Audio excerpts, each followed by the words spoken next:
Begin. Chapter 1. Las Noches. Halibel lay in her quarters doing what some of the other Arrancar would have found shocking, being bored. She had been constantly training with her fraction, but she felt like there was something more that she needed. She had been feeling a longing for companionship for a very long time, and it was starting to become unbearable. It was an odd feeling, considering how she was a hollow. Hollows by nature didn't seek out others for anything other than strength in numbers.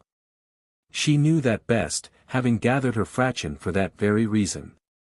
But in her time as an Arrancar, a new feeling had grown inside her, perhaps due to her becoming more like a soul reaper. She longed for someone, maybe a lover, maybe just a friend. But she wanted someone who she could stand together with. She sat up off the couch and looked around, hearing her friends bickering in the adjacent room. Apache. Mila Rose. Sun, she addressed. The Trace Bestia quickly ended their argument and rushed into her room. You called Mstr Halibel? Sun asked. Yes. We're leaving for the world of the living. Apache looked at her Mstr, confused. The Espada explained, I'm tired of this dismal place. I've grown bored with Las Noches and I'm starting to get tired of hanging around the Espadas. Turning around, she opened up a garganta and walked through. Come along, girls. The Trace Bestia looked at each other. They had never seen their Mstr board before, so they went after her to see what she was looking for. Halibel opened up a garganta and stepped into the black abyss. If she couldn't find what she was seeking in Hueco Mundo, she would find it elsewhere. Surely there was someone in the world of the living worth her attention. Besides, personally, she preferred the vibrant colors of the human realm to the monotone black and white lands of Hueco Mundo. They stepped out into the world of the living. Looking around, Halibel took in the blue sky above her, the real sky and not what Aizen had created, and felt the sunny rays shine down on her. She turned to her subordinates and nodded. You may do as you please. Don't cause trouble, she warned. We do not need the Soul Reapers catching on to us. Yes, Mstr, the three said in unison before taking off to pursue their own interests. Putting the three out of her mind, Halibel used Sonido to take herself to the town park. Greenery was foreign to her, and she enjoyed what little opportunity she had to see it. But the Espada soon became bored despite the serene view. Remembering her purpose, she soon started to explore the town, hoping to find someone worthy. But alas, she found no human worthy of her. She had hoped to find someone who was spiritually aware, as she knew that there were some born in this world who could see hollows and souls, but she didn't see anyone. Further, most of the humans she encountered were vain or obnoxious. Halibel spent the entire day but found nobody. And finally, just as the sun was beginning to set, she found him. Walking in the sky, Halibel noticed something that stood out amongst all the colors of the town, a head full of orange hair. Amused, Halibel neared the human and got a closer look at him. She saw that it was a young man, 15 at the most. Halibel smiled from behind her mask when she saw how handsome he was. Curious about the boy, she secretly followed him and watched in amusement as he beat up a gang of punks. What intrigued her the most, however, was that she saw that the boy was spiritually aware, talking to a plus who had been bound to that spot. So you're spiritually aware, she noted, her fascination with the boy growing as she continued watching him and seeing how kind-hearted he was. Following the boy home, she kept herself at a safe distance. Yes, the boy could see spirits, but she wanted to observe him some more to get a better measure of him. Following him to his home, she sat down on the house opposite his window and watched him. She couldn't understand it, but something about him made her feel drawn to the boy. Is it simply my longing for a companion, she thought to herself as she continued watching the boy. Or is it something else? If she found herself intrigued by the boy, her fascination only grew when she saw him encounter a Soul Reaper who popped up in his room all of a sudden. Keeping her spiritual pressure undetectable, she watched as the raven-haired Soul Reaper explained to the boy, whom she learned was named Ichigo Kurosaki, about the Soul Society and of Hollows. She found their banter to be charming until she sensed the presence of another Hollow. She thought about intervening but decided against it. Instead, she watched as events unfolded before her as a silent spectator. She watched as the Hollow attacked Ichigo and his family.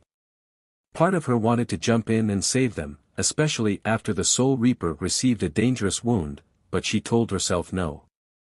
She would wait until the Soul Reaper was dead.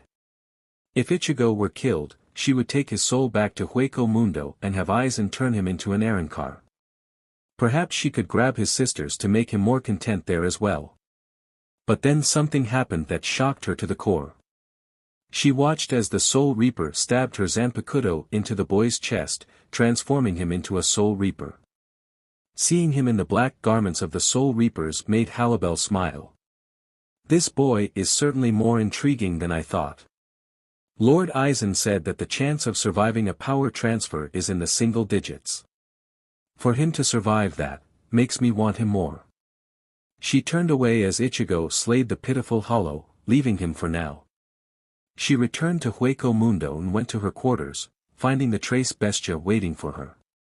"MSTR, Sung-Sun inquired.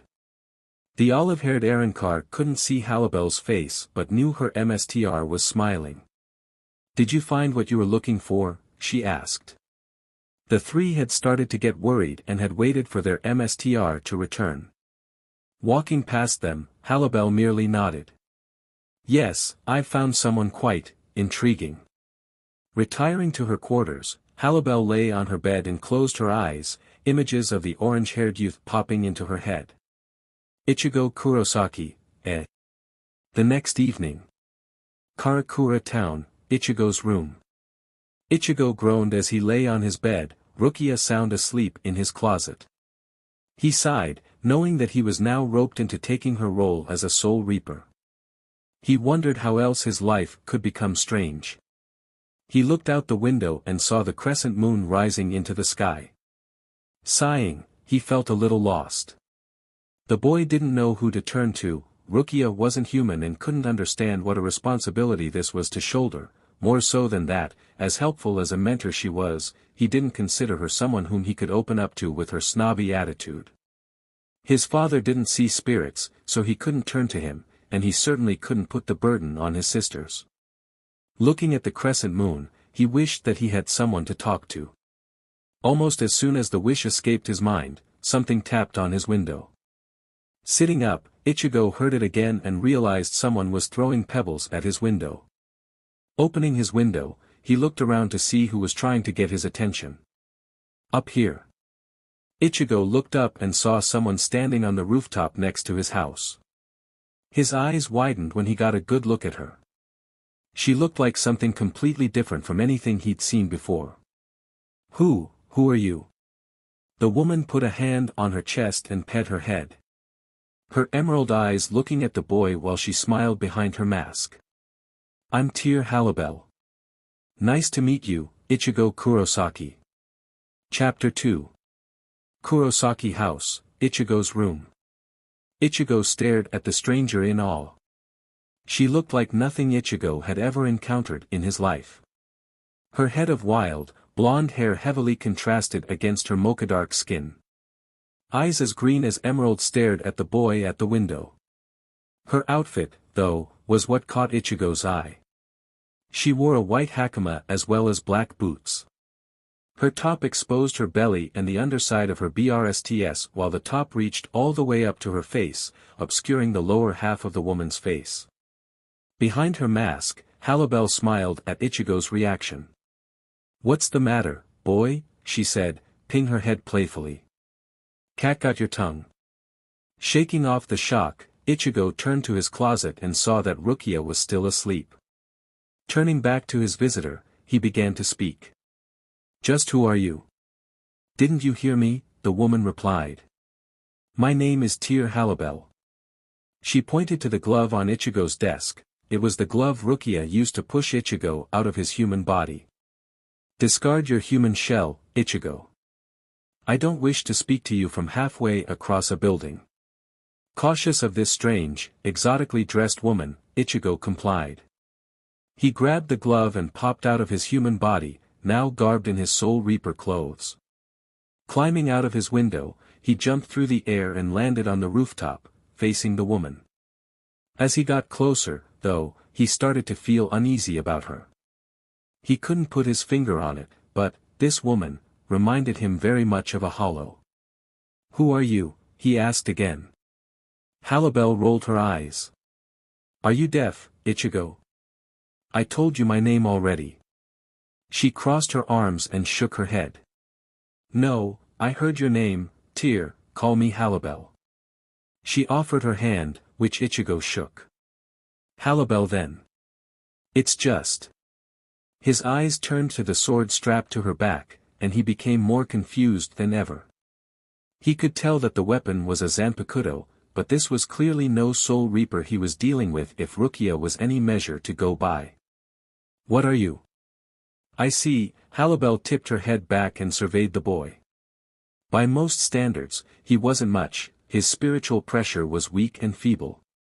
In fact, Halibel had to dial down her own pressure or she might risk hurting the boy. "All in good time. I suppose that's to be expected. You've only been a Soul Reaper for, what, 24 hours? She put a hand on her chest. "Make no mistake, Ichigo, I am no Soul Reaper.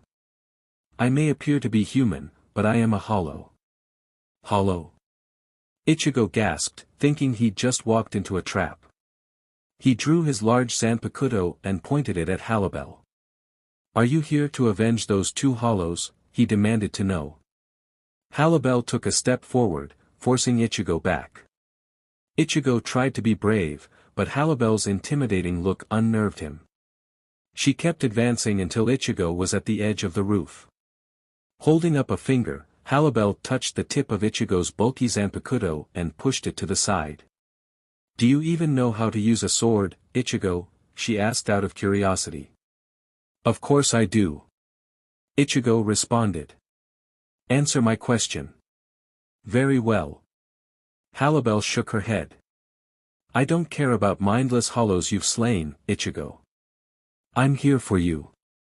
"Me?" "Yes. You." Halibel paused for a moment to choose her words, not wanting to give the boy the wrong impression. She didn't want to come across as someone who merely wanted to share his bed. She'd take it one step at a time. "You intrigue me. A substitute Soul Reaper." She looked him up and down before smiling behind her mask. "I must say, you'd look better in white." Ichigo blushed from how she was sizing him up. He didn't know what this hollow woman wanted, but he was starting to take notice. He put his sword back up and scowled. "Back off. If you're really a hollow, then why don't you have a mask?" he asked, still unintimidated by Ichigo's sword in front of her face. Reaching down, she grabbed the zipper to her top and slowly, almost playfully, started to pull it up. As more of her bosom became exposed, she saw Ichigo's cheeks turn pink in the moonlight and chuckled. "A mask, you say? You mean?" She reached the top and opened her top, exposing her mask fragments.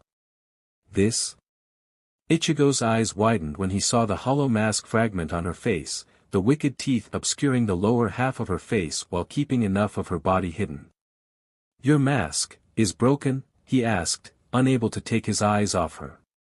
He noticed the black Gothic tattoo of the number 3 on her right breast and absent-mindedly wondered what it signified. Halibel chuckled again, ping her head. "I am an Arankar. We removed our masks to gain the powers of Soul Reapers. What's the matter, little boy?" Disappointed, she teased before zipping her jacket back up. "Shut up!" Ichigo shouted, keeping his huge Zanpakuto at the ready. "What exactly are you?" "Rukia never told me that hollows can remove their masks." Crossing her arms, Halibel looked at Ichigo amused. "Yes, because after one day of being a Soul Reaper, you know everything there is to know about hollows," she said sarcastically. She turned to the sword in his face and asked her question again. "That's quite the hefty sword. Do you even know how to use it?" she asked, her eyebrow raised.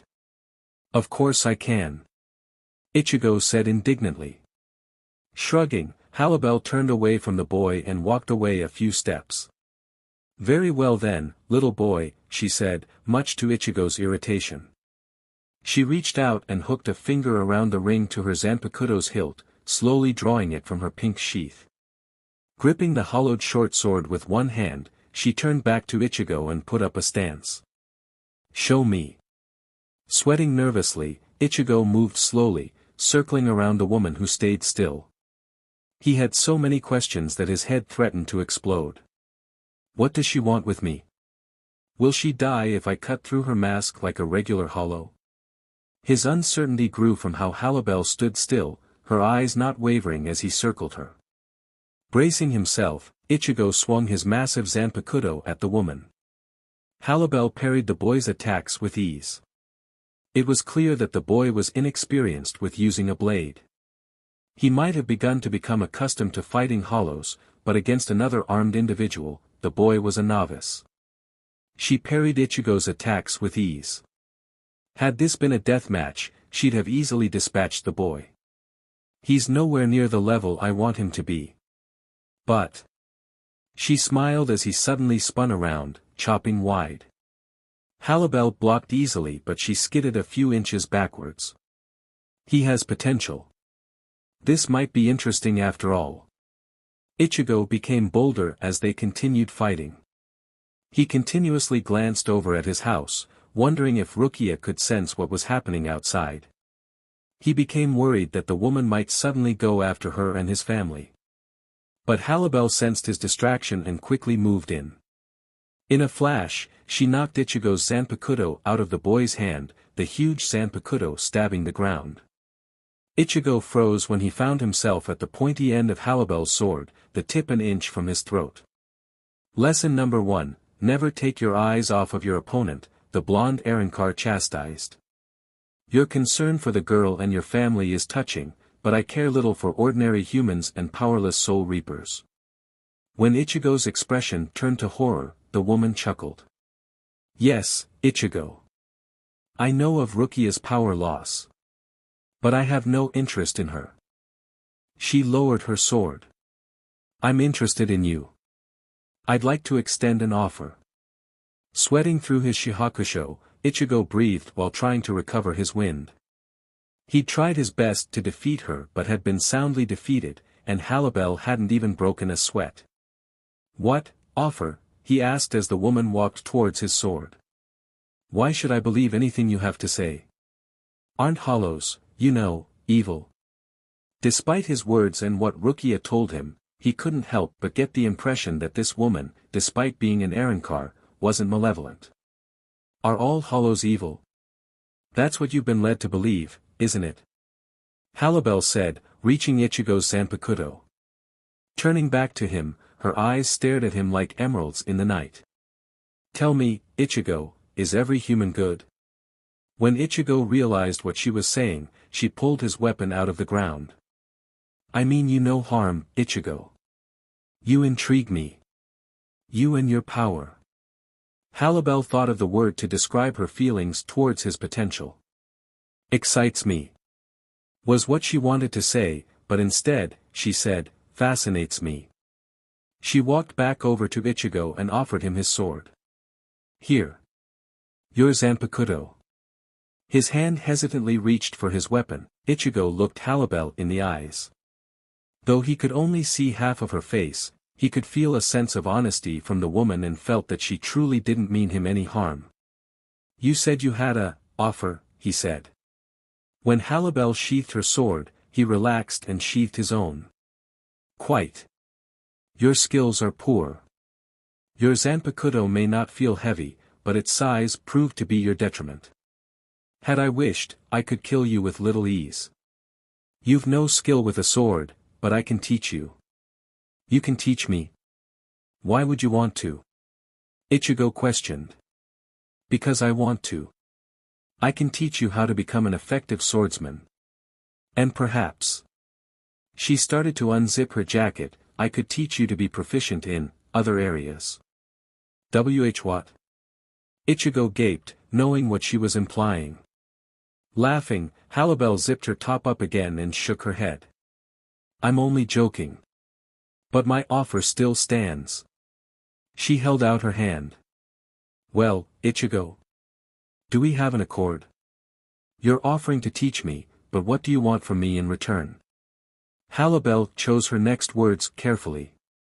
She wanted him to be her companion, perhaps more, but only after he'd proven he was worthy of her. I do not ask anything of you.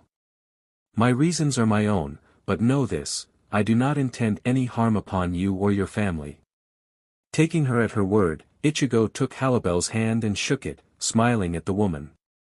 Okay. Deal. So I guess this makes you my sensei. Amused by his wit, Halibel shook her head while chuckling.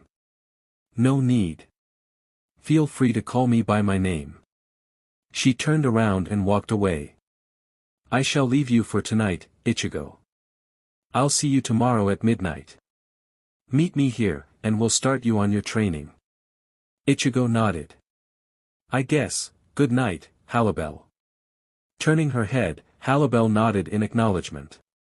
Good night, Ichigo. I'll see you tomorrow.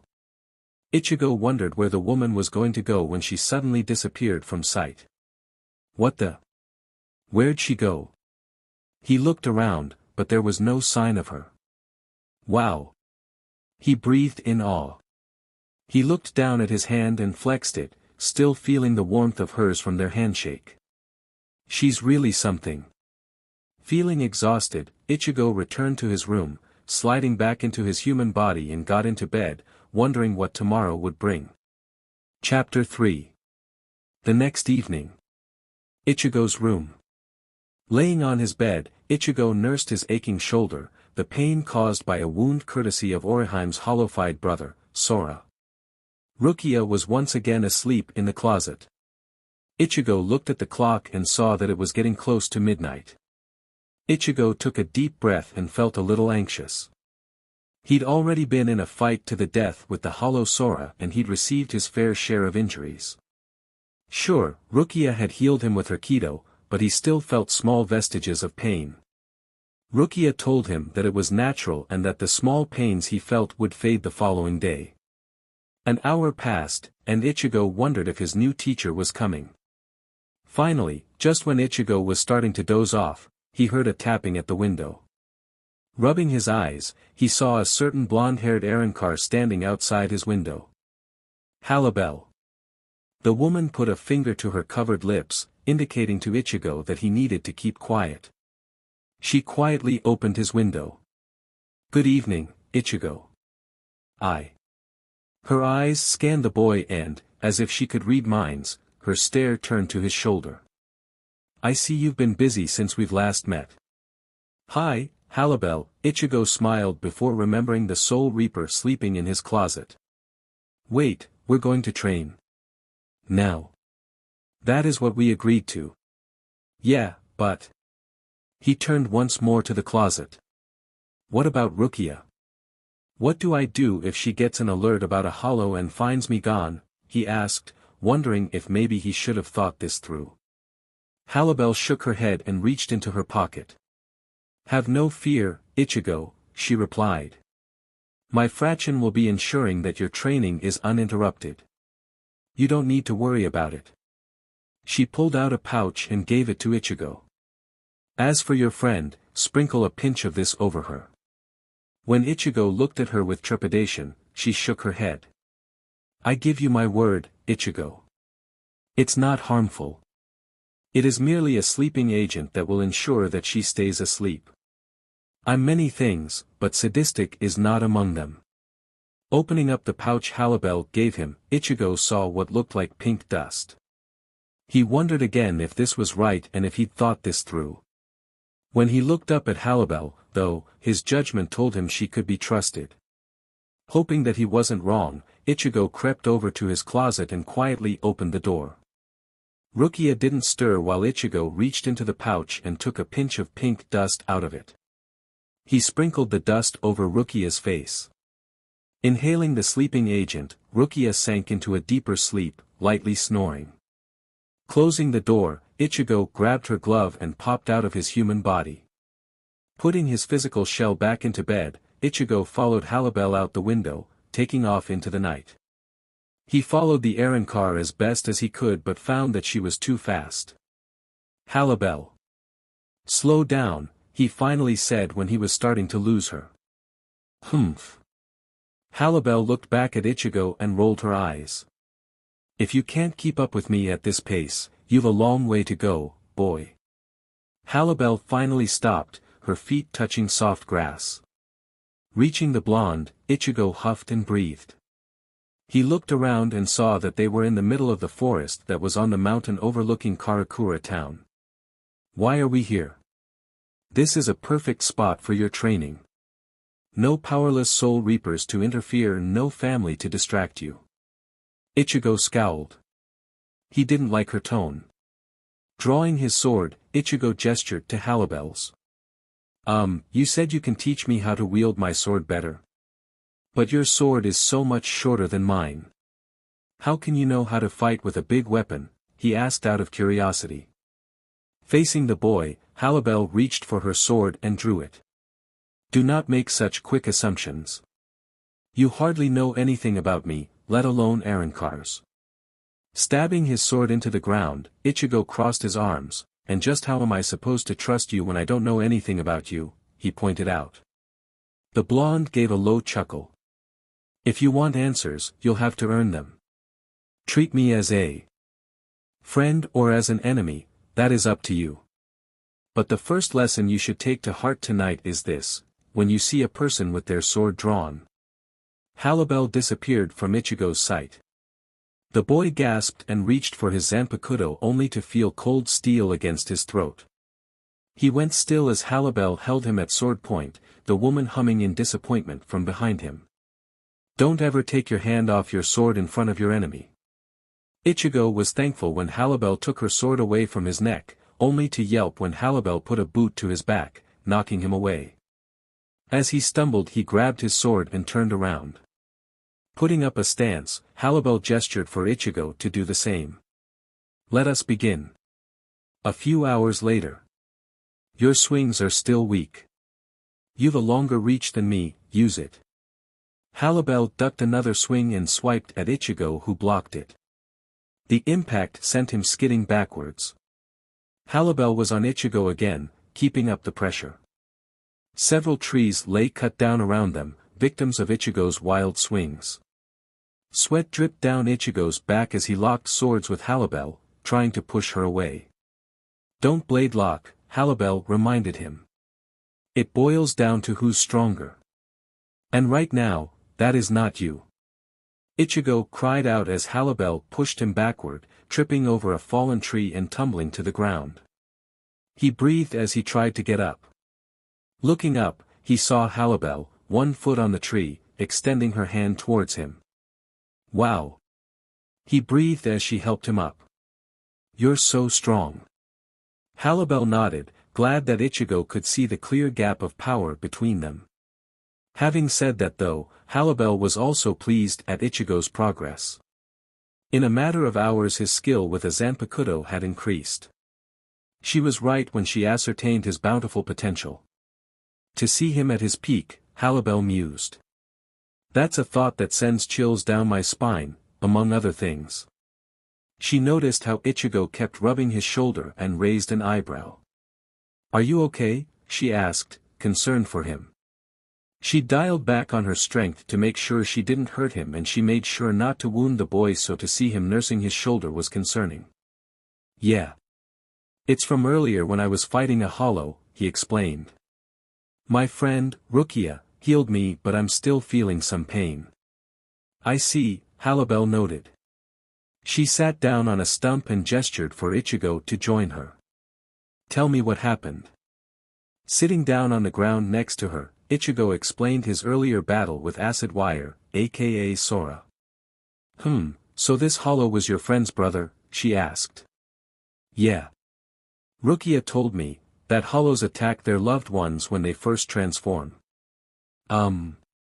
Ichigo suddenly felt uncomfortable when he thought of a serious question. Hey, Halibel.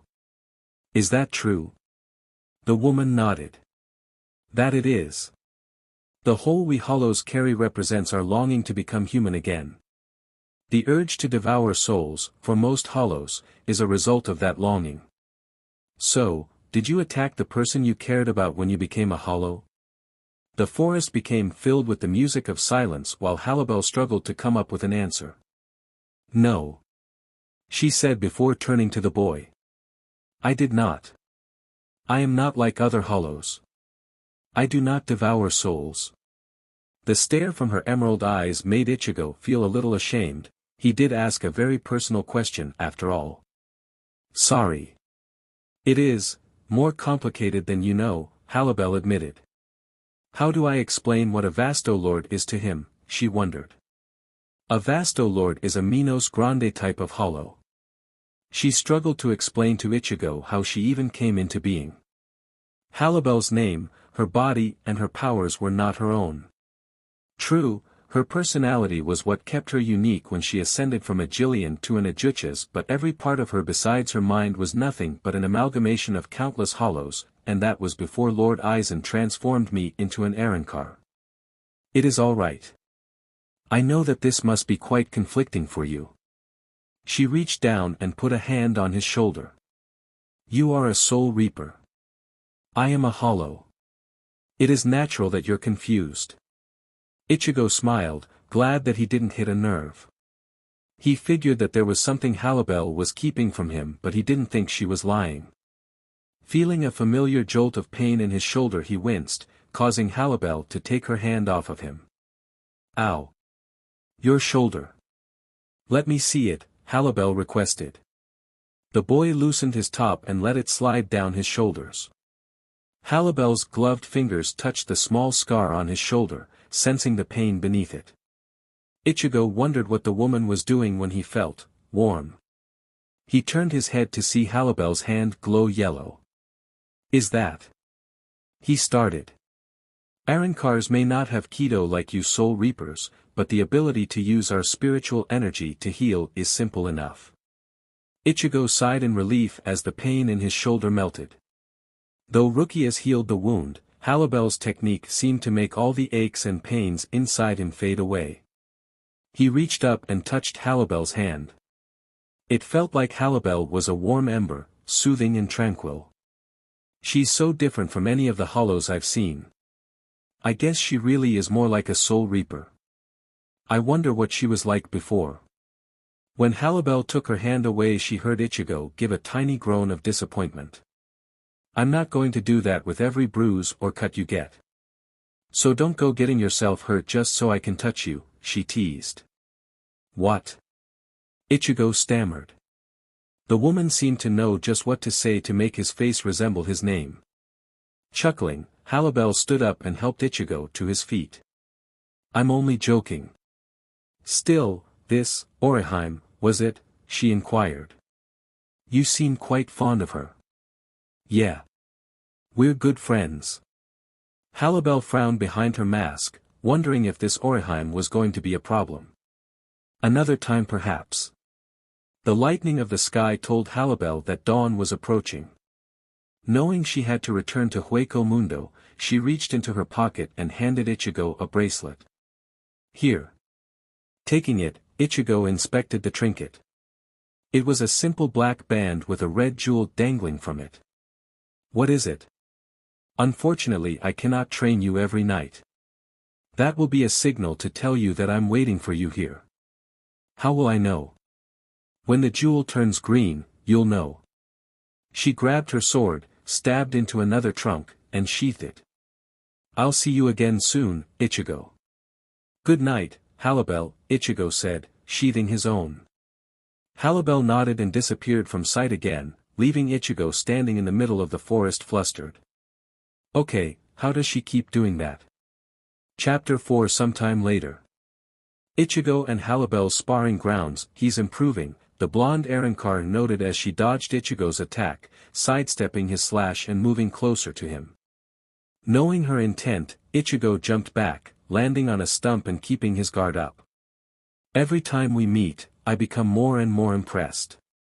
She and Ichigo went back and forth, their sparring almost becoming a dance as they became familiar with each other's fighting styles. Halibel was taken by surprise when Ichigo threw a kick out of nowhere and hit her in the side, landing on the ground with a thud. Making it to her feet, she looked up at her student, smiling behind her mask. She could tell that Ichigo would be a great warrior when he reached his potential. And yet, something's wrong.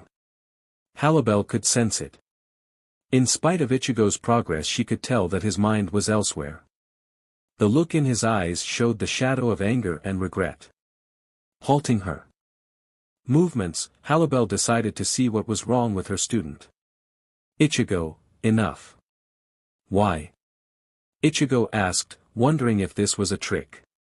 A few times Halibel would call for a halt only to suddenly attack him again, reinforcing the fact that he couldn't rely on his enemy being honorable in a fight. I can still keep going. Sheathing her sword back into its pink sheath, Halibel walked over to her student and shook her head. Ichigo, I can tell that something is troubling you. You have the look of a boy who has the weight of the world on his shoulders. Halibel didn't know if she'd earned Ichigo's trust to be able to get him to open up to her. She was aware that Ichigo still saw her as a potential enemy, even with all the training she'd been giving him. Still, ever since she'd laid eyes on the orange-haired boy, she was determined to get to know the boy, almost to the point of obsession. Even after their multiple sparring, she still couldn't figure out what drew her to the boy. Ichigo was hesitant to tell her what was wrong. As Halibel thought, he didn't fully trust the woman. He appreciated her help, but he was still unsure about her motives and he didn't know what her end goal was. However, the sincerity in her eyes told Ichigo that she was merely trying to help him, and the need to open up to someone other than Rukia was too big to ignore. I met a certain hollow earlier at my mother's grave. Your mother? Halibel sat down on a stump and gestured for Ichigo to continue. You mentioned her before. You said she died when you were a child, she recalled when she inquired about his family. Continuing to stand before the white-clad woman, Ichigo looked down at the ground. Despite his victory over this certain hollow, he felt shame and regret. For years I thought that my mother was killed in an accident. That she died, because of me, he admitted, looking away as the memory of that night came back to him. But I was wrong. It wasn't because of me. He turned back to Halibel and the woman saw anger in his eyes. Grand Fisher killed her. Halibel tilted her head back and nodded. She was aware of Grand Fisher, a low-life hollow who used a lure to ensnare victims. Ah. I see. Her sharp mind put two and two together. He used his lure to draw you and your mother in. And when you did? She left the sentence hang, not wanting to hurt Ichigo by saying the obvious. You met Grand Fisher again, I take it. You realized he was responsible. I did. He almost harmed Yuzu and Karen before I intervened. Staring down at the ground, Ichigo balled his hands into fists. I wanted to kill him. I wanted to avenge Mom. I drove him off, but he escaped. Halibel could tell that the victory Ichigo achieved was, pun unintended, hollow. She could see that he needed closure in order to move on, or else wallow in self-pity and regret from his failure to destroy Grand Fisher. Yeah. But I know he'll come back. And when he does, I'll be ready. I'm not sure you will be, Halibel thought worriedly. She knew that Grand Fisher had returned to Hueco Mundo in defeat, if Iseringer had any truth to his words. She knew that he had set about to start the process of removing his mask to become an Arrancar. And when he does, he might be too much for Ichigo. He's not ready to face an Arrancar yet. But the wheels in Halibel's head spun and an idea formed in her mind. It was risky, but Ichigo deserved to have his revenge. She'd always thought of Grand Fisher as nothing more than a parasite. Letting Ichigo kill him would be poetic. Ichigo, she started, getting up off the stump. If it is your wish, I could bring Grand Fisher to you. Ichigo stared in shock, forgetting that this woman was a hollow. You can. Halibel nodded before continuing. I can. If you're truly serious, then I will coax Grand Fisher to return to the world of the living for you to have your rematch. But Ichigo, her expression softened and she looked at Ichigo with worried eyes. Grand Fisher will be stronger than you remember. Your skills have sharpened, but even so you might not do it. Halibel blinked, astounded by Ichigo's determined stare. You're for sure? I am. Ichigo stabbed his sword into the ground, gripping the handle so hard his knuckles turned white. I owe it to Mom to avenge her. And to make sure that her killer doesn't do the same to anyone else. I don't care how strong he's become. I'll take him down just the same. I promise. The respect Halibel had for Ichigo grew from hearing his resolve. Nodding, she patted his shoulder. Very well. I will return to Hueco Mundo. Wait here until Grand Fisher arrives. How will you get him to come here? Hollows are like humans in many respects, Ichigo. Imbeciles like Grand Fisher have big, ridiculous egos. Manipulating him will be child's play. She waved a hand next to them. Ichigo jumped back when the air itself tore away and opened up to create a black, gaping maw. I shall return shortly.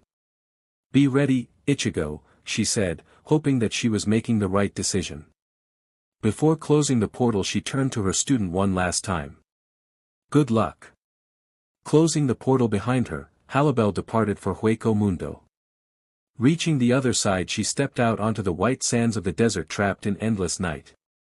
In the distance was Las Noches, the huge white palace under the direction of Barragan until her MSTR revealed his intentions to the Soul Society.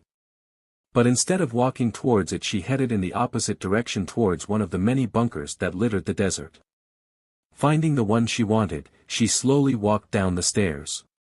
In the distance she heard yelling and knew she found Grand Fisher. Now then, what to do? Halibel had to find a way to solve this conundrum. If Grand Fisher became an Arrancar like her, then Ichigo would stand no chance at all and she'd be forced to watch him be killed by the Hollow. But she soon found herself breathing a sigh of relief when she entered the room and found Grand Fisher alone. Strange. Iseringer and Deroy said he came here to recover after his battle and begged to be made into an Arrancar. Where are they? The large Hollow sat in the middle, growling in frustration with his back to Halibel. DMNU, Deroy and Iseringer, he shouted. You said you'd bring Aizen here to make me into a true Arrancar. Halibel saw pieces of his mask littering the ground and knew what the problem was, realizing her good fortune. Grand Fisher had removed his mask to become an Arrancar, but unlike her, who'd become an artificially created Arrancar with the power of Aizen's Hogyoku, he became what was considered a natural Arrancar and thus his power increase wasn't significant. Grand Fisher. Turning his head, the Hollow's eyes widened when he saw that Halibel was standing there before him.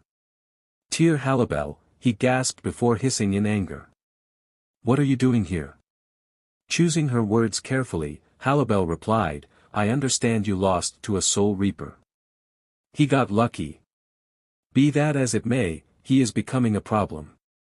I know where he is at the moment. Grand Fisher's hideous face neared hers, making her wish he'd put his mask back on. Tell me. I will end that brat. Halibel raised her hand and opened another portal. After you then. When Grand Fisher barreled past her into the void she began to formulate her plan. She didn't know if Ichigo could take Grand Fisher as he was now, even with his power-up. Well, Ichigo. I said I'd let you fight Grand Fisher again. I never said I wouldn't lend a hand. Meanwhile, Ichigo was waiting patiently where Halibel had left him, the moon hanging in the sky as he sat on the stump. Is she serious? I'm going to fight Grand Fisher again. Ichigo was mentally prepared but at the same time he was worried. The last time he fought Grand Fisher he was nearly killed, even with his training. Maybe I should grab Rukia. As of now Rukia was fast asleep in his closet, Halibel's sleeping dust keeping her in a deep slumber. At first Ichigo was worried that Halibel had tricked him into putting her into a coma, but when the sun came up Rukia would awaken all the same. But he soon dismissed the notion of asking Rukia for help. Just like when he fought Grand Fisher the first time, it was his fight and his alone. His ears perked when he heard the sound of air twisting again. Getting to his feet, Ichigo looked around, sword at the ready. He soon found the location of the tear in space and watched as a familiar shape leapt out of it. Ichigo was surprised when he looked at the face of Grand Fisher peeking through his broken mask, the hollow, more humanoid. Is he an Arrancar like Halibel? He wondered nervously. He remembered that Halibel told him that Grand Fisher would be stronger. Doesn't matter, he told himself. I have to beat him no matter what form he's in. Well now, the evil Hollow grinned. Back for more, I see. The Hollow was so happy to be able to kill Ichigo again he didn't even think it odd that the boy was waiting for him, too caught up in his own bloodlust to smell a trap. You won't be so lucky. I'll pay you back for what you did to my arm. Take your best shot. Ichigo shouted in defiance. This time I'm taking your head. Fat chance. Grand Fisher shouted before moving his clawed hand at Ichigo. His increased speed would have been all the deciding factor had it not been for Ichigo's training with Halibel. The boy dodged it at the last second and swung his sword at Grand Fisher's head, who jumped backward. I don't see that decoy he uses, Ichigo noted as he and Grand Fisher stared each other down. He must have lost it when he broke his mask. In a way Ichigo felt relieved. The last time he fought Grand Fisher he was unable to finish him off since he took the form of his mother, Masaki Kurosaki. If Grand Fisher no longer had the decoy, then he didn't need to worry. Ichigo leapt forward, his Zanpakuto high in the air as he swung. His strike was quick and precise, just like Halibel instructed. You may only ever fight hollows, Ichigo, Halibel told him as she held him at bay, her sword at his neck, having disarmed him once more, but you must always be quick with your strikes. Your Zanpakuto's size practically telegraphs your movements to your enemy. You have to be able to move faster than your opponent can bring up his defenses. The large metal blade swung in a downward arc towards Grand Fisher's face. Ichigo would leave nothing to chance this time. He would split his head in two. His grin faded as he saw the look of desperation on Grand Fisher's face, knowing he was too slow to dodge Ichigo's attack. Which made it all the more shocking when Grand Fisher reached behind him and drew a weapon of his own, driving Ichigo back. What? Ichigo gasped when he saw the huge Zanpakuto in his hands. Damn it. If he's an Arrancar, then of course he'd have a Zanpakuto just like Halibel does. He cursed himself for forgetting one of Halibel's earlier lessons. Ichigo gave a rare grin as he pushed Halibel back, the woman's eyes filled with shock. With her sword knocked away from her, Ichigo swung his sword at Halibel's neck, intending on stopping just short of a deathblow like she did. Got you. You think? Halibel asked before punching him in his stomach. When Ichigo keeled over, she shook her head. Don't be too overconfident.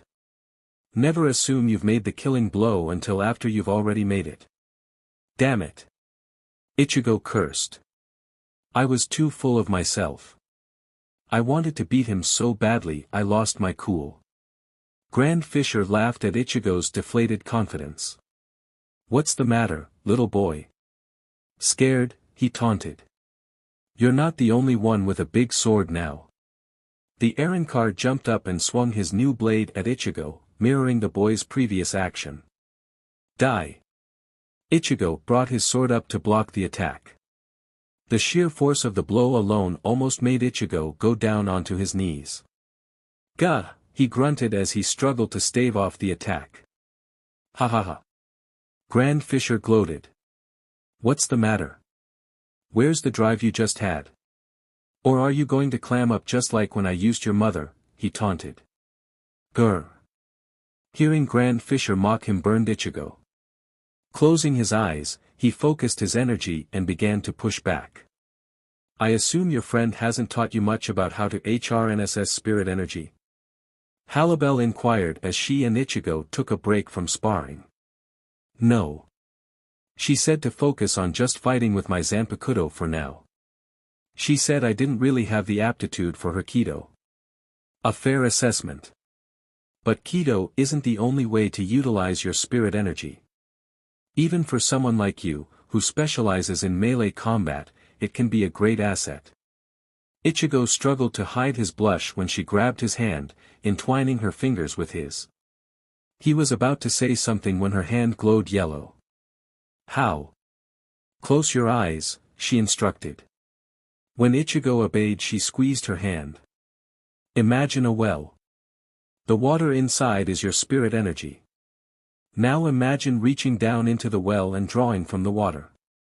Keeping his eyes closed, Ichigo imagined himself staring down into the dark waters. Reaching down, he touched the water, which came to life.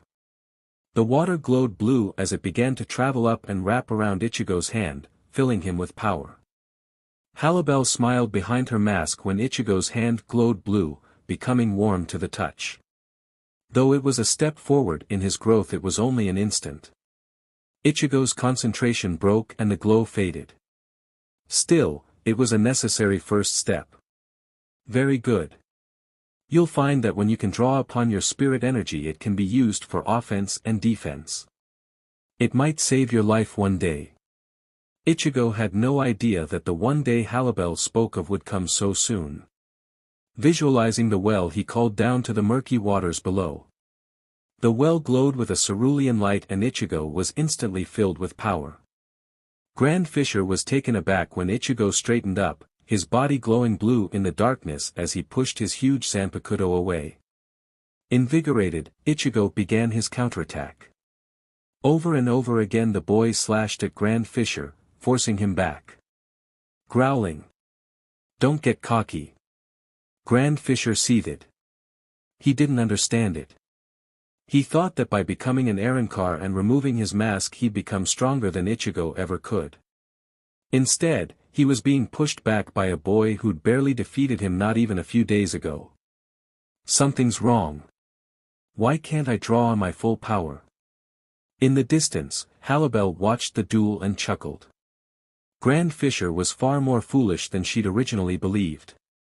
On the way to Karakura town, she duped Grand Fisher into believing that he'd reached his limit and that he had no release form for his Zanpakuto, saying that he'd been premature in his evolution and should have waited for Aizen to grant him the power of the Hogyoku.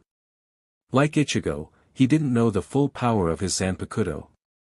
True, his strength had increased, but Ichigo's honed reflexes and skill more than made up the difference. It became apparent for Grand Fisher that he was on the losing end of this fight. Ichigo's strikes were relentless. It was everything the Hollow could do to block him. Unlike Ichigo, he was unskilled with such a hefty blade. Damn it! How is he this strong?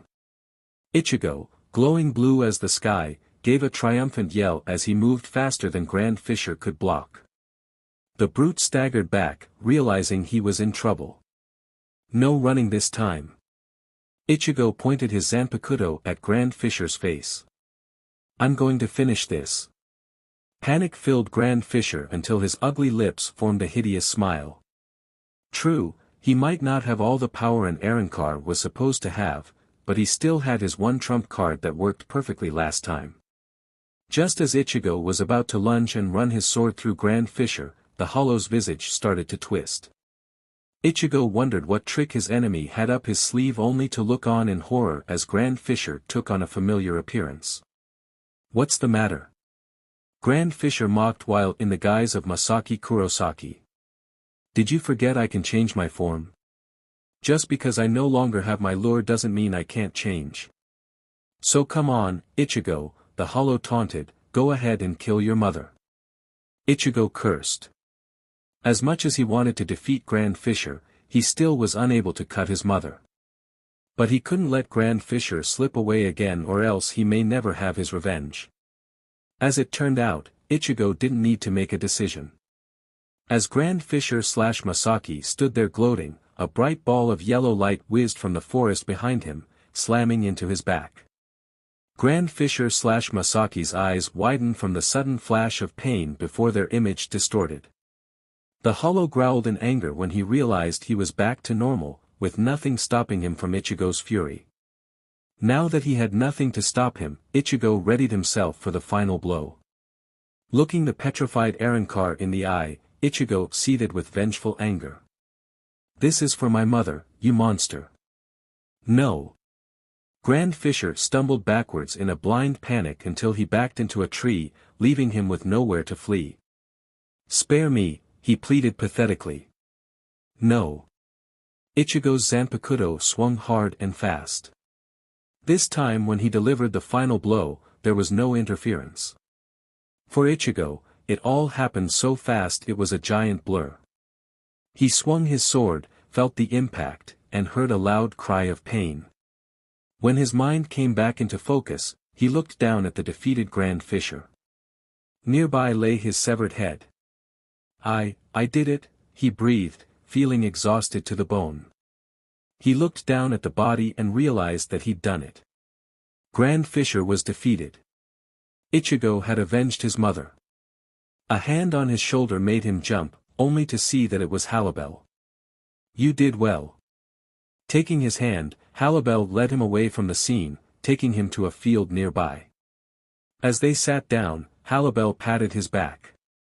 "I'm glad to see you took my lessons to heart. You made me proud." "Thanks," Ichigo quietly said, looking up at the sky. "How do you feel?" "I feel." Ichigo looked down at his sword and remembered the feeling of vindication of striking down his mother's killer.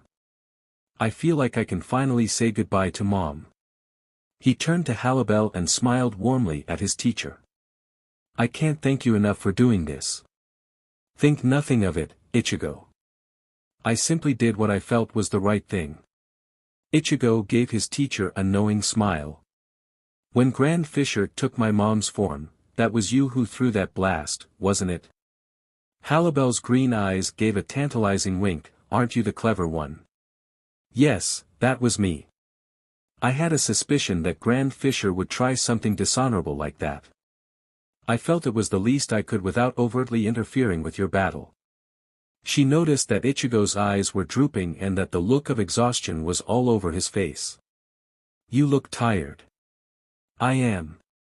Using my spirit energy like that took a lot out of me." "You'll become used to the sensation of directly drawing on your spirit energy." She leaned back and patted her lap. "Rest, Ichigo. You've earned it." Ichigo would have given his normal response at the idea of sleeping in a woman's lap had it not been for the waves of fatigue.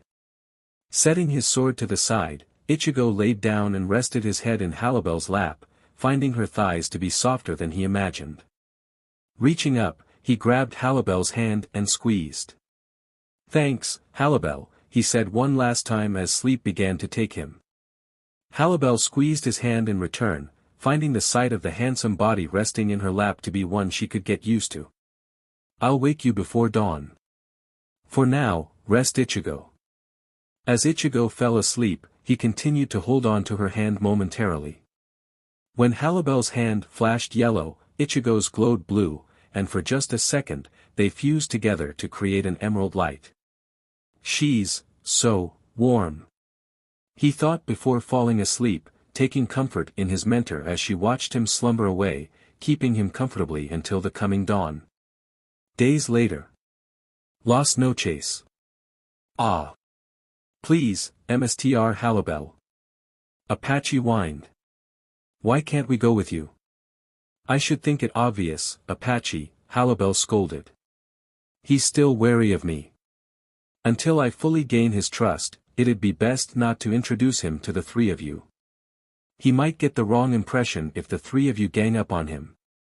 All three of the Trace Bestia groaned before lowering their heads in disappointment. They could tell that this human that Halibel was meeting with had caught her attention and they wanted to see him with their own eyes. They wanted to meet this human that made their Mstr so obsessed with him. When Halibel talked about him they could see an almost tender look in her eyes, making them wonder what Halibel saw in this Ichigo Kurosaki. "Don't worry," Halibel said. "When he's ready, I'll introduce him to you. Can we have fun with him?" Apache asked, hopefully only for Mila Rose to bonk her on the head. Yow! Idiot! Could you keep your legs closed for 5 minutes instead of acting so foolishly? The dark-skinned Mila Rose chastised. The boy is not a possession of Mr. Halibel. Halibel crossed her arms and gave her subordinate a disapproving look. Mila Rose, Ichigo is not some possession to me. He does not belong to anyone. Her words fell on deaf ears, however, since the two girls started to bicker and argue in front of her, getting into a playful fight. As Apache and Mila Rose quarreled, Sung-sun walked over to her. Mr. Forgive me if I speak out of turn, Mr. Halibel, but, what is this boy to you? What do you mean? Over the past few months, I've noticed that you've become quite fond of this Ichigo Kurosaki. I can tell that you've become very interested in his power after a while. You seem almost happy, she dared to say, knowing that she was walking a very fine line right now. Halibel turned away and contemplated Sung-sun's words. Is that what my time with Ichigo has resulted? Is this happiness? As a hollow, Halibel didn't think she could feel true feelings since hollows' hearts were removed from them. Hollows, even Arankars like herself, were by their very inception to be heartless. And yet, Halibel couldn't help but smile upon reflection of her time with Ichigo. It was more than just his growing power that drew her towards him. To be fair, Ichigo was still Halibel's inferior in both skill and power, in spite of all of his training. But he was showing signs of his growing potential, and that excited Halibel. But again, it wasn't just his strength that compelled Halibel to return to him. She may have been longing for a companion, but she wasn't that desperate. He is an opportunity, Halibel replied carefully. She didn't want her subordinate to get the wrong impression. Sung-sun looked at her. Mr. confused. She didn't understand what she meant, but then, judging by the expression on Halibel's face, neither did Halibel. Not wanting to continue this conversation, Halibel walked away. She looked at the small clock on the wall, depicting the time in Karakura town. She frowned behind her mask when she saw it wasn't even close to evening. If there was one thing she hated to do, it was waiting. But she was willing to be patient if it meant seeing Ichigo again. Meanwhile, Karakura town. Ichigo walked home from school, bag in hand and Rukia walking beside him. To say that it had been a harrowing few days had been an understatement. While trying to destroy hollows, he'd run afoul of his classmate, Yuryu Ishida. The boy had revealed that he was a Quincy, one of the last of his kind. To make matters worse, Yuryu let his pride get the better of him, and he put Ichigo into a position that endangered many lives. Thankfully, the archer came to his senses and had worked together with Ichigo to destroy the hollows that had swarmed the town, drawn to his Quincy bait. If only that had been their only problem. Walking along beside Ichigo, Rukia looked at her friend with eyes filled with suspicion. She'd noticed for several weeks that Ichigo's skill with a blade had tremendously increased. She knew he had potential, certainly more than she did when it came to Zenjutsu, and while she had trained him on the basics of combating hollows, she knew that something was up. She'd been training Ichigo to fight in her stead for almost 2 months, and yet, Ichigo's growth had been almost explosive. And his spiritual pressure was also increased, leading to more confusion. Stopping for a moment, Rukia decided that she wasn't going to get answers unless she forced them out of Ichigo. Ichigo, she started, is there something that you're not telling me? She looked at Ichigo with accusing eyes, her arms crossed as she tried to understand what was happening to her friend. Ichigo fought back a shudder from the glare Rukia was giving him. He'd hoped that his rise in growth had gone unnoticed, but it appeared that Rukia was sharper than he gave her credit for. What do you mean? She looked around to make sure that nobody was near so they could talk uninterrupted. Leaning back against a wall, Rukia continued to stare at Ichigo. Don't play me for a fool, Ichigo. You've gotten better at fighting hollows. Why does that bug you? Of course I'm getting better. I've been fighting them for almost 2 months. Ichigo interjected. Rukia gave a small nod. Yes, but I've noticed that your swordplay has gotten better. You've gotten good, Ichigo, I'll give you that. However. She looked back up and her eyes narrowed. No substitute with only 2 months of experience could kill a Minos Grande. That is something that only the most skilled of Soul Reapers can accomplish. In addition to the legions of hollows that swarmed the town, a new horror had presented itself to Ichigo and his friends, a Minos Grande. The huge, towering hollow tried to blast Ichigo with a powerful attack. To the watching Rukia and Yuryu, Ichigo used his spiritual pressure to deflect the attack up into the air. Filling his Zanpakuto with all of his spirit energy, Ichigo had leapt into the air and cut the massive hollow down the middle. I got lucky, that's all, Ichigo said in his defense. Aha! Rukia said, not buying it. And I suppose you using your spirit energy reflexively was just luck. Ichigo cursed. Under Halibel's tutelage he'd learned to use his spirit energy as a buffer. He hadn't realized that he'd done it reflexively. He struggled to come up with an excuse. He knew what Rukia's reaction would be if he confessed that he was being trained by an Arrancar. She'd be absolutely livid. A little while ago, when I was fighting a hollow, I felt my spirit energy. Ever since then I've learned how to hone it. He figured it wasn't a lie since a hollow did teach it to Ichigo. Rukia frowned. Ichigo, why didn't you tell me? When it came to Ichigo's training she only kept it to the bare minimum, not wanting Ichigo to become too used to his new role as substitute. She had no idea Ichigo's powers were growing. If anything, they should be receding while her own powers returned. Yet in spite of logic, neither had happened. She looked at Ichigo sadly. You should have told me. You know you could come to me for help. Her eyes flicked over to the bracelet on Ichigo's wrist and not for the first time she wondered where he got it. Sighing, Ichigo nodded.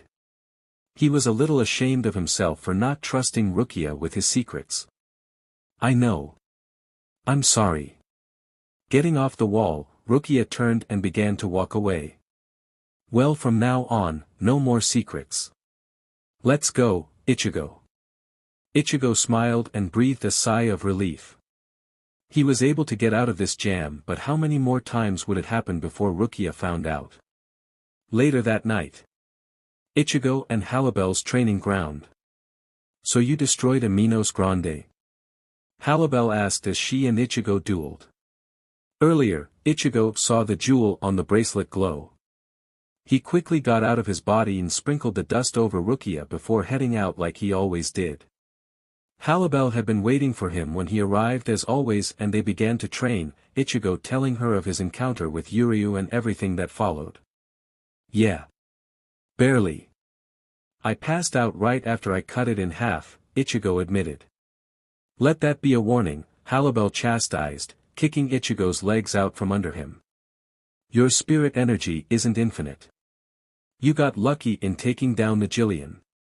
If you focus all of your strength into one blow and your opponent is still standing, you're going to be in a worse position.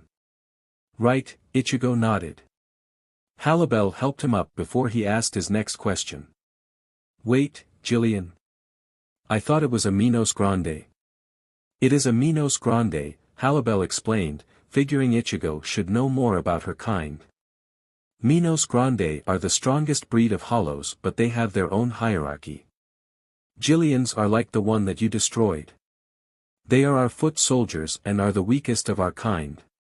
Ichigo paled. Wait, that thing was a foot soldier. That thing almost killed me and Yuryu. Quite. You are still inexperienced and have not yet hit your full potential. As a warning, if you should encounter another one you should run. Even if it is a Jillian, as you are, it might prove too much. You're strong, she said, putting a hand on his shoulder, but do not let pride get in the way of your reason. Ichigo couldn't help but smile. It warmed his heart knowing that Halibel cared that much about him. You said there were 3 types of Minos Grande. They sat down on a large stump as Halibel explained, yes. Minos Grande come in 3 varieties. To put it simply, Ichigo, the smaller one is, the more dangerous. Jillians like the one you fought are huge and hardly differ. Then they are the Ajuchas. They are smaller than Jillians but are varied. Most take the form of animals or hulking brutes. They are incredibly dangerous but their strength is paltry compared to a Vastolord. Vastolord? They are the strongest of hollows. In essence, they are human-shaped and quite intelligent. I am among their ranks. Ichigo's eyes ran over Halibel's appealing form and nodded. So you were a Vastolord before you became an Arrancar? Correct. Be grateful that Grand Fisher didn't become a Minos Grande before he became an Arrancar. Had he taken the extra step, your battle with him would have been much different, she warned. Shivers ran down Ichigo's spine as he considered what his fight would have been if Grand Fisher had been smaller. Are your kind really that powerful? Halibel gave a warning nod. Yes. Be wary, Ichigo. Aside from myself there are 3 Arrancars more powerful than I, she said. But that is enough of a break, let us continue. Getting up, Ichigo nodded and drew his sword. The two began to spar again but little did they know, they were not alone. Hiding within the trees was a stunned Rukia, her mouth gaping as she watched her friend train with a hollow. Ichigo, what have you done? She murmured, horrified by the boy's interactions. She'd been suspicious of Ichigo all day and tonight proved her fears that the boy was keeping something from her. Pretending to be asleep, she let Ichigo sprinkle the powder over her face but didn't breathe it in, merely rolling over and snoring to sell the deception to Ichigo. As soon as Ichigo was gone, Rukia brushed the powder off her face and scrambled out of the closet, taking off after the boy. Following him up the mountain, Rukia was shocked beyond words to see who Ichigo was meeting with. That's a hollow. She recognized Halibel for what she was, an Arrancar. Listening to their conversation she understood where Ichigo's sudden growth came from and how he knew things that Rukia had never told him. Rukia felt betrayed. For all Ichigo had done to accept her help and tutelage in battling hollows, here he was learning from one. Turning away, Rukia walked away, not knowing what to say to Ichigo when he returned home. We're going to have a long talk, that's for sure. Meanwhile, unknown to Ichigo and Rukia, a Senkaman opened up in Karakura town. From it came 2 hooded men dressed in shihakushos. One of them removed his hood, revealing a head of fiery red hair. The other removed his, revealing long, jet black hair. Both men looked at each other and nodded. They were there for one thing and one thing only, the traitor, Rukia Kuchiki. Chapter 6. Karakura Town. Rukia Kuchiki walked down the street, tears in her eyes. She felt betrayed, as if she'd been punched in the gut. Ichigo, whom she considered a friend, had committed an unspeakable act. How could you? She muttered as she walked. The Soul Reaper knew one truth of the world, that hollows were evil. Perhaps not inherently, since some souls became hollows not of their own choosing, but they were darkness incarnate. She'd heard of some hollows who'd removed their masks to gain greater power, but this was the first time she'd seen an Arrancar in the flesh. With her head hanging low, Rukia walked along the sidewalk, overwhelmed by confusion. Why is he learning from a hollow? How long has this been going on? Is she why he's become so strong? She sighed in exasperation. I've stayed here too long. I've become too attached to him. You're DMN right you have. Rukia looked up, gasping at the voice. 2 individuals stood on a nearby rooftop. The bright red hair drew her eye, and she recognized the person instantly. Renji. The lieutenant pulled up his sunglasses and leered down at her with a wicked sneer. That's quite the look on your face, Rukia. You look like a human. He leapt down from the building and landed in front of her. Rukia was overjoyed to see her friend. She hadn't seen him in over 40 years, and it was nice to see an old friend. Maybe he can help me get Ichigo out of that Arrancar's influence. But any hope of a happy reunion was dashed when she stared down the pointy end of Renji's zanpakuto. "Where is he?" the lieutenant demanded. "Where's the one who stole your powers?" "Stole? Don't try to hide him from us, Rukia." Renji shouted, angry that his best friend had her powers taken from her. "You will tell us where he is so we can end him." "As he said," said the other visitor. "We're here to take you into custody and eliminate the one whom you've allowed to take your powers." Rukia turned around and gasped when she recognized who had joined Renji. "Brother." Byakuya Kuchiki stared coldly at his sister, a hand on his sword. Both men made one thing clear to the powerless girl: these two were determined to confront the threat. "Tell us, Rukia." Renji shouted. "If you don't, we'll force it out of." A blue arrow shot out of nowhere, causing Renji to jump back in alarm. All eyes turned to the origin of the shot. Rukia's eyes widened when she saw who had interfered. "Yuryu." "Good grief," said the Quincy, pushing his glasses up. "Two armed men against one defenseless girl. What's the world coming to?" He set down his bag of groceries and drew his bow. "That kind of thing makes me really mad." Renji grimaced. "Who the hell are you?" "Just a classmate. One who hates Soul Reapers." Meanwhile, Ichigo and Halibel's training ground. Locked in the midst of fighting, Ichigo and Halibel stopped when they felt the air shudder. The hairs on the back of Ichigo's neck stood up, and he whirled around. He sensed something powerful in the distance. What the hell? Normally, Halibel would take advantage of Ichigo's distraction, but the sudden stillness of the air caught her attention as well. Lowering her blade, Halibel closed her eyes and reached out with her pesquisa to see what had caused such a disturbance. "Soul Reapers," she concluded. Ichigo turned around. "What? Did Rukia regain her powers?" "No. I sense." Halibel concentrated deeply. Her pesquisa was among the most refined among her kind, allowing her to perceive events from a distance. "Two Soul Reapers.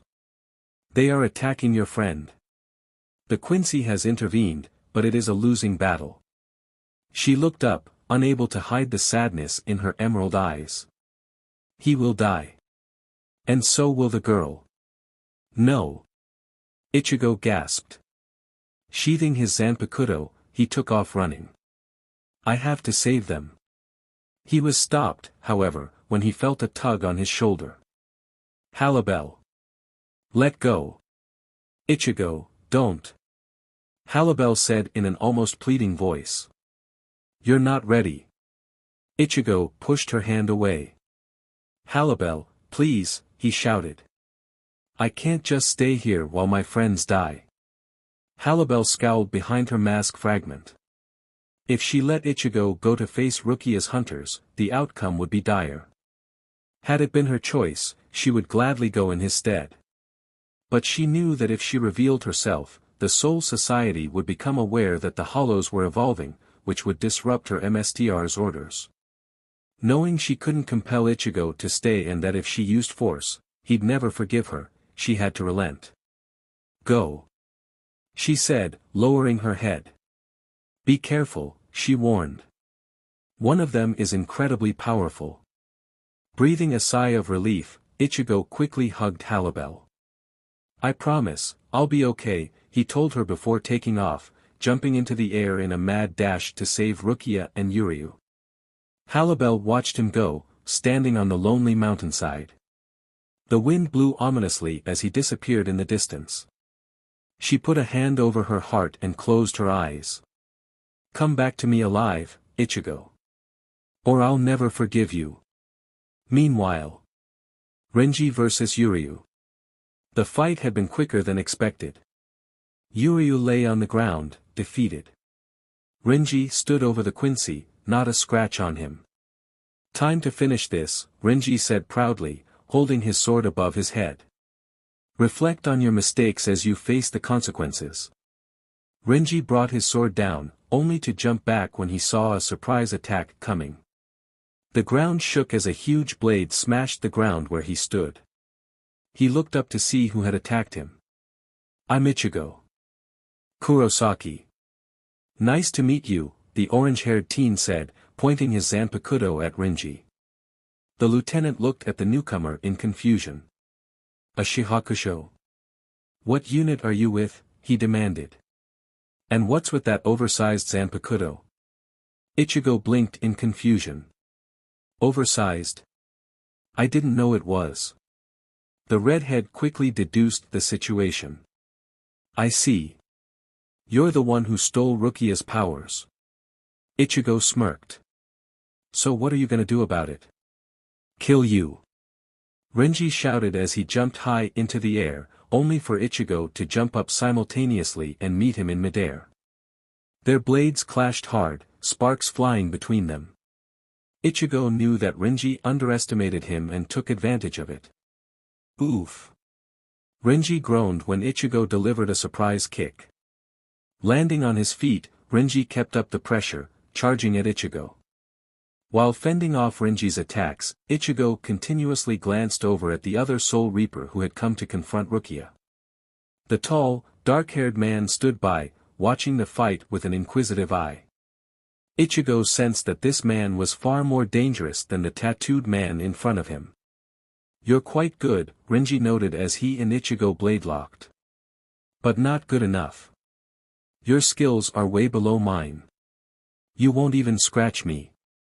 He did note, however, that there was something about Ichigo's fighting style that seemed unsettling. "Did Rukia teach you how to fight?" "Maybe." Ichigo smirked. "By the way, you shouldn't blade-lock." Renji was taken aback when Ichigo let off the pressure, allowing his blade to slide past Renji's. The man dodged it at the last second, but not before the tip of Ichigo's blade cut his chin. "What was that you were saying about a scratch?" Ichigo taunted. "You should really keep your guard up." The redhead wiped the blood away and sneered at Ichigo. "That does it." But Renji stood still when the voice of his superior cut in. "Your guard was down," Byakuya pointed out, his steely gaze fixed squarely on Ichigo. "Do not underestimate him. He may be inexperienced, but I've heard of him somewhere. There was a report 33 hours ago from the stealth force stating that the Minos Grande that had appeared here was destroyed." Renji froze before looking over at Ichigo. "He did what?" he gaped. "This kid?" Renji couldn't believe it. "The stealth force isn't what it used to be, I see. Just look at that kid's Zanpakuto. It's a big, clunky embarrassment," he taunted, unable to believe his own captain's words. "Boy! What's your Zanpakuto's name?" Ichigo blinked in confusion. "Name?" he asked, puzzlement written on his face. "You can name Zanpakuto?" Throwing his head back, Renji laughed at the naive novice before his face twisted with anger. "You can't even ask your Zanpakuto its name. You think you can fight me as an equal? Think again." He ran his hand alongside the flat of his sword. "You're 1,000 years too early. Roar, Zabumaru." In an instant, Ichigo watched Renji's sword glow a menacing red before it transformed. It was wider now, with sharp protrusions along the edge. Ichigo braced himself as Renji jumped into the air, but he still wasn't ready for it. Renji's spiritual pressure exploded with his sword's evolution, and his strike was faster than Ichigo could react. He felt the wicked metal tear into his shoulder in a flash. He cried out and stumbled. Renji's laughter filled the air while a stoic Byakuya and a horrified Rukia looked on. "It's over, boy," he laughed as he swung his weapon over his head. "You lost to Renji Abarai. You die here." Rukia was about to rush to Ichigo's aid, ready to jump Renji in an attempt to buy Ichigo time to run away. "He's going to die. If I don't do something, he'll die because of me." She took a single step forward before she saw Ichigo rise to his feet. His body glowed blue as he stood tall, readjusting his stance. His spiritual pressure is rising. Where is it coming from? Renji was taken aback by Ichigo's defiance but remained undeterred. Excellent. It's no fun butchering a crippled pig. Come on then, swing your sword, he called out, eager to kill the boy. When Ichigo refused to budge, he scoffed. Well, if you won't attack, I will. Ichigo. Run. Rukia pleaded, wishing she had her powers to stop her old friend from killing Ichigo. Instead, all she could do was stand idle as the boy who had saved her faced a dire fate. Ichigo's grip on his sword tightened, and his spirit energy soared. The pressure emanating from him made Renji's eyes widen, the man too committed to halt his attack now. Such spirit energy. Where's it coming from? You want me to swing? Ichigo asked as Renji charged him. How about this? The onlookers watched in complete shock as Ichigo swung his sword at Renji, killer intent in his eyes. Renji felt the slash and watched as he fell one way, while his arm fell in the opposite direction. Arg! Renji screamed, pain shooting through him as blood gushed from the stump of his right arm. Ichigo didn't hesitate. He brought his sword around to deliver the finishing blow. This match is mine, he shouted with a grin. His attack never reached Renji. He gaped in astonishment as he saw that a good portion of his large Zanpakuto was missing. What? It disappeared. But, he didn't do anything. He looked up in horror when he realized that it wasn't Renji who broke his Zanpakuto, but Byakuya. The man held the broken part of Ichigo's sword in his hand. Dropping the broken blade, Byakuya slowly reached for his own weapon. Ichigo never saw it coming. He felt blood drip down his chest. Then the pain set in. Ichigo gasped, realizing that Byakuya had attacked him faster than he could react. What happened? Was I cut from behind? From the front? He leaned forward, falling to the ground. His defeat had happened before he even realized it. You're too slow, Byakuya Kuchiki mocked, watching the boy hit the ground. Even to fall, he added with a condescending gaze. Nursing his severed arm, Renji stared at his captain in awe. Even after all the time he'd known him, he was still peerless. He'd seen only the second strike of his captain's attack. He's still miles above me. He picked up his severed right arm, hoping the medics could reattach it. He saw the look of disapproval in his captain's eye and bowed his head in shame. Byakuya stared at the boy with an inquisitive glance. This boy was far more dangerous than they'd initially thought. His swordplay was nothing to scoff at. In fact, it was more brutal and furious, like that of a hollow.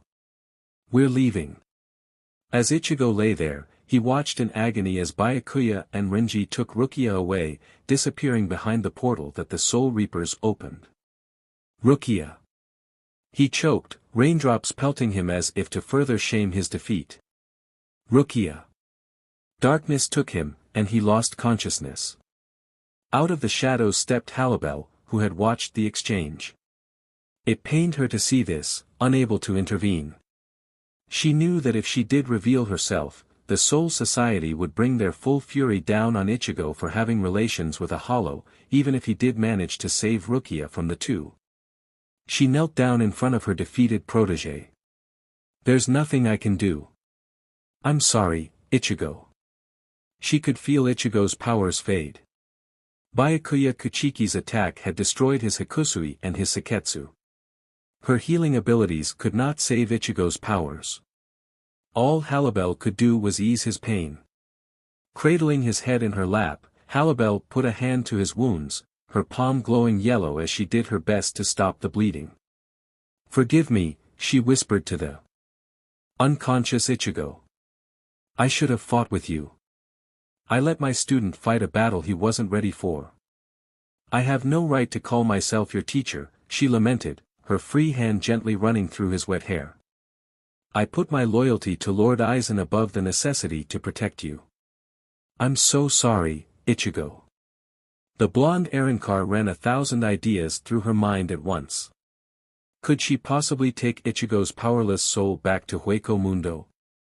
Perhaps there, she'd find a way to get his powers back. If nothing else, she could make him into an Arrancar and assist his revenge by confronting the Soul Reapers who had done this to him. Or perhaps she could beg her MSTR for his assistance. She knew it was too soon for Aizen to reveal himself, but if she could message him in some way, she could have him return Ichigo's powers and have him join their forces. But her plans were dashed when she felt someone coming. It was someone powerful, making her curse. Laying Ichigo's head gently down onto the ground, Halibel disappeared into the shadows and suppressed her spirit pressure. That's. Kisuke Urahara stood over the defeated Ichigo, an umbrella shielding him from the rain. He stared down at the boy and knelt to check if he was alive. Halibel cursed. She knew who Kisuke Urahara was. He was said to be one of the cleverest Soul Reapers alive. The shopkeeper inspected Ichigo's wounds and noticed several things that clearly didn't add up. Standing up straight, he looked around to see if they were being watched. His eyes lingered at the spot where Halibel was hiding for a moment before he looked away. Regardless of what had happened, he needed to get Ichigo to safety before he died from his injuries. Tensai, he called out. At his command, the burly assistant picked Ichigo up, and the two walked away. Kisuke turned around and stared at the spot where Halibel was hiding again before turning away. Once they were gone, Halibel stepped out of the shadows and breathed a sigh of relief. Kisuke Urahara was craftier than she'd given him credit for. She hoped that Ichigo's secret hadn't been revealed yet. Knowing there was no more she could do, she returned to Hueco Mundo.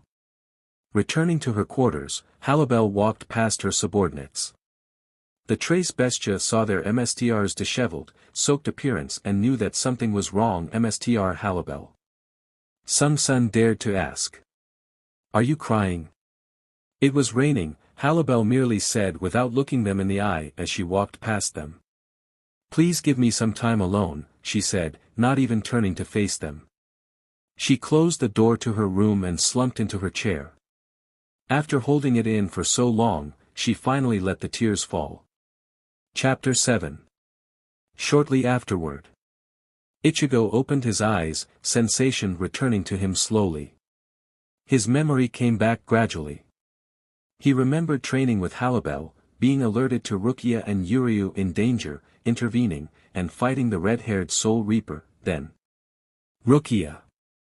Ichigo shouted as he sat up, only to realize that he was no longer bleeding out in the rain in the middle of the street. Hey, where am I? Good. You're awake. Turning around, Ichigo's eyes widened when he saw the bucket hat-wearing shopkeeper sitting behind him, his face obscured by his fan. Hat and clogs. You're lucky to be alive. I guess we should be grateful that Byakuya still possesses an iota of mercy. He saw Ichigo try to rise but held a hand up. Careful. If you move around too much, you'll die, he warned. Is this your house? Ichigo asked, looking around. He certainly wasn't home, that was for sure. Yep. Did you save me? Ichigo asked, almost accusingly. The shopkeeper was silent for a moment, his eyes fixed squarely on Ichigo as if he was trying to solve a puzzle he was missing a piece for. You sound upset. Didn't you want to be saved? Ichigo merely looked down at the floor, remembering his utter failure to save Rukia and Yuryu, he said, his head snapping up. What happened to him? Is he here? He asked, concerned for the Quincy. Nope. He's home. He lost a lot of blood, but his injury wasn't severe. A few days in bed and he'll be right as rain. He put his fan down and smiled. He told me to take care of you. Because you're the only one who can save Miss Kachiki. Ichigo hung his head again, a look of defeat on his face. Save her? What am I supposed to do? She's in the Soul Society. The one place I don't know how to go. How can I save her? Giving in to defeat, Ichigo slumped forward. I can't. I can't do it. What if you could? Ichigo's head snapped up again, a flicker of hope in his eyes. Huh. The next several minutes saw the man explain his terms to Ichigo, promising to help him reach the Soul Society provided he allowed him to train him for 10 days. When Ichigo protested that there wasn't any time, Hadanclogs easily pinned him and made him realize that as he was now, he was virtually useless. So in the end, Ichigo agreed. Then go home. Get some rest, the man instructed, introducing himself as Kisuke Urahara. Because for the next 10 days, I'm putting you through the ringer. Ichigo stood up and walked towards the door, a black cat walking past him towards its owner. Before he left the room, though, he heard Kisuke call out to him. Oh, and Ichigo? The boy turned around and almost froze from the accusing glare Kisuke was giving him. You wouldn't happen to be hiding anything important from us, would you? Swallowing the lump in his throat, Ichigo calmed the butterflies in his belly and glared back at him. Are you? The two locked eyes for a tense moment before Kisuke smiled, relenting the argument. Touché, I guess. You can go now. Shivering from the stare both he and the cat were giving him, Ichigo left the room. One thing was for sure, Kisuke Urahara was not someone to be careless around. The shopkeeper and the cat heard Ichigo leave before Kisuke turned to his feline friend. I do believe our dear Ichigo is keeping something from us. Had anyone normal been present, they'd have been knocked off their feet when the cat spoke. Yes, I noticed it too. For some time now I've felt something off about that boy. The cat got onto Kisuke's lap.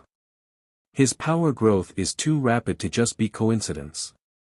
Sitting back on his cushion, Kisuke thought deeply about the matter. Yes. Yuryu told me what happened. Ichigo not only disarmed a lieutenant but was on the verge of killing him. No lowly substitute with only 2 months of combat experience, fighting hollows no less, could achieve that on his own. Miss Kuchiki was a good teacher, but she mainly focused on teaching him the bare basics. And even before that.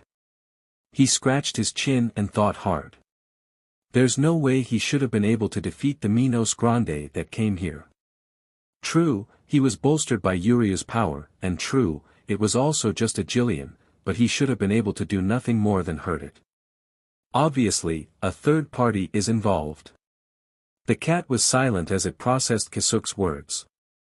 Yes, and there's something even more unsettling. The black cat sniffed the air and bristled from Ichigo's lingering scent. He reeks of hollow. I noticed too. And while I was recovering him, I noticed something rather peculiar. How so? His wound.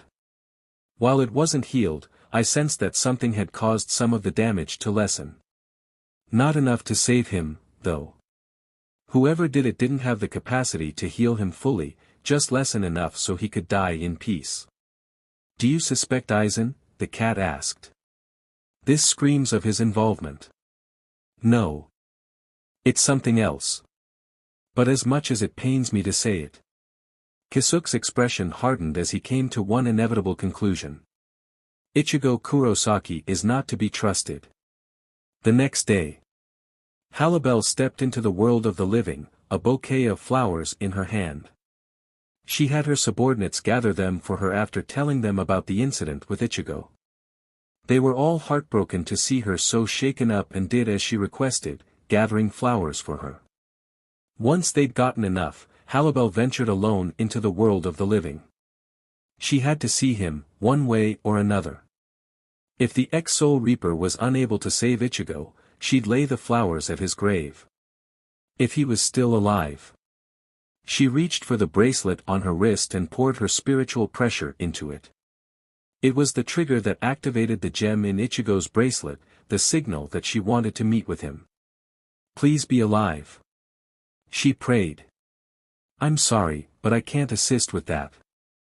I'm sorry, but I can't assist with that. I'm sorry, but I can't assist with that. 2 days later. So Kyaku Hill, everything Ichigo had gone through had led to this moment, the final showdown with his enemy, Rukia's older brother, Byakuya Kuchiki. His black blade, the embodiment of his Bankai, Tensa Zangetsu clashed with the man as he engaged the captain in a fast and furious duel. Ichigo had arrived at just the last second to save Rukia, stopping the giant firebird with his Zanpakuto.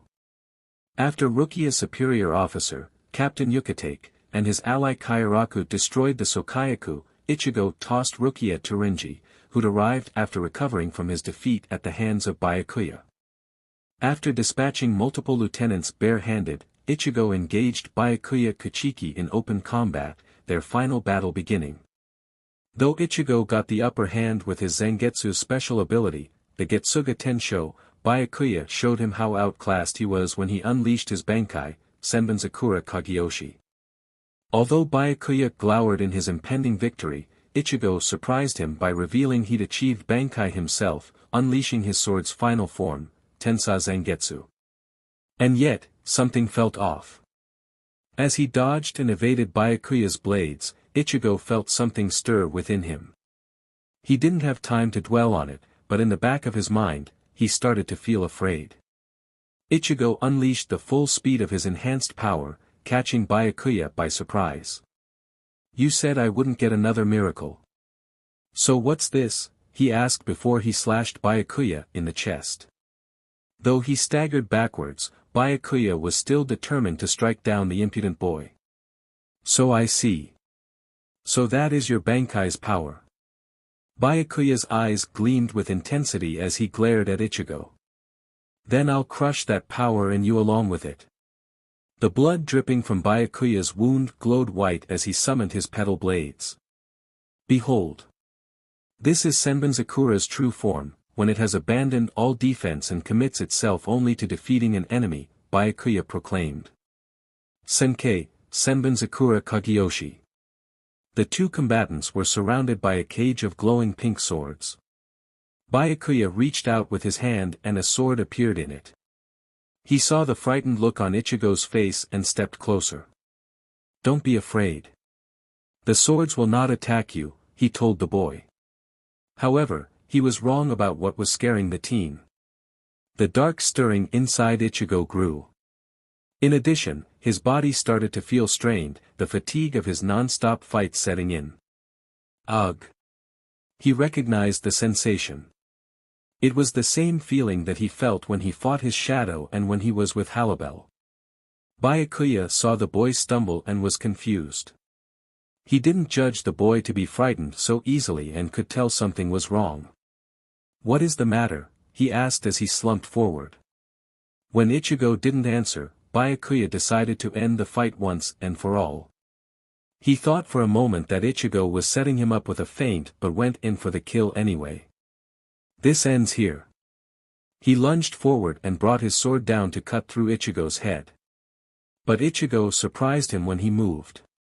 He didn't bring his black blade up to block though. Instead, Ichigo stunned the captain when he reached out with his bare hand and caught his glowing blade. "What? You fool," said the boy in a dark, mysterious voice. "Throwing yourself into a fight you can't possibly win? What would your girlfriend think?" "How?" Byakuya gawked. "Who are you?" When Ichigo looked up, his eyes widened with horror. The boy's eyes were black and yellow. And growing on the side of his face was a hollow mask. "Who am I? I have no name."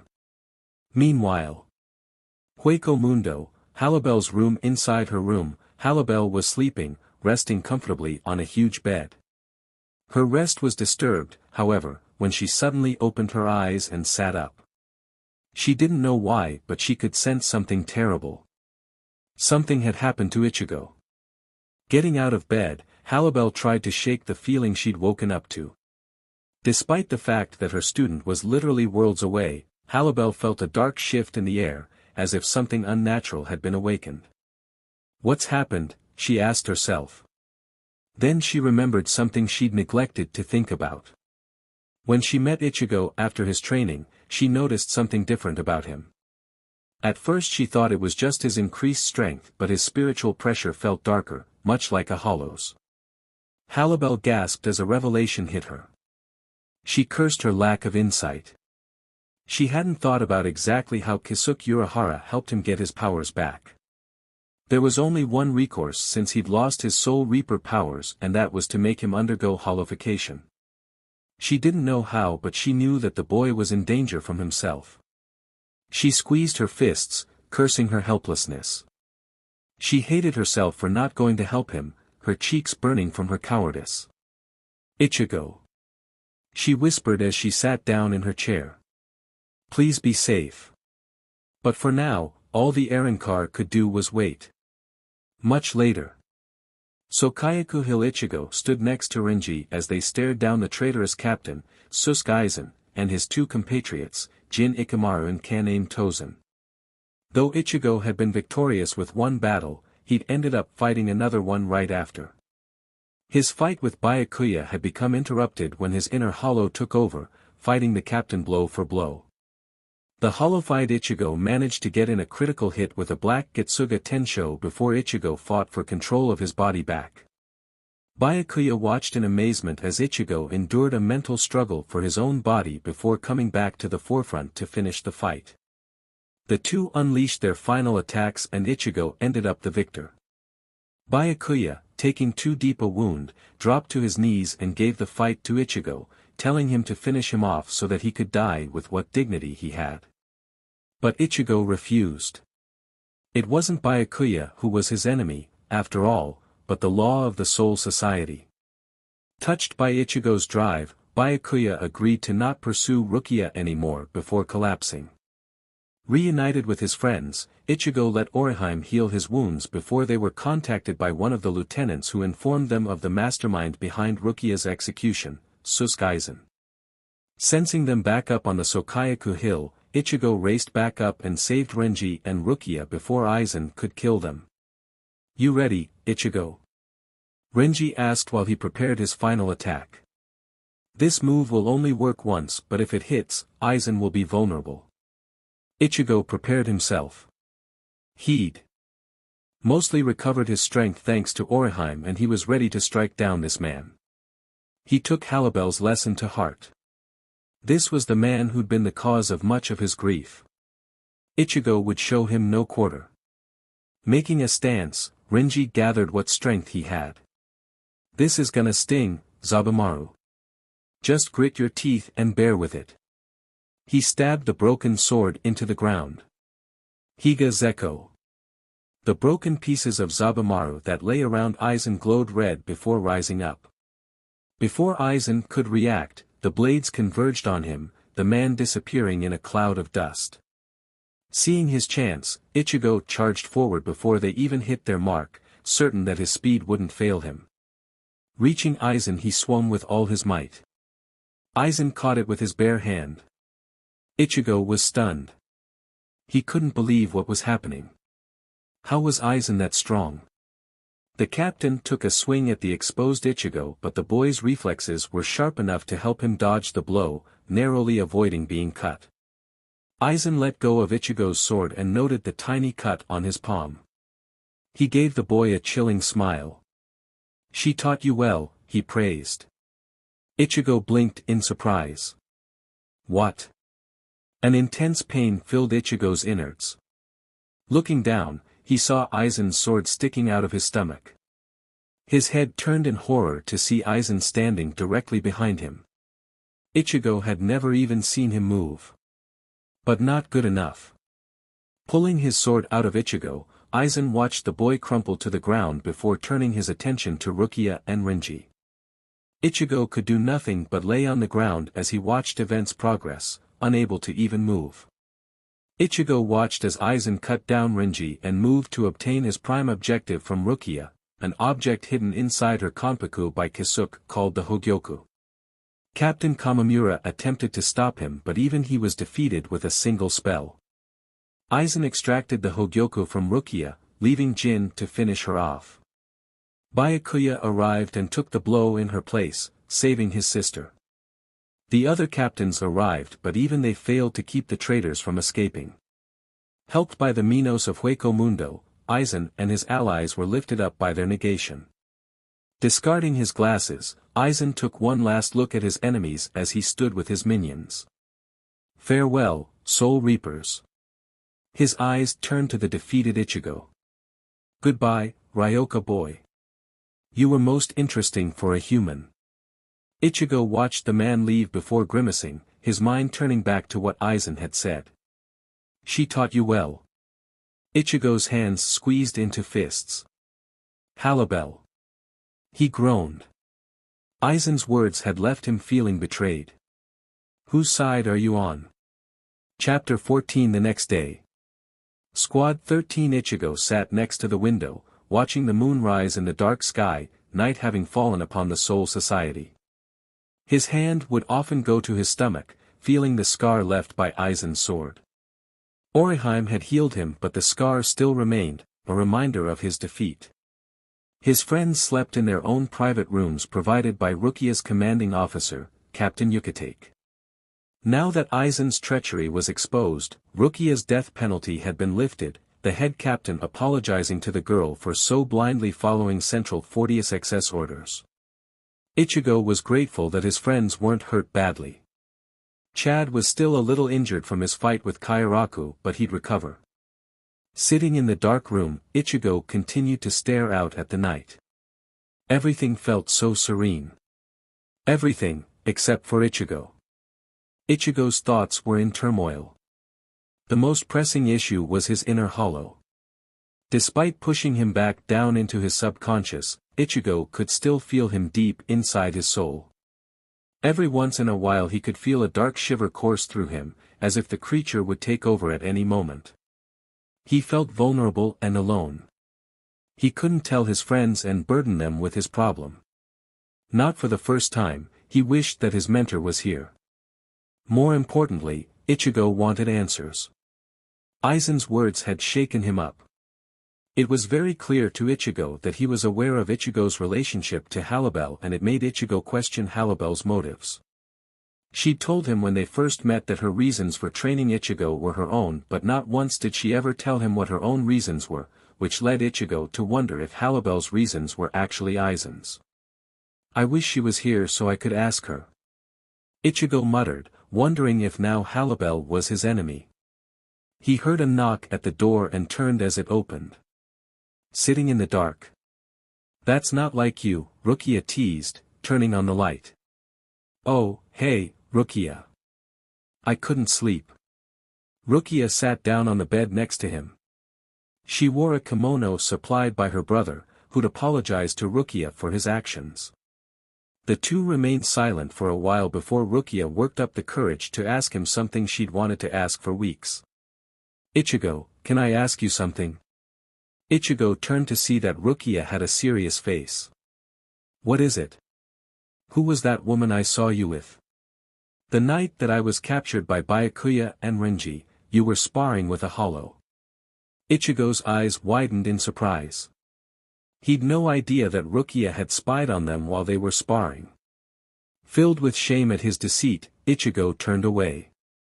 I'm sorry. I didn't know how to tell you. Rukia put a hand on his arm, giving him a gentle smile. She knew that this was clearly deeply personal to Ichigo, but she knew that it was time for the boy to tell the truth for once. You can tell me now. Sighing, Ichigo turned back to Rukia and confessed to everything. He told her about the night he met Halibel and how she trained him, letting him get revenge on Grand Fisher, and even about their romantic night during the festival. He even apologized for using the sleeping powder on Rukia. Well, I had thought that something was up. You were growing too strong for it to be just coincidence. But Ichigo, her smile disappeared and her tone grew more serious. This is going to be a problem. It's obvious that she's one of Aizen's soldiers. Ichigo scowled. He knew how this might look to one of the captains. Are you going to tell the others? Rukia shook her head. No. I can tell that you trust her, Ichigo. From the way you described her, she doesn't sound like she was trying to brainwash you. So I'll keep quiet for now. But Ichigo, she grew more concerned. I don't know what will happen if the captains learn of this. Sweat dripped down the side of Ichigo's head as more dread filled his heart. Considering their treatment of Rukia just for saving his life, He'd no doubt their punishment for his crime of associating with Halibel would be severe. I don't know what to do, he admitted. I don't think she's my enemy, but... Silence filled the room again. Rukia didn't know what to tell her friend. She trusted his judgment, but this was still a serious matter. Just remember, the next time you meet her, you're enemies now. Ichigo couldn't help but sigh, knowing deep down that she was right. I know. Rukia could tell this was weighing heavily on his shoulders. Knowing there was no easy answer for him, she patted his shoulder. Get some rest, she told him as she got up. You need your rest. Ichigo watched her leave before lying down in bed. It had felt good to finally confess to someone about his relationship with Halibel, but the doubt still remained in his mind. Turning over, Ichigo fell into a restless sleep, feeling the call of his inner hollow from deep within. Days later. Karakura Town, Ichigo's room. Ichigo lay on his own bed. He'd been through so much that it felt foreign to him. It was hard to go from a life-or-death rescue mission to his normal life, even with his normal hollow hunting. Though he was disappointed that Rukia did not return with him and his friends, he understood that she was a soul reaper and belonged in the Soul Society. Khan was devastated, but Ichigo didn't really care. He was dozing off to sleep when he glanced at the bracelet around his wrist. Yoruchi had given it back, stating that she could wait until Ichigo was ready to tell her what it was, though from the look in her eye Ichigo surmised that she figured out it was a communication device. He was glad that she didn't hand it over to Kisuke at least. Speaking of Kisuke, Ichigo had grown to be more distrustful of the shopkeeper. Although the man had apologized for all that he put Ichigo and Rukia through, Ichigo had not quite forgiven him for leaving him in the dark about so many things. He wanted to vent his anger at Kisuke at the time but held his tongue since he really just wanted to go home. The boy went rigid when he saw the jewel in the bracelet turn green.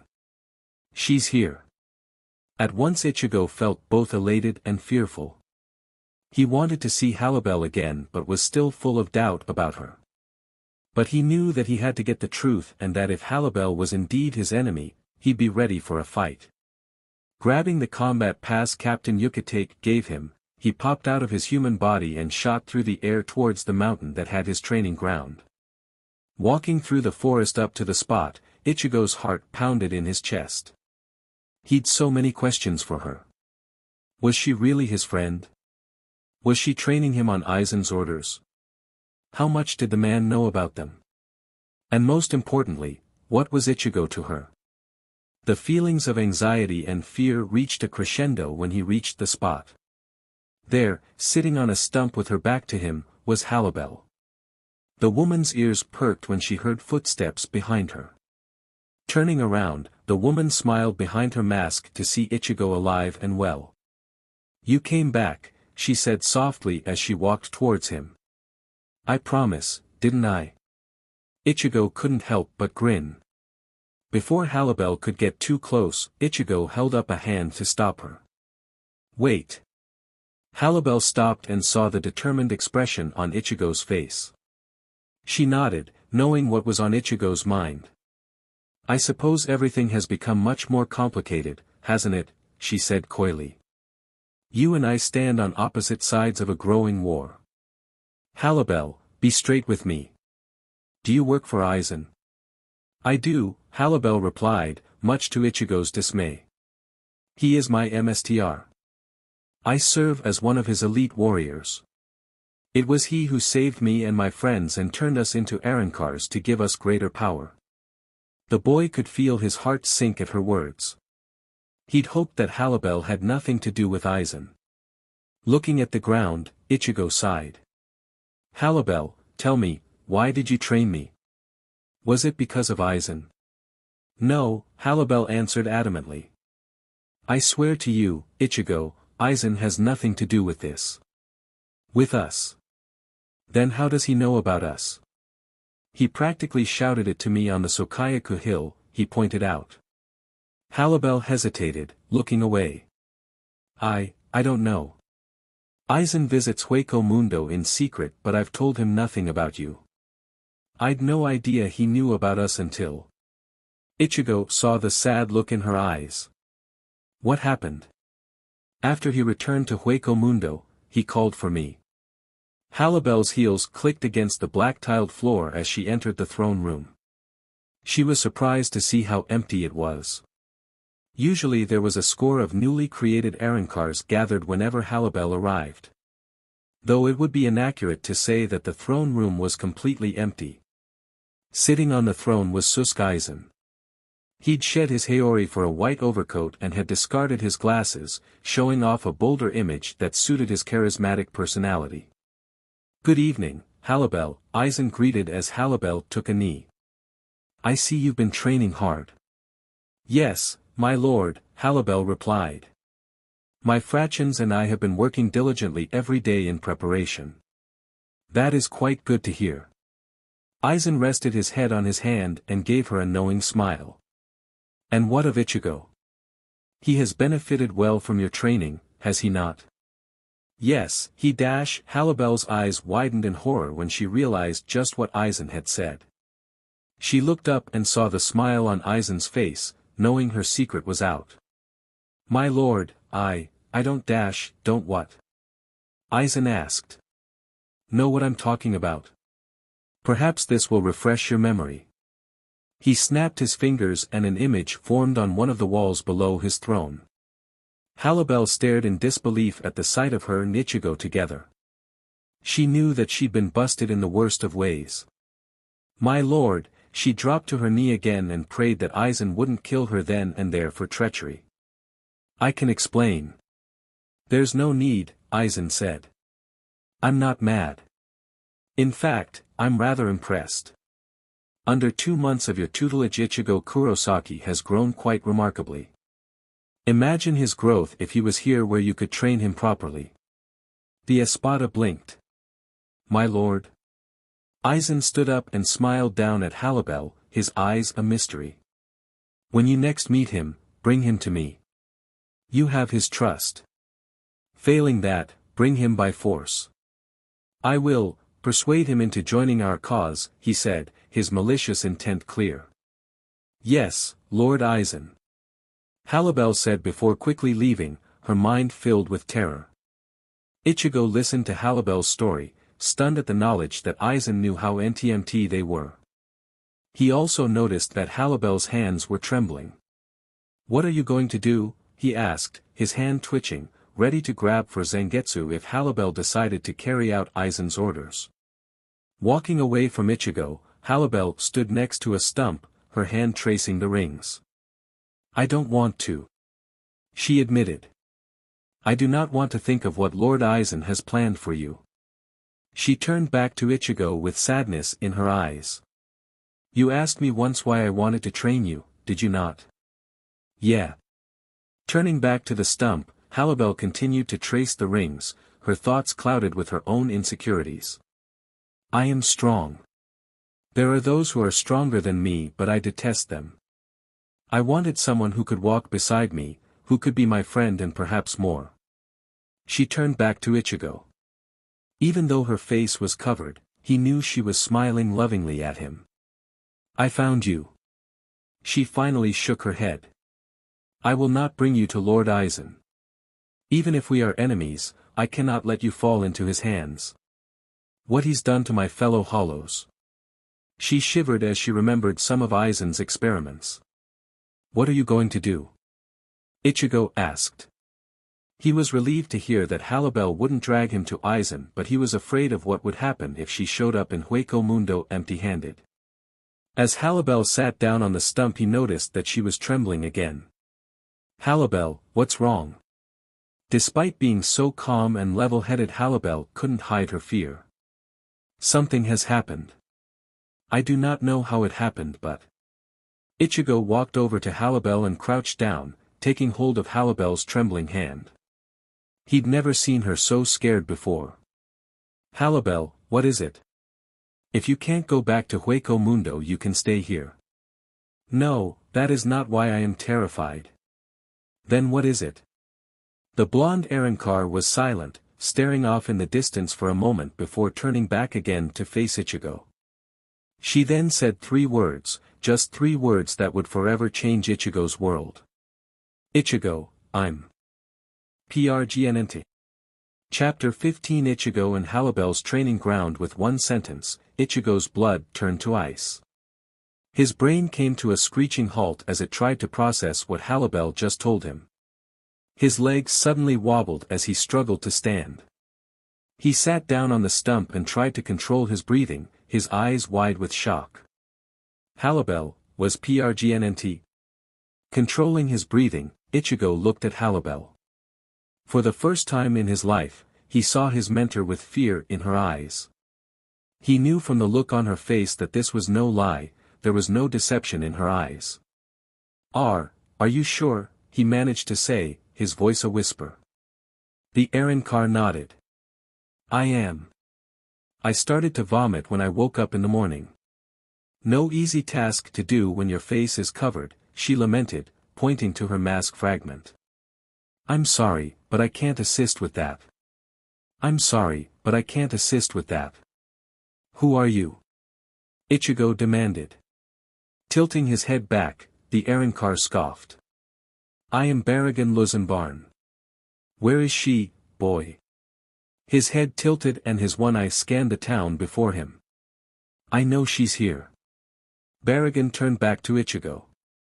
"Tell me where she is now," he demanded. Ichigo pointed his Zanpakuto at Barragan, ready to fight. "Like hell I'm telling you." Barragan's eye narrowed. "That wasn't a request, Soul Reaper," he spat, crossing his arms. "You will tell me where she is. And if I refuse?" The Espada looked at Ichigo's Zanpakuto like it was a twig. "Humph.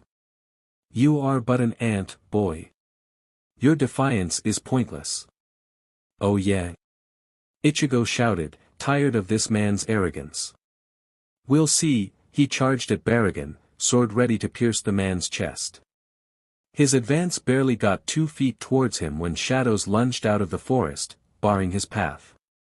He skidded to a halt when he saw 6 more Arrancar, all of them defending their leader. "Those your fraction?" he asked. "Humph. It seems the traitors told you a bit about our forces." He snapped his fingers and 2 of his minions brought out a large bag. Ichigo watched in confusion as bones fell out of the bag before they flew up into the air and formed a throne of bones for Barragan. Sitting down in his chair, Barragan pointed his hand at Ichigo. "Break him," he commanded. "The boss wants Ichigo Kurosaki alive, but I will make him suffer for his disobedience first." "Finder, Aburama," he addressed, talking to the blonde Arrancar whose mask covered his face and the one with an eagle's skull fragment and war paint. "Search the city and find her.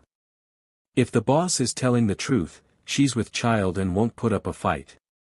Eliminate all who stand in your way." "Yes, sir," the 2 shouted in unison. "Your wish is our command, your majesty." The 2 jumped into the air and darted for the city, only for Ichigo to meet them midair. "You're going nowhere." Ichigo shouted, his fears confirmed. Aizen knew Halibel was PRGNNT. And if these malicious Arrancars found her in his home, they'll harm his father, Yuzu, Karen, and Khan. He had to stop them here. Holding his sword out, Ichigo charged his spiritual pressure to the max, Ban, Kai. Barragan watched unimpressed as Ichigo disappeared in a whirl of energy, clad in his black cloak and clutching his black Zanpakuto. "A black Bankai?" He scoffed again and sat back in his chair. "So what?" He glanced up at his men in the air. "My orders still stand. Crush him." He held up a hand and balled it into a fist. "Show him how feeble his strength is." "Yes, sir," the Arrancar said, drawing swords. One of the larger men, a brutish figure with a helmet fragment and blonde hair, gripped his sword tightly in his massive hand and grinned. "That's a Bankai. Pathetic." The brute charged at Ichigo, ready to attack. He was unprepared, though, for when Ichigo swung Tensa Zangetsu, cutting right through his sword. A spray of blood erupted as he realized that Ichigo had cut not only through his zanpakuto but through his thick hierro skin. What? How? He choked before falling to the ground. Whose strength is feeble? Ichigo taunted, pointing his blade at the rest of them. Is that all you've got? The other 5 men tensed before Ichigo disappeared from their sight. Using his Bankai's high speed, Ichigo slashed at all 5 of them. Each of the men managed to block Ichigo's strike, but the massive force of the blow sent them all careening down into the mountainside. The only one of the 5 to not be knocked down was the biggest of them, a hulking Arrancar with massive fists. He blocked Ichigo's attack and was sent skidding backwards but was undeterred. He looked down at the gash on his arm and frowned. So, the rumors about you are true, he noted. I guess being trained by an Espada has its perks. You don't know anything about me. Ichigo said. We know more than you think, Ichigo Kurosaki, the large man replied. Where's your zanpakuto? Holding up a fist, the Arrancar merely stared at the black-clad substitute. This is the only weapon I need. The Frachin charged at the boy and swung his massive fist. Confident in his strength, he thought that he could overpower the boy before moving on to find Halibel. He was shocked, though, when Ichigo blocked his strike with the back of his sword, the impact not even fazing him. What? Was that supposed to be a punch? Ichigo taunted, getting irritated by the Arrancars.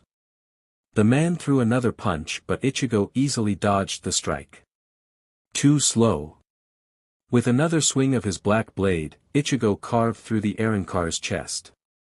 Gah! Choked the Arrancar, coughing. He threw another slow punch at Ichigo but it only gave the boy the opportunity to disarm him. Too strong, he choked before falling to the ground.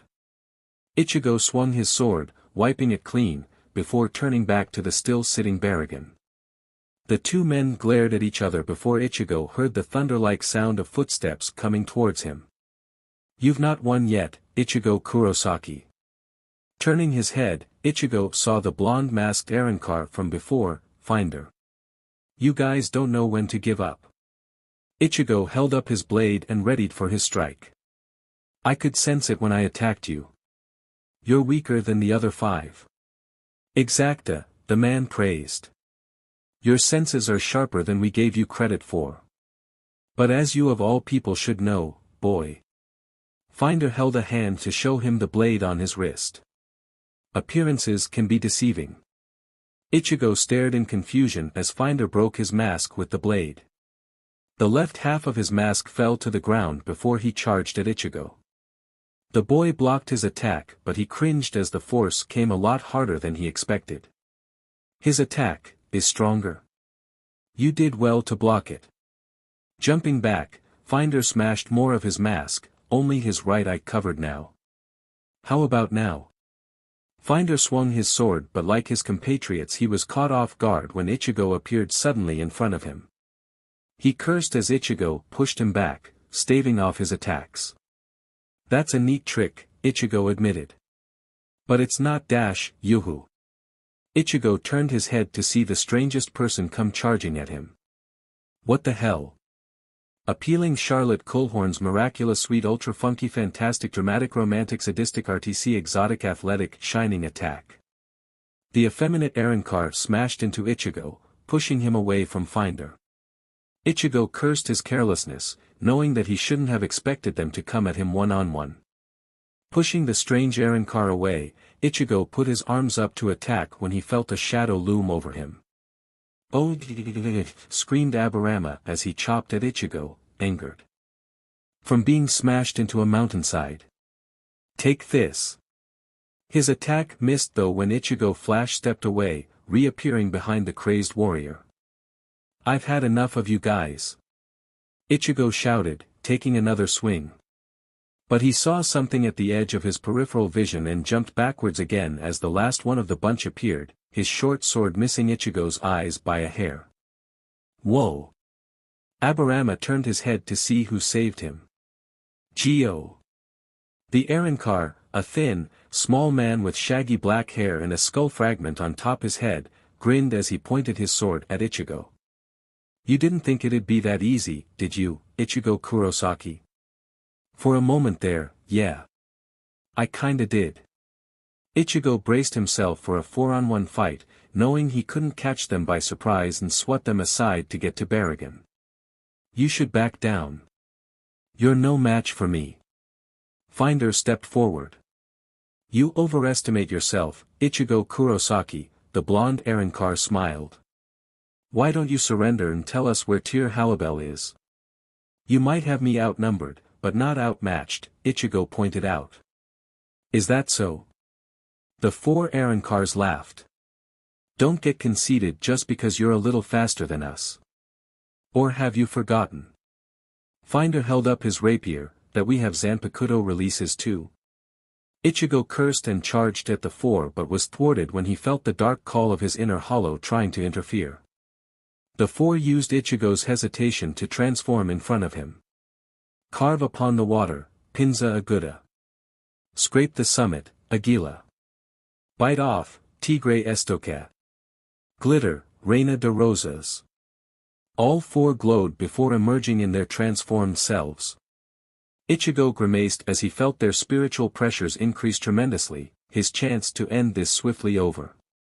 Gio's was the more tame of the transformations, wearing a black and gold outfit with fur covering his arms and legs with blades on each wrist, a third one dangling from his braid behind him. Aburama had transformed into a large red eagle, his wings flapping powerfully in the wind as he hovered. Finder now had a huge white pincer claw and padding that covered the right side of his body. As for Charlotte Coolhorn, Ichigo tried very hard to not throw up in his mouth. Surprised? Finder taunted.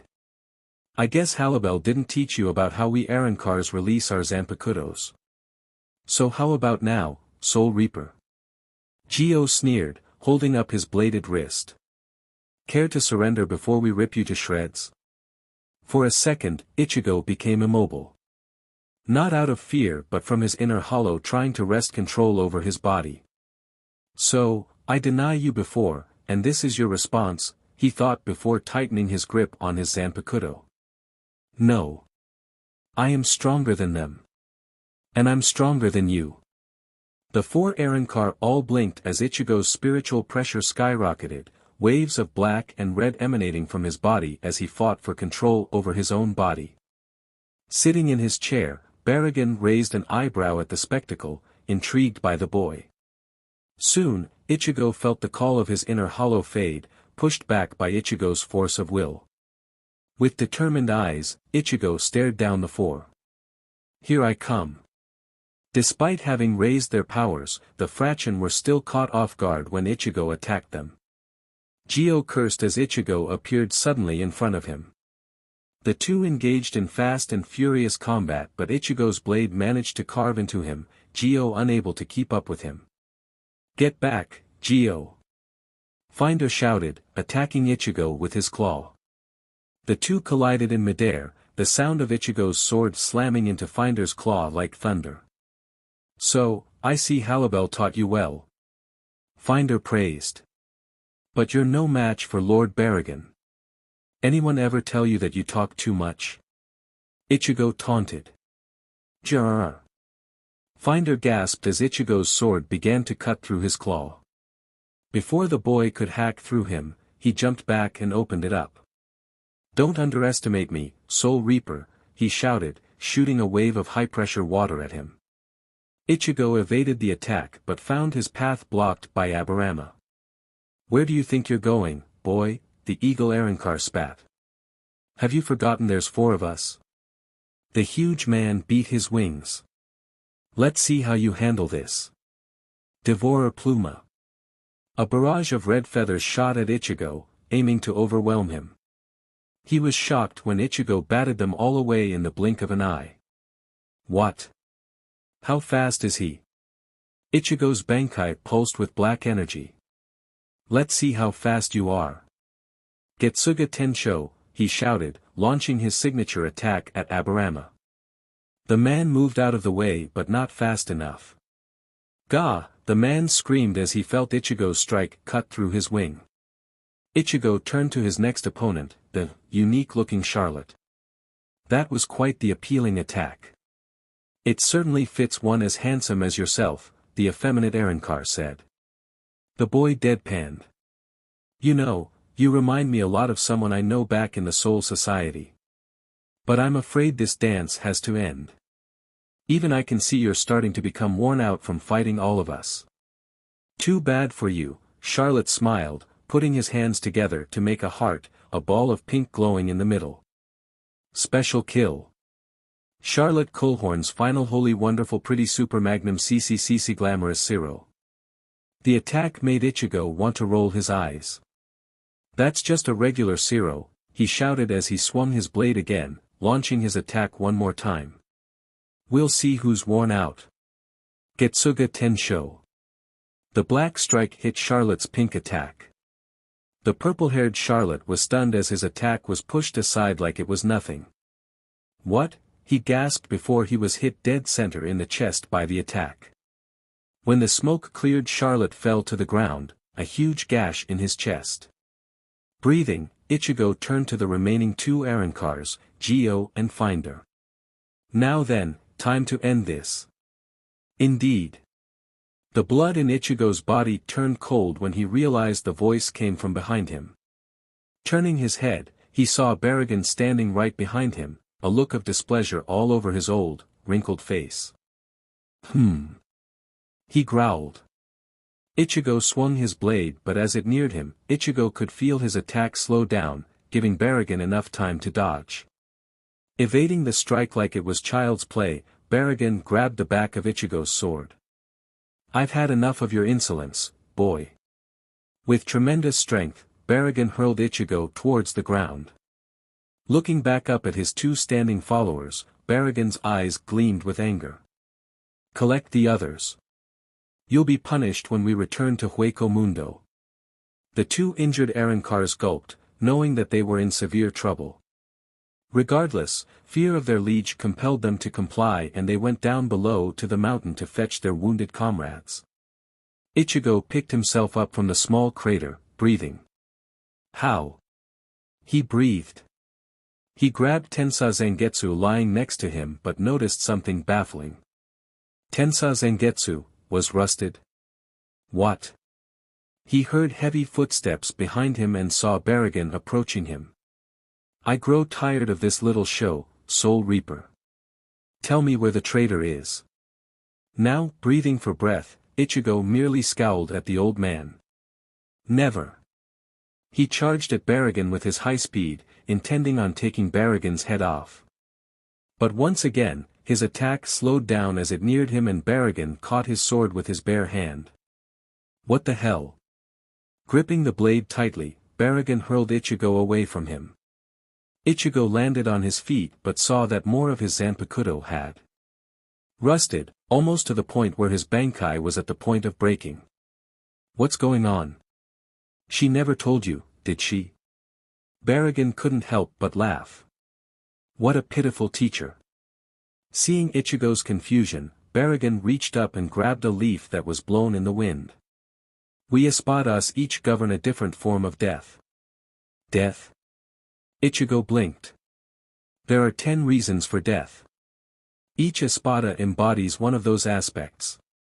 They are our thoughts, abilities, and our reason to exist. Your MSTR's, for instance, is sacrifice. And as for mine. The leaf in his hand withered away until it crumbled in his fingers, is senescence. A product of time. You can defeat flesh and blood. But you can never defeat time. Though his sword was rusty, his spiritual pressure was not. Readying his spirit energy, Ichigo launched another attack. Getsuga Tensho. He fired off his attack but was stunned as Baragon caught the crescent-shaped energy blast and crushed it with his bare hands. What? Am I to assume that was your best? Baragon asked, not impressed. The boy's heart started pounding in his chest. He had no idea a hollow could have such terrifying abilities. He realized that was what rusted Tensa Zangetsu. Though he didn't want to, he knew he had to run. He was no match against such a power. Turning around, he jumped into the air to escape, only to run headfirst into Baragon. "Wadash, where do you think you're running off to?" Baragon asked. Ichigo raised his arm but Baragon grabbed it. "You cannot run from time any more than you can run from me." Crack! Ichigo screamed in pain as his arm suddenly broke, the bones in his arm aging until they broke apart. Baragon raised a fist and punched Ichigo, sending him flying into a tree. Baragon grabbed him by the throat and slammed the boy up against the tree. He kept his aging powers in check as he gripped Ichigo's neck, knowing how much Aizen wanted the boy. "Call to her," Baragon demanded. "I'm in no mood to play hide and seek. So you will bring her to me." GLCKK. Ichigo choked. "Raise your spiritual pressure. She will sense it if she hasn't already and come running. Do it." His eye narrowed as he tightened his grip on Ichigo's throat, or perish. And never. Ichigo choked, knowing that he couldn't give in to Baragon's demands. He couldn't let Halibel be captured, even if it meant losing his life. "I won't." Baragon merely scowled. "Then die." His grip on Ichigo's throat tightened until Ichigo's face started to turn blue. Just as Ichigo was about to lose consciousness, Baragon felt a presence behind him. "Baragon," Halibel addressed, her sword in hand as she faced her comrade. "Put him down." Chapter 19. Ichigo and Halibel's training ground. All was silent as Halibel stood before her fellow Arankar, Ichigo choking in Baragon's grasp as the espada had the boy pinned to a tree. "Drop him," Halibel ordered, her hand squeezing her Zanpakuto. "Now." "Humph." Without even turning his head to look at Ichigo, Baragon let him go, the boy slumping to the ground. The color returned to the substitute's face now that he could finally breathe, but his relief didn't last long when Baragon grabbed his head and yanked him up. "Ah," he cried out, feeling the man's thick fingers squeeze his skull. "Gugh. So, you've decided to show yourself, traitor," Baragon said, his face stern as he looked at Halibel. "Lower your sword. Else I'll crush the child's skull. Aren't you supposed to be bringing him in alive? He raised his sword at me." "That alone warrants death," Baragon said gruffly. But regardless, he let go of Ichigo a second time, planting a foot onto his back to keep him from running away. "The boss gave you orders, Halibel. You were supposed to bring the boy back to Hueco Mundo." "Yes," Halibel nodded. "That was the plan. But..." Her hand subconsciously reached for her stomach, feeling her growing child within her. "Things changed." Baragon's expression didn't betray his thoughts, but after a moment he spoke his mind. "So Aizen was correct. You are with child." "I am," Halibel admitted, the need to hide the fact pointless now. "Halibel." Ichigo groaned, trying hard to breathe despite Baragon's heavy foot crushing him. "What are you doing here?" "Run ga." Ichigo screamed as Baragon took his foot off his back and stepped on his broken arm. "Quiet, boy," Baragon growled. He turned back to his former comrade and glared with his one eye. "Surrender, Halibel." "No," the blonde responded adamantly. Growling, Baragon reached out with his right hand and flexed it. "I don't think you understand the position you're in, traitor." The throne of bones he'd been sitting on exploded and a huge battle axe flew into his hand. "It's time to see where your loyalties lie." He held the axe over Ichigo's head. "Sheath your sword and the boy will live. Refuse, and I'll drag you and his head back to Hueco Mundo." He saw the nervous look on Halibel's face and knew he had her in a pinch. "Well, Halibel? Whose side are you on?" "Ours," he looked down at Ichigo's, "or his?" "Why do you care?" Halibel asked. "I was under the impression you hated Lord Aizen. And that has not changed. But for the moment, I'll deign to serve under him until I can take back my rightful place as king of Hueco Mundo." The better question is why you would throw everything away for him, he demanded, looking down at Ichigo. He increased the pressure to the boy's broken arm, making him cry out in pain again. Ichigo. Halibel started, taking a step forward, only to be held back by Barragan's axe. She knew that she had to find a way to get Ichigo out of his clutches, preferably without him getting harmed. Well, Halibel? I believe we're all waiting for your answer, Barragan repeated. Are you with Lord Aizen or not? Taking a deep breath, Halibel gripped her sword ever tighter as her eyes went from Barragan to Ichigo and back again. Lord Aizen saved my life and the lives of my subordinates. I owe him everything. She hung her head as she continued. My loyalty to him has not changed. Halibel. Ichigo started before Barragan's foot shut him up. But. She put a hand over her stomach again and looked down at Ichigo. Through Ichigo, I have gained something I thought I could never have. Something that Lord Aizen could never give me. And what's that? Barragan questioned. You're not going to tell me you abandoned us because you became PRGNT. Wrong, Halibel told him, her hand balling into a fist. Ichigo gave me a child. But he gave me something else. She closed her eyes and remembered the months she spent training Ichigo, growing closer from their time together. She couldn't put a finger on it back then, but she could finally understand what it was that Ichigo did for her that nobody else could. She looked back up at Barragan and smiled behind her mask. He made me feel human again. The area was quiet as Barragan stared at Halibel, his expression becoming angrier by the minute. You, feel human again, he questioned. Don't make me laugh, he shouted, his voice booming throughout the forest. You are a hollow. You are heartless. He pointed to the woman's womb, where her hollow hole resided.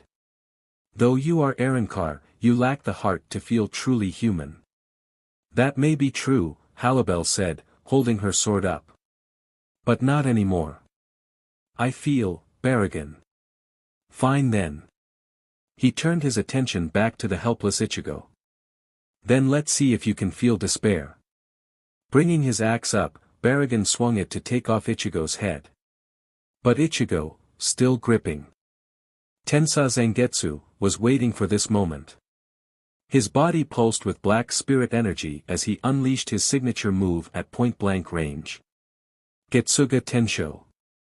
Though the attack did little to wound Barragan, it did make the large man stagger backwards as he caught his blast right in the face.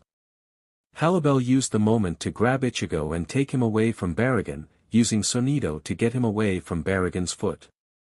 Ichigo found himself cradled in Halibel's arms, amazed at his mentor's speed. Halibel. Don't speak, the woman warned. We're not out of this yet. Barragan emerged from the plume of dust and smoke, a scratch on his cheek but no other signs of injury. So, it's treason then, he said, gripping his axe tightly. I'm going to kill you both, he declared. Putting herself between Ichigo and Barragan, Halibel took a stance and readied herself for battle. Wait. Halibel. Ichigo insisted. You can't fight. Kisuke told me that I have strength enough for this, Ichigo, Halibel told him. Humph. Insolent wench. Barragan seethed. You think you're a match for me? He asked as Halibel undid her jacket, revealing her number and mask fragment. Need I remind you that you are the number 3 Espada, while I rule as number 2? Ichigo's face turned pale with shock. What? He's that strong and he's only number 2. I don't care if I'm the 3rd Espada or not, Halibel replied. I'm going to fight you anyway. Correction, Barragan said, his strong muscles tensing to strike. You're going to die fighting me. The air itself shuddered as the two clashed. The sound of ringing steel echoed across the mountainside as Halibel's sword met Barragan's axe. Barragan swung and slashed at the woman, his axe tearing chunks from the earth as Halibel narrowly dodged his attacks.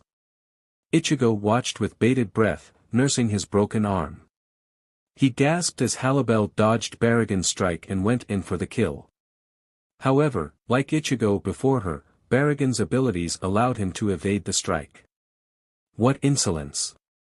Barragan mocked as his fist connected with Halibel's face, cracking her mask. Halibel staggered to one knee but quickly regained her footing. "Have you forgotten, Halibel, that I rule over time itself?" he taunted.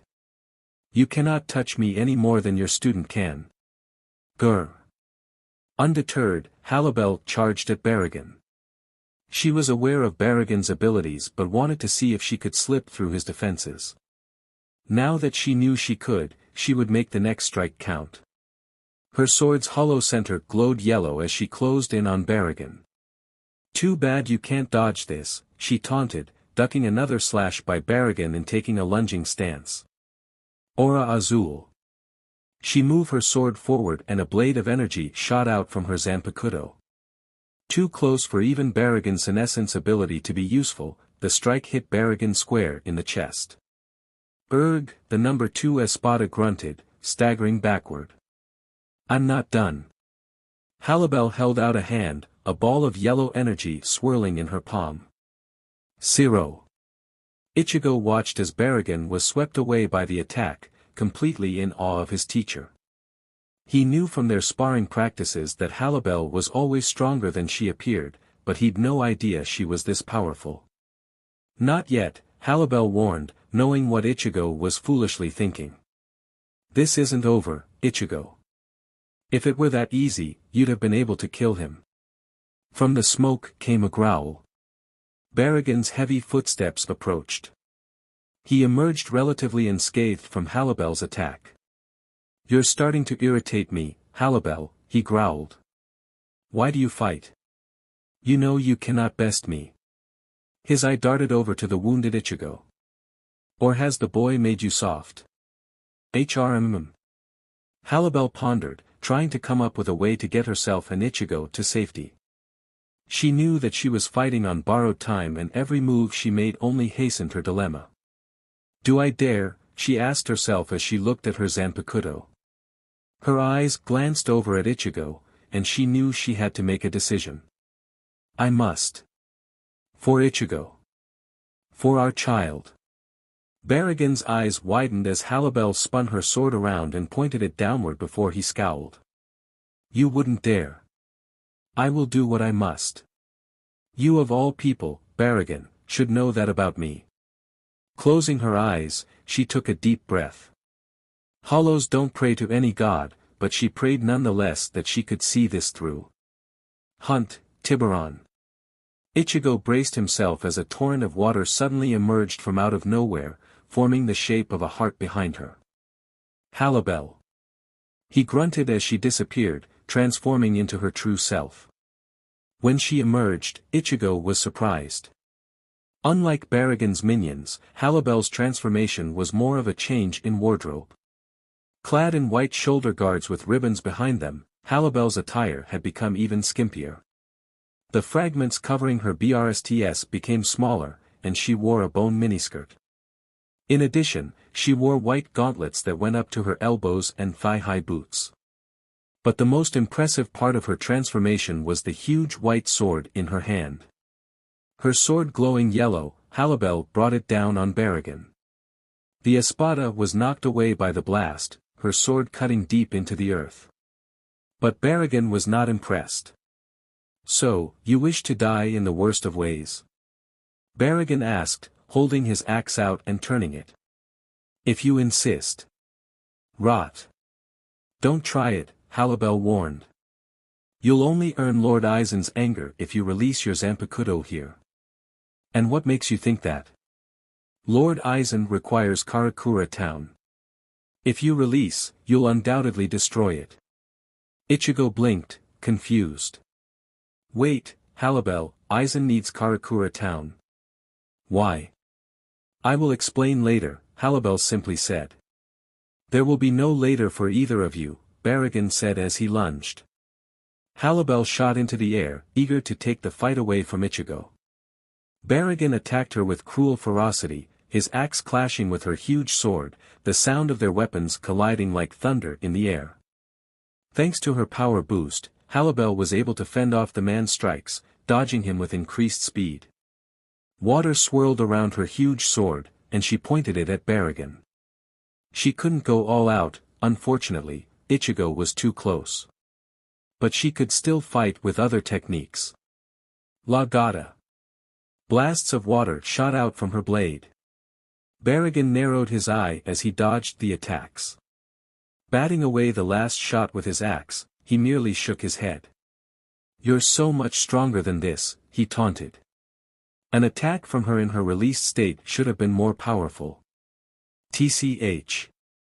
Halibel grimaced as a slow pain started to build inside her. "Gotta end this now." Hoping that Ichigo wouldn't be hurt by her recklessness, Halibel swirled her sword and summoned what energy she could. A huge torrent of water spun around her, her strongest attack.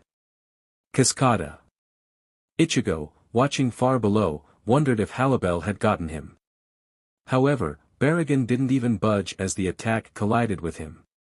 "Disappointing," was all he said before he disappeared. Halibel brought her sword up in time to block Baragon's strike, but her strength failed her. "Gah!" she cried out as the force knocked her to the ground. But before she could impact, Ichigo caught her. "Halibel. Are you okay?" he asked. He saw the look of pain on Halibel's face, and his fears came true. Halibel had spent too much energy, and now it was all her body could do to sustain their child. A swift blow from out of nowhere knocked Ichigo to the side. Halibel looked up to see Baragon standing over her. Setting down his axe, the espada grabbed Halibel by the hair and yanked her up.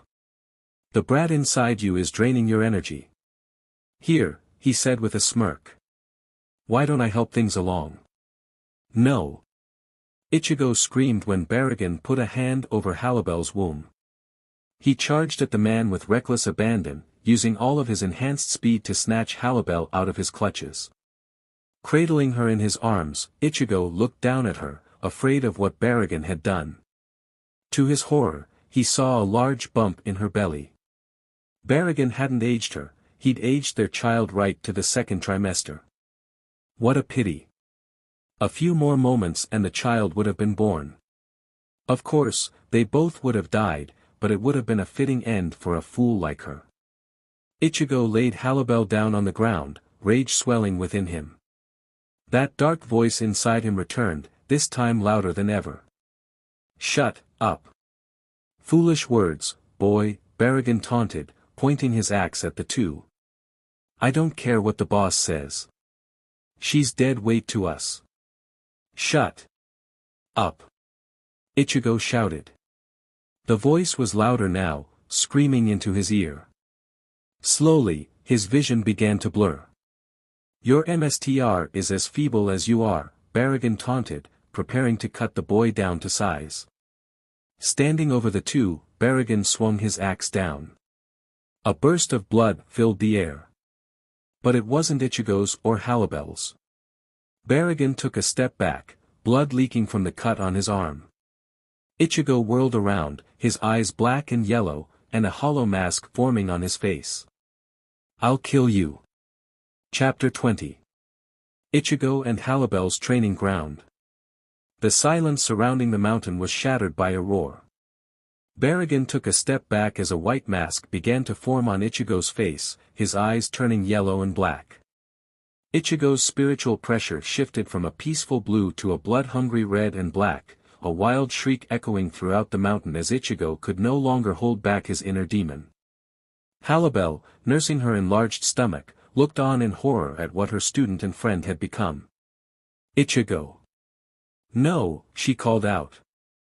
But it was too late. Ichigo had given himself over to his rage. The inner hollow had been clawing at his mind since Ichigo released his Bankai. Ichigo was able to keep him at bay with sheer force of will, thanks to his confidence in Halibel's guidance. But now, with Ichigo giving into anger and feeling guilty for letting Halibel be put into danger because of him, the inner hollow became much stronger and took advantage of Ichigo's despair in the face of Baragon's power. More and more of Ichigo's face became covered with white matter, becoming a white mask with red marks on the left side. The bones in Ichigo's broken arm started to mend thanks to the creature's high-speed regeneration. "Grr," the hollow-eyed Ichigo growled. "Humph," went the ancient Aaronkar. "So this is your inner hollow, eh?" he said, not impressed by Ichigo's skyrocketing power. "It doesn't matter how much you look like a hollow.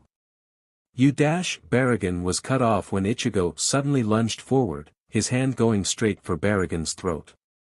Thanks to his senescence power, Baragon avoided the strike. Whirling around, he swung his axe at the hollow-eyed Ichigo.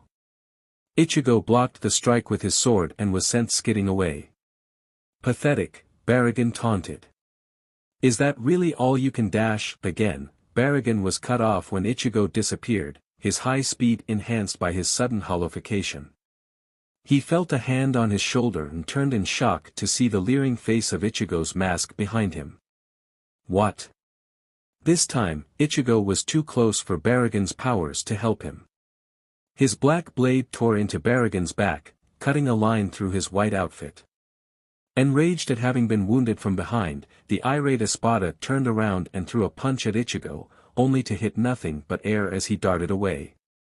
Suddenly it became a contest of who had the greater power, Ichigo's high-speed combat or Baragon's aging ability. Halibel watched helplessly on the ground, feeling pain in her stomach start to grow as Ichigo fought Baragon. "You, impudent whelp." Baragon seethed, unable to believe that a lowly hollow-eyed substitute could push him like this. Unfortunately for Ichigo, the man was a MSTR tactician and he soon became aware of Ichigo's movement patterns. When Ichigo disappeared with a burst of speed, Baragon reached out to his right and grabbed Ichigo's arm, stopping his downward swing. "I am the king of all hollows. And that includes you. Know your place." "Gah!" Ichigo screamed as Baragon crushed his arm with his powers and his strong grip. Letting go of his axe, Baragon punched Ichigo in the face, sending the wounded boy flying, his mask cracking from the strong blow.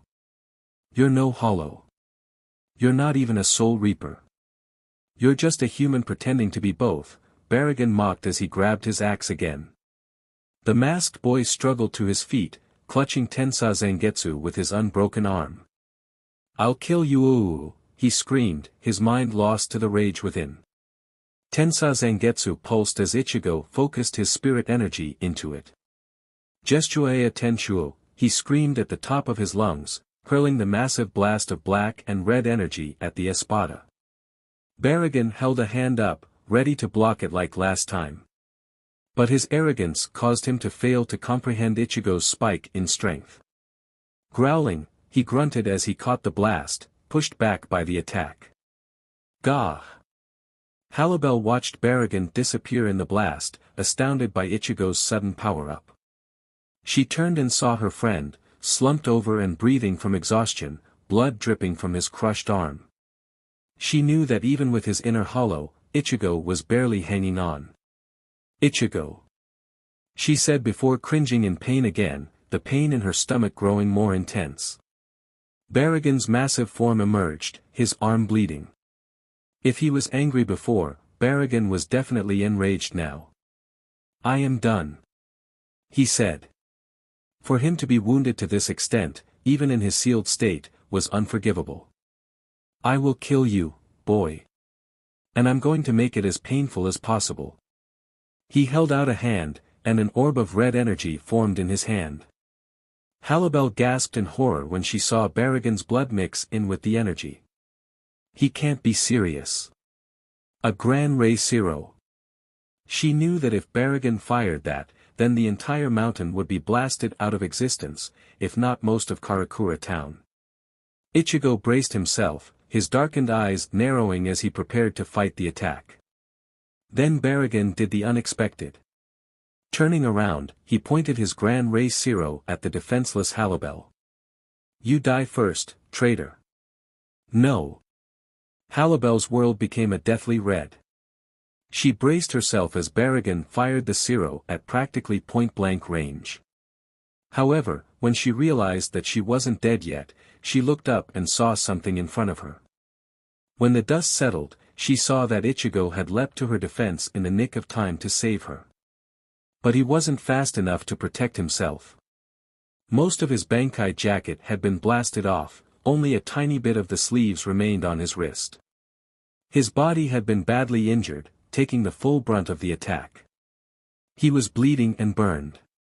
Humph. Baragon scoffed, disgusted at Ichigo's compassion. Pathetic. You had a golden opportunity to strike a decisive blow when I turned.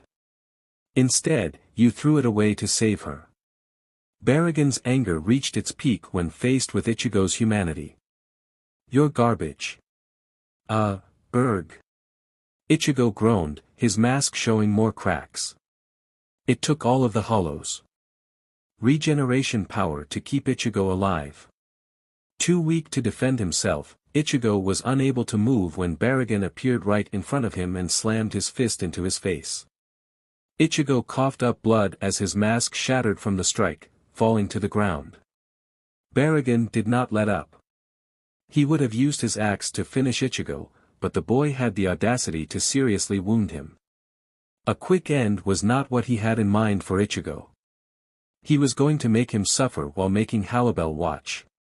Stop! Halibel screamed as Baragon stomped Ichigo, cratering the ground beneath him. Stop! Baragon, stop! Baragon's next punch made Ichigo cough up more blood. Stop! A shrill scream filled the air as a heavy stomp crushed his left leg. Stop!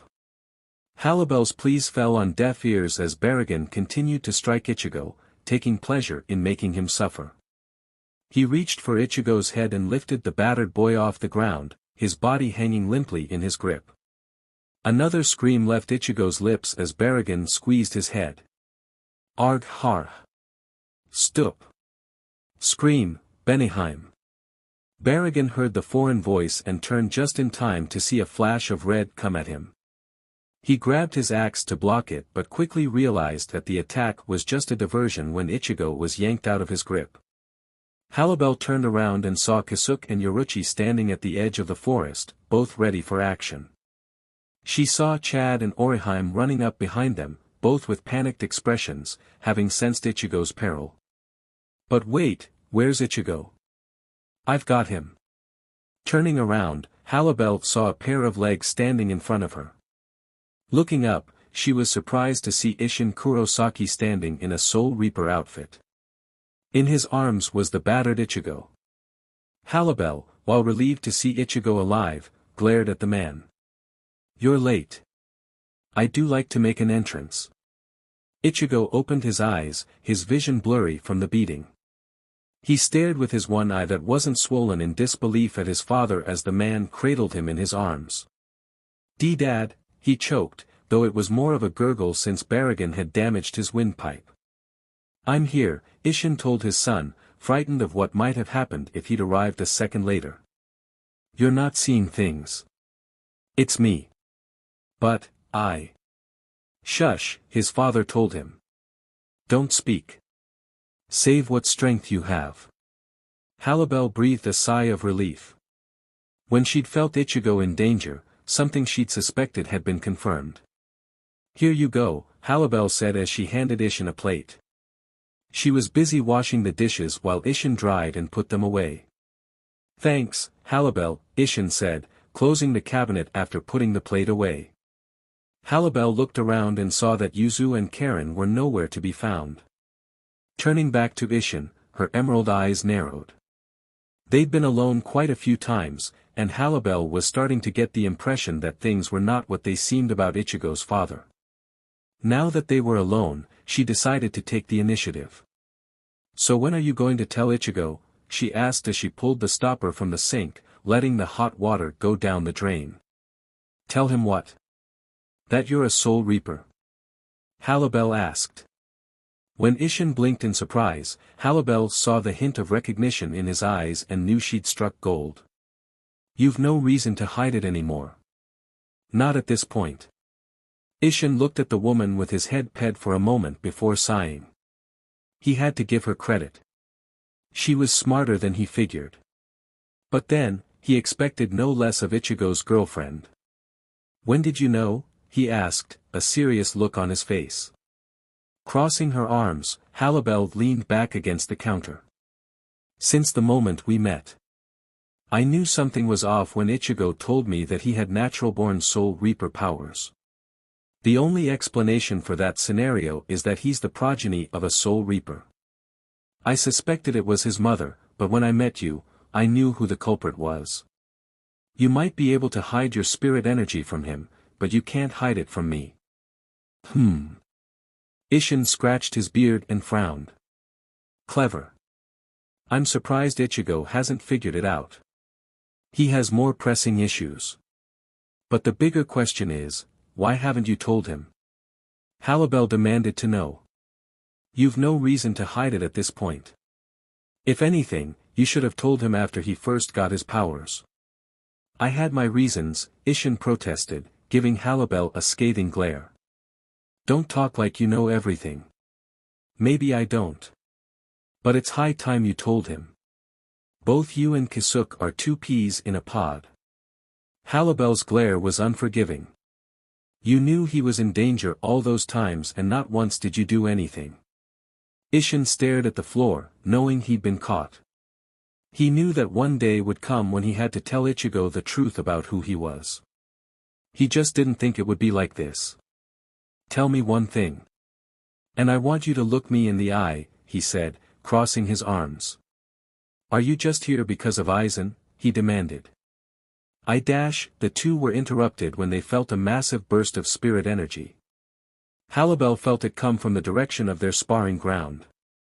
Ichigo, she gasped. Anne. Her eyes widened in terror when she felt who he was fighting.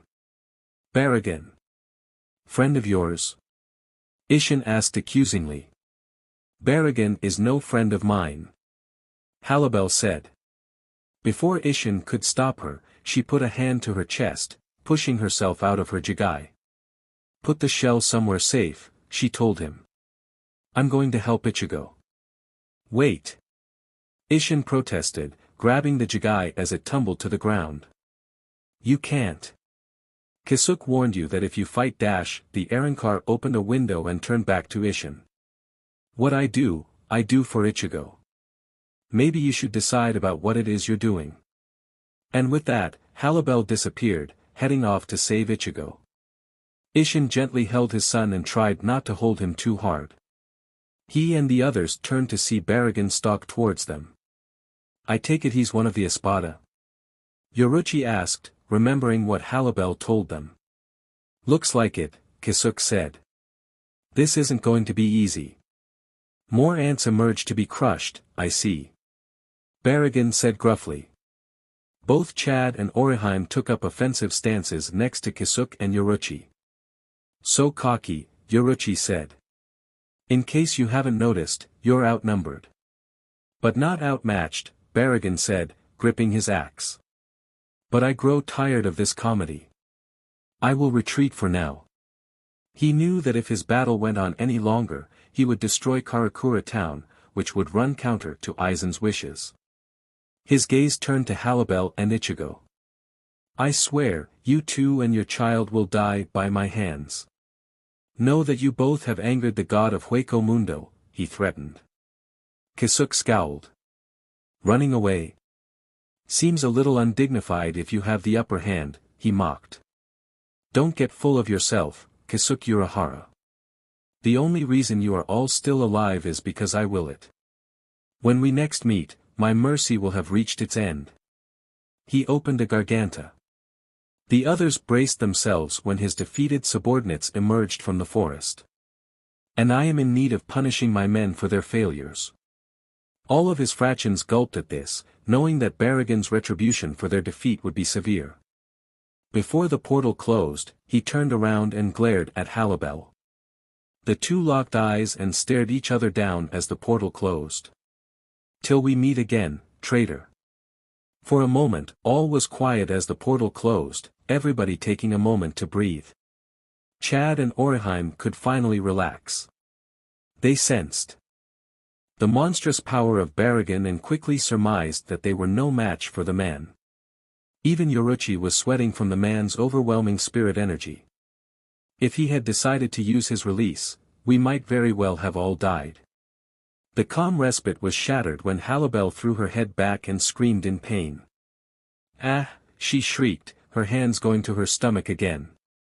But this time it was her entire body that was in agony. It felt like every cell inside her was being ripped apart. Halibel! Orihime cried out in horror, rushing to her aid. I'll heal you and wait. Kisuke told her, hurrying to the PRGN car. He took hold of her hand and examined her. It alarmed him to see what stage the baby was in and knew that Baragon had made Halibel's dilemma all the more worse. This isn't good. What's wrong? Isshin asked fearfully. If Kisuke was concerned, then that meant that nothing good was about to come out of his mouth. I don't know how, but Baragon aged the baby several months along, Kisuke told them. Halibel's body was already taxed since most of her energy reserves were drained to support the baby. The sudden acceleration of the baby's development has caused the strain of carrying it tenfold. Halibel's body is struggling to keep the baby alive. Can't we do something? Orihime asked, kneeling down next to Ichigo. Kisuke thought for a moment before hanging his head in defeat. No. He said sadly. What do you mean no? Chad demanded angrily. She needs spirit energy to sustain both her body and the baby. But because none of us have hollow spirit energy, Halibel's body would reject it. It's similar to a blood transfusion. He'd asked Chad since he knew that the boy's powers were more like a hollow's, but Chad lacked the energy sufficient enough. A low cough broke his thoughts. Use my energy. Isshin looked down at the battered Ichigo, who was looking at him with his one good eye. Ichigo, you can't. I have a hollow inside me. I know she can, take my energy. Ichigo wheezed, cringing in pain from his injuries. He coughed, making everyone even more alarmed for his critical condition. Ichigo, listen to me, Isshin insisted. You've just been beaten badly. Your spirit energy is what's keeping you alive right now. If you give what little you have left, then I know. Ichigo said. He reached over and grabbed Halibel's hand. He saw the pained look on her face and watched helplessly as she screamed in pain again, feeling her hand clench his in a grip tight enough to break it. This is my choice. Kisuke looked at the boy forlornly before slowly reaching into his robe. He knew that Ichigo could give Halibel his energy but didn't voice the idea because of the reasons Isshin just said. Alright, Ichigo, he told him as he pulled a small device with tubes and straps at both ends out of his jacket. Kisuke, you can't be serious. He'll die. Isshin insisted.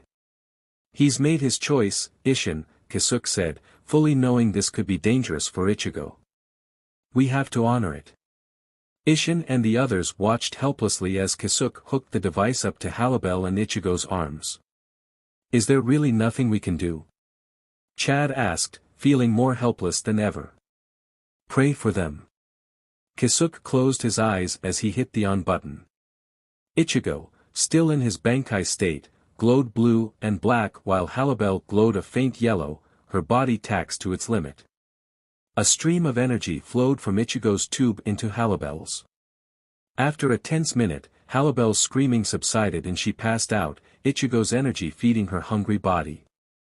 Tears ran down both Orihime's and Isshin's faces as Ichigo's glow slowly became weaker and weaker.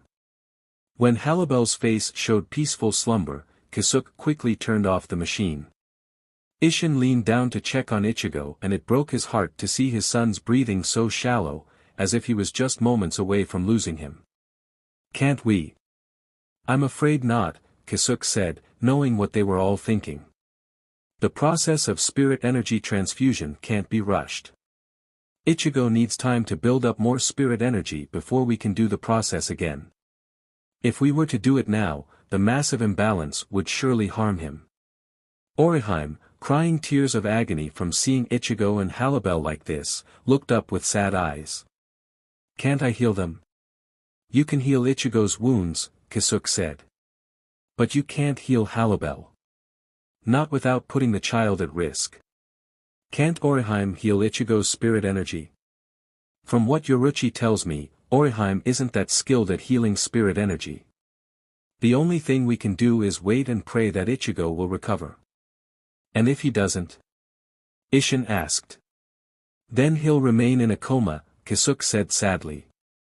Silence filled the air as they waited. They all gasped when Halibel's eyes fluttered open, weariness filling her entire body from the ordeal. Where? Kisuke kept her from rising. Stay still. You barely made it through. The baby? Safe. Thanks to Ichigo. Halibel's eyes widened. Ichigo. Where is Dash? She turned her head and saw Ichigo lying next to her, wrapped in Orihime's barrier while the girl healed him. Ichigo. To everyone's relief, Ichigo's eyes opened. Halibel. He choked. Even with Orihime's best healing, Ichigo's body was still wrecked and he could barely move. You're alive, he breathed, joyful to see her all right. I am. And so are you. We're both alive. Halibel said, lying her head next to him. We're alive. Chapter 21. Hueco Mundo, Las Noches. Welcome back, Barragan. The kingly Arrancar thundered into the room, his wounded men quietly following him, nursing their injuries. Along the walls above the pit were the many Arrancars of Aizen's army, all of them taking the sight of the wounded Espada and his men with glee. And sitting on what used to be Barragan's throne was the man himself, Susk Aizen. Well, Barragan, Aizen spoke in his smooth, low voice while the old man looked up at him, the hatred in his eye ever present. Give us your full report. What report is there? Said a mocking voice from the side of the pit. Barragan turned to see Grimjow sitting against the wall with two of his fractions. The blue-haired man took the sight of the wounded Barragan and couldn't help but feel smug. It's clear that he failed miserably. Kinda pathetic for our number two. Don't push your luck, Grimjow. Barragan growled. Standing up, Grimjow glowered at his comrade. You were supposed to bring Halibel back here. How hard could it be when she's got a bun in her oven? Shut your mouth, Grimjow. Gio Vega shouted, angry that the man would try to mock his liege. It was Ichigo Kurosaki who thwarted Dash. Gio was knocked to the floor by a backhand from Barragan. Quiet, you. Barragan growled in fury before stepping on Gio's hand, asserting his demps. A loser like you has no right to make excuses. Another voice made itself known. For once, I'm in agreement with Grimjow. Barragan turned to see the number 4 Espada, Ulquiorra, look down at him. You outnumbered your targets and the boy was clearly no match for you. And yet you still returned in failure. Humph. Halibel tried to put up a fight but her condition made her easy to break, Barragan said confidently. And I crushed Ichigo Kurosaki like an ant. It was only because of his hollow power that he was able to wound me. Wound? Grimjow spat. More like he wrecked your chances. Sitting beside Ulquiorra, the number 10 Espada, Yami, chirped in. He's right, you know. You said you had him beat. Then how come you're a wreck and came back? Empty-handed? Grimjow, Ulquiorra, Yami, Aizen cut in, silencing his men with his calm voice. I believe we should let Barragan tell us what happened in full. The room became silent as Barragan gave them an account of what happened, not leaving out a detail. All of his men stared at the floor in shame when Barragan told Aizen of their crushing defeat, knowing full well that their MSTR's punishment would be severe. When Barragan told them of Halibel and her declaration to break ties to Aizen, many of the Arrancars bristled in anger. Are you serious? Grimjow seethed. She feels human. What nonsense is that? Again, Ulquiorra was in agreement with Grimjow, an odd occurrence to happen twice in so many minutes. She is deluded. Halibel has clearly let her PRGNNCY affect her mind. She is a hollow. No matter how much she looks human, she is clearly not. Baragon continued his story. Aizen's eyebrow rose when he mentioned Ichigo's inner hollow taking over and the tremendous power boost he got. Yami smashed his fist into the ground, frustrated. "Are you kidding me?" he shouted at Baragon. "You had the brat dead to rights and you still left. Some king you are," he mocked. "More like the king of cowards." In an instant Baragon vanished. Yemi's eyes widened when a hand grabbed his throat and hauled him up. "You wish to repeat that sentence?" Baragon said with a fierce glare. "I retreated because to prolong the battle would end in Karakura town's destruction. All of our plans would have become meaningless," he said, squeezing his grip. Yemi struggled as Baragon held him. Ulquiorra stood motionless beside them, indifferent to the situation. "Baragon, please release Yami." Hearing Aizen's command, Baragon reluctantly dropped Yami. "Trash." He spat before turning around and returning to the pit. "On the contrary, Yami, I find Baragon's actions acceptable. More so, Kisuke Urahara would have gotten involved. While I am confident in Baragon's strength, Kisuke is not to be trifled with." Aizen turned back to Baragon and gave him a nod, although Baragon despised him for it. "I do not consider this a failure, Baragon. If anything, things happened better than I prepared." Baragon narrowed his eye as he stared at his leader. "He sounds as if he expected me to return empty-handed. He couldn't have predicted everything that happened, could he? Now then."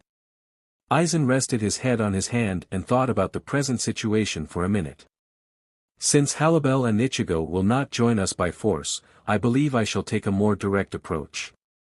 2 days later, Karakura town. Ichigo opened his eyes, his body aching in places he didn't even know he had. "Ugh." He groaned as he tried to sit up before a hand touched his shoulder. "Keep still, Ichigo. You haven't fully recovered yet." The boy turned to see Halibel sitting next to him, back in her jigai.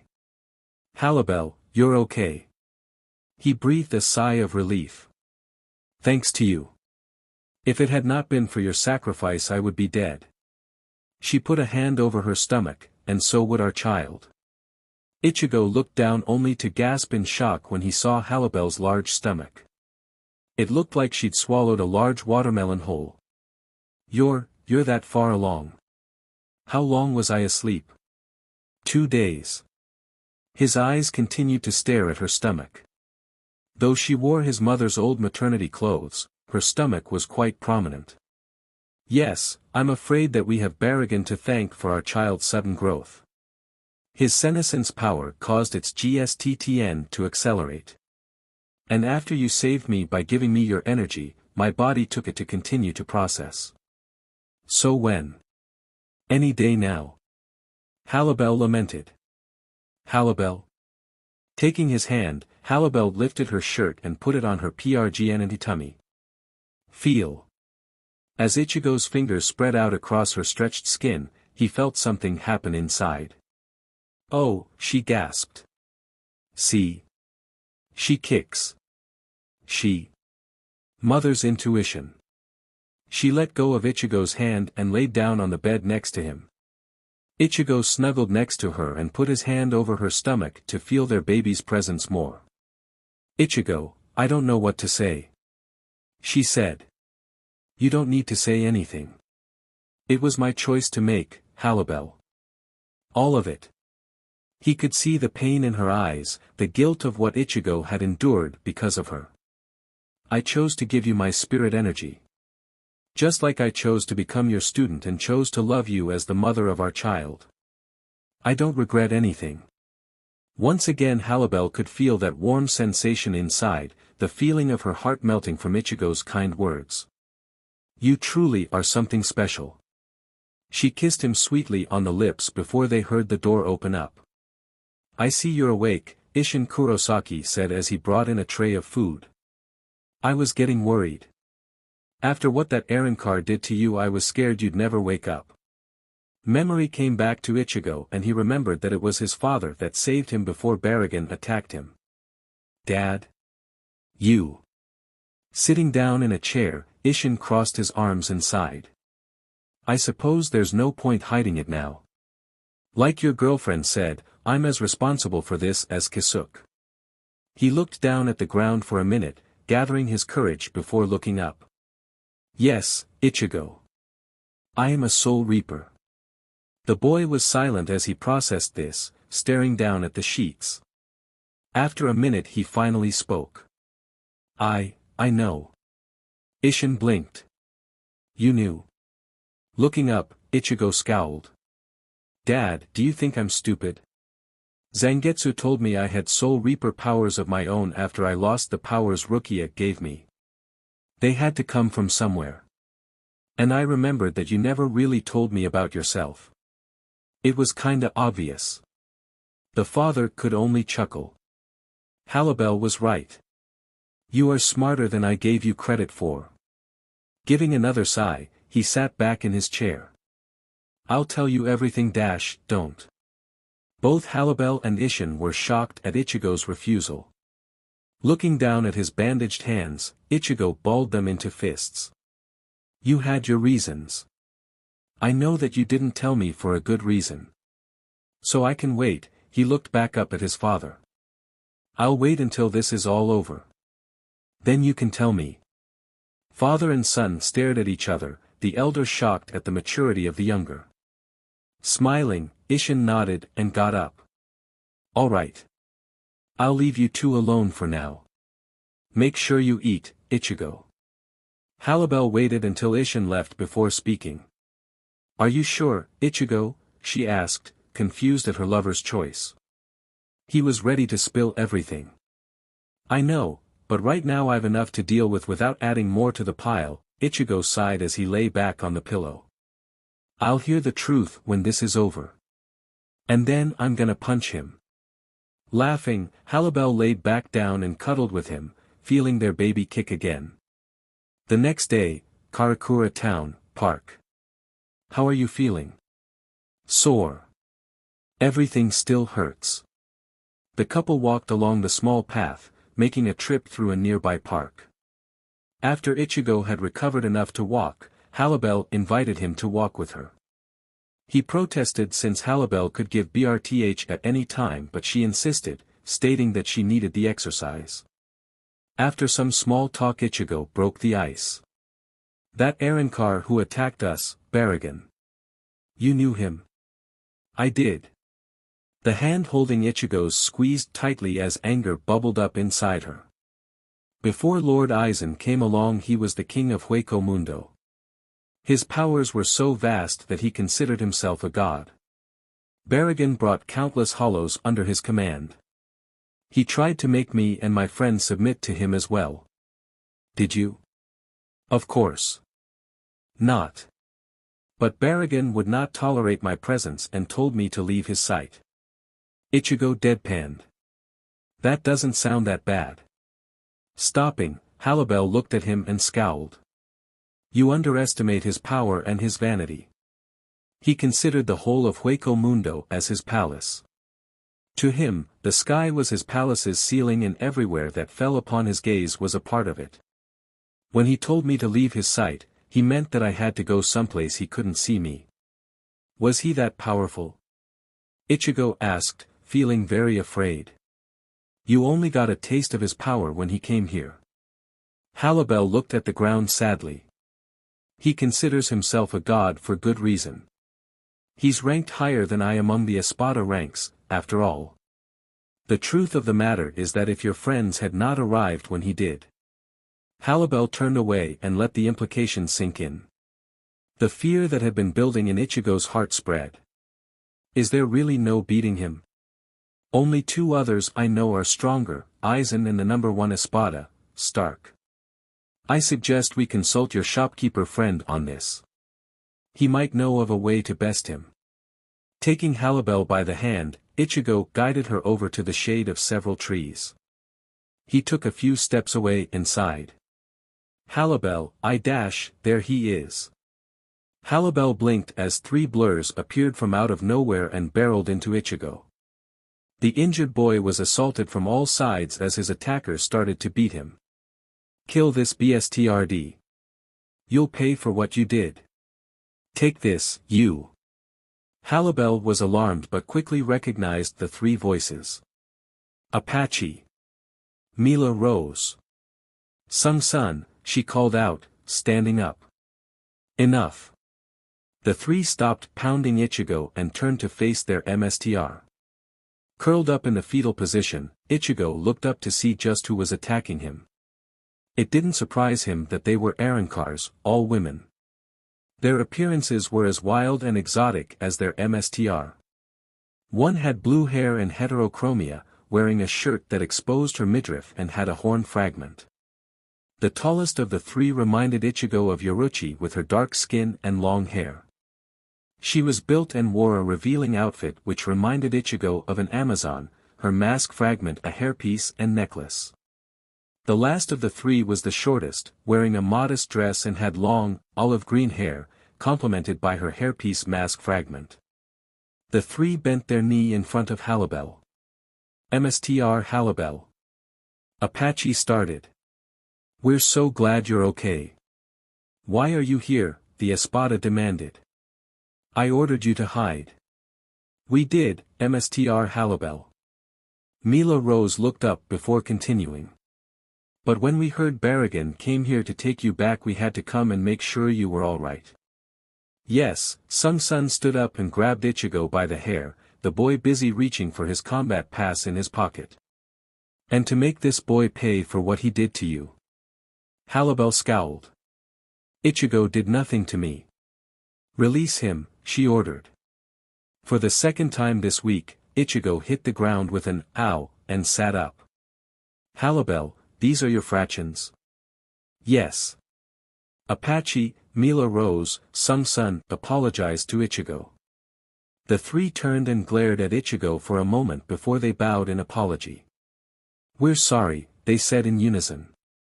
Standing up straight, Mila Rose turned back to Halibel. MSTR, are you all right? Her eyes went to Halibel's PRGN in his stomach. Your baby. We had a harrowing encounter with Barragan, but we're fine. Both Ichigo and myself. She saw the curious stares and rolled her eyes. Yes, you can feel. Ichigo breathed a sigh of relief as the three admired their MSTR's unborn child still within her. Well, that's one crisis averted. MSTR Halibel, may we stay with you? Apache begged. We wish to protect you and your child. Wait, Ichigo protested. We don't have enough room for three of you at my place. I wasn't asking you, you. Apache shouted. It's your fault she's PRGNNT and had to flee Hueco Mundo. Halibel twisted her ear and silenced her. All of you, listen to me. Ichigo is not at fault. Everything was my choice. She and her fraction sat down and she thought about it. I don't want you to return to Hueco Mundo. Now that Aizen knows I'm PRGNNT and won't go back, he'll use whatever is necessary. While Halibel and her friends pondered where the three could stay, Ichigo felt his phone buzz. Flipping it open, he saw that he got a text from Kisuk. Come to the shop. Now. Ichigo felt a wave of foreboding as he read the short text. Pocketing his phone, he turned to his girlfriends and her comrades. I gotta go. Kisuk says he needs me. Will you be alright? I'm fine.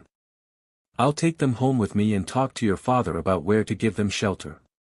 Knowing his father was going to lose it when Halibel brought three appealing girls home, Ichigo groaned and turned away, heading for Kisuk's shop. Reaching the candy shop, Ichigo stepped inside and saw Tessai manning the cash register. Before he could speak, Tessai pointed to the living room in the back. In there. The boss needs to speak to you immediately. Ichigo nodded and walked down the hallway. Reaching the door, he knocked. Kisuk. Yoruchi. Come in, Ichigo. Opening the door, Ichigo stepped inside, and almost choked on his tongue in shock. Kisuk and Yoruchi were indeed inside the living room. But sitting with them was every single captain of the Soul Society. Ichigo Kurosaki, head captain Yamamoto addressed. His eyes stared at the youth with the same intensity as the rest of the captains.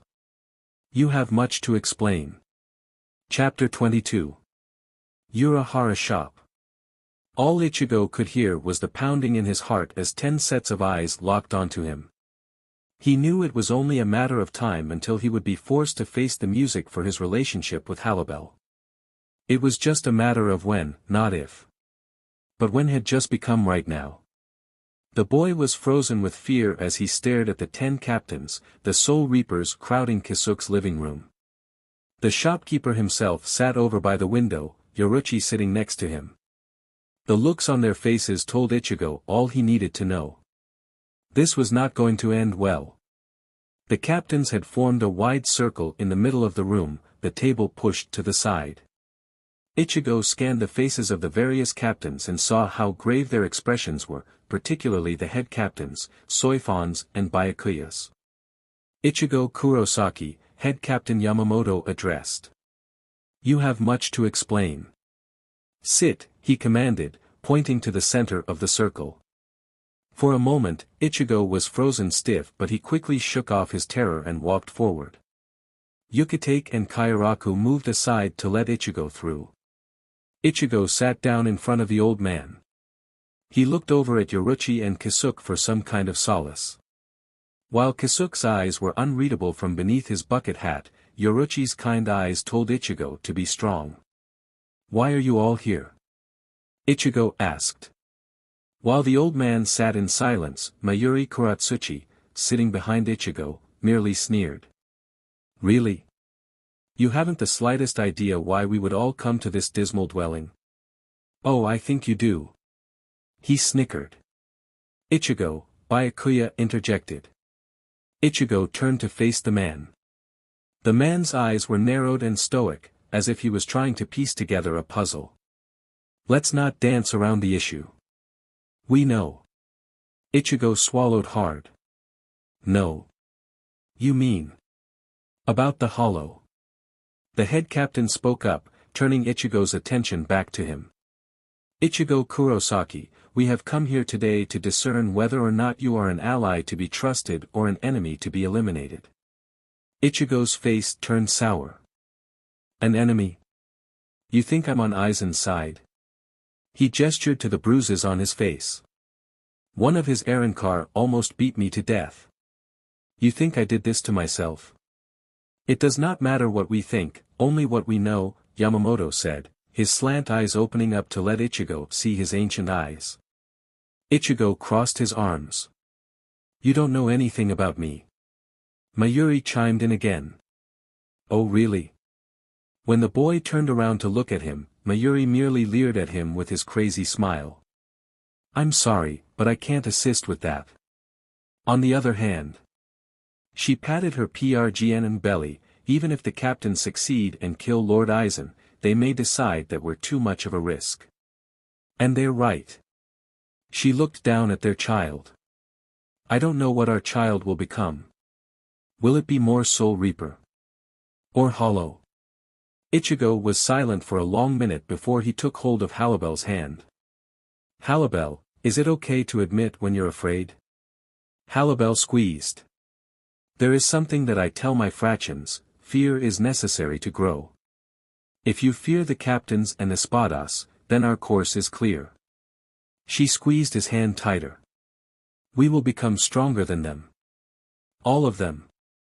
The woman's strong words soothed Ichigo's soul and he smiled. Halibel almost had a way to make the hardest questions have the simplest answers. Halibel, do you think you can teach me how to control my hollow? I told you I would. And I will. She stood up and held out her hand. We have no time to lose. I will teach you now. Now. Ichigo blinked as he stood up. But, won't it be too much for you and the baby, he warned. We do not have time to wait. The captains may decide to take action against you at any moment. As for your concern for me. Her eyes hardened. I am strong. And so is our child. Whatever happens we will handle it. And no matter what happens, you and I will face it together. Nodding, Ichigo followed Halibel out of the bedroom. Where are we going? The training ground? Not there. Too exposed, Halibel told him as they went down the stairs. We will go to your shopkeeper friend. By the way, what happened to your friends? I asked your friend to help out. She agreed to let them stay in her apartment so long as they're on their best behavior. She? You mean Orihime? Quite. Oh dear. Ichigo could only imagine what Orihime was going through with 3 new roommates. That's not going to end well. Chapter 24. Urahara Shop. Ah. Mr. Kurosaki. Ms. Halibel. Kisuke Urahara greeted as the pair entered the shop. You're back sooner than I expected. Hey, Kisuke, Ichigo said as he walked into the shop, Halibel's hand in his. Mind if we talk to you? Nodding, Kisuke gave a glance to Tessai. Watch the shop, he ordered his friend before gesturing for the couple to join him. He guided the two to a spare room and closed the door behind them. What's up, Ichigo? Halibel spoke first. Things have progressed even worse than we thought. Narrowing his eyes, Kisuke looked at the pair and knew that something serious happened in the short time Ichigo had left the shop. What happened? As quickly as he could, Ichigo told Kisuke of Aizen's visit. Kisuke listened and nodded once he finished speaking. I see. It looks like the walls are closing in on you too. I'm going to help Ichigo tame his hollow. May we use your space beneath your shop? Halibel requested. Kisuke was silent, a stern look on his face as he looked over at the PRGN woman, his eyes looking down to her belly. Are you sure that's wise? Your condition. I will bear it, Kisuke, the Arrancar said with resolution in her voice. If Ichigo is to have a chance, he needs this. Halibel, you could go into LBR at any second, Kisuke warned. And with the captains here, if you go into LBR and they see your child. He let the implication linger. If they want to hurt my baby, Halibel's hand balled into a fist, they'll have to go through me. I am an espada for a reason. The shopkeeper looked at the woman before nodding. He knew that she wasn't bluffing and suddenly felt a little admiration for the woman. No wonder Ichigo loves you, he muttered. All right then. I'll help you. But fair warning, the captains are down below too. They'll no doubt want to watch this to keep an eye on you too. I'll go let them know so they don't try to attack you on sight. Kisuke turned to leave before he remembered something. Oh, and Ichigo. You might want to call Mr. Saratora. Chad. Why? He asked me earlier to help train him. I figured that you two could train once you've mastered your holification. That will not be necessary, Halibel interjected. Once Ichigo has control over his inner hollow, his friend won't be able to keep up. Ichigo looked at his lover, hurt for her callous attitude towards his dear friend. But, she quickly said, glancing over at Ichigo, if he needs sparring partners, my fractions will be more than suitable. Ichigo thought about it and decided that maybe Chad being trained by the Trace Bestia could be a good thing. Okay. I'll go call Chad. Make sure you call Orihime and tell her to bring my girls. Her lover and Kisuke left the room, leaving Halibel alone. Turning towards the window, Halibel looked up at the sky before looking down at the baby in her belly. She put a hand over her stomach and could feel her child within. Whatever happens, I'll protect you. That remains to be seen. Turning around, Halibel saw a young boy enter the room, his appearance just as bizarre as hers. Despite his small stature he still wore a captain's coat, his white hair a sharp contrast to his bright green eyes. Captain Hitsugaya, Halibel deduced, scowling. You know who I am? The captain asked as he sat down in front of her. Aizen informed us of the captains who rule the Soul Society, Halibel explained. Why are you here, Captain? Toshiro pet his head to the side, as if he wasn't quite sure of that himself. After a few seconds he finally responded, I wanted to see the hollow that Ichigo was so determined to protect. He remembered the meeting the captains had with Ichigo and how the boy struggled to answer his question about whether or not he'd protect his friends or Halibel and their child. The captain couldn't deny that he was curious about the errand car. Never in the Soul Society's history had anyone done something as insane as fall in love with a hollow, and he wanted to try to deduce what it was that made Ichigo so protective of the woman. Soul Reaper and Hollow locked eyes, both trying to get the measure of the other. Halibel knew of this child. Aizen had told her that he was considered a prodigy among the Soul Reapers in the same light as Jin Ikamaru. And yet, despite the boy's youthfulness, there was a certain wisdom in his eyes that told her that the boy earned the coat he wore. Sitting back in her chair, Halibel tilted her head back. You believe that I am working under Aizen's orders in order to mentally trap Ichigo into siding with him, correct? That is the assumption most of the captains have. But Ichigo seems determined to defend you. I wanted to understand why. He loves me, Captain, she said plainly. And I love him. When Toshiro blinked in surprise, she raised an eyebrow. Something wrong? It's just, I've never heard a hollow speak of love before. Toshiro nodded. It is a human emotion. Hollows by their very nature are incapable of it, he said, pointing out the contradiction. Yes. I am a hollow. But I have never felt like most of my brethren, even when I was a Vasto Lord, she confessed.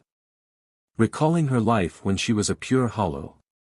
And I believe that becoming an Arankar, becoming more like a Soul Reaper, helped me become able to feel human emotions again. And even if you don't believe it, what of it? She glared at the boy with stern eyes.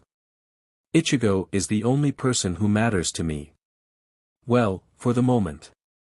She patted her PRGN belly. Soon there will be two people who matter most. Sitting in his chair, Toshiro felt a little awkward in the presence of this woman, this hollow. Her demeanor, her spiritual pressure and her commanding presence. Everything about her screamed that she was a hollow inside and out. And yet, like Ichigo had said, she seemed surprisingly human.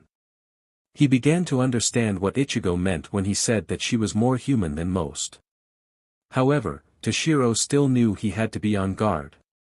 Even PRGNNT and inside a Jigai, Toshiro knew that this was a dangerous woman. Had she not chosen to stay with Ichigo and instead fought the Soul Society, he'd no doubt that the two would most certainly cross blades. I see.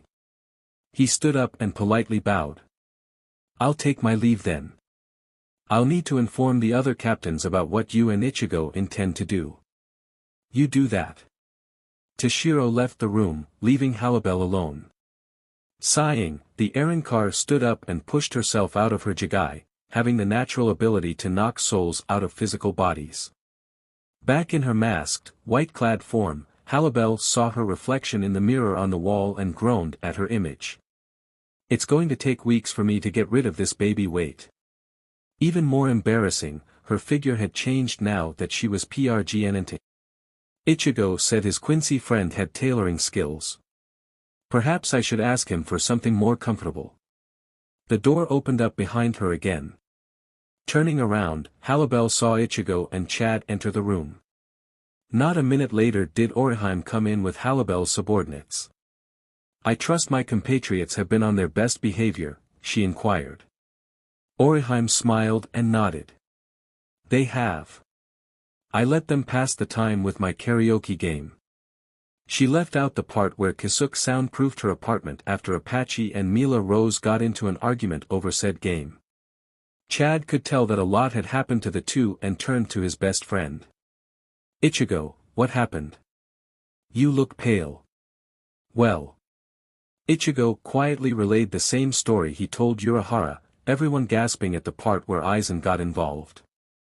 That's the score of it, Halibel said once her student finished. The facts are clear, we need to get stronger. All of us. I will teach Ichigo how to MSTR his inner hollow.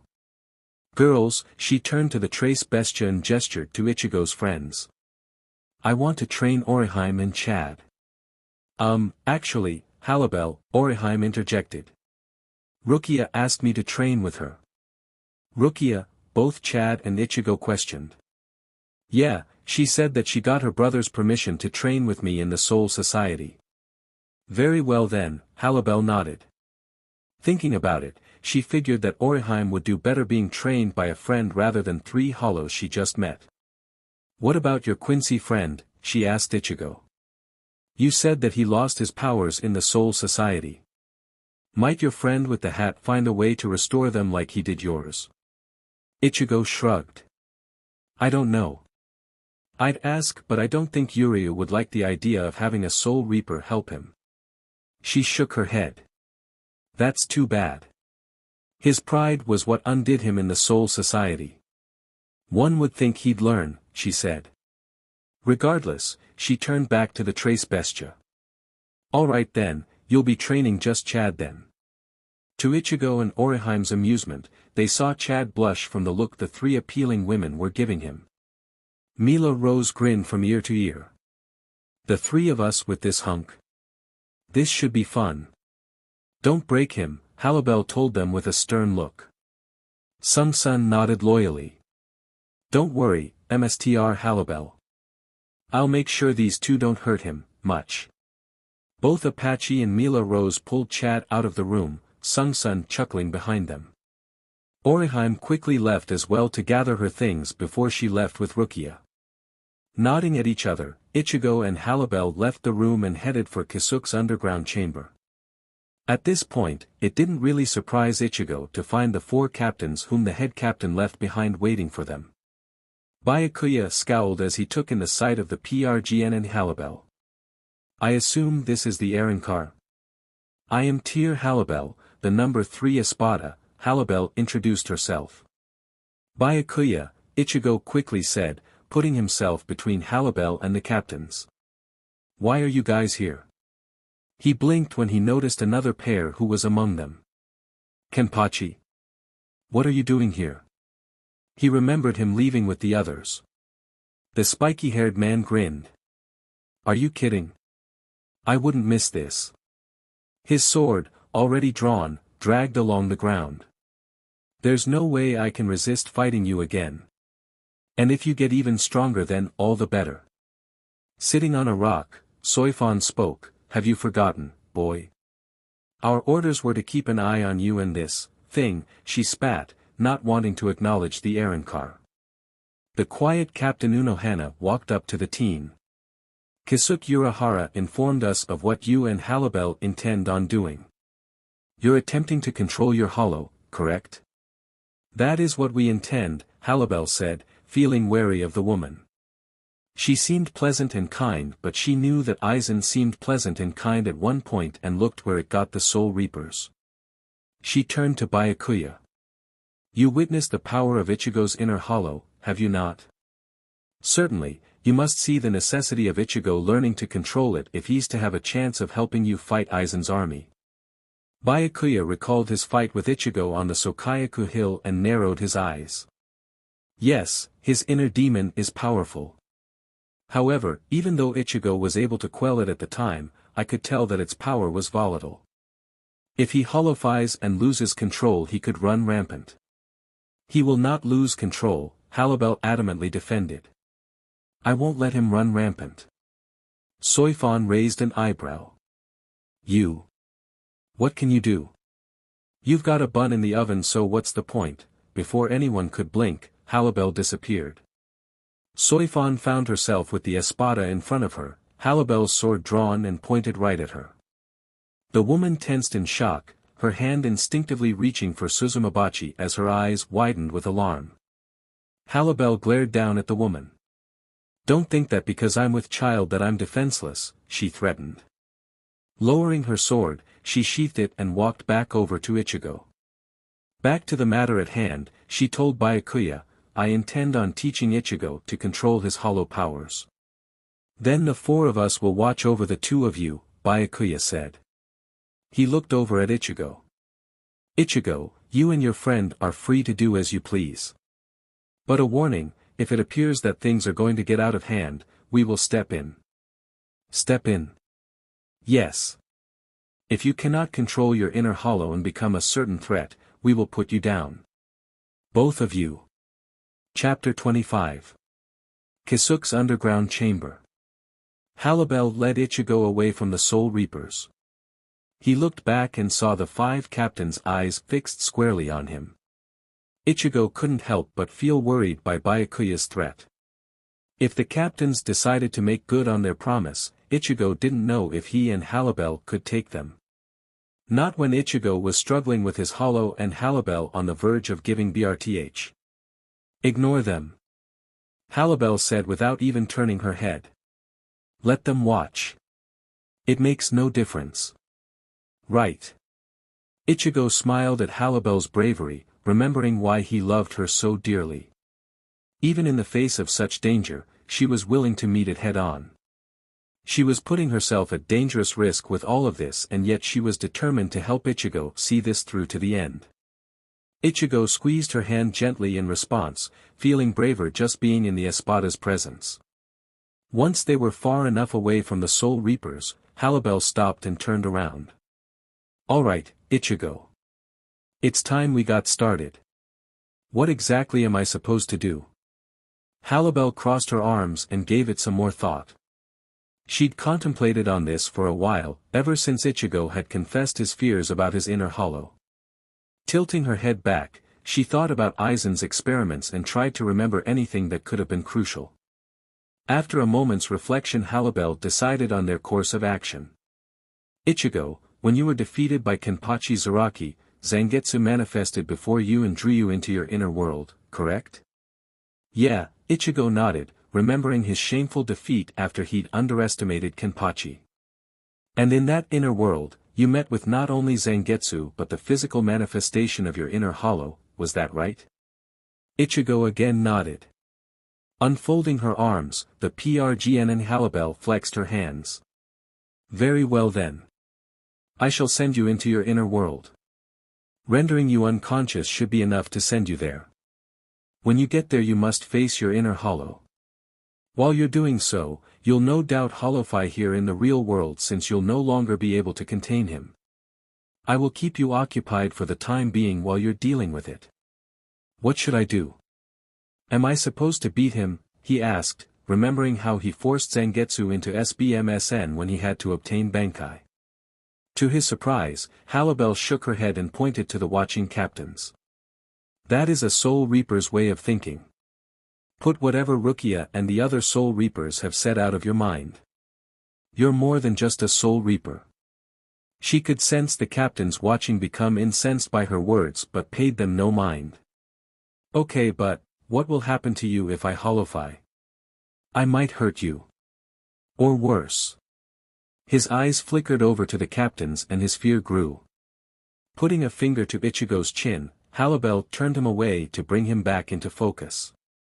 They are no concern to you and me. Remember, you defeated them once. You can do it again if push comes to shove. And you won't be alone this time. And I'm prepared to fight you if your body goes wild.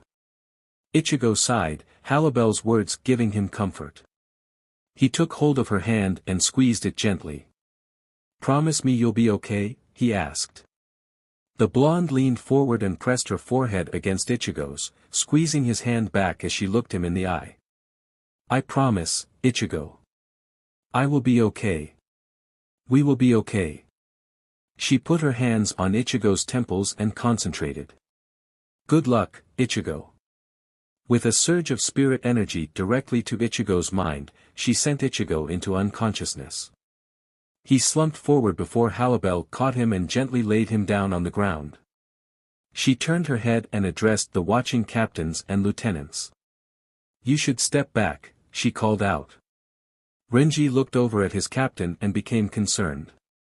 He didn't know what was going to happen but he didn't want to come to blows with Ichigo again. Captain, are we sure about this? He asked. We have our orders.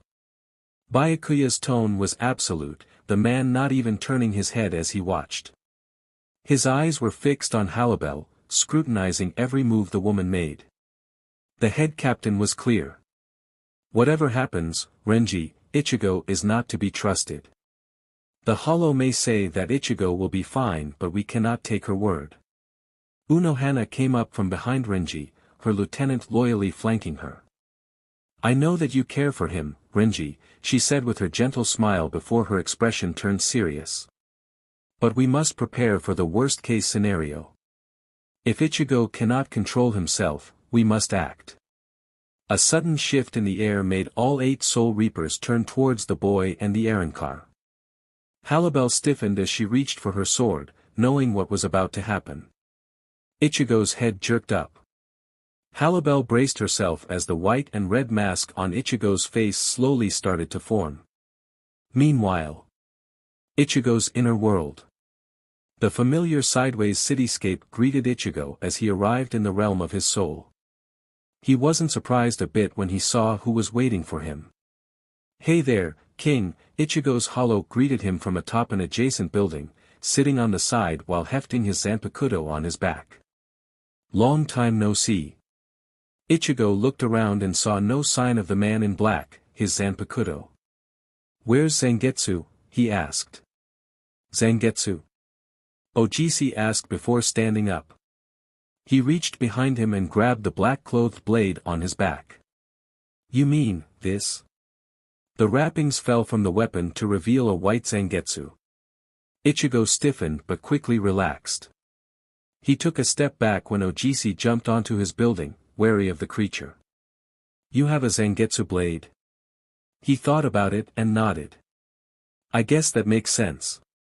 Ojishi looked at the boy with a strange look, like he didn't know what to make of Ichigo. What's the matter? Aren't you going to draw your sword? I'm not here to fight you, Ichigo told him. Really? How strange. Ojishi said before his white lips twisted into a cruel sneer. Because I want to fight you, you weakling. With a burst of speed, Ojishi darted towards Ichigo and attacked him, forcing Ichigo to jump back and draw Zangetsu. You don't deserve this power, Ichigo, the hollow scornfully shouted. When Ichigo jumped into the air to avoid him, Ojishi leapt up and met him midair, their swords colliding. You don't deserve this power. And you don't deserve her. Meanwhile, Halibel readied herself as Ichigo rose to his feet, the mask on his face growing. The captains and lieutenants watching, plus Kisuke and Yoruchi who'd arrived minutes ago to observe, all watched in trepidation when Ichigo lurched backwards and a hole opened up in his chest. He's hollowfying. Renji gasped in horror. Captain, we need to help him. You will stand down, Renji, Byakuya told his adjutant. He's right, Renji. The redhead turned to Kisuke. Right now we must put our faith in Halibel. While the captains watched, Halibel kept her vigilance as Ichigo hollowfied in front of her. She watched as Ichigo slowly transformed, his body becoming big and bulky, a tail crashing into the ground behind him. Ichigo, she started before shaking her head. No, you're the one who appeared when Baragon attacked me. Grr. The beast growled. It looked down at Halibel's PRGN belly. That's right. Halibel put a hand on her stomach. This isn't just Ichigo's baby. It's yours too. The captains all stared in disbelief when Halibel sheathed her sword. You won't harm me. And you won't hurt it. The hollow towered over Halibel, standing silent for a tense minute as it locked eyes with her. Just when everyone wondered if Halibel's words had pacified it, the hollow lunged for Halibel. Meanwhile, Ichigo's inner world. Stop playing defense. Ojishi shouted as he pressed his attack. Be serious. I am, Ichigo said, strangely calm. He jumped back and dodged Ojishi's slash and lowered his guard. I'm not going to fight you. Why not? You're here for my power, aren't you? Even if I did beat you here and... Now, you wouldn't let me control your power. Not fully, Ichigo said, having come to understand his hollow during his time recovering from Barrigan's beating. He'd had a lot to think about and understood what Halibel meant when she said not to think of this matter like a soul reaper. The black and white figures circled each other. As the hollow glowered at him, Ichigo looked up at the sky, thinking about what happened during the fight with Barrigan. "I know what you are," he said. "I'm you. The real you," Ojishi grinned. Yeah, you are," Ichigo agreed. He tightened his grip on Zangetsu and pointed it at the hollow. "You are me. Yeah. And I'm better than you'll ever be." The hollow's angry glare intensified. "What makes you think I'll share my power with a king like you?" "Because you're me," Ichigo insisted. "And you love Halibel too." When he saw the hollow blink in surprise he smiled. "You took control of me when Barrigan threatened her and the baby. And when you could have attacked Barrigan you chose to shield her from his Zero. You love her just as much as I do." Ojishi lowered his sword and his expression softened. "Maybe I do, you gotta admit, the chick's got an impressive set of knockers," he playfully chuckled before his expression turned serious again. "But so what? Even with my power you can't protect them." "Maybe I can't." Ichigo stepped forward and held out his hand. "But we can. Together." Soul Reaper and Hollow stared at each other, each not sure about the other. Shaking his head, Ojishi chuckled. "You're really something, you know." He sheathed his sword and walked over to Ichigo. "But you're wrong about one thing." "What?" "It isn't the woman and her kid I wanted to protect. Without them, you'd fall apart. What I really wanted to protect." Ojishi gave an honest smile. "Was you." Then he took hold of Ichigo's hand. And black and white became one. Meanwhile, the Soul Reapers all stared, not knowing what to make of the scene in front of them. The lieutenant, Omida, turned to Soifon. Captain. What are we looking at?" Staring at the scene with disgusted eyes, Soifon scowled hard. "I don't know but I hate it." "Oh. Ichigo. That tickles." Teehee. Renji, feeling uncomfortable, glanced over at Byakuya, who had the same level of disgust as Soifon on his face. "Should we do something?" He saw Aizen turn away, clearly embarrassed by what they were watching while Unohana looked on amused. Halibel sat in the large hollow's lap, giggling as the hollow lovingly tickled her, his clawed hands gently grabbing at her prgn belly. Halibel raised her arm up and ran her hand through the mane of Ichigo's orange hair. She turned her head and ummed in contentment when Ichigo pressed the lips of his mask against her mask fragment, giving her a hollow kiss. "That's right." Halibel lovingly sighed as she put her hands over Ichigo's. "It's our baby." Soifon turned away, wanting to vomit from the sight of two hollows displaying affection. "Disgusting." She spat before walking away. When she got far enough away from the group she let the pink in her cheeks show. "Why can't Lady Yoruchi hold me like that?" she grumbled jealously. Chapter 26 Hueco Mundo, Sailaporo's lab. Barrigan's heavy footsteps echoed throughout the lab as he entered.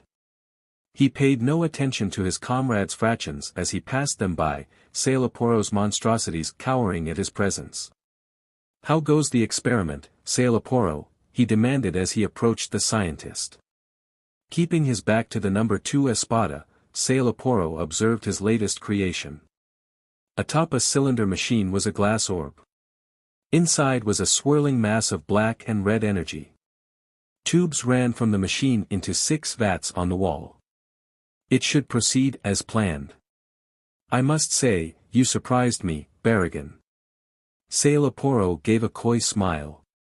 "Offering your own fraction to be used as guinea pigs for my experiment is quite generous."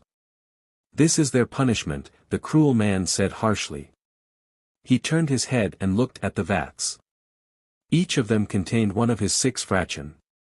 All of his men had the same expression on their faces as they had energy poured into them via Sailaporo's machine, pain. I consider their pain to be retribution for failing to kill Ichigo Kurosaki. Sailaporo's smile widened by a hair. Well, thanks to their failure, I was able to obtain more than enough of Ichigo Kurosaki's spirit energy from their injuries.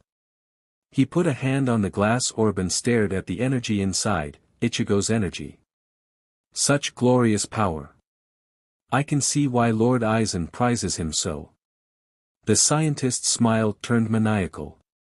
What I wouldn't give to have the real thing to experiment on, rather than just deal with paltry leftovers. When I'm done, you'll be lucky to have whatever's left of him, Barragan angrily retorted. He stood in front of Gio's vat and observed. Though the glass was soundproof, the twisted look of pain on the man's face was proof of his suffering. His veins turned black and his body emitted a dark glow as Ichigo's spirit energy was pumped into him. Well, for the moment, I must deal with what I have. I should warn you, Barragan, that even if the infusion is successful, the side effects could be dire. Infusing a Soul Reaper's energy into an Arrancar is quite dangerous. Even Lord Aizen hasn't dared to make an attempt. At least as far as I'm aware, he quietly added. And since the Soul Reaper in question is a substitute, with the powers of a hollow mixed in as well, even I cannot accurately predict what the outcome will be.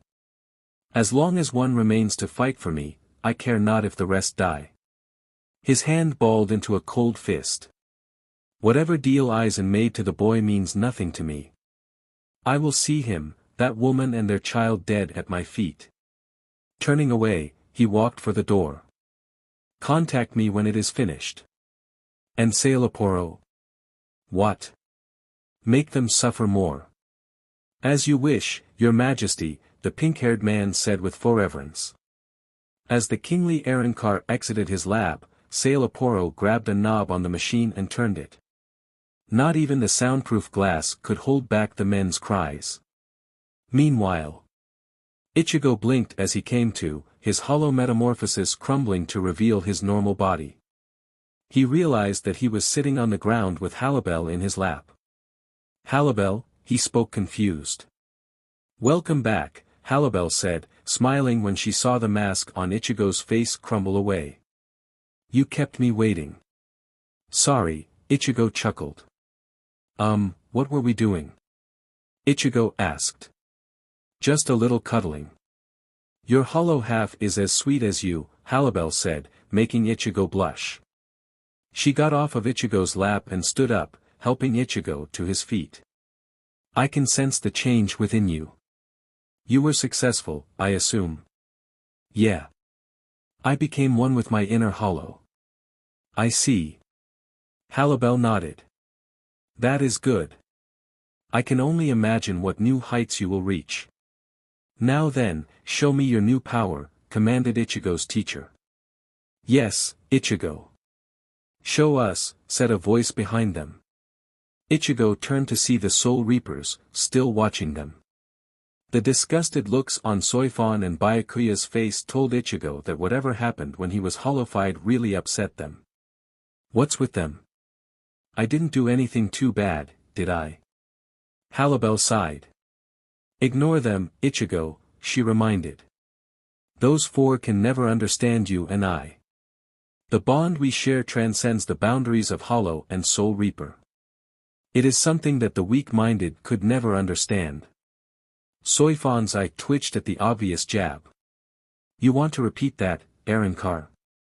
She reached for Suzumabachi. I don't care if you are PRGNT. One more insult comes out of your mouth and it'll be the last. You two are only alive because we allow it. Don't forget that. An interesting theory, Captain, returned Halibel, glaring back at the woman. Are you upset that I'm loved more than you'll ever be? She taunted. Enough, interrupted Byakuya. Arrancar, do not keep testing us. Ichigo, he narrowed his eyes, control her or else. Grabbing Halibel by the shoulder, Ichigo led her farther away from the spying captains before taking a deep breath. Okay, here I go. He closed his eyes and put a hand to her face, reaching inside himself to grasp that power. Halibel was almost knocked back when Ichigo's spiritual pressure erupted, his energy turning black. A whirlwind of power swirled around Ichigo as his body changed. The captains braced themselves as the shockwave hit them. Unohana put herself in front of Aizen while Yachiru clung to Kenpachi's shoulder. Soifan, however, did nothing as Omida was blown away. When the dust settled, they could only stare in disturbed shock at what Ichigo had become. Even Halibel was impressed by Ichigo's transformation. She'd assumed that Ichigo would create a hollow mask. But what Ichigo had become was something else. Captain. Renji gasped in alarm. He's a Vasto Lord, Halibel said, smiling beneath her mask. Magnificent. Standing tall, Ichigo looked like something out of a nightmare. Part of his black shihakusho was now white, as if a part of him was splashed with bleach. His mask covered his entire head, horns protruding out the side and giving him a demonic appearance. He looked down at his hand, now clawed and possessing furry tufts of red hair on his wrists. It's different. You are in control now. Your spiritual pressure is impressive. Halibel put a hand on his chest. Strange, you have no hole, she noted. No, I guess not. I think it's because I'm still in control. Ichigo dispelled his new form and took a deep breath. So what do we do now? You have the power. We will train together to help you focus it. And since you are now more than my equal in terms of power, perhaps I may grow as well. She reached for her sword, before she suddenly stopped, her eyes widening in surprise. Ah! Ichigo caught Halibel before she could fall. Halibel? What's wrong? The woman put a hand on her stomach and she knew that the hour had come. My water broke. Seeing Halibel begin to go into LBR, Ichigo quickly picked her up bridal style. Hang on. I'll get you to my dad's clinic and you are going nowhere. Ichigo turned to see the 10 Soul Reapers standing between him and the exit. What do you think you're doing? Ichigo yelled. Get out of my way. Not a chance. Soifan had already drawn her sword.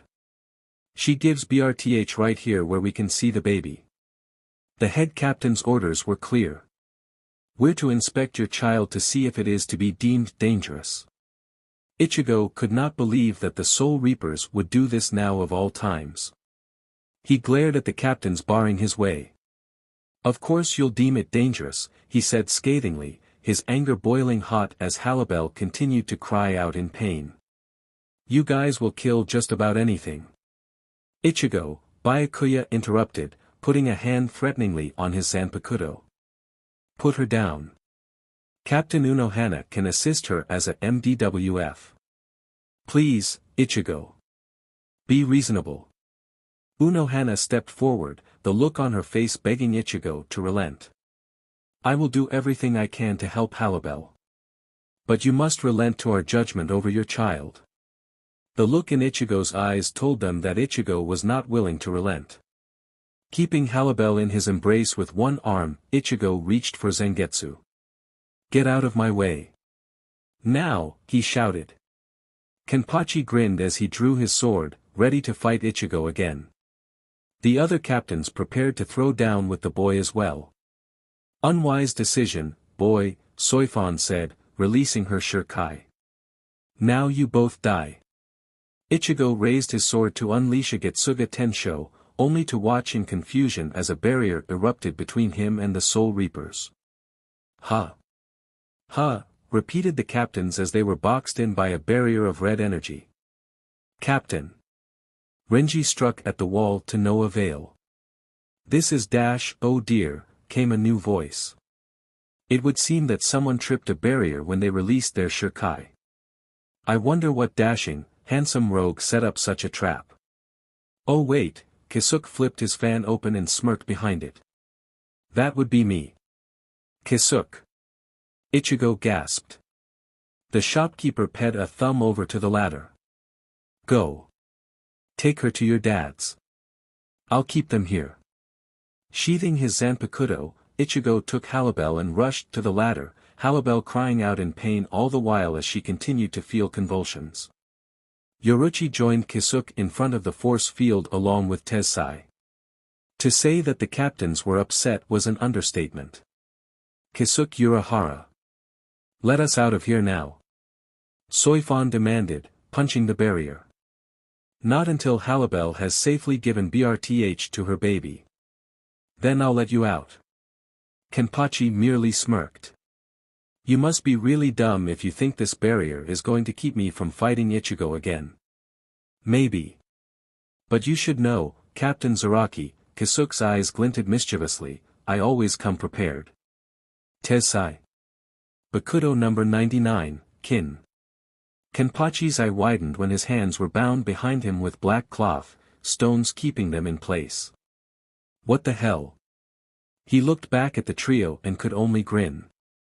You really think this can hold me? Perhaps. But let's see how you manage with this. Kisuke pointed behind the captains, making them turn. Shattered. Kenpachi whirled around to see what Kisuke had unleashed, right before a pit opened up underneath him and sent him falling down. Ah! Kisuke chuckled behind his fan. Hey, I still got it. Lady Yoruchi, shouted Soifon to her mentor. How can you go along with this? Kisuke and I promised Ichigo we'd have his back. And we intend to keep that promise. She glared at Soifon. We believe in Ichigo. Perhaps you should have more faith. Byakuya tested Tensai's barrier with his hand before turning to the shopkeeper. You will pay dearly for this, Kisuke Urahara. Oh dear, whatever shall I do? Kisuke feigned sadness. Shall I go into hiding, destined to live out the rest of my life as a fugitive, with all my friends turned against me? Oh wait. Kisuke crossed his arms and smirked. I already am. I'm already a fugitive, remember? He sat down on a boulder. You might as well get comfortable. You're going to be there for a while. Shouted Kenpachi, who was still failing. How far down did you make that tunnel? Unohana asked, her and Aizen peering down into the shattered. Deep enough. Meanwhile. Kurosaki Clinic. Ichigo cringed as he waited outside the room, forced to do nothing as Halibel gave BRTH to their child. Halibel. Outside the moon continued its nightly sprint, time ticking away into the night. The door to his clinic opened and the trace bestia burst in. Where's MSTR Halibel? Is she alright? Asked a frantic Apache. Behind them was Chad. She's in there, Ichigo said, pointing to the room. My dad's helping her as best he can. Don't worry. I'm sure she'll be dash. Ichigo gulped and his face turned white, hoping that his dad would be able to help her through this. He gasped when Mila Rose put her hands on his throat. You did this to her, you BSTRD, shouted the angry Amazon. I'm going to make you pay for every second of pain she suffers. Mila Rose continued to grip Ichigo until Chad put a hand on her shoulder. Please stop, he told her. It won't help Halibel. The Aaronkar stared at the young man before sighing. Fine. You're lucky I'm tired from earlier, she said before letting go of Ichigo. I'll punch you when this is over. Ichigo slumped to the floor, nursing his sore neck before Chad helped him up. How've you been, Chad? He noticed his friend's disheveled appearance. His clothes were torn and he was covered in bruises. What kind of training have they been putting you through? Oh, that was just from about an hour ago, Sung-sun said, hiding a smile behind her sleeve. Mila Rose decided to put him through an endurance test. Isn't that right, big man? She teased. Ichigo looked at Chad, who could only blush while staring at the floor. For what seemed like an eternity the group waited and waited. Halibel continued to yell in pain while Isshin and Yuzu, who joined her father as a nurse, tried to help her as best they could. Ichigo sat on the floor, wondering both hopefully and fearfully. What would become of their child? Would Halibel be okay? Kisuke may have been able to keep the captains at bay, but that barrier couldn't hold them forever. What would happen when they reported Ichigo's defiance to the other Soul Reapers? The boy's mental torment ended when he noticed that he could no longer hear Halibel's screams. He looked up and walked to the door, opening it. "Dad? Is she okay?" Then he heard it, a baby's cries. On the bed lay Halibel, back in her jigai, sweating and breathing for breath while wearing a hospital gown. By her side was Yuzu, wiping her sweaty forehead with a rag. In front of her was Isshin. And in his hands was a small bundle wrapped in a pink blanket. Turning towards his son, Isshin beamed with pride. "It's a girl." He handed Ichigo the bundle. "You've a daughter, Ichigo." Taking the baby from his father, Ichigo looked down at his child and felt his heart melt with joy. He walked over to Halibel and knelt down. "Halibel, look. She's appealing." The baby took its first cries, warming her parents' hearts. Halibel couldn't hold back the tears of joy as she held her baby girl. She shared her dark mocha skin complexion. When she opened her eyes, she smiled up at Ichigo. "She has your eyes." "She's adorable," Ichigo smiled. And he breathed a sigh of relief when he saw that the baby had no mask fragment on her face or a hollow hole. "She's okay," Ichigo thought, breathing a sigh of relief. "What should we name her?" Ichigo thought about it for a few minutes. So much had happened that he hadn't taken the time to think about a name for the baby. He scratched his head as he thought of a good name. As he contemplated, he looked out the window and watched the sun rise, dawn breaking on the horizon. Rising. An idea popped into Ichigo's head. How about Asahi? Asahi. Halibel tasted the name on her tongue and smiled. "I like it. Asahi." She hugged her baby. "Our Asahi." "Oh Masaki," chimed in Isshin, hugging the poster on the wall. "We've a appealing granddaughter. I'm so happy." Karen, Chad and the Trace Bestia entered, all fawning over the baby. "She's so cute," squealed the three Arancars at once. The family continued to welcome their new member as the sun began to rise. Ichigo felt a wave of happiness hit him. He didn't know what his future would bring, but he knew that he would protect his daughter. He would protect everyone. No matter what. Chapter 27. The next day. Ichigo's house. Little Asahi Kurosaki was asleep in her crib. Ichigo stood over his daughter and smiled down at her. On the other side of the room Halibel slept, needing to rest from her strenuous childbirth. Attached to her arm was a device Kisuke had attached to her which was similar to the one he used to give Ichigo's energy to Halibel. The device helped stabilize Halibel's spiritual pressure. The strain of giving BRTH to a baby that had been feeding off her life force was heavy. Even with Isshin and Kisuke's help it would be a while before Halibel would completely recover from her ordeal. Looking down at his daughter, Ichigo smiled. But behind the smile was a head full of doubt and worry. He was 15 and already a father. Asahi's CNCPTN and growth inside Halibel had been so fast that Ichigo hardly had any time to process the fact that his mentor and friend was PRGN. He reached down and gently grabbed his baby's hand. "I'll protect you. I promise." He silently swore. Hearing the door open behind him, Ichigo turned, expecting his dad or his sisters. His eyes widened with shock, however, when he saw Captain Hitsugaya standing in the doorway. Toshiro. The white-haired captain ignored Ichigo's usual disregard for his title and merely stared at the boy. "Hello, Ichigo." He glanced over at the crib and at the sleeping baby within. "Is that?" "That's my daughter, Asahi," Ichigo said, making sure to keep himself between Toshiro and the baby. "So Kisuke let you out?" "He opened his barrier this morning." He looked at Asahi for a moment before seeing Halibel awaken, her emerald eyes narrowed at him. Let's speak outside. Ichigo followed him out into the hallway and closed the door behind him. And the others?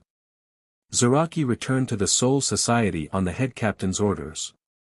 With 3 captains gone, we can't divide our forces for now, and he's a vital asset needed to defend the Siriidii. Besides, he got hurt a little when Kasuke dropped him into that shattered of his. You know, it's funny when it happens to someone else. Captain Unohana was able to convince Byakuya and Soifon to let me talk to you and to see your child before they decide to act on the head captain's orders. Ichigo shivered, remembering Soifon's threat to kill him after he openly defied her and showed the captains that he was more than willing to go against their orders. I suppose they're set at me, huh? That's putting it mildly. Toshiro crossed his arms. You should have done as we asked, Ichigo. We really weren't going to hurt Halibel while she was giving BRTH. He sighed before looking at the door that Asahi and Halibel were in. The child. Is it? My daughter is a human, Ichigo told the captain. She's completely human. Is she? Toshiro asked with a raised eyebrow. He reached into his pocket. Ichigo grew concerned when the Soul Reaper pulled out a red glove from his pocket, the same glove that Rukia used to remove Ichigo from his human body before Yukatake gave him the combat pass. I have to make sure. The head captain's orders were clear. Your teacher gave BRTH in a jigai, so your baby has a human shell. I need to see her soul. The captain didn't even get the chance to take a step forward before Ichigo barred his path. No, he adamantly told the boy as he put on the glove. The captain and the substitute stared each other down for a tense moment. Becoming frustrated by Ichigo's continued defiance, Toshiro slammed his fist against the wall in a rare show of anger. Damn it, Ichigo. You are not making this any easier. He pointed a finger at Ichigo. Listen to me, Ichigo. We want to trust you. We want to consider you a friend and ally. We wanted to believe you when you told us that you're just a teenager who's a victim of circumstance. But not only have you proved to be untrustworthy, you constantly challenge our authority at every turn. His finger turned to the room, to where Halibel rested. Do you realize the danger you're in? Do you? Of course I do. Ichigo retorted, getting angry himself from Toshiro's accusations. But Toshiro only shook his head.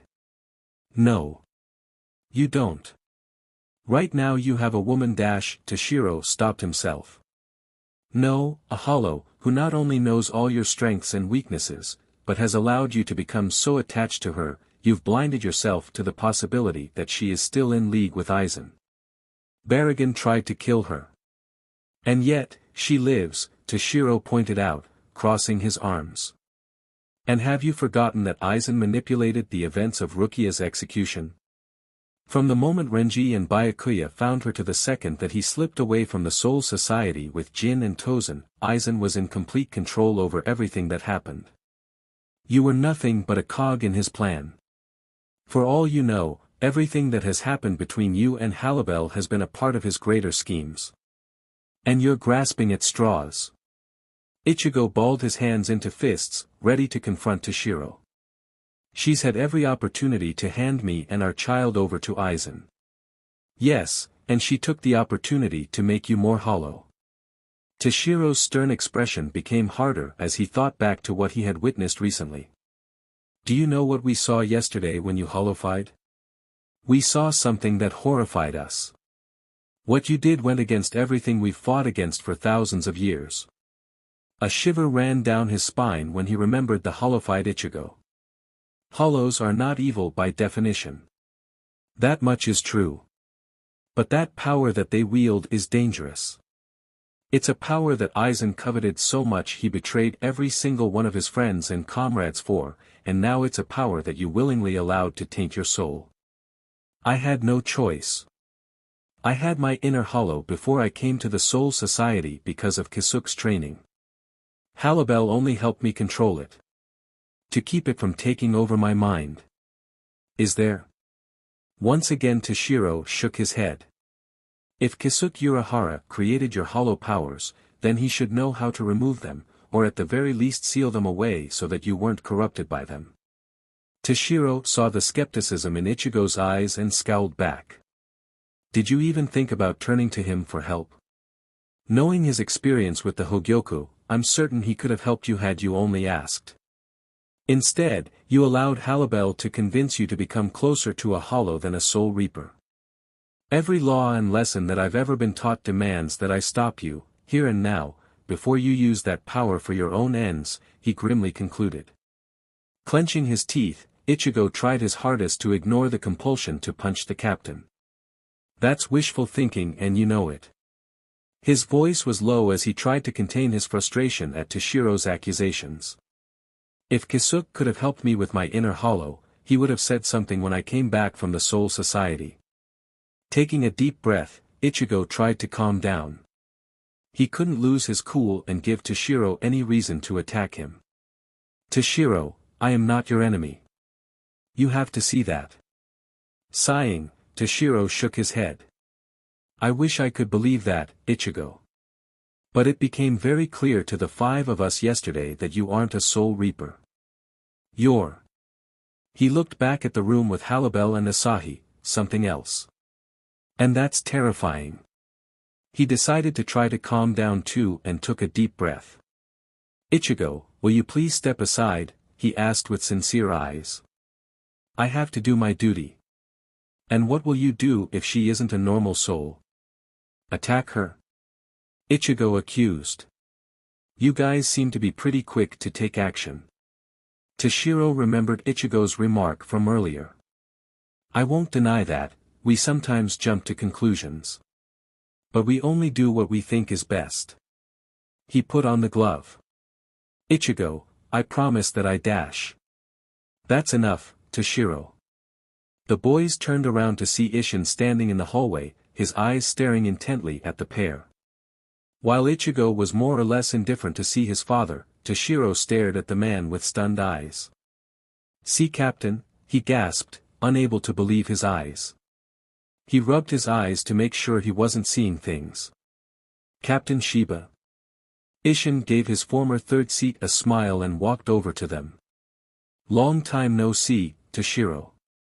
You've grown a bit since I last saw you. Wait, Shiba. Ichigo repeated, confused. Dad, you're a Shiba. Kurosaki was your mom's name. I'll tell you later. Isshin stood in front of the captain and crossed his arms. Toshiro Isshin stopped himself when he noticed the Haori, his Haori, on his back. Captain Hitsugaya, he addressed. Toshiro blushed at being properly addressed by his former captain, unable to mask the pride he was feeling. I know that you have a sense of duty to do your job, but remember what I taught you. Silence filled the hallway for a moment. Toshiro searched his memories. Under Captain Shiba, he'd learned many things but didn't know the specific lesson he was referring to. Sir. Sometimes we have to trust our gut rather than the rules, Isshin told him. I know that you have your duty to do, Toshiro. But deep down, I know that you believe that Ichigo is not your enemy. Ichigo stared at his father, having never really seen this side of him. The way he brought Toshiro to heel with just his mere presence was something to be admired. Isshin held out his hand. Why don't we compromise, Toshiro? Give me the glove and I'll check. For a few moments Toshiro was still as a statue, staring at his former captain while battling the conflicting emotions he was feeling. It seemed like every time he dealt with Ichigo, things got more and more complicated. But he knew Isshin. He was a good man and an honorable man. Captain Shiba may have been irresponsible, but when he was serious, Toshiro could always put his faith in him. You'll tell me the truth, he asked as he reluctantly handed the soul-removing glove over to the Kurosaki father. Do you trust me? Isshin asked in a very paternal tone, like he was whenever he had a heart-to-heart with Ichigo when he was younger.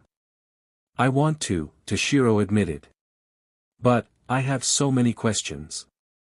Toshiro remembered the chaos that surrounded Captain Shiba's disappearance.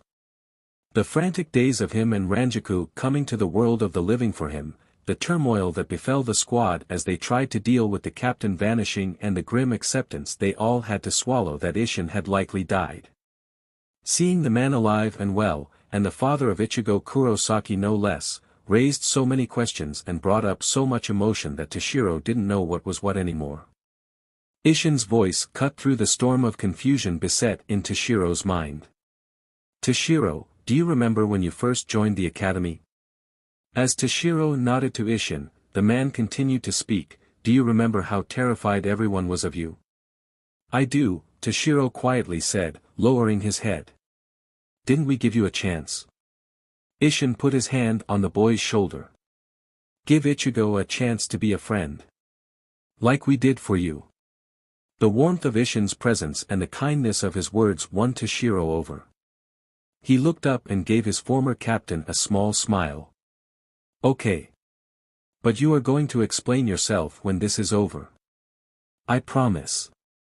No doubt Ranjaku will be eager to see you again once I inform her you're still alive. Isshin laughed while putting on the glove.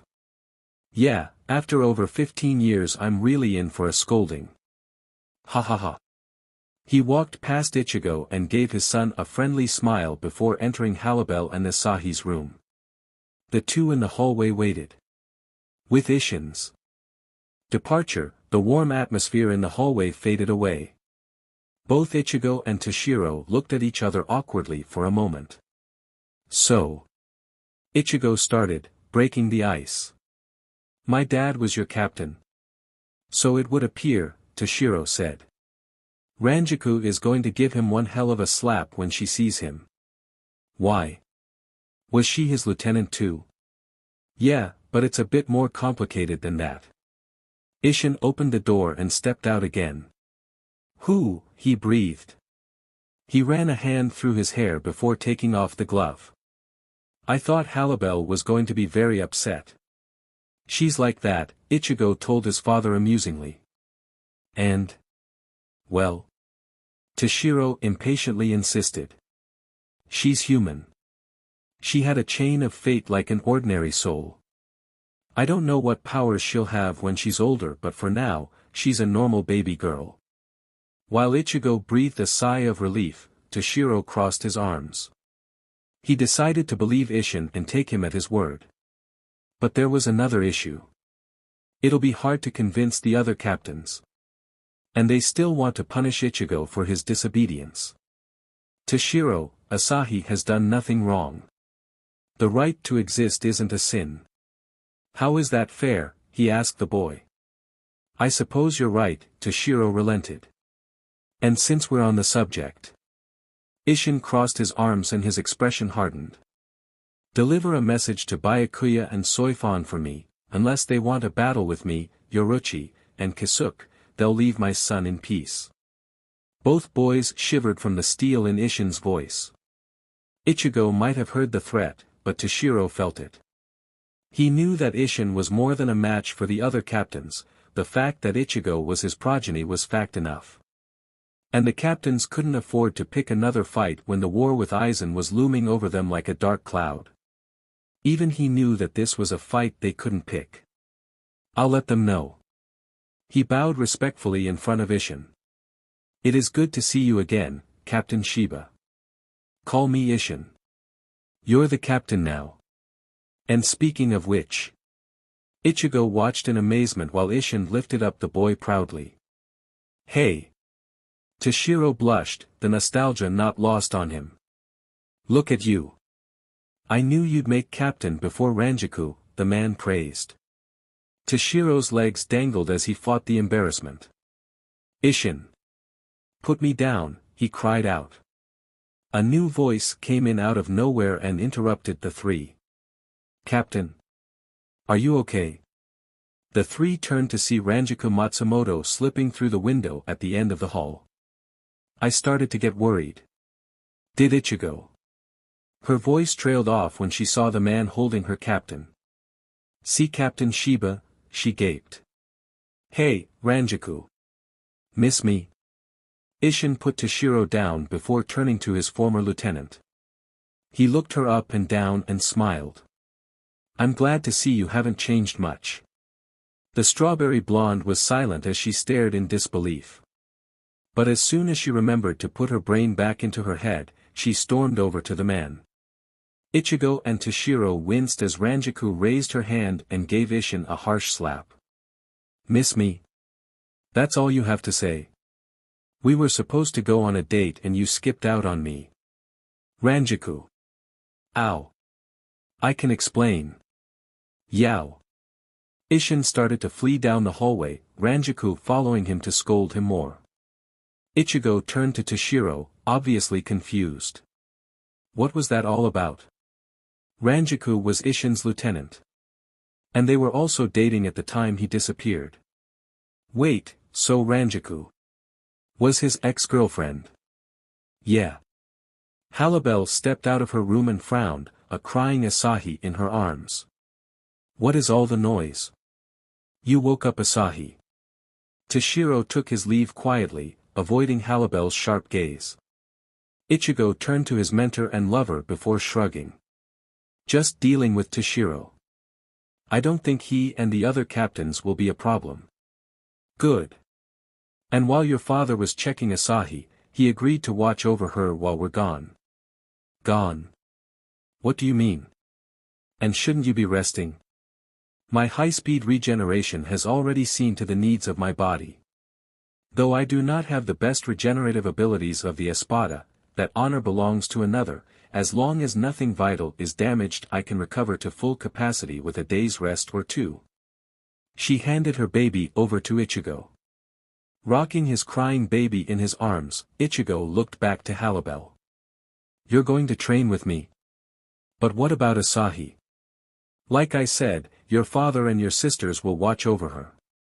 Through me, you've learned much and gained great power. Now is the time to hone that power. And more than that, I must also grow and reach new heights if I'm to fight with you. My defeat at Barragan's hands has shown me the limits of the powers that Aizen gifted me. But you were Dash. Yes, I was still carrying Asahi and the strain took its toll on my body. But even so, I should still have been able to fight better. Now that I've given BRTH, I'm free to grow beyond what I was. Together with you, she smiled. Ichigo smiled back. Halibel's confident nature always helped dispel any fears he might have. And he saw firsthand how powerful his mentor was, even if she was handicapped. Ichigo was very curious to see how powerful his teacher could become. And he also couldn't deny that a more powerful Halibel was a very tempting idea. Okay. Let's go, Ichigo told her. Let's. The two headed into the rest of Ichigo's house. As Ichigo handed Asahi over to his sisters, he saw Ranjaku and his father in the kitchen, the former hitting the latter over the head with her sandal. Mind telling me what that's all about? Halibel asked with a raised eyebrow. I'll tell you later. Chapter 28. Kisuke's Underground Lair. MSTR and Pupil climbed down the ladder into the crafty shopkeeper's secret training room. Fearful of any captains watching, Ichigo looked around but saw no sign of Byakuya and Soifan. Wonder where the captains are, he wondered out loud as he followed Halibel. The voice of Kisuke answered him. I kicked them out. After the past few days, I decided that it would be unwise to keep them so close to you two and Asahi. I made it very clear to all of them that they are no longer welcome here. They're staying in different places. I believe Unohana asked Orihime if she and Aizen could stay with her. Soifan and Omida are staying at a hotel. I'm not sure where Byakuya and his lieutenant went though. Toshiro said he might ask your dad if they could stay at your place so he and Ranjaku could reconnect with their captain. Wait. My subordinates are staying with Orihime right now. Having Soul Reapers and Arankars under the same roof might be a bad idea, would it not? Halibel asked, remembering that the Trace Bestia were still living with Orihime. Unohana and Aizen are aware of your fractions. They promised not to cause any problems for them. Besides, Toshiro thought that perhaps by getting to know an Arankar, they might understand your decision to stand by Halibel. But Ichigo wasn't quite sure that two Soul Reapers staying with his friend while the volatile servants of Halibel were still there was such a good idea. Especially after he had already upset the captain. I'm still not sure that's a good idea. Halibel put a hand on his shoulder. The captain doesn't strike me as someone who will cause a fuss.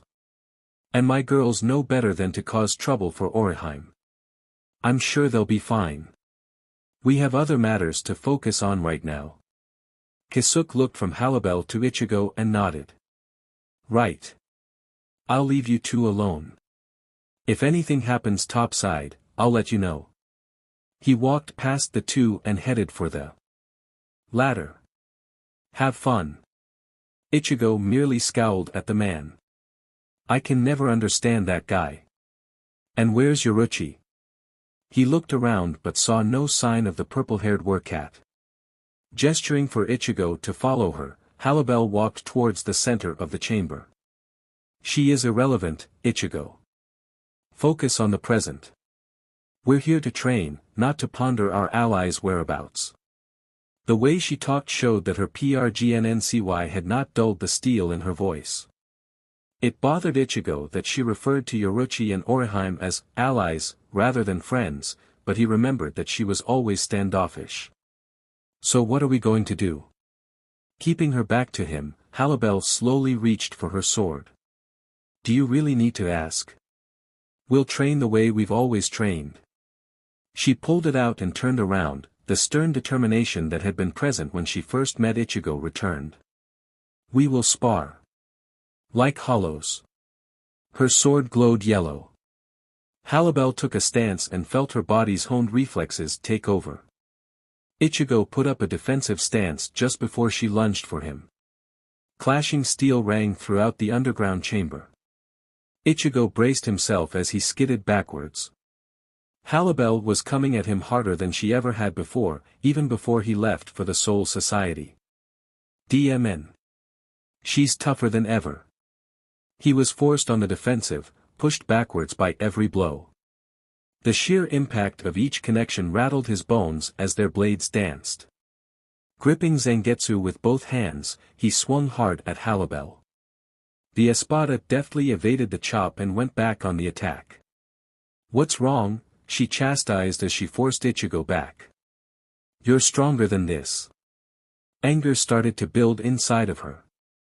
Ichigo was holding back, and she was not going to have any of it. Jumping back, Ichigo hurled a Getsuga Tensho at Halibel. You're stronger than before. I wasn't ready. Halibel caught Ichigo's blast and redirected it with her hand. I taught you better than that. You're letting the past few weeks go to your head. She was a little offended by how lightly Ichigo was taking her. She lowered her sword and undid her jacket, showing her espada tattoo to remind her pupil who she was. I held back while I was training you because you were as fragile as a newborn. When we began your training I had to suppress my spiritual pressure just to stop myself from overwhelming you. But you are not the novice substitute I first met. You've met and fought dangerous opponents and have overcome them. You even stood up to Baragon and his fraction. She pointed her sword at Ichigo. Show me the fruit of my LBRS. I will not hold back anymore. I can't. She shook her head. We have to grow together, Ichigo. And that can only happen if you fight me seriously. I'm your lover. I'm the mother of your child. But I will not let sentimentality stop us. So I'll say this only once. Her stern gaze softened. Bare your fangs to me. Shame burned Ichigo's heart. He had come to think of her as vulnerable and needing protection after their defeat at Baragon's hand and her carrying their child. But Halibel was not just his friend. She was a warrior. And it was wrong to think less of her just because their relationship had gone further than MSTR and pupil. He couldn't give her anything less than his all. She deserved that much.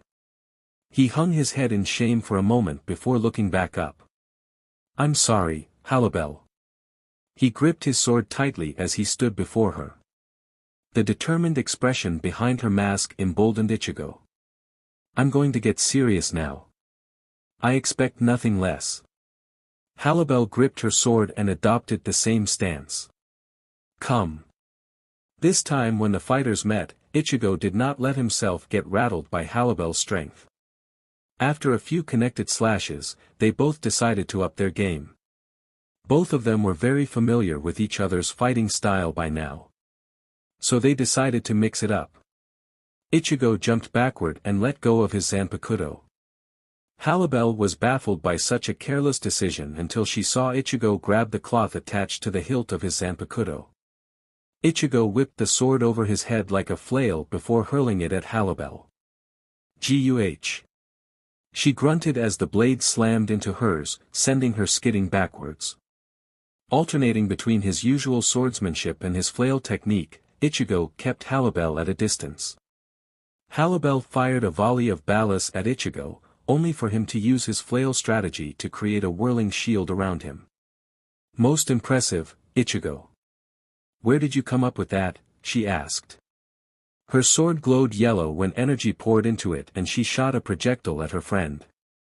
Aura Azul. Ichigo retaliated the attack with a Getsuga Tensho. My hollow used it when I first fought it. I hadn't really thought about using Zangetsu outside of my usual style before. But while I was training on my Bankai, I realized I had to learn to fight differently. Very good. Your battle with Baragon's minions exposed your fighting style. Varying your technique will catch them off guard. I'm impressed by your ingenuity, she praised. I'm not done, Ichigo smirked. He held his sword out in front of him. Ban, Kai. Ichigo's spiritual pressure soared and he was enshrouded by a cloud of dust. When he reappeared, he was clad in a black jacket, wielding a black Zanpakuto. Ah. I remember now, Halibel nodded as she remembered the day Baragon shot up. So that is your Bankai. Ichigo swung his sword and cleared the dust around him with his sword's spiritual pressure. Tensa Zangetsu. He pointed his sword at Halibel, and then disappeared. The blonde woman spun around and countered Ichigo's flanking strike. Ichigo had told her about his Bankai's enhanced speed, and now Halibel could see the result of his training with Yoruchi. Ichigo was a blur, darting left and right to try to distract Halibel. But Ichigo's rise in speed was not all that impressive to the Espada. His spiritual pressure has risen but his speed isn't as fast as he thinks it is. It might overwhelm a Soul Reaper captain, but if I can keep up with him, then so can the other Espada. She proved her point when she ducked another swing from Ichigo. Moving so fast, Ichigo had no way to defend himself when Halibel's fist connected with his ribs. Gah! Your Bankai raises your speed, but it is only a mild boost, Halibel chastised. Maybe. But it also allows me to do this. He stabbed at Halibel with his sword. She moved to block, but Ichigo deftly dipped his sword slightly lower than Halibel anticipated. She was unable to react before the blade slipped through the hollow inside of her sword, and he pulled hard, yanking the sword out of her grasp. But any chance Ichigo had of capitalizing on disarming Halibel wasn't even fleeting. She opened her hands and a Siro blossomed in her hands. Smirking behind her mask, she blasted Ichigo at point-blank range with her attack. When her blast faded and nothing stood before her, Halibel chuckled. I stand corrected. Your speed seems to be good enough after all. She turned her head to see Ichigo behind her, standing on a boulder. Had you not been fast enough, you might not have gotten away unharmed. A tiny wisp of smoke came from Ichigo's shoulder from getting singed. Not fast enough, he winced. You really aren't holding back. He knew that Halibel's Siro could have seriously hurt him. That was how clear it was to him how serious Halibel was taking this. True. But you have room to grow. Halibel turned around and gave Ichigo her full attention, her grip on her sword loosening. Aizen told me that it takes captains over 10 years to MSTR their Bankais. I'm sorry, but I can't assist with that. I hope you don't expect all our training spars to end like this. No, but it was worth it, Ichigo smiled. We should head back. I want to make sure Asahi's okay. She got up and held out a hand to help Ichigo up to his feet. I don't like the idea of those two soul reapers so close to us, Ichigo, she frowned. As Ichigo clothed himself, Halibel resealed her sword and her clothes returned to her. I trust them even less than you do. Even if they have a connection with your father, it doesn't sit well with me. Or with that captain staying with Orihime and my girls. I know. But we don't have much of a say in the matter, Ichigo relented. I'm just as worried as you are. But maybe they'll see things from my point of view if they stay with Arancars. You may have a point. But it still puts me on edge. I will not allow any of the captains to be anywhere near our baby. Understand? I was going to say the same thing myself. Sheathing her sword, Halibel nodded. Then let's hurry home. The two quickly left the chamber, heading back up the ladder to exit the shop. Unfortunately for the pair, they'd been so lost in their activities that they'd failed to notice the pair that had been watching them from behind another boulder. Turning to his partner, Kisuke grinned. Did you get that? In Yoruchi's hand was a camera. Yoruchi's grin was wider than Kisuke's. Every second of it. She hit a button and the camera stopped recording. Oh, this is going to be sweet. Ichigo just gave us the best material, she cheekily laughed. We'll have to use it wisely, Kisuke said chuckling. I'd hate for Ms. Halibel to get angry. Worth it, Yoruchi smirked as she hit rewind and started to watch the fun all over again. Meanwhile, Orihime walked to her apartment door with a bag full of groceries in her arms. With 5 women now staying at her small apartment, Orihime was in need of more food. Thankfully, when Unohana approached her and asked if she and Aizen could stay with her, the captain had generously offered to pay rent for their stay, giving Orihime a large amount of money. I hope everything's okay in there, she muttered worriedly while putting the key in the door. I tried to tell them no but. A shiver ran down her spine from her conversation with Unohana. Orihime looked down at the cash in her hands. She stood in front of her apartment with Unohana, Aizen standing behind her captain dutifully. The Orangette was amazed at the amount. The Soul Society didn't use human currency, so where'd she get this kind of money? We'd be happy to pay for our own expenses and we'll try not to cause any trouble. Won't you take us in, Orihime? Unohana politely asked. It's very generous of you, Captain Unohana. But Halibel's fractions are staying here. It might not be dash, all the more reason to be there and make sure you're in no danger, Unohana merely replied. But dash, Orihime. Orihime felt a chill in the air as Unohana's smile widened, her kindly persona shifting. Won't you take us in?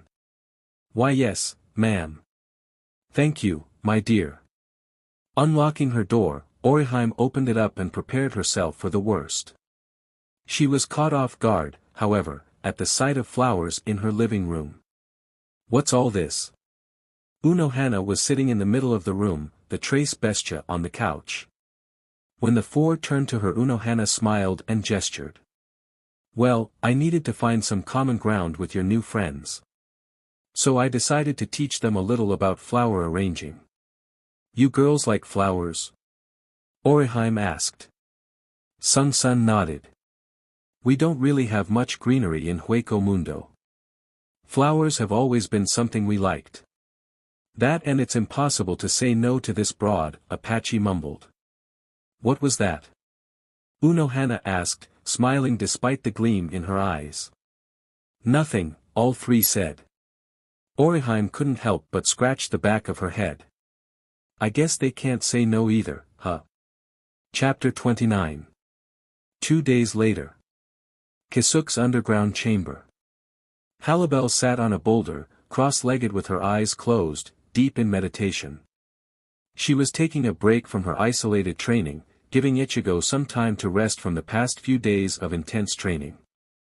Halibel was doing her best to help Ichigo mstr his holification and wasn't holding back at all. Next to the boulder was her sword, resting beside her as she explained to Ichigo that she didn't have an inner world like he did. Unlike the Soul Reapers, an Arrancar's Zanpakuto was not a reflection of one's soul but a separate portion of her power that had been separated from her body when Aizen had removed her mask. She equated the power of her Resurrection to be the equivalent of a Soul Reaper's Bankai. But that comparison posed a serious dilemma for the Espada. A Soul Reaper's Bankai was the final stage of a Soul Reaper's training. After that, their powers would hit their peak. And if Resurrection was the Arrancar's equivalent to Bankai, then did that mean that Halibel had already reached her peak? The woman balled her fists in frustration. She was strong and knew she could get stronger, but her progress could only increase her power by small increments, not like the leaps and bounds of progress that Ichigo had made in the few months of training he had received. Halibel was a proud woman, but she knew her honor would remain intact if Ichigo surpassed her strength. However, the thought of Ichigo fighting Aizen alone made her stomach tighten in fear. Or worse. She thought to herself. What if Ichigo and I fight Aizen together, and I end up as dead weight? The idea of becoming a burden to Ichigo because she wasn't strong enough, much like her PRGNNCY had caused her during the past few weeks, threatened to enrage Halibel. No. I will not be a burden to anyone. Not to Ichigo. Not to my fractions. Not to Asahi. I will get stronger. I must get stronger. But how? Pondering her dilemma more, Halibel had an idea. If Soul Reapers can achieve a second state of release. She said out loud to nobody in particular. Then could it be that I can achieve such a state too? The more she thought about it, the more she wondered how she could manage such a power. Getting up off the rock, Halibel took hold of her Zanpakuto and gathered her spirit energy. Hunt, Tiburon. A large splash of water and a burst of energy later, Halibel changed into her release state. Halibel raised a gloved hand and focused her spirit energy. Strong. I should be able to hold my own against Baragon. But what then? She grimaced as she visualized the other espadas in front of her. Can I best start on my own? Or Yami should his power be fully unleashed by the time the battle begins? She started to swing her sword around, visualizing her opponents. And do I stand a chance against Jin and Tozen? Ichigo said he fought Jin to a standstill back in the Soul Society before he knocked him back with his Shirkai. But even I know that Jin was holding back at the time. And if Tozen is committed to Lord Aizen's cause, then there's a chance that he would allow himself to undergo holification. Besting them will be difficult. And what about Lord Aizen? She stopped swinging and imagined Sosuke Aizen standing in front of her, smiling at her with his usual smirk and knowing eyes. She remembered when Aizen had rescued her from the hammerhead Arrancar that came close to killing her and the Trace Bestia. She never admitted it back then, but Aizen's strength scared her. And it still scared her. I'm afraid. Her hand shook with the smallest of trembles, but her fear was apparent. She was scared of Aizen. She was afraid of what he would do to her, to Ichigo, to their child, Asahi. The thought of Asahi falling into his hands terrified her. Her trembling grew stronger. What do we do? I have already fallen under his spell. What if we fight him and he turns me against Ichigo? Halibel knew how powerful Kyoka Suigetsu was, but she had no idea how to counter it. Looking down at her trembling hand, she grimaced and fought through her terror. No, no.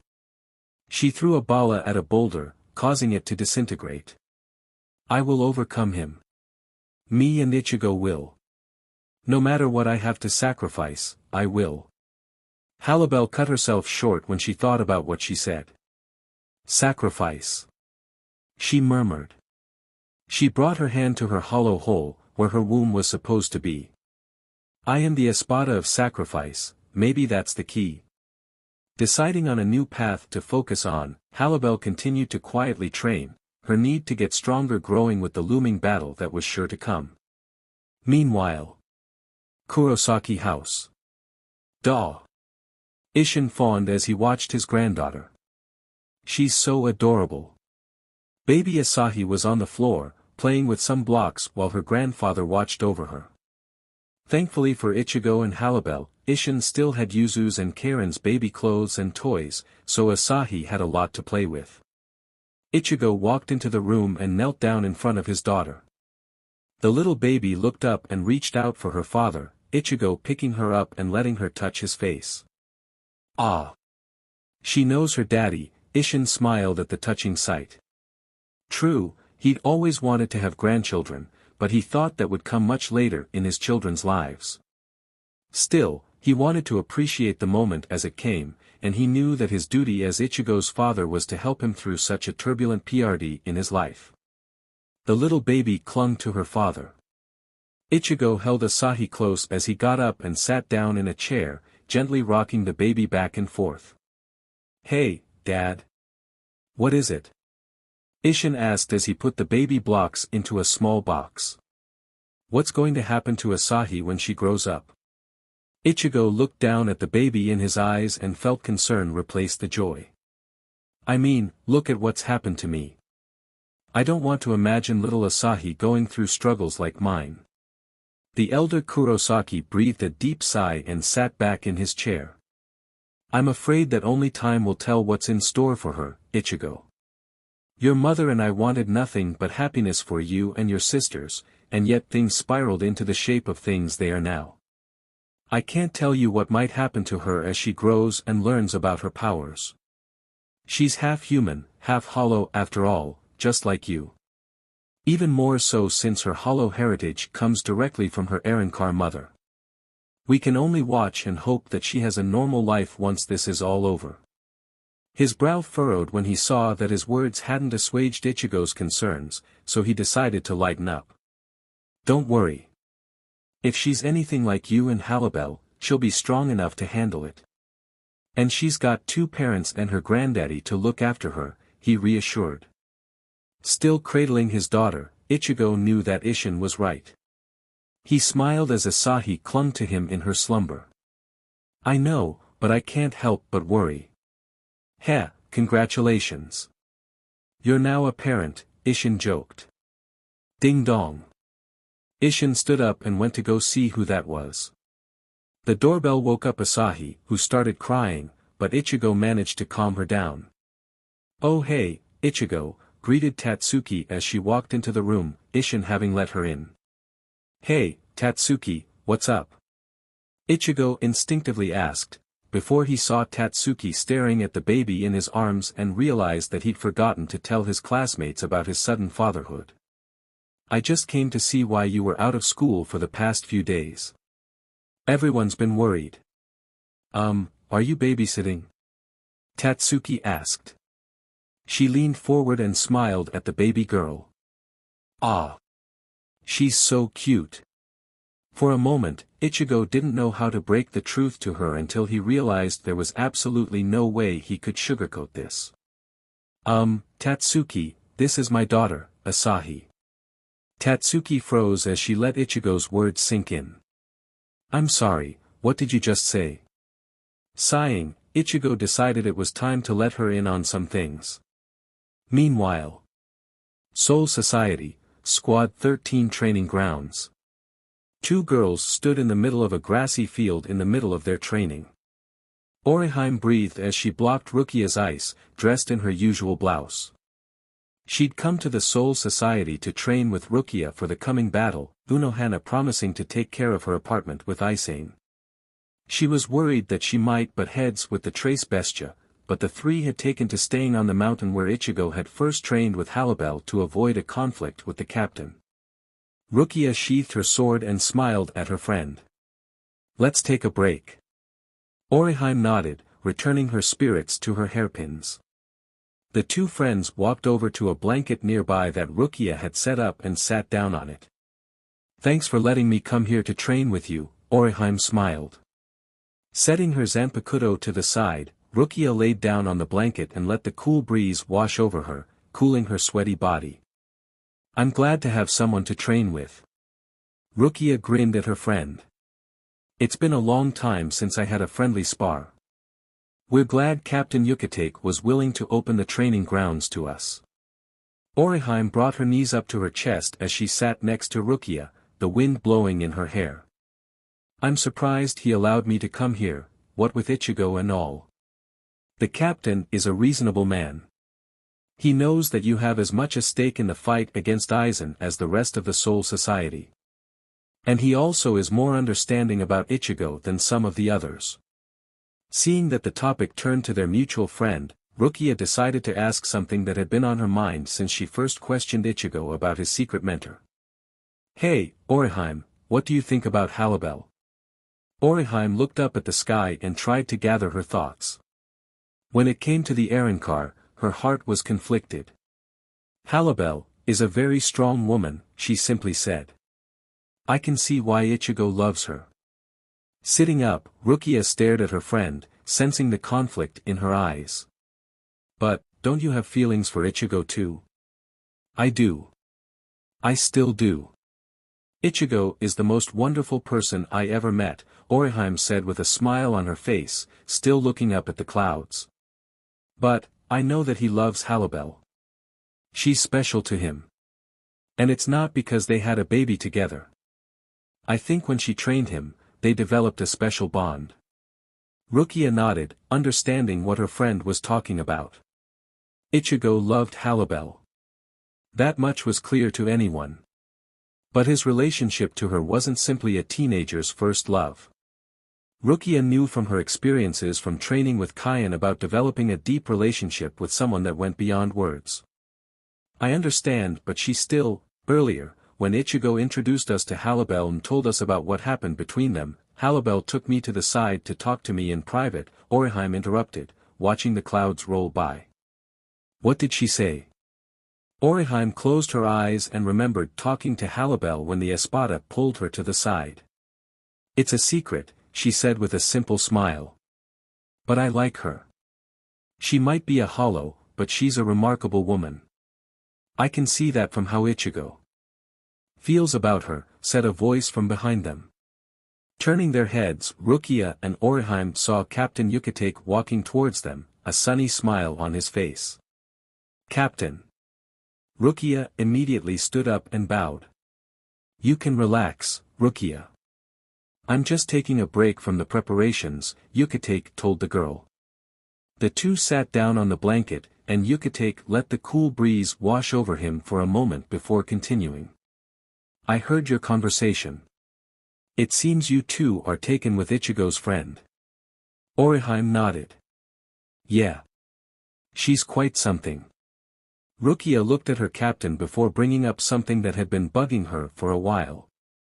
Captain, I think me and Orihime need to know, what's going to happen to Ichigo when this is all over?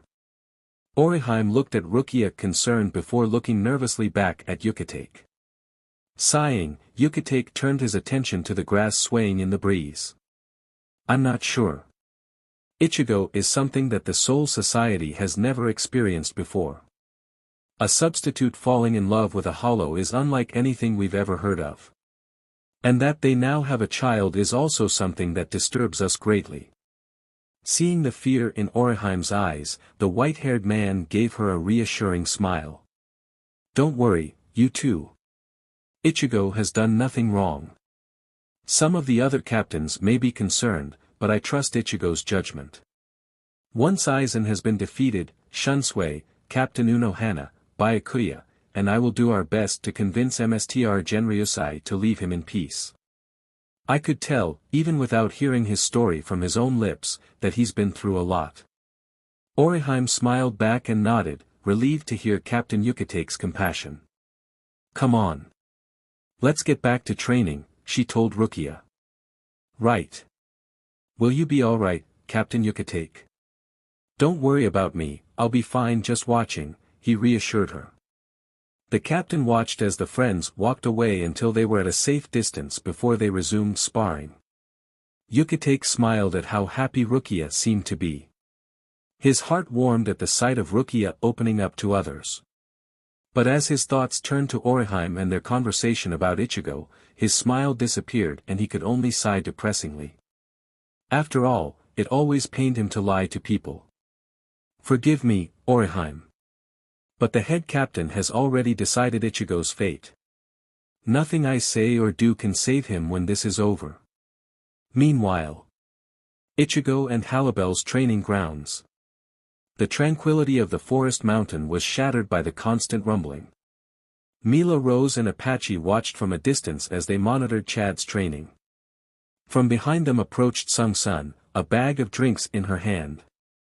Here, these were all the store had, she said, handing the pop to her sisters. Standing next to them, she watched as Chad fought their pet, Aizen. And it was not going well for the human. Wow, I think Aizen is having a little too much fun. The three had done a lot to get Chad to become stronger, pushing him to his limits. After beating him within an inch of his life, they saw Chad undergo a new change, his arm transforming into a shield and his left arm as well becoming a weapon. It was clear to the trace bestia that Chad was somewhat akin to Ichigo, a human with the capabilities of a hollow. However, unlike Ichigo, Chad was not a soul reaper, so they had to improvise his training to make him grow further. To that end, they created Aizen, letting Chad fight their pet. And judging by how Aizen kept flailing Chad around like a toy, Chad was not doing well. Think we should stop Aizen before he gets hurt? Apache asked in between sips. Mila Rose nodded. I guess. Still, this is concerning. If he can't handle Aizen, then he can't handle us. Which means he'll be in trouble if he tries to fight the Espadas. I don't know, maybe we could have him fight the other fractions. Apache suggested. Let him deal with the fodder while we and IchigoXHalibel fight the Espadas. Don't be dumb, Sung Sun chastised. What happens if he's fighting an Arankar and Grimjow or Okiora show up? He'll be in serious danger. Hey! Who are you calling dumb? Apache turned to Mila Rose, who kept watching Chad get tossed around. Mila Rose, tell her to shut up. Quiet, the tall woman hissed with a glare at her friend. Let Yasutora handle this on his own. We can't coddle him like IchigoXHalibel does to Ichigo. Oh ho. Already on first name basis? Sung Sun teased. Oh that's right. I forgot you like to give him endurance tests. Tell me, do you also have a bun in the oven? Mila Rose glared back at the smaller woman before turning away. Please, I simply wanted to see why IchigoXHalibel wanted a human companion so much. Yasutora seemed like a suitable companion. Or are you jealous that I snagged him first? Yeah right. You two deserve each other, you. The three's bickering ended when they were interrupted by a loud boom. Turning to the battling Chad and Aizen, the trace bestia stood wide-eyed as they tried to process what was happening before their eyes. What is he doing? The three screamed. Meanwhile, Las Noches, Aizen's chamber. Aizen sat alone in his chair, listening to an Arankar give his report. Very well. You may go, he said, waving his hand dismissively. The despot watched the Arankar hurry out of the room, Jin walking past him and entering the room in his stead. Well now, this place seems a lot less lively without Halibel and her ladies, Jin jokingly lamented as he approached his partner in crime. And here I was so eager to see Halibel's baby. I hear she's given BRTH to a cute baby girl. Aizen smiled, having received news of Halibel's BRTH not that long ago. Yes, it seems that Halibel and Ichigo's child seems to be perfectly normal. But she was born with a human body. What she truly is remains to be seen. True, but, you know that Baragon plans on taking his men to try to kill them again, Jin pointed out. I assumed as such. Baragon is too proud to wait for the appointed time to attack. It'll be the perfect test of Sailaporo's race-enhancing experiment. We'll see how they fare against Yamamoto's vanguard. And it'll be a perfect opportunity to see the results of Ichigo's training with Halibel. Jin leaned back against the wall. A shame Ichigo turned down your offer though. On the contrary, Ichigo didn't refuse my offer. Aizen knew what buttons to push in a person and had picked the choicest time to extend his offer to Ichigo. I made my offer to him after Yamamoto threatened him to drive him further away from the safety of the Soul Reapers. He and Halibel are alone in their fight now, even more so now that their daughter is born. Okay, but he still refused to come to Las Noches before his daughter was born. Doesn't that mean that he refused your offer? Jin said. Closing his eyes, Aizen smiled wickedly. There isn't a time limit to the deal. I merely said that Halibel could give BRTH in peace if he did come with me. But he didn't accept your offer though, Jin pointed out. No, he hasn't, not yet. Chapter 30. The next day. Karakura Town. The small town seemed quiet as Ichigo walked down the street, Tatsuki walking beside him. It had been a long few days for the substitute Soul Reaper. After his sudden fatherhood was revealed to Tatsuki, he had to explain everything to his best friend. It had taken him almost the whole day to tell Tatsuki the truth about Asahi, Halibel, and his double life as a Soul Reaper. Tatsuki was unsurprisingly very angry at Ichigo for a lot of reasons. Had little Asahi not been in the room at the time, Tatsuki would have given him her full fury and then some. She was hurt that Ichigo would keep such important stuff in his life from his best friend, and it didn't help that Orihime also kept this from her. However, it was clear to her that Ichigo was just trying to protect her from the harsher realities of his life, and after hearing everything he'd been through, she could understand. That said, she still wanted to punch him. The friends had decided to go for a walk to discuss things more. Ichigo had left Asahi in the care of his father and sisters while Halibel went to talk to Kisuke. What she wanted to discuss with him, Halibel didn't say. She only told Ichigo that it was important and vital to their upcoming battle. Tatsuki wanted to go talk to Orihime about Halibel stealing Ichigo away, but the girl was in the Soul Society training with Rukia, so that was a conversation that had to wait. I gotta say, you've changed, Tatsuki said. Never pictured you as a daddy. That must have been a shock when she showed up at your doorstep. Ichigo scratched the back of his head. Tell me about it. I thought I was going to have a heart attack right there. Tatsuki was silent for a moment before she asked what had been on her mind all day. So, are you going to marry her? The statement made Ichigo stop in his tracks. What? Ichigo's confusion made Tatsuki want to punch him more. Are you going to marry her? She repeated. For crying out loud, Ichigo. You put a baby in her and you made her leave her home. Least you could do is put a ring on her finger. What exactly are you planning on doing after this is all over? Ichigo stopped to think. I haven't really thought about it.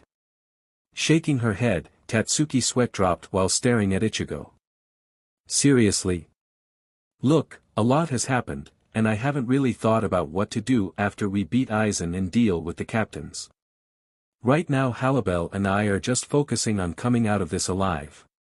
Tatsuki would have bopped Ichigo upside the head for his lack of thinking, but the expression on his face told her all she needed to know about his fears for what came next.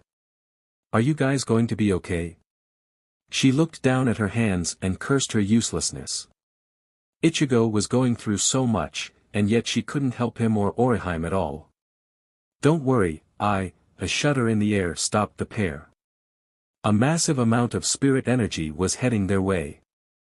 Even Tatsuki could feel it. Ichigo cursed himself and grabbed his combat pass. They're here. He popped out of his human body and handed it to Tatsuki. Take my body and find somewhere safe. What about you? Asked a worried Tatsuki. Don't worry. This is what me and Halibel have been training for. And we're not alone. Our friends will help us too. Nodding, Tatsuki took hold of Ichigo's human body and watched him leap into the air. "Good luck," she said as Ichigo dashed away. Ichigo steeled his nerves as he headed for the source of the disturbance. A Garganta was about to open up, and he knew who was coming. "I just hope the captains will help fight," he said as he moved as fast as he could. Meanwhile, Oriheim's apartment. Aizen was on her communicator speaking with Squad 12. "Yes. Thank you." She hung up and turned to her captain, already out of her jigai. "The R&D department has confirmed that a large group of Arancars are coming. They'll be entering the world of the living any minute now." "How big?" Unohana asked. The apartment was empty save for them, with Oriheim in the Soul Society and the Trace Bestia staying on the mountain to train Chad. The lieutenant's expression was grave. "Too many. We know that there are at least 1 or 2 espadas but... Aizen shook her head. "They said that the vast majority of the Arancar's spiritual pressures were strange." "Strange how?" "They weren't sure but they said their spiritual pressure was similar to Ichigo Kurosaki's." Unohana narrowed her eyes. "That is unusual. You don't think that Ichigo—" "We shouldn't jump to conclusions," Unohana warned. Aizen popped out of her jigai and readied her sword. "We should go and provide Ichigo assistance and no." Captain and lieutenant turned to see several figures slip in through the opened window. "Captain Kachiki. Lieutenant Abarai. Where have you been?" "Renji and I have been keeping an eye on the town with Captain Soifon and Lieutenant Omida." As if on cue, the Squad 2 captain and lieutenant slipped into the apartment to join them. "Where are Captain Hitsugaya and Lieutenant Matsumoto?" "They are with Ichigo's family." "I assume you've been informed?" Soifon scowled. "That Ichigo's father is Captain Shiba." "Yes, he informed us. Just another headache for when this is over. Ishin has much to answer for." "That is for another time," Renji interrupted. "A bunch of Arancars are about to come crashing into Karakura town. We should go help Ichigo and no." Aizen and Renji were surprised. It wasn't that Byakuya had said no. It was that all 3 captains had said no. "Captain?" Aizen asked Unohana. "Why aren't we fighting?" Squad 12 was able to identify one of the espadas. "It's the one who appeared before who defeated Ichigo and his hollow," Soifon explained, adding much disdain in her voice for that last part. "Aizen and the rest of his forces are not coming. That means that the espada who attacked Ichigo is coming for revenge." Renji couldn't believe this. "Captain. Even if Ichigo is their target, we should still help him. There are more Arancars this time." "Head Captain Yamamoto's orders are clear," Byakuya sternly replied. "We are not to help Ichigo." After that incident, Byakuya bristled from the memory of Ichigo holofying. "We can no longer trust him as an ally." "What of Captain Hitsugaya?" Unohana asked. "Since Ishin was his former captain, he will try to help them despite orders." Byakuya shook his head.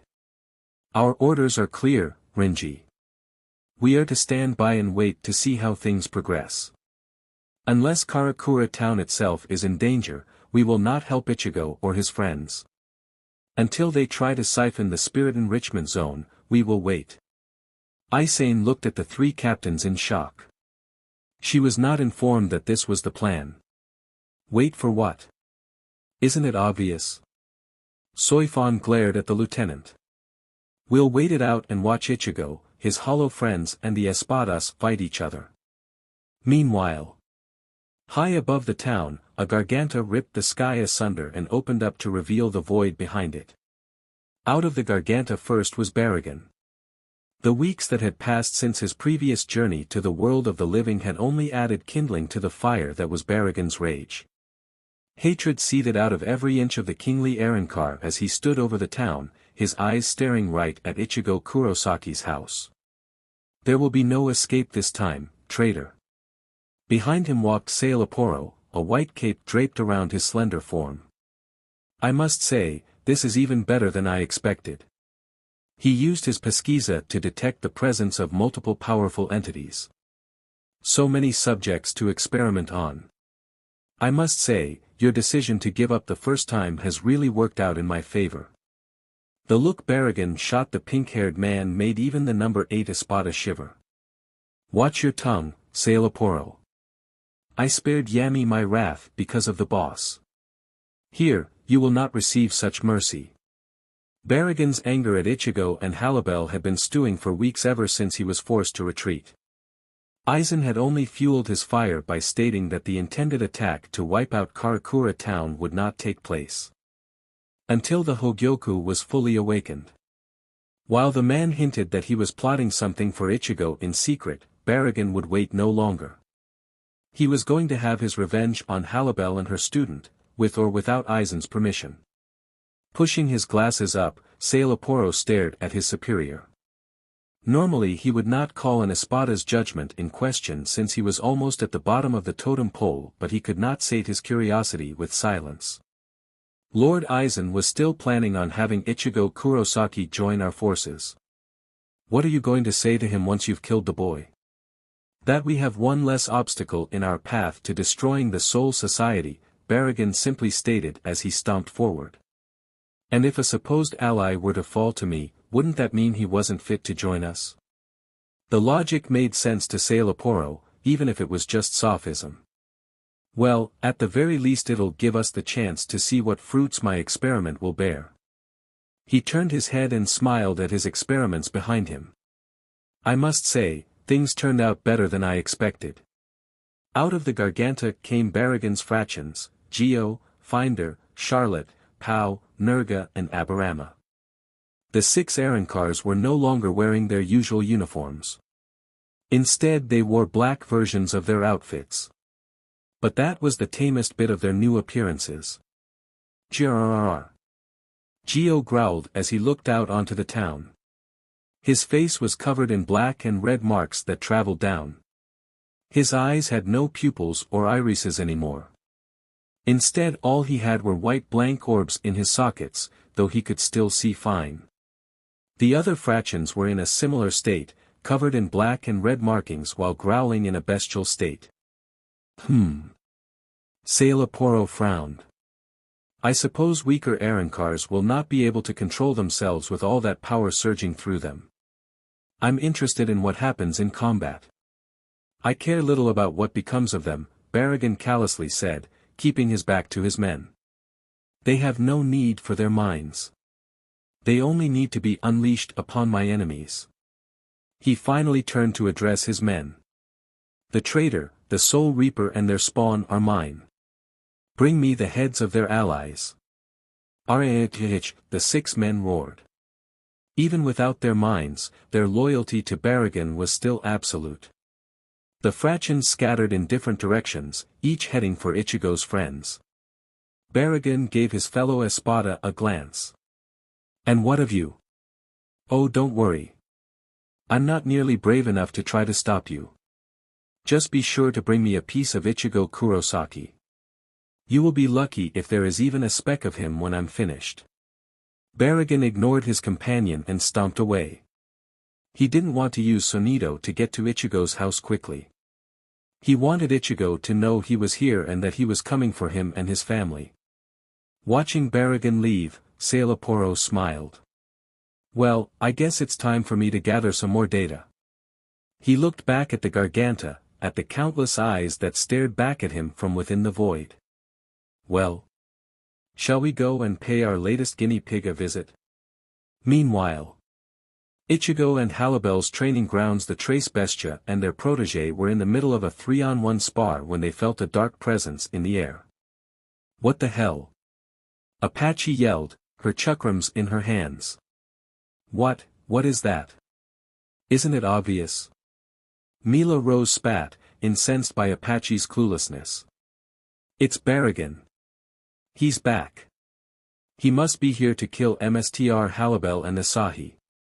Chad, sweating and breathing from the training, looked confused as he honed his senses on the intruders. I'm feeling a lot of, Ichigo. Sung-sun shared his confusion. He's right. It feels like, an army of Ichigo. She could sense Baragon clearly but the others.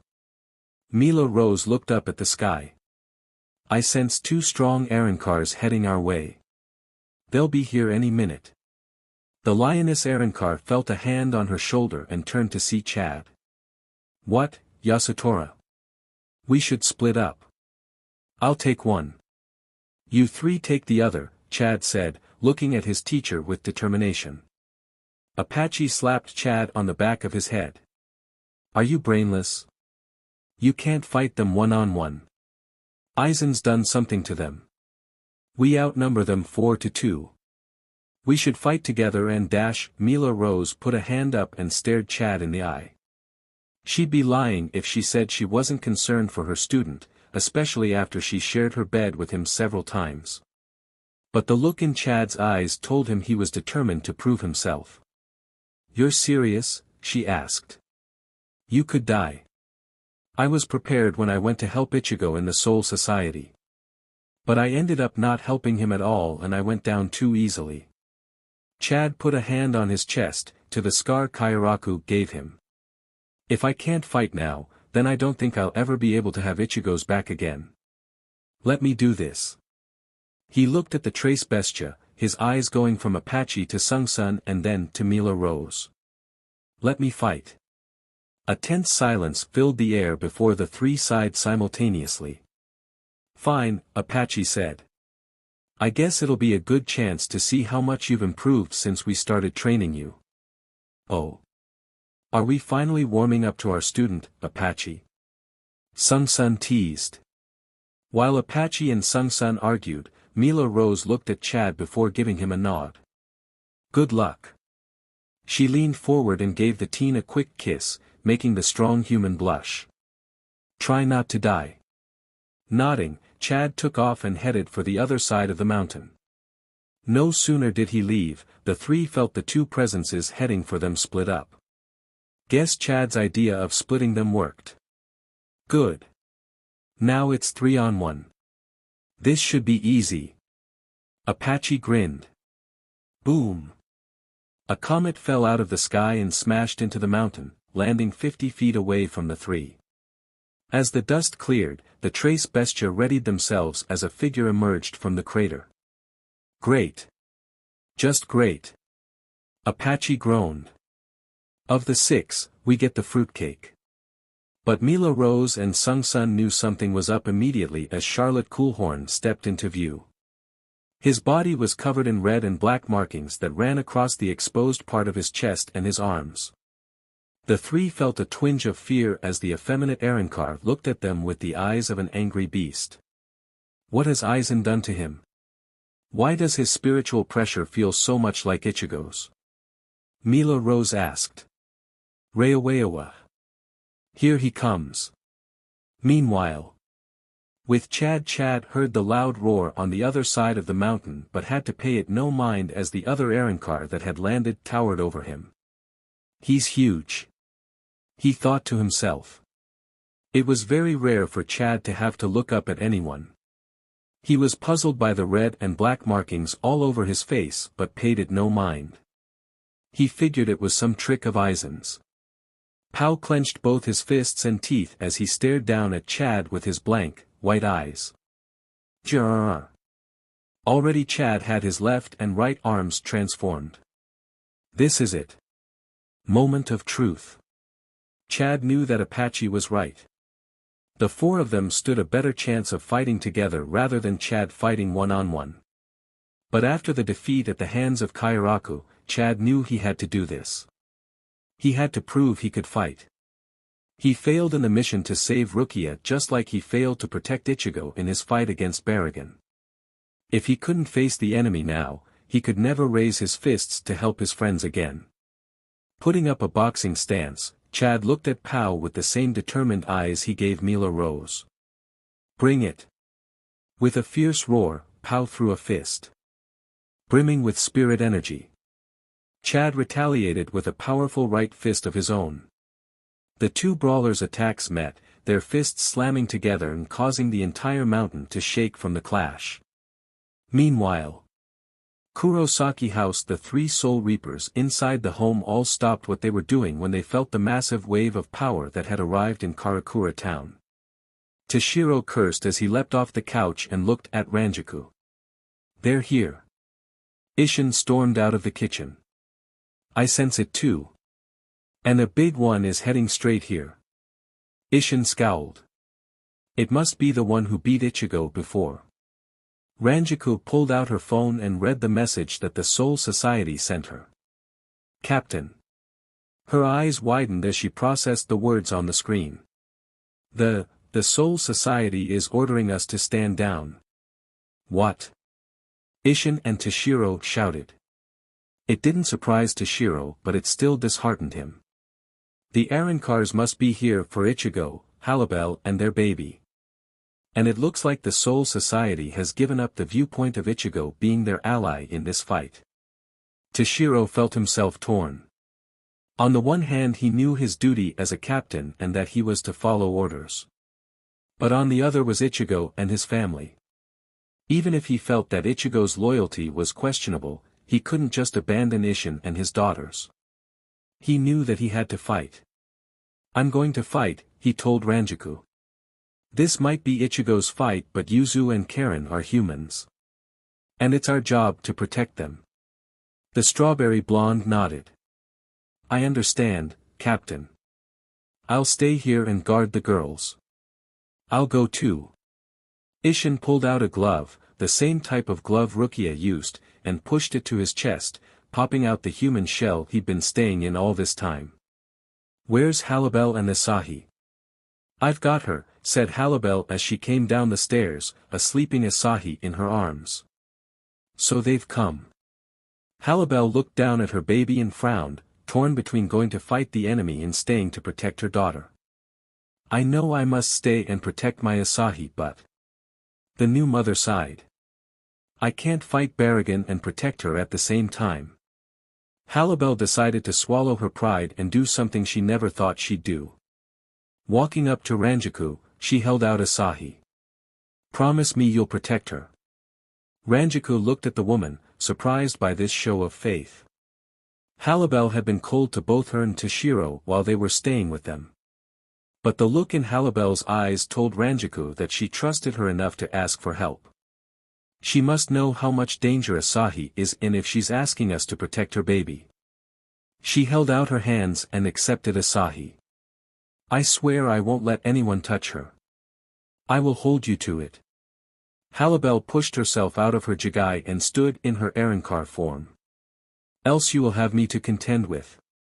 She ignored the two male Soul Reapers and headed out the door, eager to confront Barragan before he could reach the house. The Espada didn't make it far before she saw something fly towards her. She drew her sword and readied herself as a figure rocketed towards her. This spiritual pressure. It's just like Ichigo's. Did Lord Aizen do this? No. Halibel shook her head. Sailaporo. I'm certain he had a hand in this. The Arankar approached Halibel and slammed into the blonde. As the impact sent Halibel skidding backwards, she saw who her attacker was. Gio Vega. Raiaioa. Gio screamed into her face. Traitor. Black and red energy pulsed from his body and he pushed her away from him. Such a thing would have been hard to fathom, a mere fraction pushing an Espada back was hard to believe. But the Reishi juiced-up Arankar had grown stronger thanks to the experiment. Still, Halibel stood her ground and gripped her sword. I will cut you down. And then your MSTR will be next. Greawaha. Meanwhile, with Isshin and Toshiro high above the Kurosaki house stood the current and former Squad 10 captains. While they waited for their enemies to come. We should split up. Draw them away from the house, Toshiro suggested. Asahi and the girls don't have much spiritual energy and it looks like they're going after all of Ichigo's allies. Am I to assume you're an ally? Isshin asked with an eyebrow raised. Looks like none of the other 3 captains seem willing to lend a hand. Toshiro felt a twinge of shame. I know. I'd have thought that at least Byakuya would stick up for Ichigo. I've known him longer. Trust me, the only stick he has is the one up his butt. All he cares about are orders. Isshin felt 2 strong presences close in on them. We should split them up. Get them away from Ranjaku and the girls. Agreed. Toshiro started to take off before he stopped for a moment. And, Captain Shiba? Yes. When Toshiro turned his head, Isshin saw a genuine smile on his face. It's good to fight alongside you again. The feeling is mutual, Captain Hitsugaya. Toshiro darted off immediately, not wanting Isshin to see his face go red from embarrassed pride. Isshin chuckled before taking off in the opposite direction, strengthening his spiritual pressure to lure the Arancars away from the house. The plan worked and Isshin was satisfied when the attackers split up and one came straight for him. Unfortunately, the massive wave of power told Isshin that whatever Aizen had done to his men had powered them up considerably. No sooner did he land in a wide uninhabited construction yard did his attacker come in for the kill. Isshin drew his sword and countered the charge, pushing back his opponent. And who might you be? His opponent, Finder, was not in the mood for talking. Jarrrrrrrr. His white mask had a similar red and black pattern that Ichigo's initial mask had, his body burning with power that felt identical to Ichigo's. Power. More power, the insane Arankar screamed. The hell is up with you? With a feral scream, Finder took the blade on his wrist and smashed it against his mask. With part of his mask destroyed, Finder's power skyrocketed. Power. Isshin frowned as he prepared himself. Guess I got the craziest one. Meanwhile, with Toshiro was just as pleased to see Isshin to see the Arancars move away from the Kurosaki house. I hope Ranjaku will be okay. He landed in a small grassy field and waited. He stretched out his senses and detected the other 3 captains and their lieutenants all together but not moving. They really have given up on Ichigo. It didn't surprise Toshiro after seeing Ichigo holofy into a Vastolord that the Soul Society would decide that they couldn't trust Ichigo. But after talking with Halibel and spending time with her and Ichigo, Toshiro had come to understand that Ichigo was not a bad person. Even if his judgment was within question, he was merely the victim of circumstance. And despite his reservations about Halibel, he realized as he observed her that she wasn't inherently evil despite being a hollow. I understand the Soul Society's position, but this is wrong. It's wrong to just let Ichigo fight Aizen alone hoping they'll kill each other. I wish the others understood this. The captain had no time to contemplate on the inaction of his fellow captains when the Arankar who'd been following him smashed into the ground. His spiritual pressure is almost the same as Ichigo's. What in the world has Aizen done to him? Out of the crater jumped out Aburama. The man's tattooed body was now overtaken by a roadmap of black and red markings, his blank eyes staring at Toshiro with such heated bloodlust it reminded the small captain of Kenpachi. Kill you. Kill you, kill you, kill you, kill you, kill you. Kill. Aburama swung his sword in a downward chop, forcing Toshiro to jump back. So it looks like whatever Aizen did to you robbed you of your sanity. I'm almost sorry to have to kill you. Kill, screamed Aburama as he charged again. But I'm not that sorry. Reign over the frosted heavens, Hirinmaru. Meanwhile, Urahara Shop Yoruchi opened the front door and stepped out onto the porch. Kisuke was already outside ahead of her. Looks like the enemy moved faster than we anticipated, she noted. Indeed. What quick pawns Aizen has. The shop was completely surrounded by a whole horde of Arancars. Yoruchi noted how irregular and misshapen some of them looked. All of them looked bizarre and barely resembled humans. The largest pair in front of them stepped aside as their MSTR approached. Kisuke tipped his hat up to get a better look at the pink-haired bespectacled Arankar, obviously the leader. First meetings usually warrant an introduction, he said with a sly smile. The errand car gave a quick laugh. How rude of me. Forgive my lack of manners. The Espada gave the shopkeeper a respectable bow. I am Espada number 8, Sailaporo Grands. Standing up straight, Sailaporo fixed his glasses and smiled. And you are Kisuke Urahara. He glanced at the purple-haired woman behind him. And I assume you must be Yoruchi Shihoin. His lips formed a wide smile. It is quite a pleasure to meet you. Charmed. What are you doing here? Yoruchi bluntly asked. Are you here for Ichigo and Halibel? Not at all. That's Barragan's show. I merely decided to take advantage of a golden opportunity to see my experiments in action. Ah, Kisuke tilted his head back as it became clear. So you're the one who pumped up Barragan's men with Ichigo's spiritual pressure. A clever observation. Your intelligence is to be commended, Sailaporo praised. But enough about your half-breed ally. I'm here because of you. Oh. And what would you possibly want from a candy store owner? Isn't it obvious? Sailaporo tapped the side of his head. I'm interested in that big brain of yours. I have dreamed of experimenting on a captain-class Soul Reaper. And who better fitting to be my test subject than the man whose intelligence is supposed to rival both myself and Lord Aizen? He gave Yoruchi another glance. And I can think of a few ways I can experiment on your friend there. At least buy me dinner first, Yoruchi teased as she cracked her knuckles. Wow, Kisuke. Looks like you've got an admirer. Yes, but I think Mayuri will get angry if anyone dissects my brain before he gets a crack. Kisuke took a step forward and started to draw his sword from his cane. My apologies, Mr. Grands.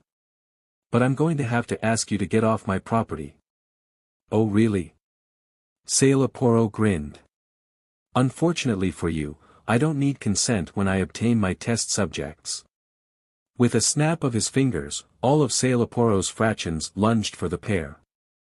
Meanwhile, high above Karakura town Barragan marched along in the sky, his footsteps booming like thunder. He gripped his axe in his right hand so hard his knuckles were turning white. If he wanted to, he could appear at Ichigo's house in less than a few seconds. But he chose not to. He wanted to fan the flame of hatred inside of him with every step so that when he reached his destination, he would unleash all his fury onto the traitor and her student. Sensing someone headed his way, Barragan's march came to a stop. So you've come back to die. In front of him emerged Ichigo, already dressed in his black Bankai jacket and gripping his black blade. Barragan. The Espada and substitute Soul Reaper locked eyes and stared each other down. Barragan's body began to burst with red spirit energy, the sheer power of it astounding Ichigo, who in turn released his own black and red energy. There is no escape, Barragan told his enemy. Halibel will not save you this time. You were but a worm compared to me last time. No matter how stronger a worm gets, it is still a worm. Talk all you want. Ichigo shouted back, unintimidated by the Espada's strong power. I won't let you kill Halibel or Asahi. I will stop you. And then I will stop Aizen. Stop me? Barragan narrowed his eye. You can do nothing. I am a king. I am a god. And you will know this god's wrath. Ichigo blinked and saw Barragan standing right in front of him. The kingly Arrancar held his axe over his head. Die, worm. And then Barragan brought the axe down. Chapter 31. Kurosaki House. Ranjaku sat on Ichigo's bed. In her crib was little Asahi, sound asleep and oblivious to the peril that threatened her parents. Captain Hitsugaya, Captain Shiba. She mumbled, looking out the window. She was in her Soul Reaper form, her jigai stuffed into Ichigo's closet along with Toshiro's. The raging spiritual pressures were all over the town. Ranjaku was confused why so many of the Arrancar felt like Ichigo, unaware of Sailaporo's experiments. She sensed Ichigo fighting the Espada who'd beaten him before, Kisuke and Yoruichi fighting what felt like another Espada and a whole horde of Arancars, and Isshin, Toshiro, and the rest of Ichigo's friends fighting the Arancars with Ichigo's spirit energy. But then, she felt another one. And it was coming straight for them, DMN it. She looked back at Asahi and cursed. She promised to watch over Asahi for Halibel, but if she let the Arancar make his way here, then she'd have to battle with Asahi, Yuzu and Karen in the line of fire. She walked over to the baby and put her blanket over her, patting the child's head. "I'll be right back," she promised, putting a barrier over the baby to keep her from harm. Leaping out of Ichigo's window, she darted into the sky and met the Arancar head-on. "So, you're the last of them?" she asked, drawing Hiniko from her sheath. "Thought you could sneak up on us, did you?" The massive Nerga looked like he was about to explode. His muscles strained as Ichigo's spirit energy pumped through his veins. He gripped his sword tightly. But because of his oversized hand, his sword looked more like a pocket knife. "Jarrrr! Ra!" he screamed at the top of his lungs, his spiritual pressure erupting like a wildfire. "Kill you woo!" As the Arancar loomed over her, Ranjaku put up a stance. "I don't think so." Growl, Hiniko. Her sword dissolved into a storm of ash. "I'll take your head off." She sent the ash towards Nerga, intending on taking him down in the first strike. Gra-ah. Ranjaku watched in astonishment as Nerga's spiritual pressure batted her ash away. With anger in his eyes, he lunged for the strawberry blonde. Ah-oh. Isshin versus Finder. The sky rang with clashing steel. Isshin locked blades with his opponent and pushed him back, albeit with great effort. "What has Aizen done to you?" he grunted. Gra-ah. Finder, who had already smashed more than 3/4 of his mask off, continued to scream in angered pain. Every time he broke off part of his mask, the rush of power caused the pain in his brain to surge with greater ferocity. Despite being the calmest and level-headed of his MSTR's minions, he was consumed by mindless rage. He pointed his rapier at Isshin, a storm of energy pouring into the tip. Panic swept over Isshin. Even though the construction site was abandoned, a blast like this would have catastrophic results to Karakura town. As fast as he could, the former captain shot into the air, forcing Finder to aim his blast at the sky. The black and red blast lit up the sky above Karakura town. Isshin dodged it by a hair, feeling the heat singe his shoulder. Flash-stepping behind the power-mad Arancar, Isshin swung hard. Finder spun around and blocked the strike with the blade attached to his wrist. The pair stared each other down for a moment until Finder brought the blade to his lips and blew. The high-pitched whistle made Isshin flinch. For a moment, he feared that this was some sort of sonic attack that would disrupt his equilibrium. When nothing happened, he looked around and saw Garganta's form around them. The former captain realized that it was the equivalent of a hollow whistle, calling 10 huge hollows to his side. "Looks like this isn't going to be easy." "Fine then." Isshin took another stance. Burn and Jetsu. Chad versus Pow. Chad struggled as blood spilled from his lips. He brought his shield arm up to block Pow's next punch. Enjidich. The force of the blow caused his knees to buckle, but he remained standing. For now. The human and Arancar had been trading blows throughout most of the fight. Chad's training with the Trace Bestia came in handy while he handled the massive Arancar. Pow's body was bruised and battered. So caught up in his power trip, the giant had abandoned defense. He took every hit that Chad threw at him. But the bruiser kept on coming. No matter how many hard-hitting punches or blasts of spirit energy Chad hit him with, Pow refused to go down. And worse, as the battle raged on the mountainside, Chad's endurance was beginning to wane. Despite all his training, he was still only human. He transformed his left arm into its more devilish state and gathered energy. He blocked Pow's next strike with his shield and made his move. La Muerte. Chad's ultimate attack struck dead on. A skull pattern dug itself at the fighter's feet. Chad, winded from putting so much power into that blow, took a step back and waited for Pow to fall backwards. To his complete dismay, Pow didn't fall. He staggered, but the monster was still on his feet. How? What has been done to him? Chad knew that this wasn't normal. That blast should have taken down the errand car. Screamed the massive Pow, his spiritual pressure surging like a star about to go supernova. The pain in his body only served to drive him further into his berserker rage. His fists glowed with black and red energy. Despite his huge size hindering him throughout most of the fight, Pow's punch moved like lightning, hitting Chad right in the stomach. Gah! Chad raised his arms only for Pow to punch past his guard, this time earning Chad a punch to the face. His brain bounced in his skull from the harsh recoil. Chad fell to the ground. But Pow wasn't done yet. He wanted Chad gone. He wanted the puny human erased from existence. Chad was helpless as he took the beating of a lifetime. The mountainside shook from the flurry of punches. With a loud scream, Pow gathered his energy into his right fist, intending to finish off Chad with a zero punch that would obliterate him. He threw the glowing red fist, only to feel Chad's left hand reach up and grab it. Grah!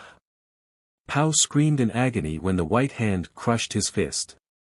Finally the giant staggered backwards while his opponent staggered to his feet.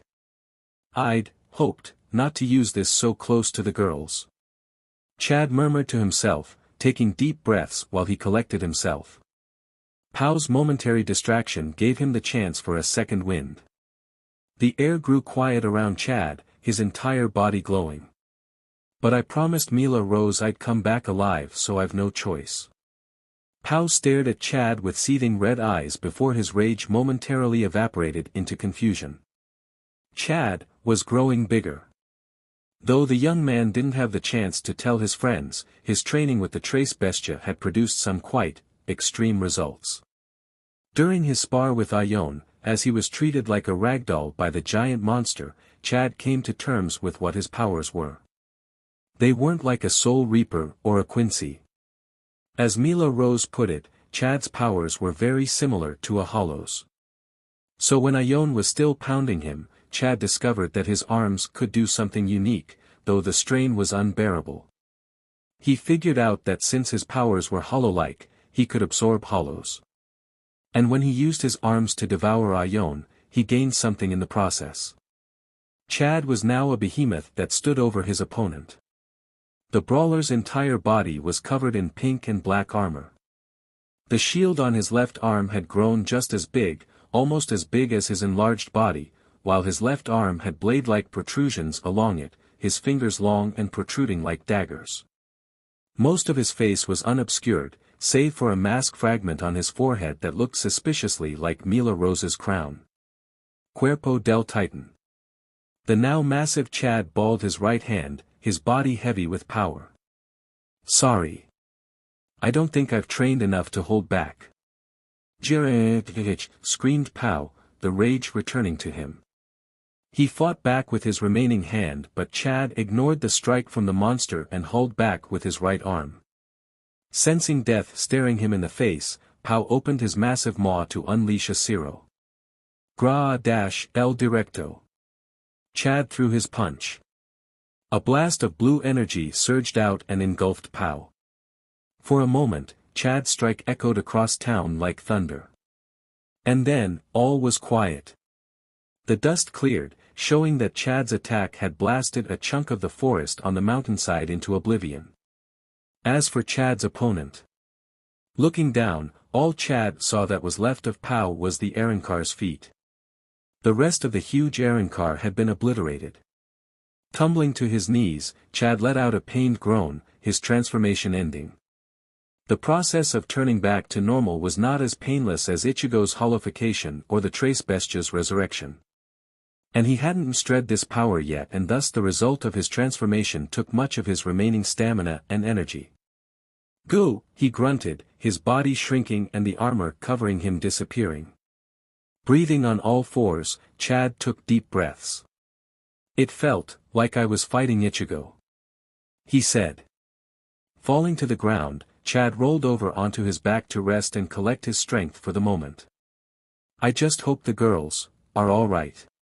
Trace Bestia vs. Cool Horn. NGH, BSTRD. Apache dangled limply in the bizarre Arrancar's grip. Nearby lay Sung Sun and Mila Rose, injured but still conscious. Charlotte Coolhorn clearly had no qualms against overpowering his former comrades. His muscles pulsed with energy, every vein in his body bulging while he gripped Apache by the throat. The three had fought hard against the effeminate Fraction, but it was no good. Coolhorn was just too strong for them. Gah! Apache felt her former comrade squeeze her throat, threatening to suffocate her. As her face started to turn blue, she held up a hand and blasted Coolhorn in the face with a bala. The bluinet slipped out of his grasp, landing on the ground with a thud. How do you like that, you BSTRD? His face smoldering, Coolhorn staggered backwards. You ruined my face. You ruined my beauty, he screamed at the top of his lungs. I'll kill you. He pointed a hand at Apache to fire a Zero to blast her, only for a massive fist to suddenly punch him in the face. Apache sat up, now about 15 pounds lighter due to lacking one of her arms. When Coolhorn had dropped her, Apache had ripped her arm off and motioned for her friends to do the same. Ayon, she screamed at her pet, the massive creature standing over Charlotte Coolhorn. Kill this a-hole. The chimera creature ignored her command, merely turning its head 180 degrees like an owl to stare at its wounded MSTRS.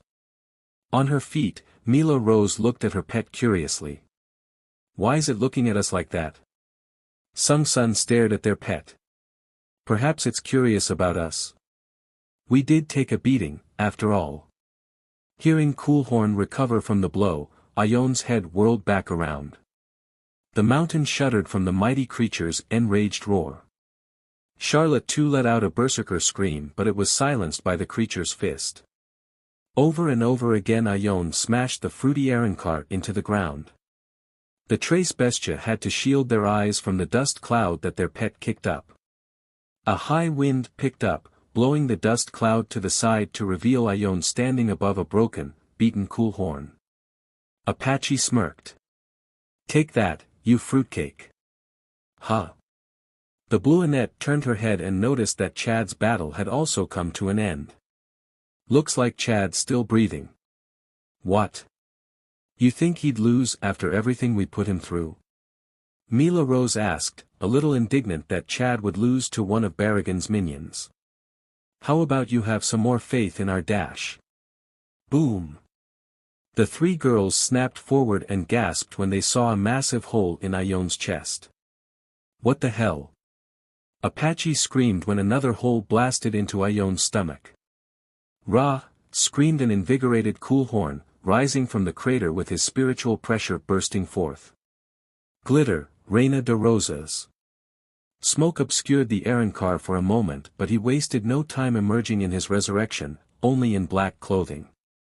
His eyes glowing black and every vein in his body looking like it was about to burst, Coolhorn lunged at the chimera creature, knocking it back with a single punch.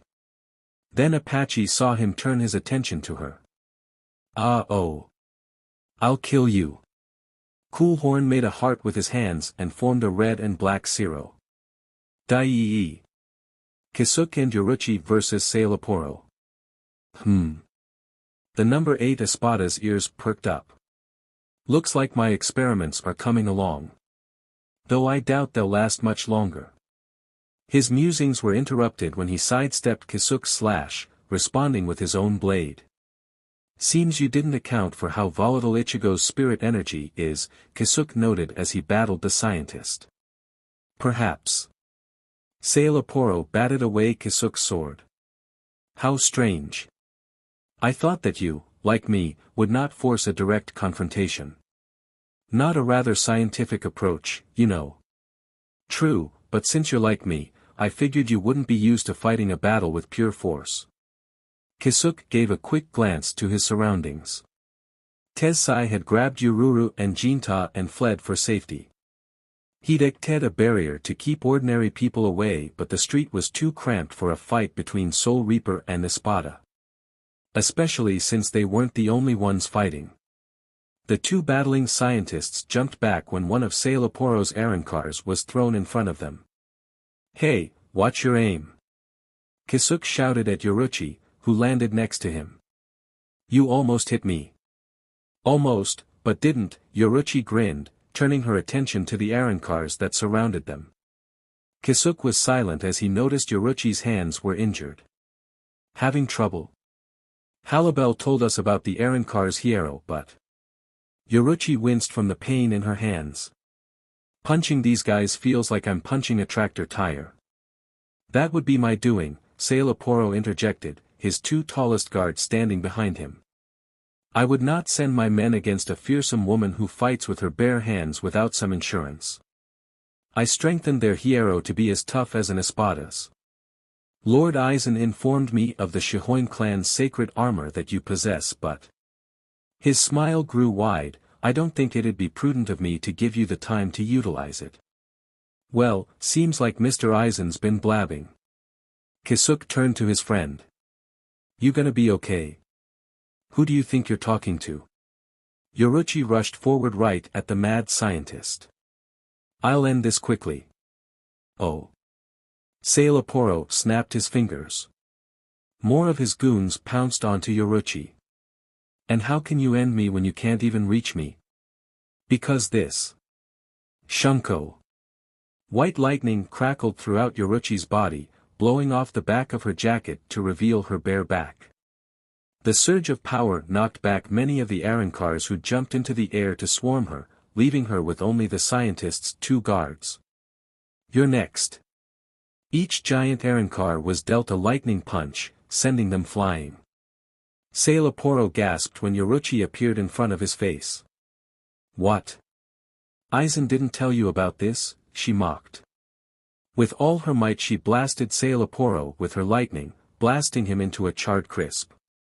Exhausted, Yoruchi deactivated her Shunko and turned around. "Well, that's that." She glared at the remaining Arancar who shrank back with fear. "You can handle the rest.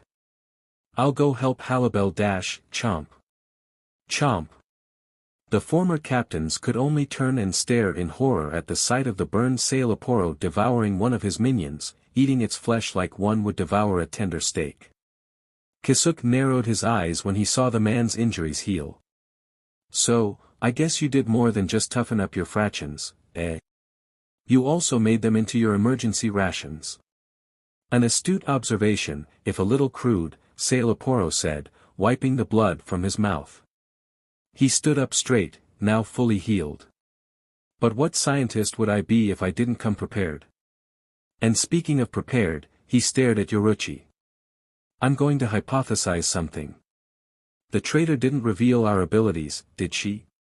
"She revealed Baragon's," Yoruchi said. "She said that most of the Espadas kept their strongest powers to themselves." "Oh." The pink-haired man adjusted his glasses. "I see. She's not wrong, but perhaps she still wishes to serve Lord Aizen. A little late for that, don't you think?" Kisuke pointed out. "You guys sent Baragon to kill her twice now. And there's no way Ichigo would ever serve Aizen."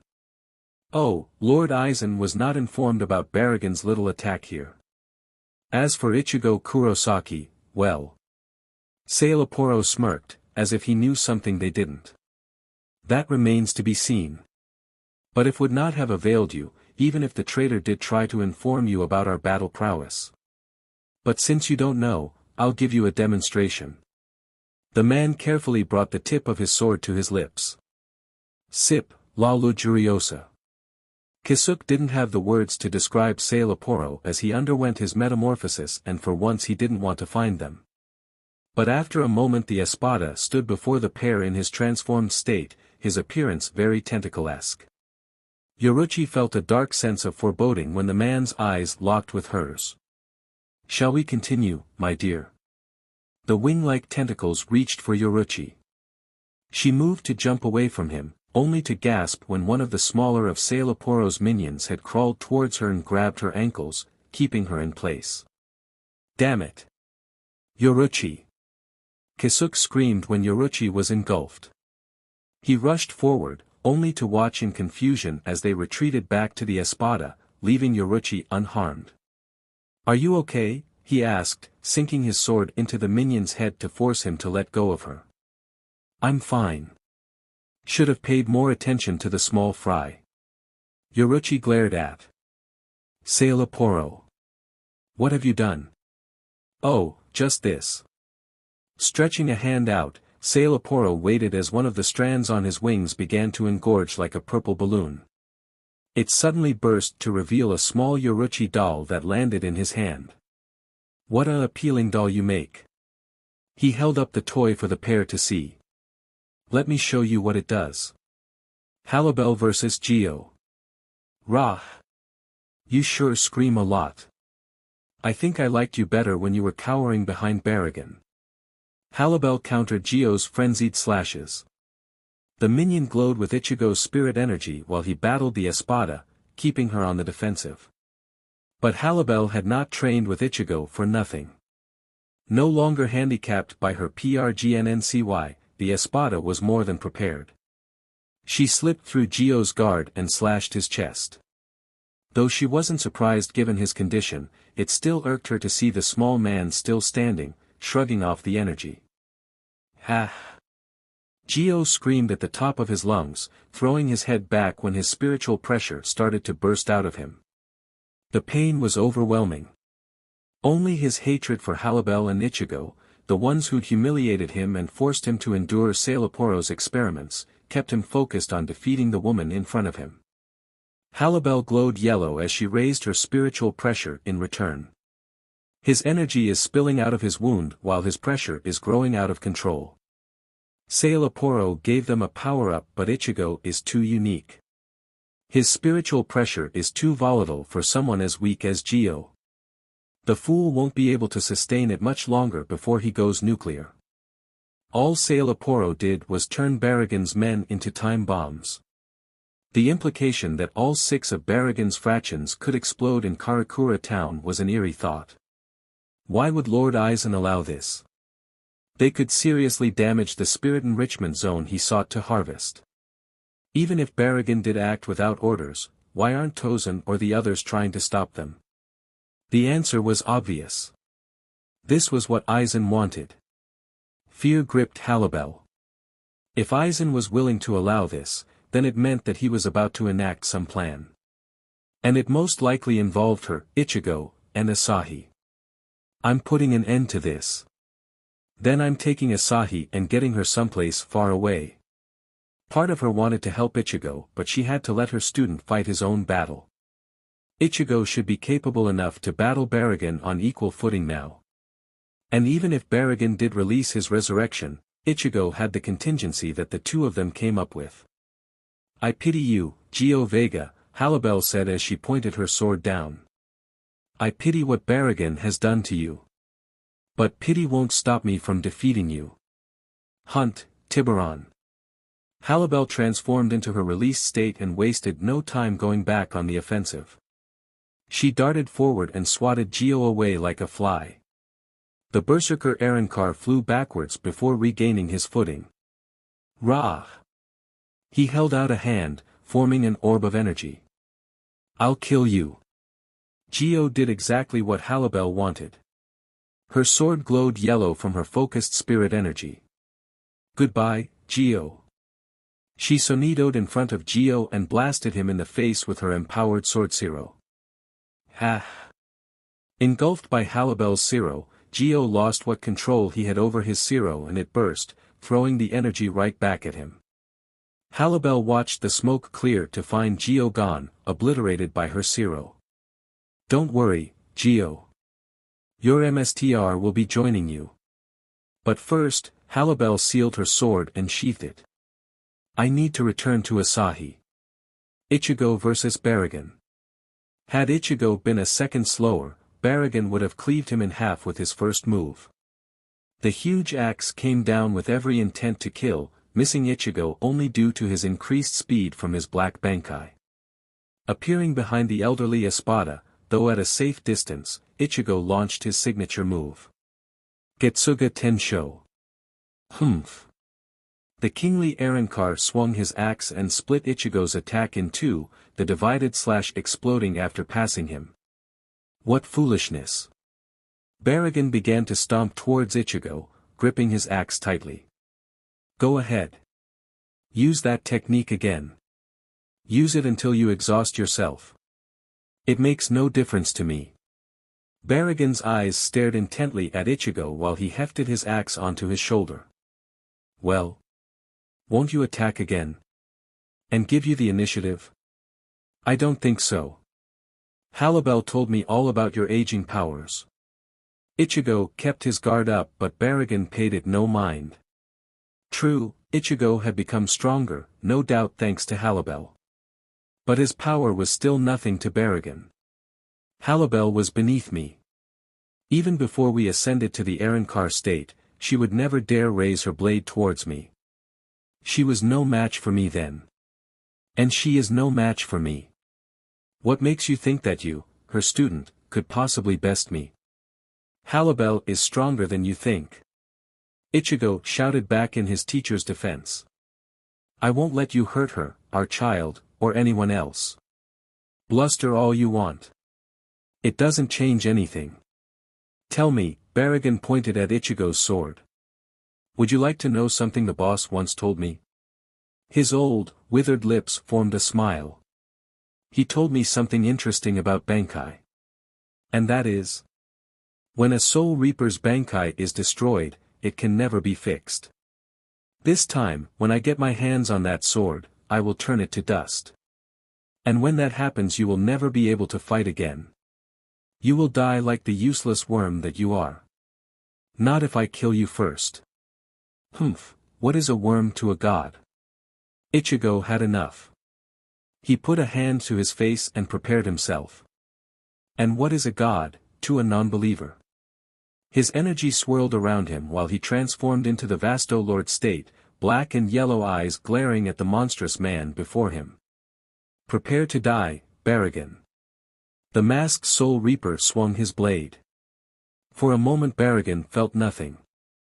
Then a jet of crimson launched out of his chest. He put a hand on his chest to find blood.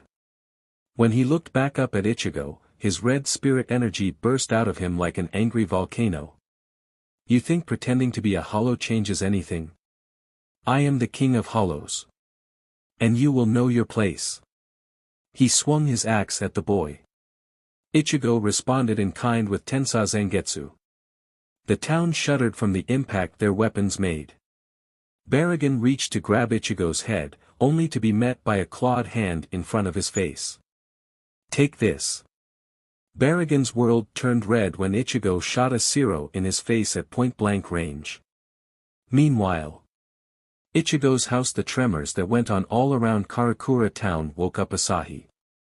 The baby cried out in terror, wanting her mother and father. Sadly neither were around to comfort their baby.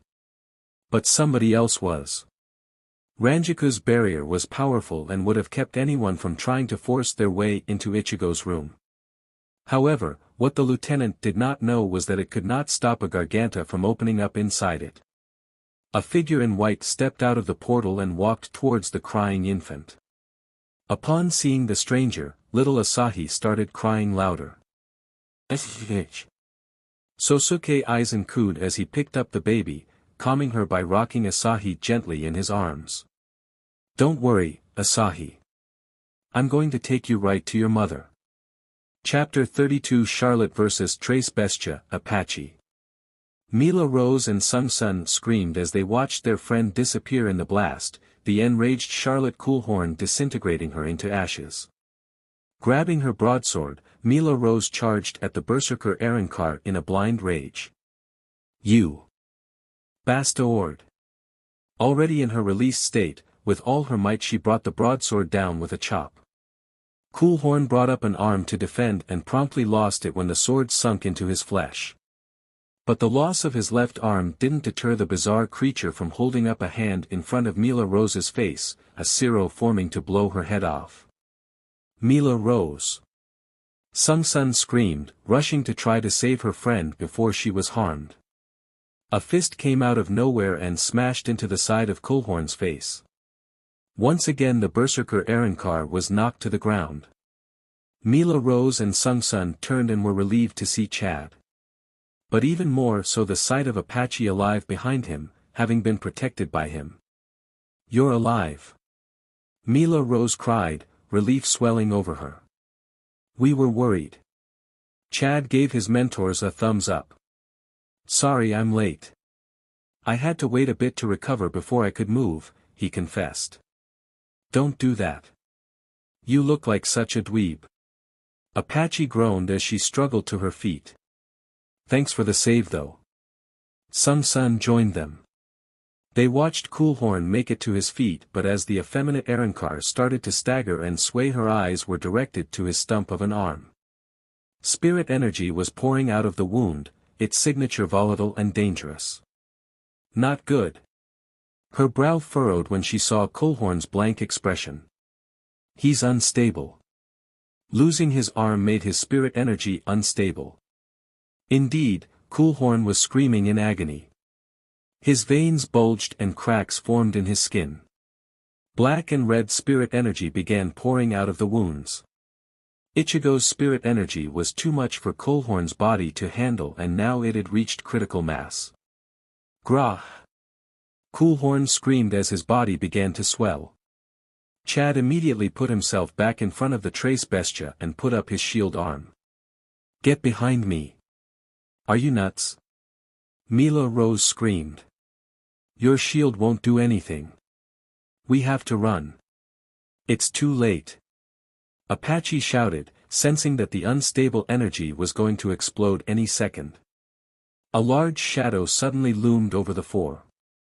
All eyes turned to Aizen as it loomed over Kulhorn. The trace bestia saw that his wounds had regenerated. "Aizen! What are you doing?" The massive creature didn't say a word. It merely grabbed Kulhorn with its huge hands and picked the Arrancar up. It turned its head towards Chad, staring deep within the human from those endless black pits for eyes. Chad was confused when he heard a low grunting sound come from the chimera creature. It sounded low and sad to the young man. But Chad somehow understood what Aizen was saying. "Take care of them." "Aizen!" The trace bestia all screamed when Aizen jumped high into the air. Aizen jumped as high as its massive strength could take it. The moment Aizen's jump reached its peak was when the unstable energy that had been Charlotte Kulhorn exploded, a massive burst of red and black energy released all at once. The four on the mountainside braced as the shockwave almost knocked them off their feet. When they looked back up, they saw a huge cloud of smoke above the mountain. Kulhorn was gone, and he'd taken Aizen with him. "Wow!" Mila Rose breathed in terrified awe. If Aizen hadn't grabbed him and jumped, he would have turned the mountain into a crater. Apache bristled. What did Aizen do to him? He was a monster. Sung Sun turned to Chad. "I suppose we should all be lucky that you finished your opponent before he went nuclear. Otherwise Apache would have been harmed if you hadn't saved her in time." "Hey! I could have saved myself." Apache insisted. "You mean before or after we vacuumed up your ashes?" While Apache bickered with Sung Sun, Chad walked away and looked out on the town. His first inclination was to rush to Ichigo's aid. The battle between him and Barragan was raging. But Chad knew that if he tried to intervene he'd only get in the way. As much as it pained him to admit, this was Ichigo's fight and Ichigo's alone. Meanwhile, Ishin vs. Finder the sky was littered with explosions as fire and water met with disastrous results. Ishin had to admit as he continued to combat the Arrancar, this was a rather formidable opponent. He could tell what Aizen had done to him, pumping him full of his son's spirit energy in order to increase his power.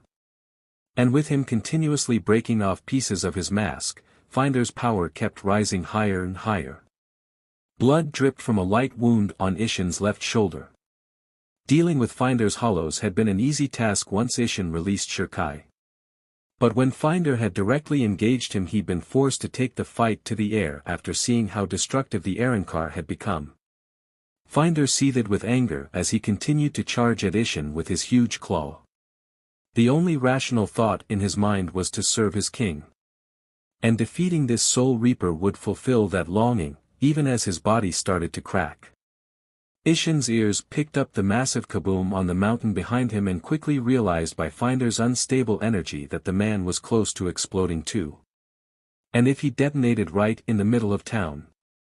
If even one of these guys goes boom, the town will end up as a giant crater. What is Aizen thinking sending these guys here? I thought he wanted Karakura town. Why would he risk destroying it and the spirit enrichment zone just to test his men? Unless... Ishin started to analyze the situation more. Unless this isn't Aizen's show. Barragan must have acted without Aizen's orders. That makes sense. Still, what is Aizen thinking, letting one of his top men risk his plans like this? Finder's pain scream snapped him out of his thinking. He saw Finder hold out his huge claw and open it up, a massive red and black zero forming. Sheet. Can't dodge or he'll hit the town. He dipped his fingers into the wound on his shoulder and threw the blood onto his sword. The rapier fire intensified to intense levels before Ishin gathered his energy. Gotta take him down, before he takes everyone with him. He held the sword overhead and swung with all his might. Getsuga Tensho. The zero forming in Finder's claw fired too late to save the Arrancar from death. The massive burning Getsuga Tensho squashed his attack before Finder himself was caught in the blast. His death rattle echoed throughout the town as he was blasted to ashes. Breathing, Ishin sheathed his sword and watched the smoke settle to reveal Finder gone, nothing but a pile of falling ashes in his wake. Woo! He breathed, wiping the sweat from his brow. Good thing I finished it before he exploded. Otherwise the blast would have reached Yuzu, Karen, Asahi, and Ishin's eyes suddenly widened when he saw something in the distance. Ranjaku. His former lieutenant was currently in the grip of the now transformed Nerga, the Arrancar now the size of a house. The roof of the abandoned factory they'd been fighting in had collapsed from their battle, revealing her dire situation to her former captain. She'd been able to lure Nerga away from the Kurosaki house but had been thoroughly crushed by her opponent. Nerga's huge body crackled with red lighting, his green fur smoldering from the heat of his body from the energy running through him. Ranjaku screamed as the mammoth Arrancar squeezed, feeling her ribs on the verge of cracking. Nerga took pleasure in Ranjaku's screams, planning on making Ranjaku's death a slow and painful one. Armed with only the broken hilt of Hiniko, Ranjaku struggled to break free of the Arrancar's grip. Hado ga, she screamed when Nerga squeezed again. Nerga grinned with malicious glee. There was no doubt in his rage-filled mind that he'd won this fight. First he would defeat Ranjaku, then kill the child that he'd been originally aiming for. He prepared to give Ranjaku one final squeeze to completely crush her bones and organs. Die. Let her go, you son of a beach. A wave of blue energy surged towards them. Nerga was so drunk off his fury that he didn't realize that he'd been attacked until Ranjaku fell from his grip. Looking down he saw two large stumps where his arms used to be. Jirahich, the mammoth Arrancar screamed as the pain suddenly hit. Energy gushed from his stumps while he staggered backwards. Ranjaku opened her eyes to find herself in the arms of Ishin. See Captain Shiba, she coughed. Don't speak. Your whole ribcage is fractured and is close to puncturing your lungs, Ishin warned. I'm a doctor, remember? Ishin smiled. He turned his head towards Nerga and was horrified by what he was seeing. Black and red energy started to pour out of the huge Arrancar's wounds. Ha! Nerga screamed in agony. Like Coolhorn and Finder, the unstable energy inside him reached critical mass when he sustained a heavy injury. The cracking of Nerga's skin and his rising energy warned Isshin what was about to happen. Damn it. He's about to blow too. He knew there was no time to charge up another Getsuga Tensho. All Isshin could do was hope that his next gambit worked. He spun his sword around and muttered a spell. Heido number 58, 10 ran. The tornado that blasted out of Isshin's Zenjutsu swept up the Aaron-car and hurled him into the sky. Nerga screamed incoherently until his body could contain the power inside him no more, erupting with a massive blast. The former captain quickly took Ranjaku into his arms and shielded her from the shockwave, holding her close until the dust settled. He looked up to find yet another cloud of smoke hanging over Karakura town. Nerga was gone now too. Hearing a groan of pain beneath him brought Isshin back into focus. Ranjaku. He saw his former lieutenant struggling to breathe and knew that the internal damage was worse than he first assessed. Hang on, he put a hand to her ribs and started to use Kaido. Although healing wasn't his forte, he'd taught himself to properly heal after Masaki died so that he wasn't powerless to save his children. He could feel the others fighting in the distance. His senses picked up Yoruchi's spiritual pressure faltering and had to fight the urge to run to her and Kisuke's aid. Ranjaku was his top priority. Ichigo. He muttered as he felt his son fighting Baragon. Please come back to us alive.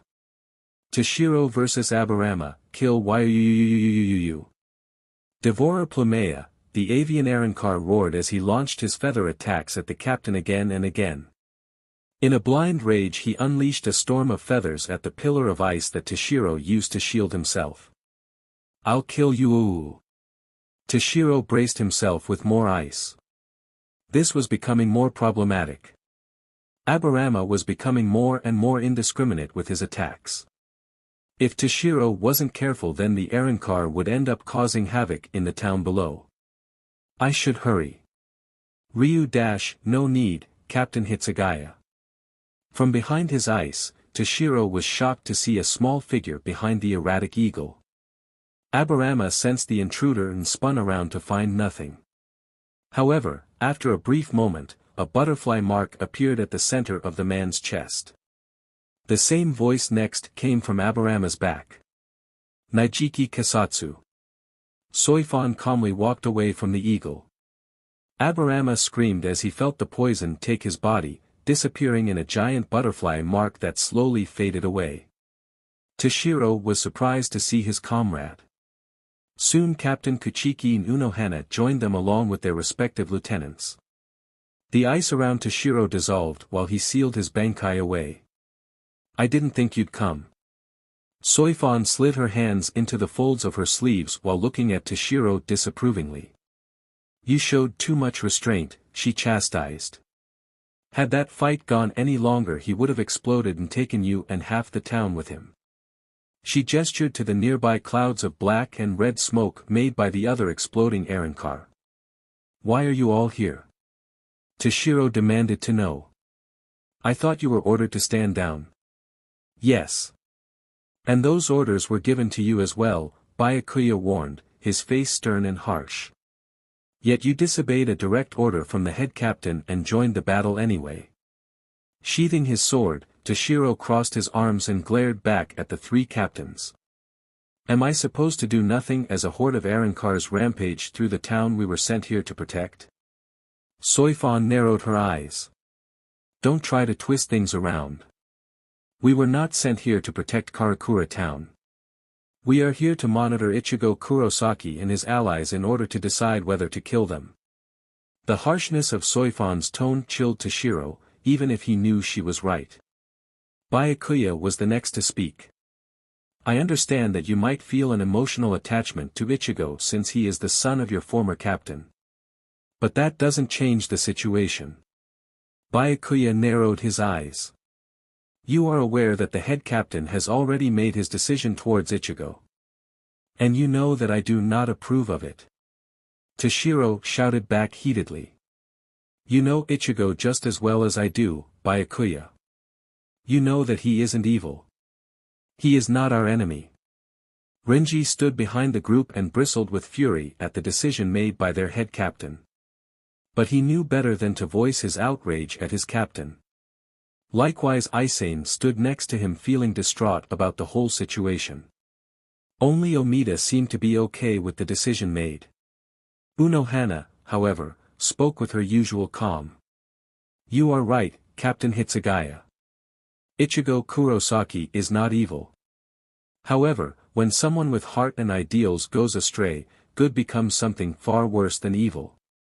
Right now Ichigo is teetering on the edge of that line. And if he falls into darkness he will become a threat to everyone. His romance with Tear Halibel and his subsequent holification have turned him into something far less than a human." "I understand that but and Unohana continued, cutting him off, he is emotionally vulnerable to Aizen's influence. He couldn't even give you an answer when you questioned his loyalty. If it were up to us, Captain, we would remove his powers and let him live out his life as a normal human again." "But Captain Kachiki already tried to remove his powers once," said Soifan, watching Ichigo fighting Baragan from a distance. "And you saw the result of what became of that thanks to Kisuke Urahara's meddling. And because we have no way of separating him from his hollow powers we cannot do the humane thing." "And what about Ichigo's friends?" demanded Toshiro. "They've done nothing wrong." "Ishin has much to answer for," Byakuya interrupted. "Orihime Inoue is blameless in all of this so she will be spared. And the Quincy lost his powers when he fought Captain Kuratsuchi so there is no need to punish him. But Yasutora is just as much of a hollow hybrid as Ichigo. He has the capacity to become just as dangerous as Ichigo. And as for Halibel and her subordinates, our duty as Soul Reapers is clear." "And the child?" Ishin confirmed that Asahi is human. "He lied," Soifan bluntly said. "He would do anything to protect his granddaughter. He knew you would take his word at first glance. That's why he didn't show you her chain of fate. We have no doubt that the thing that creature Brthed is a hollow wearing a human shell." Toshiro clenched his teeth. "That's not true. Captain Shiba would never lie to me." And yet despite thinking that, Toshiro felt doubt creeping into the back of his mind. Would he? Byakuya took a deep breath and sighed. "Captain Hitsugaya. I do not approve of this either. I too spoke out against the order but Head Captain Yamamoto's orders are absolute. And even if my heart tries to tell me otherwise, my eyes cannot deceive me." He turned to the battle in the far distance between Ichigo and Baragan. "Can you look at that battle and tell me that is a fight between a Soul Reaper and a Hollow?" The young captain's silence was answer enough. "That feels like a fight between two Vasto Lord Hollows. If we allow Ichigo to grow further in strength, he could become something more dangerous than Aizen." Unohana put a hand on Toshiro's shoulder. "And there's still Halibel to consider. We've no idea what her motives are in all of this. For all we know she could be using Ichigo as a way to supplant Aizen."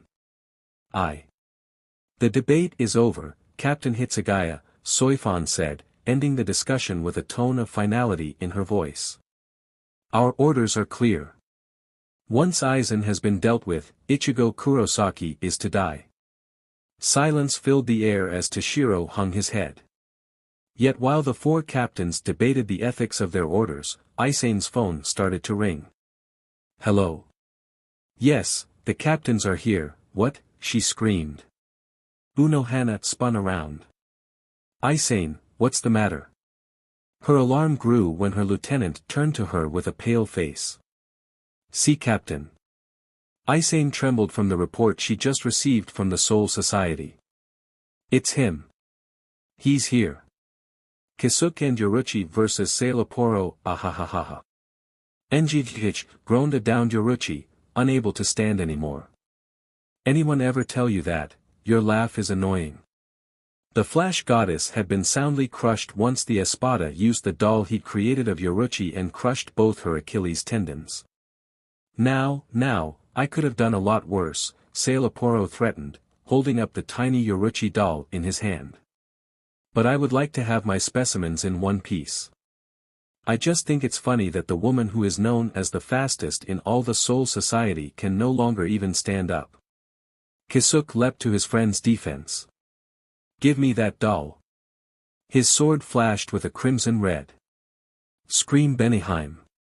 His red attack launched at the pink-haired man, but one of his gargantuan subordinates jumped in front and took the hit instead. He saw the purple tentacle wings reach towards him but threw up a barrier of his own to protect himself from the same fate as Yoruchi. He landed on the roof of his shop and studied the surroundings a bit. Aside from their battle and Ichigo's, it looked like the rest of Baragon's men had all been defeated. Sailaporo seemed to have noticed it as well thanks to the huge clouds of red and black smoke that hung over the town. So it seems that my experiment was a failure. But then again, how could a mere fraction hope to contain such volatile spirit energy? The scientist stroked his chin. Still, their increase in power was considerable. This has given me much useful data. Imagine the power boost an Espada would gain. Yes. Sailaporo's smile widened. I'm certain that the Espada would be strong enough to integrate Ichigo's spirit energy. Yeah, how about no, Kisuke warned. He raised his sword to strike again when he saw Sailaporo turn and walk away. Leaving so soon? Of course. This little excursion seems to have run its course. I'm disappointed that I wasn't able to acquire you for my experiments, but I'll deign to wait for another opportune moment. In the meantime. His eyes turned towards the fallen Yoruchi. I'll settle for your friend. Yoruchi. Kisuke realized Sailaporo's aim and jumped towards his best friend. But the Espada's minions beat him to her. Get off of me. Yoruchi screamed as she was overwhelmed by several of the white monsters. I can still punch your faces off you dash. She was silenced when they piled onto her. Just as Kisuke was about to reach her, the fractions suddenly glowed with a pink light and a burst of energy surged from the group, knocking Kisuke backwards. When the glow faded, Kisuke looked on in horror at what had become of Yoruchi. In place of where his friend lay was a large stone cube that had been made from the petrified bodies of Sailaporo's men. And amidst the tangle of stony limbs was the petrified face of Yoruchi. Quite an effective way of capturing prey, wouldn't you say, mocked Sailaporo. In his hand, the Yoruchi doll turned to stone as well. Oh ho. He watched Kisuke turn to him with anger in his eyes. You're more sentimental than I was led to believe. Are you sure you're a scientist? Oh, I'm peachy. Kisuke seethed. I'll find a way to get her out of that. But first, he pointed Benihime at the man. I'll deal with you first. Ichigo vs. Baragon sword met axe in a fierce struggle. Ichigo clenched his teeth behind his horned mask while he battled Baragon. He could now keep up with the number 2 Espada with his holification, but the kingly Arrancar was as strong as ever. Baragon held out a hand and fired a Zero which Ichigo dodged. When Ichigo fired off one of his own, the Arrancar cut it in half with his axe. Before Baragon had the chance to counterattack, Ichigo was upon him again, leading into another clash of steel. The king and the substitute clashed before they were knocked back by the recoil of their exchange. Baragon growled, glaring at the transformed boy with hatred in his eyes. You're stronger than before. But disguising yourself as a hollow will not save you from me. You will die. And then I will dump your broken body in front of that traitor and watch her weep from her foolishness. Why do you hate Halibel so much? What has she ever done to you? Ichigo demanded to know. She defied me once when we were both still just hollows. That alone warrants death. You're petty for a king. I am no mere king, boy. Baragon pointed his axe at Ichigo. I am the king of hollows. Ichigo rolled his eyes. Baragon sure liked to talk grandly about himself. And yet you serve Aizen. Some king you are. Baragon sonidoed right in front of Ichigo. The boy barely had enough time to block the axe as it came down on him. Your disrespect only digs your grave faster. I will kill Sosuke Aizen. And I'll do it with my own hands. Ichigo grunted from the heavy weight of Baragon's axe. He sits upon my throne. The throne that was stolen from me. And I will take back my throne and paint the walls of my palace with his blood. But before I kill him with the very power he gave me, I will kill you. Ichigo's hollowified body pulsed with red and black energy. Getsuga, Tensho. Sweeping aside Baragon's axe, Ichigo's black blade launched its signature technique right at Baragon's chest at point-blank range. Baragon staggered backwards with a cry of pain, but Ichigo was disheartened to see that the wound inflicted wasn't deep enough. How? That was a hollowified Getsuga Tensho. I am not some pitiful hollow that can be killed with a single swing, boy. Baragon seethed. Nor am I some paltry Arankar. Even your MSTR fears me. And now, I will show you why. He held out his axe and pointed it downward. I will destroy you and everything you ever held dear. Rot, arrogant. Chapter 33 Ichigo vs Baragon, Rot, arrogant. With the release of his Zanpakuto, Baragon's double-edged axe spewed forth dark flames that consumed its wielder. From behind his horned mask, Ichigo watched with chills running down his spine as the flames enveloped the King of Hollows. When Baragon finally emerged from the dark flames, Ichigo couldn't fight back the slight trembling in his hands. Unlike his subordinates or Halibel, Baragon's transformation was unlike anything he'd ever seen. Instead of turning into a hybrid creature or a wardrobe change, Baragon had stripped away all of his flesh, becoming a skeleton robed in black. Glittering in the sun was a crown that sat atop the Espada's bony head. Baragon now looked like an elder lich. You are trembling, said the voice of Baragon through his skull, noting Ichigo's fear. Good. You show fear before your betters. A pity your piety will not save you from my wrath. The dark shadow approached Ichigo slowly. As he neared a rooftop water tower, the structure rusted instantaneously and collapsed onto the street below, much to the shock of the confused townspeople. What are you doing? Ichigo yelled. Did you not hear me during the first time I crushed you? My power is senescence. All things wither and rot. When I am done with you, Ichigo Kurosaki, there will be nothing left of you. Allow me to give you a demonstration of my power. Baragon held up a hand and pointed a bony finger at a crowd of people below who had gathered around the destroyed water tower. Respira. Ichigo was powerless as a black cloud shot out of Baragon's form. "No!" he screamed in vain, unable to do anything to stop him. Halibel had warned him about Baragon's Respira and there was nothing he could do to prevent what was about to happen. Ichigo watched in horror as the black cloud descended upon them.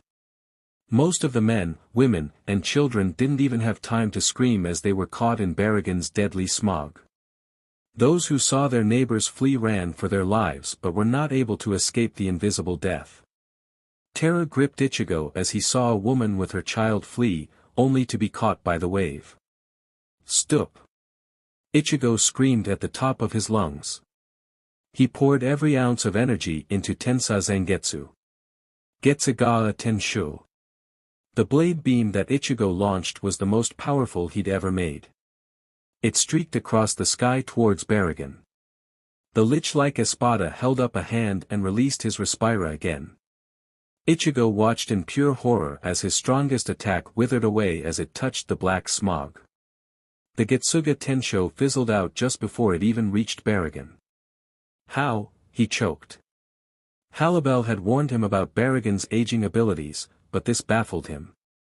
That was made of pure spirit energy. Tell me, Ichigo Kurosaki, did you not think that such energy does not age as well? Taunted Baragon. Spirit energy is a product of the heart. So long as the heart beats, energy can be produced. And if the heart can grow old and expire, then so goes the energy it creates. Well? Baragon tilted his head while staring at the hollowified Ichigo with his empty eye sockets. Am I to assume that was your best? Ha ha ha. The bony Espada broke out in laughter. What a pathetic sight. Ah ha ha ha ha. To train so hard and yet still be powerless. What a foolish pair you and that traitor make. Ah ha ha ha ha ha. Barragan calmed down and stretched out his hand. From his being, a wicked black double-bladed axe appeared and rested in his ivory grip. Grand Kata. This will be the weapon I will use to kill your MSTR once and for all. I just remembered something that Aizen once told me. You consider yourself a protector, do you not? So tell me, is this town supposed to be under your protection? Barragan didn't wait for Ichigo to answer. Then try to protect it from me. The evil king hurled his Grand Kata at a nearby building. Ichigo's eyes widened in horror as the blade cut the building in half. The top half, with everything and everyone still inside, crumbled to dust. Enough. They have nothing to do with this. Ichigo gathered his strength again and hurled his Getsuga Tensho at him. When Barragan attempted to use Respira, Ichigo layered the strike with another one. Leave my home alone. This time Ichigo's attack came closer to Barragan. But the kingly lich recalled his axe to him and cut Ichigo's weakened energy to dust. You have incurred my wrath, Ichigo Kurosaki. And it is my will that everything you know and love be destroyed by my hands. But what about Aizen? He means nothing to me. Barragan's mouth opened to let out a scream filled with anger. I care not for any world he means to create. He robbed me of my throne and my kingdom. So I shall in turn rob him of his plans by destroying Karakura town. Then I will kill him with the very power he sought to give me. Now watch as I turn this city into dust. Not since the death of his mother had Ichigo felt so helpless. With his Grand Kata and Respira, Barragan attacked the nearby buildings and innocent bystanders. Ichigo tried in vain to halt the monster, but this was an adversary he'd never faced before. He tried with Getsuga Tenshos and Siros to stop Barragan's rampage, but the king's power of senescence quashed his attempts. Eventually, the nearby area below the two had been reduced to nothing but dust. You monster! Yes, and you are the one who angered this monster. Barragan decided he was done gloating and that it was time to finish this. You can chew on your own stupidity in hell, boy. I'm going to use my Respira and turn you to dust. And you will not die alone. Tell me, would you care to guess what's directly behind you? Ichigo's blood ran cold. He knew exactly what was behind him in the distance, the Kurosaki clinic. No. Asahi. Yuzu. Karen. Once again, the king's laughter filled the air. Yes. Ahahaha. You will all die as a family. Consider it my gift for amusing me so far. But this is the end, Ichigo Kurosaki. Though you will die swiftly, IchigoXHalibel's suffering will not be so quick and painless. Now. Perish. Ichigo braced himself as the smog closed in on him. This was the moment he'd been waiting for, when Barragan would turn his Respira onto him. Ichigo had no attack that could block it, and Halibel made it clear his instant regeneration would not rescue him from it. There was nothing he could learn from a hollow that would save him. But Ichigo was the son of a soul reaper. And Isshin had taught his son a few things too. It is over. Barragan watched with glee as Ichigo disappeared in the black mist. What a waste. For all his bluster he could not even touch me. Humph. What a fool. Ha. The Skeleton King pet his head slightly when he failed to see Ichigo's form fall from the sky. He didn't even see dust. What the dash? Barragan paused when he saw a white opening in front of Ichigo. What is that? Ichigo's answer didn't come from behind the portal. It came from behind Barragan. A Senkaman. My dad taught me how to open one. And guess what else Halibel taught me? The Espada whirled around. Ichigo had gotten as close as he could without being affected by Barragan's senescence. Between his horns was a Zero, but not just any Zero. The king gasped when he saw Ichigo's claws were bloody, meaning only one thing. This is for all the people you killed. Ichigo roared as he unleashed the purple Zero he'd created. Gran Ray Zero. This time Ichigo landed a direct hit. Baragon moved to use Respira but was too late before he was caught in the blast. Ichigo's most powerful attack sent him flying backwards, right into the still-open Senkamen portal. Baragon screamed as he landed on the other side of the gate. He looked up and found himself in a place he was unfamiliar with. What is this? Where am I? Answer me, boy. That's the precipice world, explained Ichigo. It's the world between this one and the Soul Society. Again, Baragon started to laugh at Ichigo's efforts. So you intend to trap me here? Ha ha ha ha. You are a fool. Did you not know that an Aaronkar can open a Garganta anywhere? You cannot hold me here, Ichigo Kurosaki. This is merely a bid to buy time. Yeah, Halibel said that you guys can use the Garganta even in the precipice world, but... Ichigo pointed a clawed finger forward. You should really pay more attention to what's going on. Do you know what day it is? Baragon turned around and saw a massive being rushing towards him like a freight train. What is this? Some sort of trick? It's cleaning day. Baragon unleashed the full power of Respira at the cleaner. But it did nothing but barrel through the miasma. What? Impossible. My powers age all. The precipice world exists outside of time. Dad told me that the cleaner is something that isn't affected by soul reapers. I figured what's good for the goose is good for the gander. As the cleaner approached, Baragon put up his hands defensively as the cleaner slammed into him. He unleashed the full might of his spirit pressure in order to avoid being SCKED into the cleaner. Erf. Baragon continued to grapple with the cleaner, hearing the door behind him start to close. Do not think this will hold me forever. You will never be safe from me. I am a king. A god. I will haunt you forever, Ichigo Kurosaki. The door closed and faded, sealing Baragon inside the precipice world. Ichigo reverted from his hollowified form and sealed his Bankai, exhausted from the ordeal.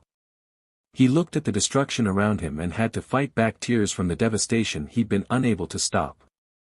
But it's over now. He breathed before his senses picked up something. Huh? Where's Halibel going? Curious, he flash-stepped away and headed for his mentor/girlfriend. Meanwhile, Kisuke vs. Sailaporo. Kisuke took a quick look at the stone cube that imprisoned Yoruchi. His heart pounded away as he tried to analyze the cube. He must have modified his soldiers to petrify. I can't sense Yoruchi's spiritual pressure. Is she dead? Is she in stasis? The more he thought about it, the more he grew worried for his friend's well-being. Worried about your friend? Mocked Sailaporo. No need to fret. She's still very much alive.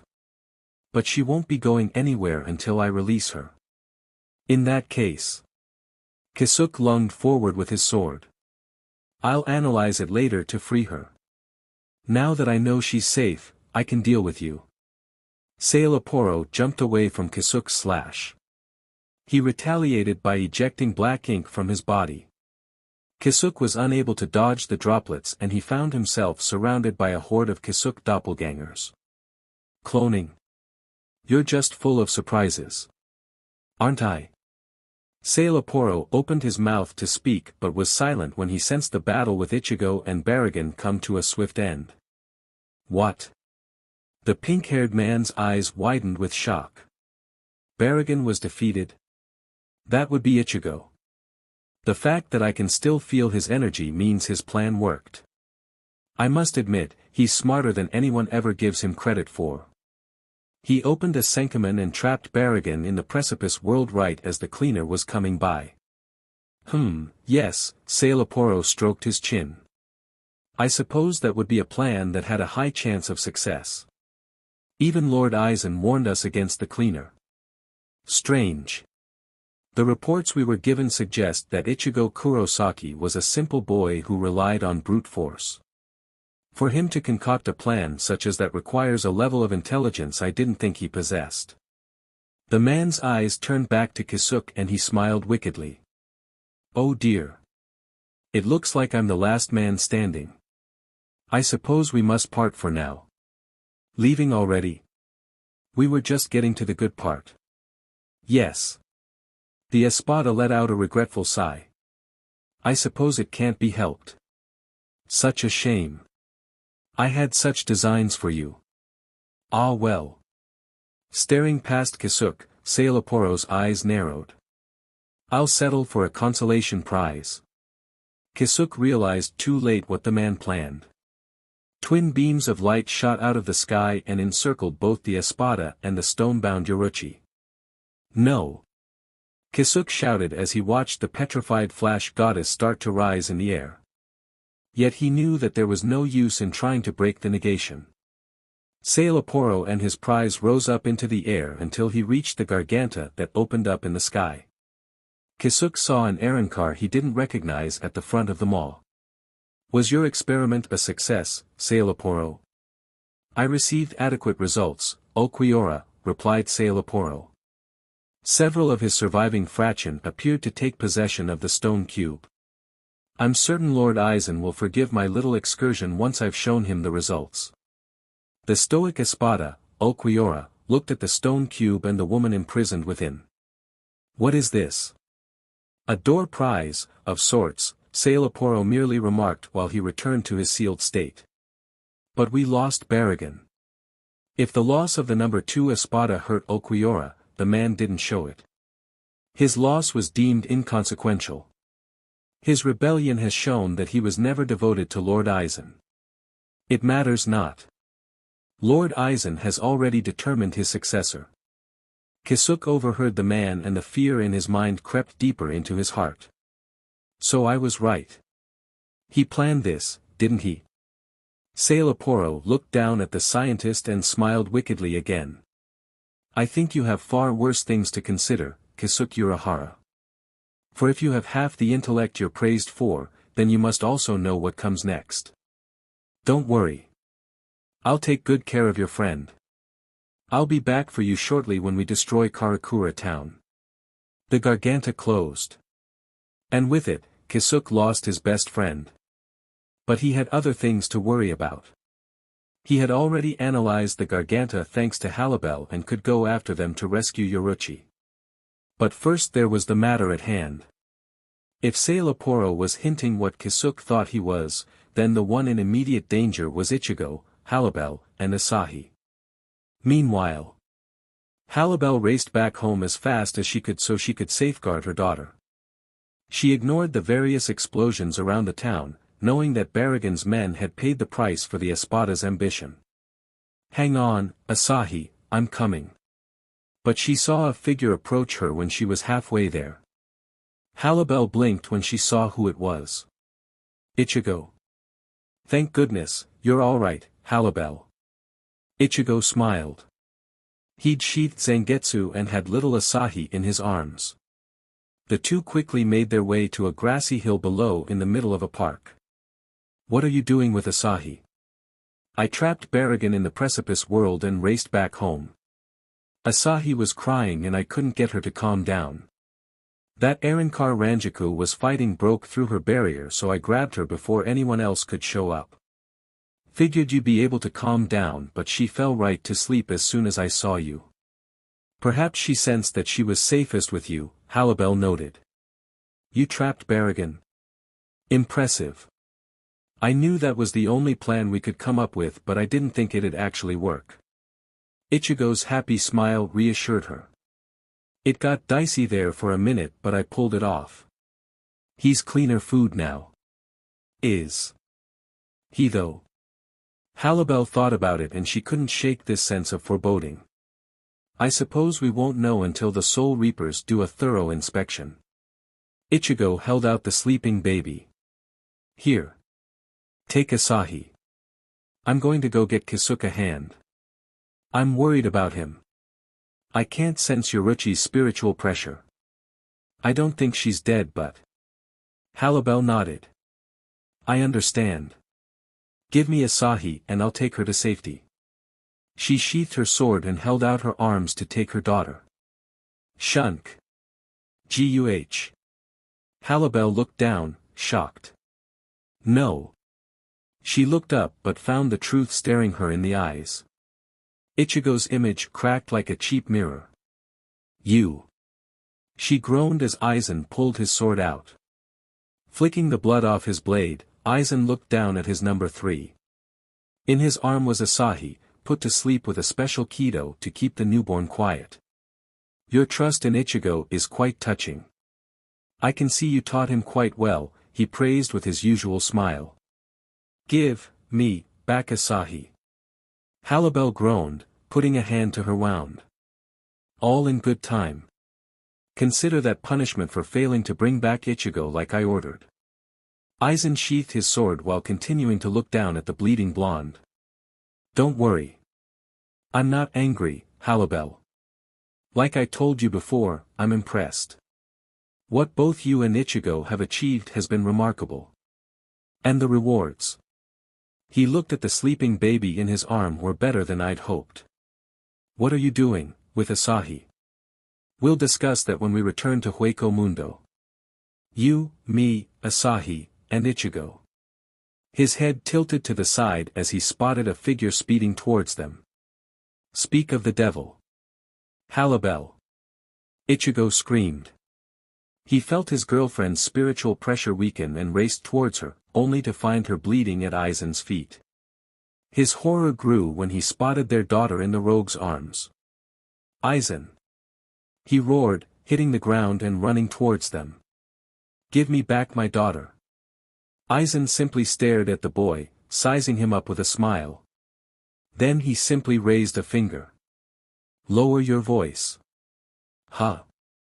Lower your voice. You wouldn't want to wake up the child, now would you? Ichigo was caught in a bind. He knew he was stronger than the last time he fought Aizen and could do a lot more than just scratch him. Yet with Asahi in his clutches Ichigo couldn't make a move without risking his daughter's life. What do you want? The same thing I wanted the last time, to talk. Don't worry. He noted Ichigo's concerned glance to Halibel and took a step away from her. I have no intention of killing Halibel. You. Oh. Aizen turned to the side. We have company.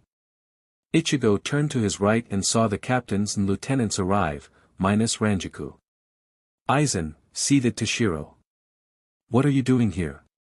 Byakuya took note of the situation and quickly surmised what was happening. His gaze turned towards Ichigo and he quickly knew that they were approaching the worst-case scenario. I'm sorry, but I can't assist with that. While I'll acknowledge you are a formidable opponent, do you really believe you can defeat all of us by yourself? Not by himself. Chad and the Trace Bestia arrived and stood shoulder to shoulder with Isshin. Ichigo, go and save your little girl. Chad. The young man transformed his arms. We will hold them here. Go and rescue Asahi. Halibel felt torn. On the one hand, she needed to go save her daughter. But she couldn't just let her fractions remain behind to face potential danger from the Soul Reapers. Apache. Mila rose. Sun. Please, Mstr Halibel, go and rescue your child, Mila Rose answered. We will be waiting for your safe return. As if we're gonna die at the hands of these Soul Reapers. Apache grinned. I'd wager you'll be the first to die. Shut up, Sun. Halibel bit her lip behind her mask. Was this right? To sacrifice her most trusted subordinates for the chance to save her daughter? Sacrifice. She closed her eyes and could feel a sensation start to bubble within her, one she'd felt before during her ruminations. This time, however, it was stronger, like it was waiting just beneath the surface before bursting forth. Nothing in this world is gained without sacrifice. Ichigo and Orihime both noticed the shift in Halibel's spiritual pressure. Halibel? Ichigo murmured, wondering what was happening to his mentor. The woman finally opened her eyes and he saw determination in her emerald gaze. Let's go. Apache. Mila rose. Sung-sun, don't die on me. Chad, Ishin, thank you. Mind if I tag along? Once more everyone was startled when a new face joined the party. Kisuke landed next to the group, his face more grave than usual. The enemy nabbed Yoruchi. Everyone gasped, most of all Soifon. You let the enemy kidnap Lady Yoruchi, she roared, her anger boiling over. Talk later. Rescue now. Agreed, Halibel nodded. She waved a hand and opened a garganta. Let's go everyone.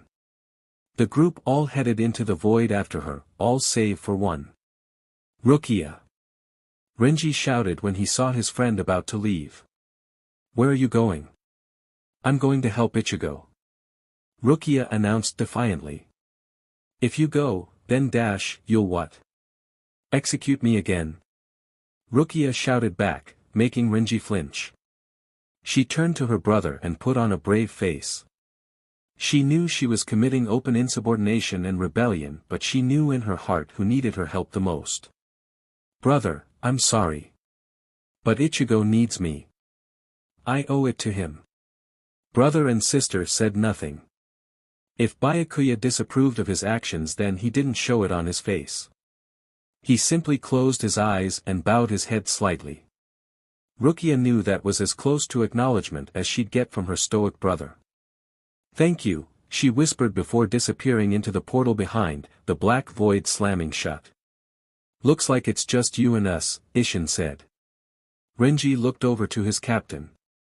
Renji had his sword out, but Byakuya had yet to draw his blade. Captain. Byakuya remained silent as he observed the situation. Soifon was red with fury. You realize that all you did was ensure you die in your son's place. She took up another stance and readied for a fight. After everything you and your son have done, if any harm comes to Lady Yoruchi, I'll make sure those two other brats of yours suffer. Ishin's eyes flared with an anger that only a father could have. Lay one hand on my daughters and you won't have hands anymore. I always thought you were cold. Now I can see you're vindictive too. My son had nothing to do with Yoruchi being abducted. His eyes darted to Toshiro. And what about you, Captain Hitsugaya? Are you really just going to stand there and do nothing? Toshiro stared at the ground, feeling conflicted. Yet the part of him that was a soul reaper won out in the end and knew he was going to have to take a side. Captain, no, Ishin Kurosaki. Taking a deep breath, Toshiro drew his sword. You are under arrest for abandoning your post and dereliction of duty. Surrender now or face the consequences. Toshiro, I am your consequence. Ishin pulled his sword back while Chad released his arms and the Trace Bestia readied their weapons for a fight. The two Squad 10 captains both released their shurikai at once. Burn and Jetsu. Reign over the frosted heavens, Hirinmaru. Chapter 36.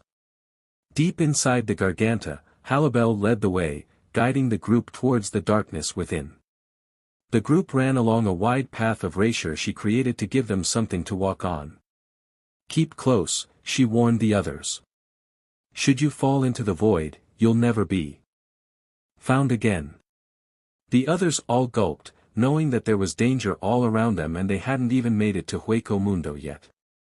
Yuryu looked over at the shopkeeper and noted the distress etched into his face. Kisuke, you said that Yoruchi was captured. How could the enemy manage that? Aizen's scientist, Sailaporo, Kisuke explained. He was packing a lot of crazy abilities. That and he brought a whole horde of his subordinates down on Yoruchi. He used the power of his resurrection to immobilize her. Then Sail's Arancars swarmed her and trapped her.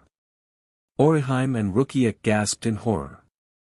The idea that the enemy had the capabilities to defeat and capture someone with the speed and power of Yoruchi was chilling. Do you think she's okay? Orihime asked with hope in her voice. Halibel didn't want to give her an answer, but she couldn't mince words. She's still alive. Sailaporo would not kill her after going through such lengths. But that's not a comforting thought. She didn't look at Orihime as she continued speaking. If Yoruchi is in Sailaporo's clutches, then she faces fates worse than death. Oh no! Orihime gasped in horror. Running alongside her, Yuryu glanced over at Rukia. You sure about this, Rukia? You'll get in trouble with the squads. Rukia merely huffed. It's a little late to back out now. Besides, how could I just stay in the Soul Society after my captain warned me about the head captain's orders to kill Ichigo? You guys went through hell to rescue me. I owe it to Ichigo to help him rescue his baby. Halibel gave a glance over at Ichigo and found amusement when she saw his expression. Are you okay, Ichigo? Your face is red. Ichigo made sure that Rukia couldn't see his face as he tried to quell the rush of emotions from Rukia's statement. I'm fine. He murmured, his ears burning when he heard Orihime and Rukia giggle. We're here. Everyone held their breath as another tear in the void opened up in front of them. The group jumped out and landed on a desert of white sand. Ichigo looked around as he examined the area. The white desert stretched endlessly into the horizon beneath a black sky, small withered trees planted here and there. It looked like the whole world had been caught in an old photograph. This is Hueco Mundo, the realm of the hollows. Halibel pointed off in the distance. And that is Las Noches. The group turned and stood in awe at the large fortress in the distance. Even from far away it was massive. Kisuke whistled as he looked at the home of the Espadas. Wow! Aizen certainly thinks big, doesn't he? In the beginning, Las Noches was just a large stone floor with a throne. Barragan considered the sky of Hueco Mundo to be the roof of his palace and the canyons in the distance his walls. After Aizen usurped the throne, we built upon Barragan's original palace and created this fortress. Yuryu took a few steps forward as he looked at the enemy base. Why did you not get us inside? Halibel shook her head. No. If Lord Dash, she hesitated for a moment and shook her head. If Aizen knows we're coming, he would expect us to arrive right in the middle of it. Then we'd have to deal with all the Espada and the rest of Aizen's forces at once. But... what? Orihime asked, everyone looking at Halibel curiously. Everyone, I would like to ask you to indulge my selfishness for a few minutes. I'd like to speak with Ichigo alone. We have things to discuss. Rukia and Yuryu looked at the woman dubiously, but Kisuke gave her a nod. Just don't take too long. Orihime watched Ichigo and his mentor walk several yards away from them. What do you think she wants to talk to him about? Rukia sighed. I have some ideas. If even half of what Aizen said is true, then those two have some real problems to overcome. Ichigo continued following Halibel until they were a sizable distance away from the group. Halibel turned away from him and sat down on the white sand, staring intently at the fortress in the distance. Ichigo. She closed her eyes and felt a cold chill run down her spine. Is he watching us? Is his eye upon us even now? Has it always been that way? Throughout it all, has he really been watching us both from the shadows? She clutched her arms as she tried to finally process what Aizen had said. I don't even know where to start. I know. Ichigo sat down next to her. The couple quietly sat there for a minute, each trying to digest what Aizen had told them. Ichigo could hear the harsh words of Captain Unohana echo throughout his mind. At best you are Aizen's puppet. He has steered you your entire life in order to make you his servant. At worst you're a weapon forged by both Aizen and Halibel, meant to strike at the heart of the Soul Society. Halibel, am I just his puppet? He finally asked, staring down at the ground. He's been behind everything that's happened to me. To us. What are we? Just his science experiment? Halibel remained silent for a few moments. Do you love me? She finally asked. I do. Ichigo answered without hesitation. And I love you. I would give my heart to you had I one to give. Halibel reached for his hand and took it in hers. He might have made us. He might have been the guiding hand that brought us together. But he does not own us. I want to believe we are the MSTRS of our fate. But now.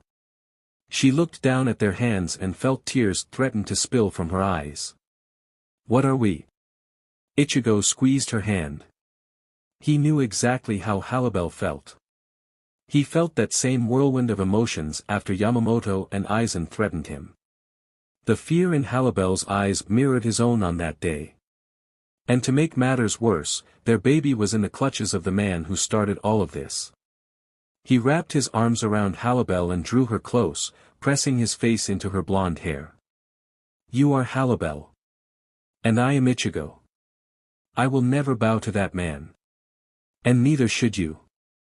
Halibel clutched his arms and finally let the tears fall. Asahi, I want my Asahi. She cried.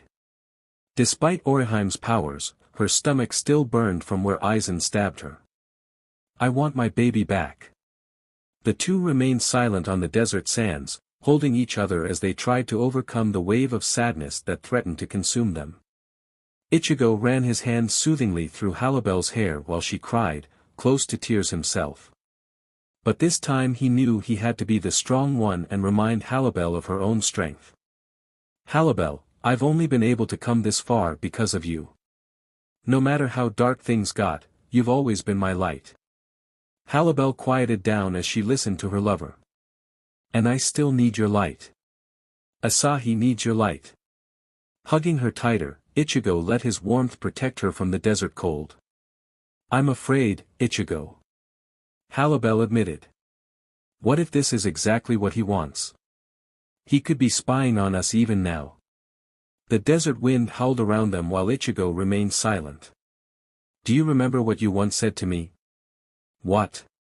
You once held me, like I'm doing now, and told me that fear is necessary to grow. I know you're scared, Halibel. I'm scared too. That man scares me to my bones. Ichigo looked up and for the first time in a while, a fire had been lit. He stared at Las Noches with a growing indignant rage at what had been done by Aizen to him and his family. But I will never bow to that man. I will beat him and I will take back Asahi. Then we're going home. And if the captains want a fight, we'll give them one. He stood up and offered his hand to Halibel. But I can't do this without my teacher. Halibel looked up. Staring into Ichigo's determined eyes, Halibel felt that bubbling feeling inside her start to grow. Her hollow hold felt hot as she felt love surge through her. I taught you well. She finally said as she took hold of his hand. I guess the student has become the MSTR. I've still a lot to learn from you. Ichigo helped Halibel to her feet. Now dry your eyes. And let's go get our baby back. The couple walked back over to the others, who'd been waiting patiently on a huge white rock. Sorry that took so long, guys. Kisuke gave his student an understanding smile. It's all right. You two have been through a lot in the past few hours. It's only natural that you needed a moment to get it together. He looked over at Las Noches and pointed to the 5 tiny towers poking up at the top. I'm betting Asahi is being held in one of those towers. Yes. Aizen would want to keep our girl close at hand. Not just for leverage but to keep her away from the other Espada. She is either in his quarters at the North Tower or in the throne room, Halibel surmised. But as for Yoruchi, she would be in Sailaporo's laboratory. Kisuke, I'm sorry. She bowed her head and felt shame for what she'd wrought on the shopkeeper. I am to blame for this. My actions brought Sailaporo onto your doorstep. Kisuke shook his head. No. It's not your fault. I was right there and I let her be snatched right in front of me. While you and Ichigo get your daughter back, I will go and save Yoruchi. Hopefully I'm not in for a scolding for keeping her waiting. Kisuke joked, but he was deathly afraid for what was happening to his best friend at the hands of Aizen's minion. Deciding that the touchy-feely stuff needed to be put behind them, Yuryu ped a thumb over to the fortress. Halibel, is there a quicker way there than just running? We're out in the open. If Aizen decided to throw all of his forces at us, we'll be in a bind. Not so. Halibel crossed her arms and shook her head. Aizen is thinking that Ichigo and I are going to join him in order to get back Asahi. And if he spent so much time and effort grooming the both of us, he wouldn't want to throw us away so casually. But... She looked back at Lost No Chase and sighed. I'm afraid I might have put us too far away. It'll be quite a while before WH. Everyone turned around to see a small robed figure being chased by a trio of hollows. Someone's in trouble. Orihime gasped.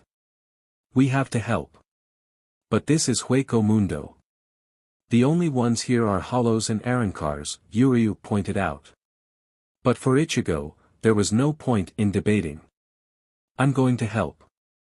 Halibel saw the hollows chasing the person and narrowed her eyes. Wait a minute, that large worm. Ah, the tiny figure screamed before Ichigo suddenly appeared behind them and swatted one of the pair of hollows closest to him with his sheathed Zanpakuto. The hollow with a bug-shaped mask found himself running straight into Orihime's shield, smashing right into it and falling on his back. Kisuke created a Kido net to ensnare the worm hollow following them. Halibel scooped up the childlike figure into her arms. Are you alright, little one? What are you doing? The person pulled back her hood to reveal the face of a small child with green hair. Why are you bullying us? At the sight of the skull-like mask, green hair and pink mark upon the girl's face, Halibel gasped in shock. You're Neliel.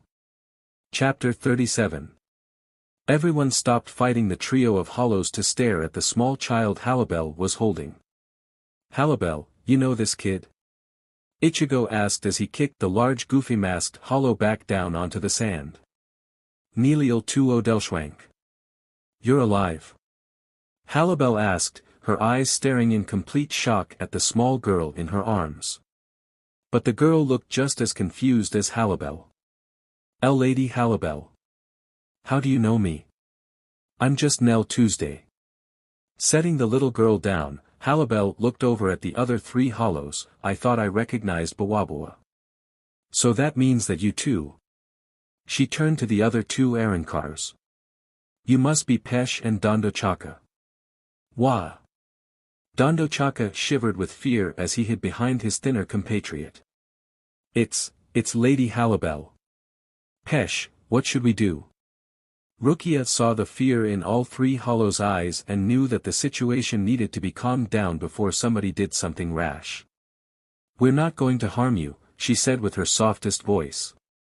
But you're soul reapers. You're bad. Nell pointed out, joining Dondochaka in hiding behind Pesh.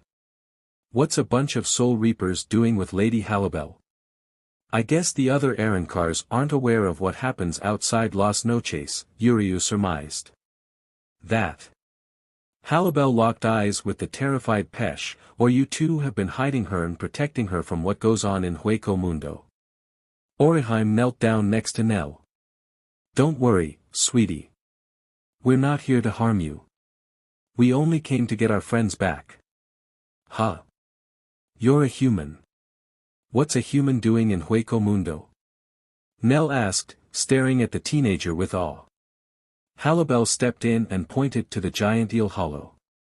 We can talk on the way to Las Noches. Nell, may we ride Bawabua? Sure, but what about them? Nell pointed to Ichigo and his friends. Kneeling down next to Orihime, Ichigo gave the little girl a friendly smile. Don't worry. I won't hurt you and your friends. The sincerity in Ichigo and Orihime's eyes won the girl over. Okay. Soon the group was traveling on the back of the trio's pet, Bawabawa. So Halibel, how do you know this kid? Also, why are you on my lap? Ichigo asked, a little irritated at the child sitting happily in his lap. Halibel carefully examined the child, her eyes fixed on the large crack in her cartoon skull mask and the scar that ran along her face. Nell and I have met before I met Aizen. Nell, you truly remember nothing? When Nell shook her head, she turned her gaze to Pesh and Dondochaka. Explain. Pesh and Dondochaka looked at each other before the former sighed. Before we tell you, how do you know Lady Nell? She never mentioned meeting you, not even, after. He turned his head when Nell looked at him curiously. It was clear to everyone that despite his face being covered with a mask, the Arrancar had a look of shame on his face. I suppose I should explain. Halibel sat back as all eyes turned to her. Shortly before Aizen saved my life, me and the Trace Bestia heard rumors of hollows removing their masks. While the three were resting, I went out on patrol and encountered a hollow.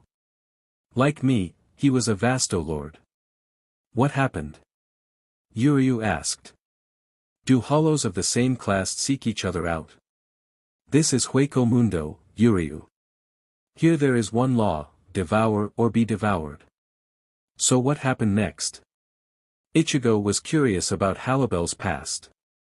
His mentor never told him much of her life before meeting Aizen and having her mask removed. We fought and I was found wanting. If he finds you here. She pointed to the open desert at the end of the canyon. Go. Flee to safety and don't look back, she said, her tone hushed and urgent. Halibel did not know who this Noitora was, but she knew she needed to return to her home to recover her injuries. She bowed her head one more time. Thank you, Neliel. I will not forget this. Before Neliel could respond, she took off running, hoping that the Trace Bestia weren't in any danger themselves. It wasn't long after that I met Aizen and joined the Espadas. But by then Neliel was gone. I tried to figure out what became of her, but few of the Espadas cared. Only Noitora seemed to know, and he wasn't telling. Who's Noitora? Ichigo asked. Even as he said that though, Nell started to shake, as if a bad memory had been stirred. He placed his hand gently on the little girl's head and patted it, his new paternal instincts kicking in. Pesh answered. He is an Espada. He hated Mstr Nell with a passion. He despised the fact that a woman was stronger than him and ranked above him in the Espadas. He and Sailaporo conspired together to try to eliminate her. Their attempt left her as you see her now. Kisuk leaned forward and also noted the crack in the mask. Interesting. I did not think that an Arrancar's mask is the core of their spirit energy, but from the looks of it, the injury inflicted might have made her spirit energy leak out, thus shrinking her down. And the blow to her head would have given her amnesia. I'm confused. Nell said, leaning back into Ichigo's chest. I'm an Espada. Thankfully Ichigo's kind smile and his gentle hand kept her calm. She looked up at Ichigo but didn't see the eyes of her enemy. Ichigo looked at the child and didn't see an Espada. And if there was one thing that Halibel demonstrated, it's that not all Arrancar were evil. If Nell had saved Halibel, then he considered Nell to be a friend too. You are. And you are my friend, Halibel said with a smile behind her mask. Orihime. Yes. Can you restore Nell's mask? Yuryu narrowed his eyes. Are you sure that's wise? If she was one of Aizen's Espada, then won't she try to fight us if she gets her memories back? Mstr Nell would never try to hurt her friends. Dondochaka insisted. Pesh looked at his Mstr and knew that the inevitable had to happen. He didn't want Nell to return to a life of fighting, but if Halibel found her, so would Aizen and the rest of the Espada. If you can truly restore Mstr Nell to her full glory, then we will be in your eternal debt. Very well then. Orihime, if you please. Right. Orihime held out her hands and summoned her spirits. Ichigo, keep her still. Nell sat in Ichigo's lap, confused by what everyone was saying. Orihime's spirits enveloped the two of them with her barrier. Dondochaka and Pesh held their breaths as they waited. Everyone waited as slowly the crack in Nell's mask started to repair itself. Ha! The holes in the skull on top of her head glowed and she felt power surge through her. I feel funny. Poof! MSTR Nell, the two Arancars shouted when Nell disappeared with a blast of smoke. Orihime quickly dissipated her barrier to free the pair. Halibel waited with her arms crossed for the smoke to clear. Ichigo coughed up smoke while feeling a large weight in his lap. When he opened his eyes, his view was obscured by a curtain of green hair. As Neliel came into view, Yuryu and Kisuk's jaws dropped, and Orihime and Rukia suddenly turned red with jealousy. Lying in Ichigo's lap was a full-grown woman.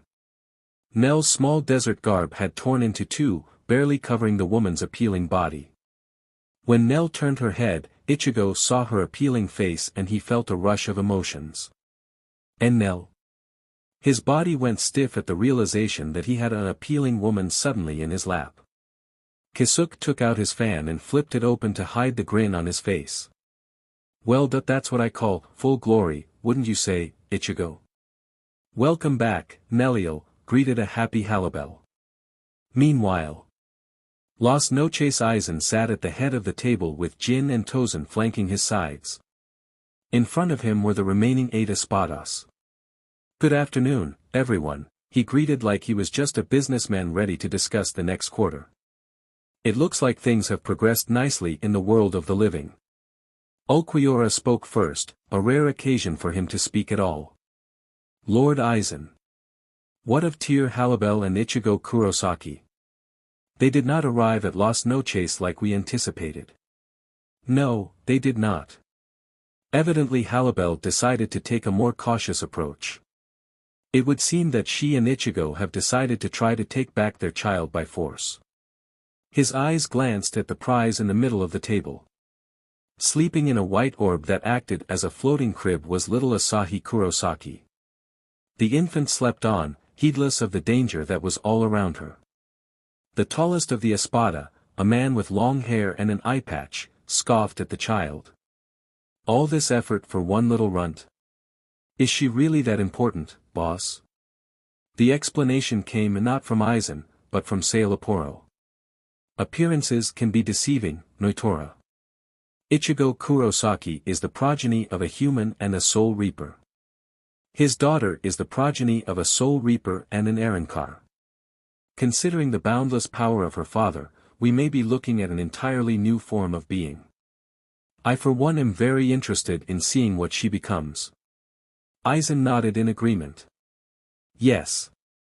It is regrettable that her parents have decided to continue their futile attempts to resist me. Ichigo still believes that he can stand alone against this war.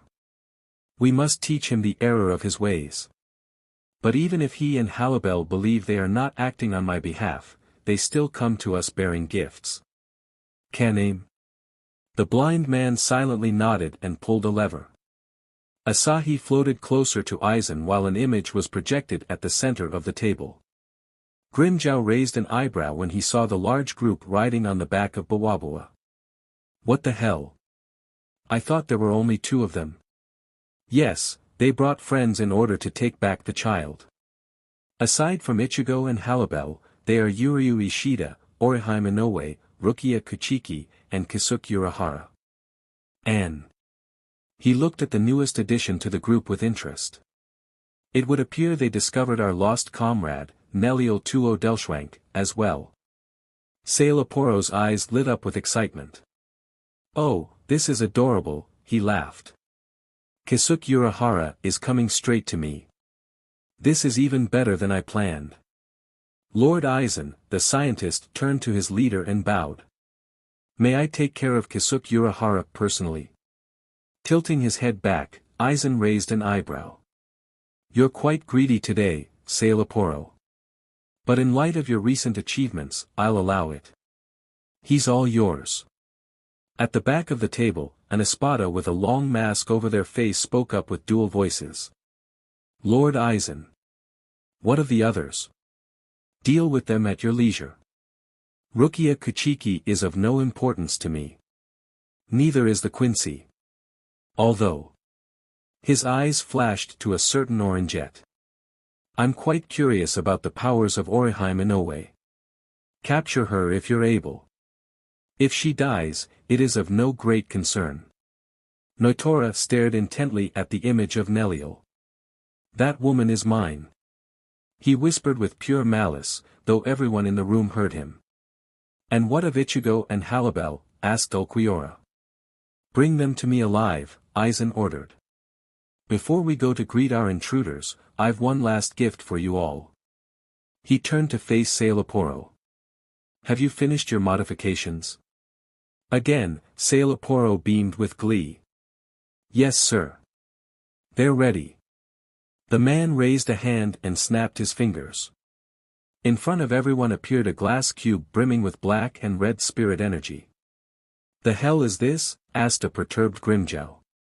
A weapon that will make you invincible. Aizen stood up and stretched out his arm to gesture to the cubes. He smiled while staring at Asahi. The road to a new world lies before us. And Ichigo Kurosaki is the bedrock of our path. He has given us the weapons that will end the 13 court guard squads. My espadas, I give you Majorata Resurrection. Chapter 38 Karakura Town. Isshin sighed as he sat down on a grassy hill. Beside him were Chad and the Trace Bestia. All was quiet around them, as if a hurricane had passed and they'd managed to survive. Apache leaned back and frowned. Well, that was anticlimactic. Burn, and Jetsu. Rain over the frosted heavens, Hirinmaru. Fire and ice clashed and for a brief second it looked like things were about to get ugly. Chad prepared to use his new armor and the Trace Bestia quickly released their Zanpakutos. But as the two dueling landed back down on the ground, Byakuya finally drew his sword. Scatter, Senbenzakura. Isshin prepared himself for Byakuya's Shurkai. A pink storm erupted from the blade and formed a wall between him and Toshiro. But after several moments he realized that Byakuya was preventing the captains and lieutenants from attacking. Captain Kuchiki. What is the meaning of this? Soifon screamed into the man's face as she and the rest were fenced in by Senbenzakura. We are leaving. Byakuya turned to Captain Unohana. Our purpose was to monitor Ichigo Kurosaki. With him gone, we no longer have a reason to stay. And, his steely gaze shut up Soifon when she was about to interject, keep in mind that our orders were to eliminate them after Sosuke Aizen has been dealt with. As such, we are not obligated to kill anyone as of yet. We need to return to the Soul Society in order to ready our defenses for when the time comes. Sophism, Unohana retorted. Byakuya merely scoffed and sealed his Shurkai back into his blade. I am merely following my orders to the letter. As should all of you. Captain Hitsugaya, take Lieutenant Kotetsu and retrieve Lieutenant Matsumoto. But what about Lady Yoruchi? Soifon insisted, looking like she was seconds from turning her stinger into Byakuya for his insolence. She is lost to us. As are the rest of them. Renji just stared at his captain incredulously. But, what about Rukia? She's stuck in Hueco Mundo now. She made her choice. We have no other option but to respect it and hope that she'll return to us alive. Toshiro came back with Aizen. In the woman's arms was Ranjaku, unconscious from her injuries. The young captain looked at Isshin for a moment before staring down at the ground in shame. Isshin, I don't. Isshin sighed and sheathed Enjetsu. I know you had no hand in the decision, Toshiro. Unlike some people. He glared at the other three captains with disdain. Stay away from me and my children. As you wish, Captain Unohana said, putting Minazuki back into its sheath. We had no reason to harm you or your daughters. But Isshin, you have to see things from our point of view. You were a captain yourself. You know how much of a danger Ichigo is. I have faith in my son. And I know my granddaughter is a normal human. You lie, spat Soifon. You'd say anything to appease Hitsugaya. Of course your granddaughter is a hollow wearing a human shell. The woman stopped her ranting when Ishin's spiritual pressure flared with intensity. Omida cowered from the strong pressure, worried his captain was going to get him killed. I'm known to be a lot of things. But nobody calls me a liar and goes to bed happy. Ishin growled, ready to redraw his sword again. I've had it up to here with your insults. Leave. And tell your head captain to not come back. Unohana knew they needed to go before Soifon provoked another confrontation. She stabbed at the air and opened a senkamen. Goodbye, Captain Shiba. I am sorry things turned out this way. Just go. The Soul Reapers left one by one. Finally, Toshiro took one last look at Shiba, a tear running down his cheek before he walked through, his head hung in shame. The door closed behind him, leaving the remaining 5 defenders of Karakura town alone. Chad sat down next to the Trace Bestia. It's better this way. I fought a captain back in the Soul Society. They are as tough as they come. So are we, huffed Apache. So what now? Should we go join MSTR Halibel? Mila Rose shook her head. We should remain here and protect Karakura town for the time being. We'd only get in the way. Chad looked over to Ishin, who sat away from everyone. His face showed a man lost in thought. Chad got up and sat down next to him. What should we do? Chad asked. The Trace Bestia can open up a Garganta. We can go after Ichigo and help him. I need to remain here. If he can't kill Ichigo, Yamamoto might try to have Yuzu and Karen die in his place. What about Ichigo? Ishin turned his head and looked Chad in the eye. I have faith in my son. He'll be back with his friends and Asahi. Meanwhile, outside Las Noches all eyes lay on the woman that sat on Ichigo's lap. Nelio blinked as one by one, her memories came back to her along with her full strength. Halibel. She murmured, finally remembering the espada. Nelio, I must dash, thank you. Nelio leapt off of Ichigo and gave Halibel a big hug.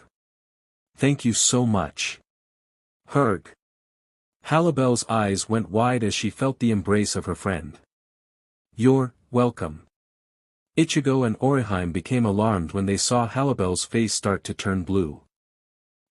Miss Nelio? Maybe you should Oriheim squeaked when Nelio gave her a hug too. Thank you so much, Oriheim. I never knew humans could have such powers. You're such a nice person. After Oriheim, it was Ichigo's turn to feel overwhelmed. Thank you so much, Ichigo, she said, running a hand through Ichigo's hair while she hugged him. But, I didn't do anything. Ichigo sputtered before she finally let go. Sorry, I forgot to mention she can be a bit huggy. Pesh said, though he was overjoyed to see his MSTR back.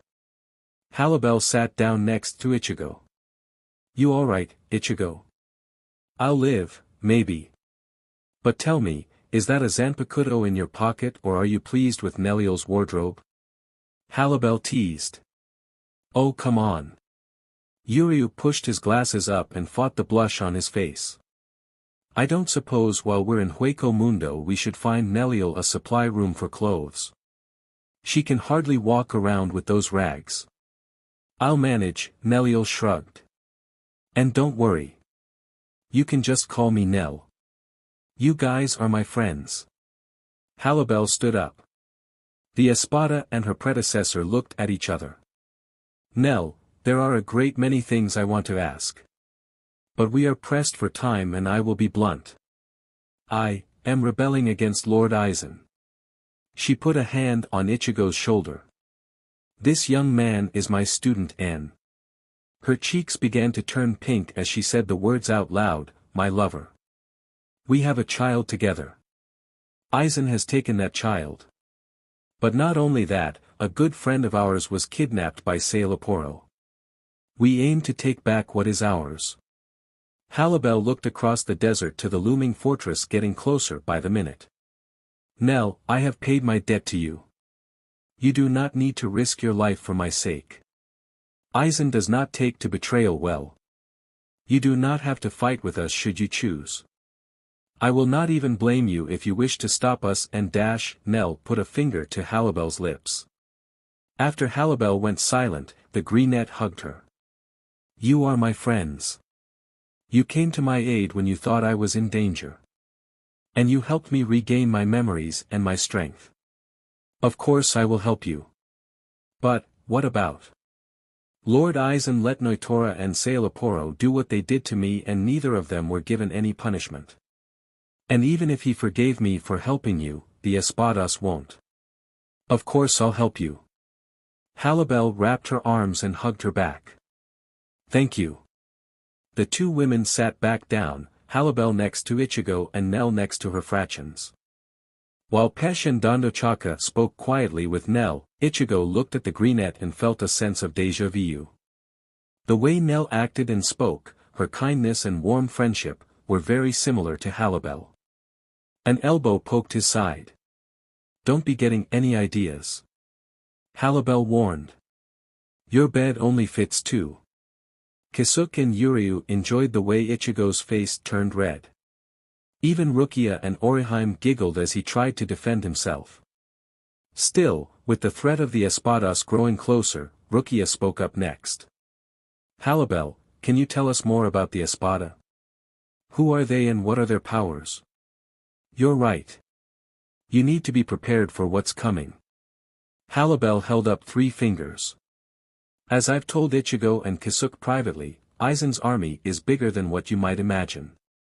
In addition to the Espadas and the Numeros, there are also the Privaron Espadas to worry about. Orihime tilted her head, not understanding what she said. Privaron Espadas? They are Espadas who have been demoted of their rank.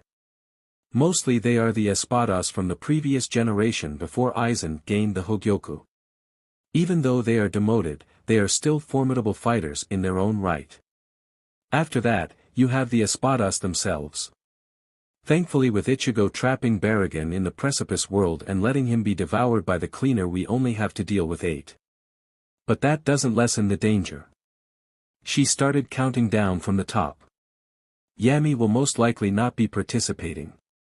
He is both the strongest and weakest of the Espadas, she explained. His powers are tied to his rage. And he requires much food and rest before he can release his Zanpakuto. For the moment, I do not think we will have to deal with him, but the longer we remain the less of a chance that will seem. Aranero, on the other hand, is the beginning of our troubles. He hides his face behind his mask. I actually saw him without it once. The woman couldn't help but bristle. I don't know what he is, but that face was repugnant. He is the only one of us who still feeds off of hollows. He's devoured countless in order to further his own powers. And if his claims are correct, he can use all the powers of those he's devoured. Halibel turned her head to Kisuke. I believe you're already familiar with Sailaporo. He is Aizen's resident scientist. He's a sick man.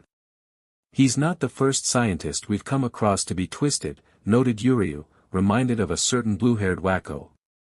His powers are already known to you. But Kisuke, I will warn you now. He knows you're coming. And now that he's already fought you, he will take safeguards to keep you from fighting at your full strength. Kisuke was thankful for the concern and gave her a knowing smile. Don't worry about me. I still have a few tricks up my sleeve. Zamari claims to be the fastest of the Espada. And from what I've seen there's little to refute that claim.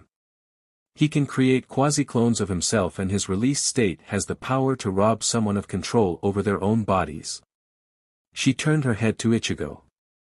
Grimjow, on the other hand, doesn't use any tricks. He is, to be blunt, an engine of destruction. His resurrection, Pantera, allows him to become a true beast in battle. Sounds a lot like Noitora. Nell noted. Nell, just who is Noitora? Asked Orihime. We were partners for a time. He is the worst kind of beast. He seeks battle for battle's sake, she replied, thinking back to the times they journeyed together. Girls, if you see him, run. He is a sadistic individual. Rukia frowned. Is he really so strong? Halibel nodded. His hierro is among the toughest, if not the toughest, of all the espadas. Even me. And it is hard to fight a person you cannot cut. She continued down the list. Then there is Ulquiorra. He is the espada just below me in rank. His resurrection, Murcielago, turns him into a bat-like creature. The man is incredibly loyal to Aizen.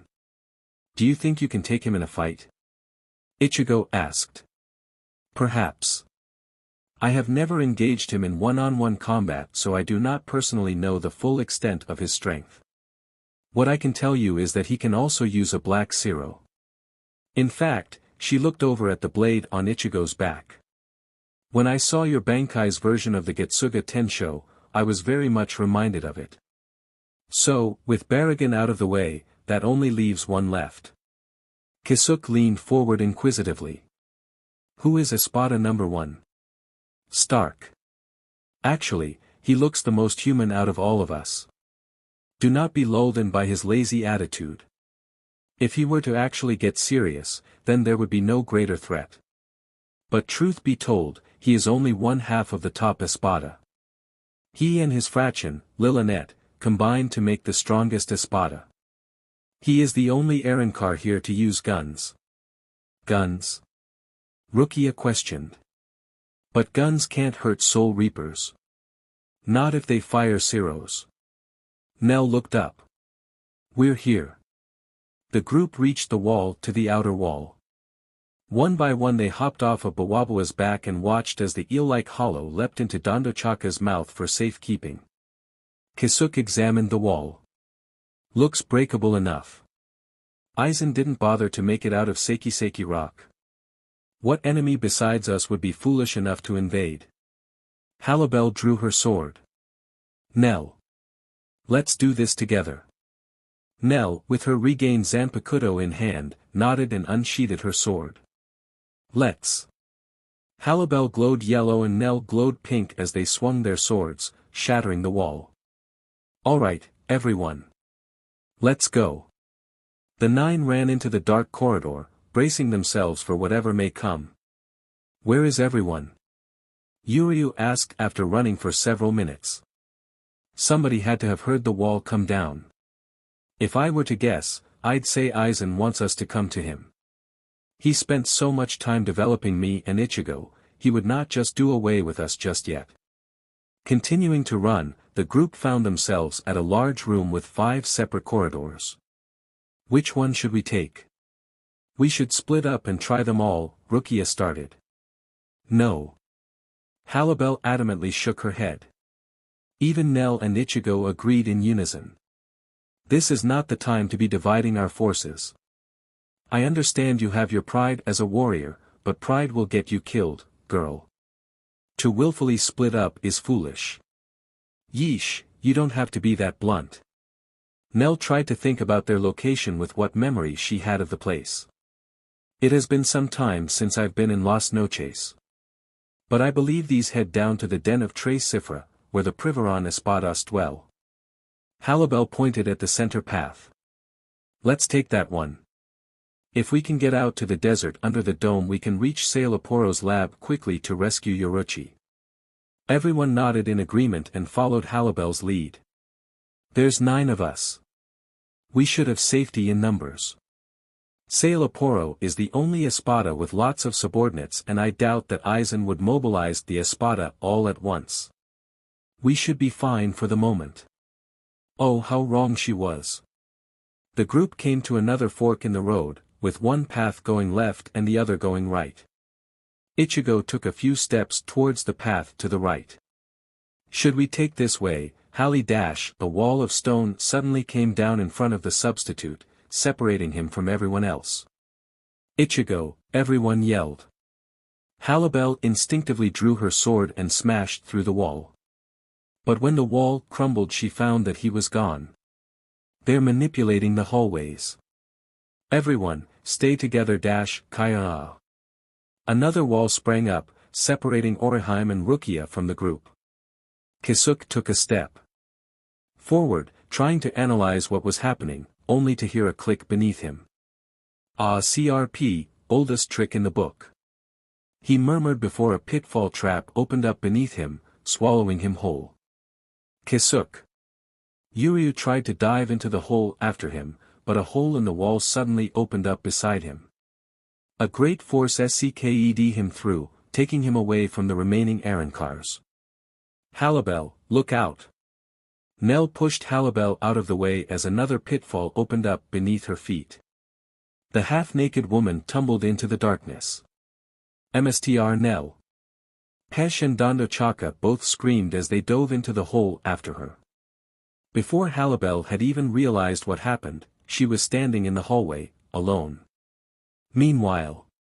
You didn't think it'd be that easy, Jin snickered, fiddling with the controls that manipulated the hallways and traps in Las Noches. Beside the man was Kaname Tozen. Ain't I a stinker? Well, Jin, now that you mention it. Oh, don't you start, Tozen, huffed an irritated Jin. You weren't the one on diaper duty. Chapter 39. Las Noches, Sailaporo's lab. While Ichigo and his party were being divided by the mischievous Jin, a certain scientist was busy dealing with his latest experiment. Oh dear, he's here already? Sailaporo asked one of his men as they delivered him the news. That was fast. This day just keeps getting better. Grr. A bestial growl came from the tank in front of him. Oh, don't you fret, my dear. You'll be reunited with your friend soon enough. Well, what's left of him? I'll endeavor to save you a piece of him, but that magnificent brain of his is mine by rights. Yes, sir. Cowered one of Sail's men as eyes stared at them with bloodlust. Will it be all right to leave it here? Of course. She's not going anywhere. For the moment I'll leave her in the oven. I'll introduce her to Lord Aizen once she's just about ripe. Who knows? If this business with Ichigo Kurosaki doesn't pan out, she could come in handy as a new weapon. Not an espada. She's far too volatile to maintain rationale anymore. No doubt that the strain of her recent changes has taken her sanity. But that is for the future. Come, let us go greet our guest. Sailaporo turned and left, leaving the creature in the tank, his small round minion following behind him. The creature in the tank watched them leave before pressing a clawed hand onto the glass. Grrrr. Meanwhile. Las Noches, under the dome. The hapless Quincy tumbled out of the hole and was dumped out onto hot sand. When he realized that he was seeing sunlight, he looked up and found himself staring at a blue sky above. What the? Wasn't it night just a minute ago? Sitting up, he found himself in another desert. But he quickly remembered what Halibel had told them about Las Noches. So this is the dome. I wonder why Aizen would bother making sunlight in a space like this. You have far greater things to concern yourself with, intruder. The low, menacing voice came from nearby. Standing on top of a sand dune was an Arankar with a cow skull mask on its head. Standing at attention behind him were a phalanx of Arankar men with skull masks of their own. And who are you? Yuryu asked. We are the Exequias. Darkness just seemed to seep from the blank, empty eyes of their leader. Lord Aizen's personal executioners. We were given orders to eliminate the intruders accompanying Lord Ichigo and Lady Halibel. Lord Ichigo. Yuryu's brow furrowed. Ichigo isn't on your side. Ichigo Kurosaki is one of us. He simply does not realize it yet. Lord Aizen has made it clear that he is to be taken alive for re-education. You on the other hand, the man drew his sword, are to be eliminated. Yuryu pulled out his pendant and revealed his new bow. What makes you think you're any match for a Quincy? You aren't even an Espada.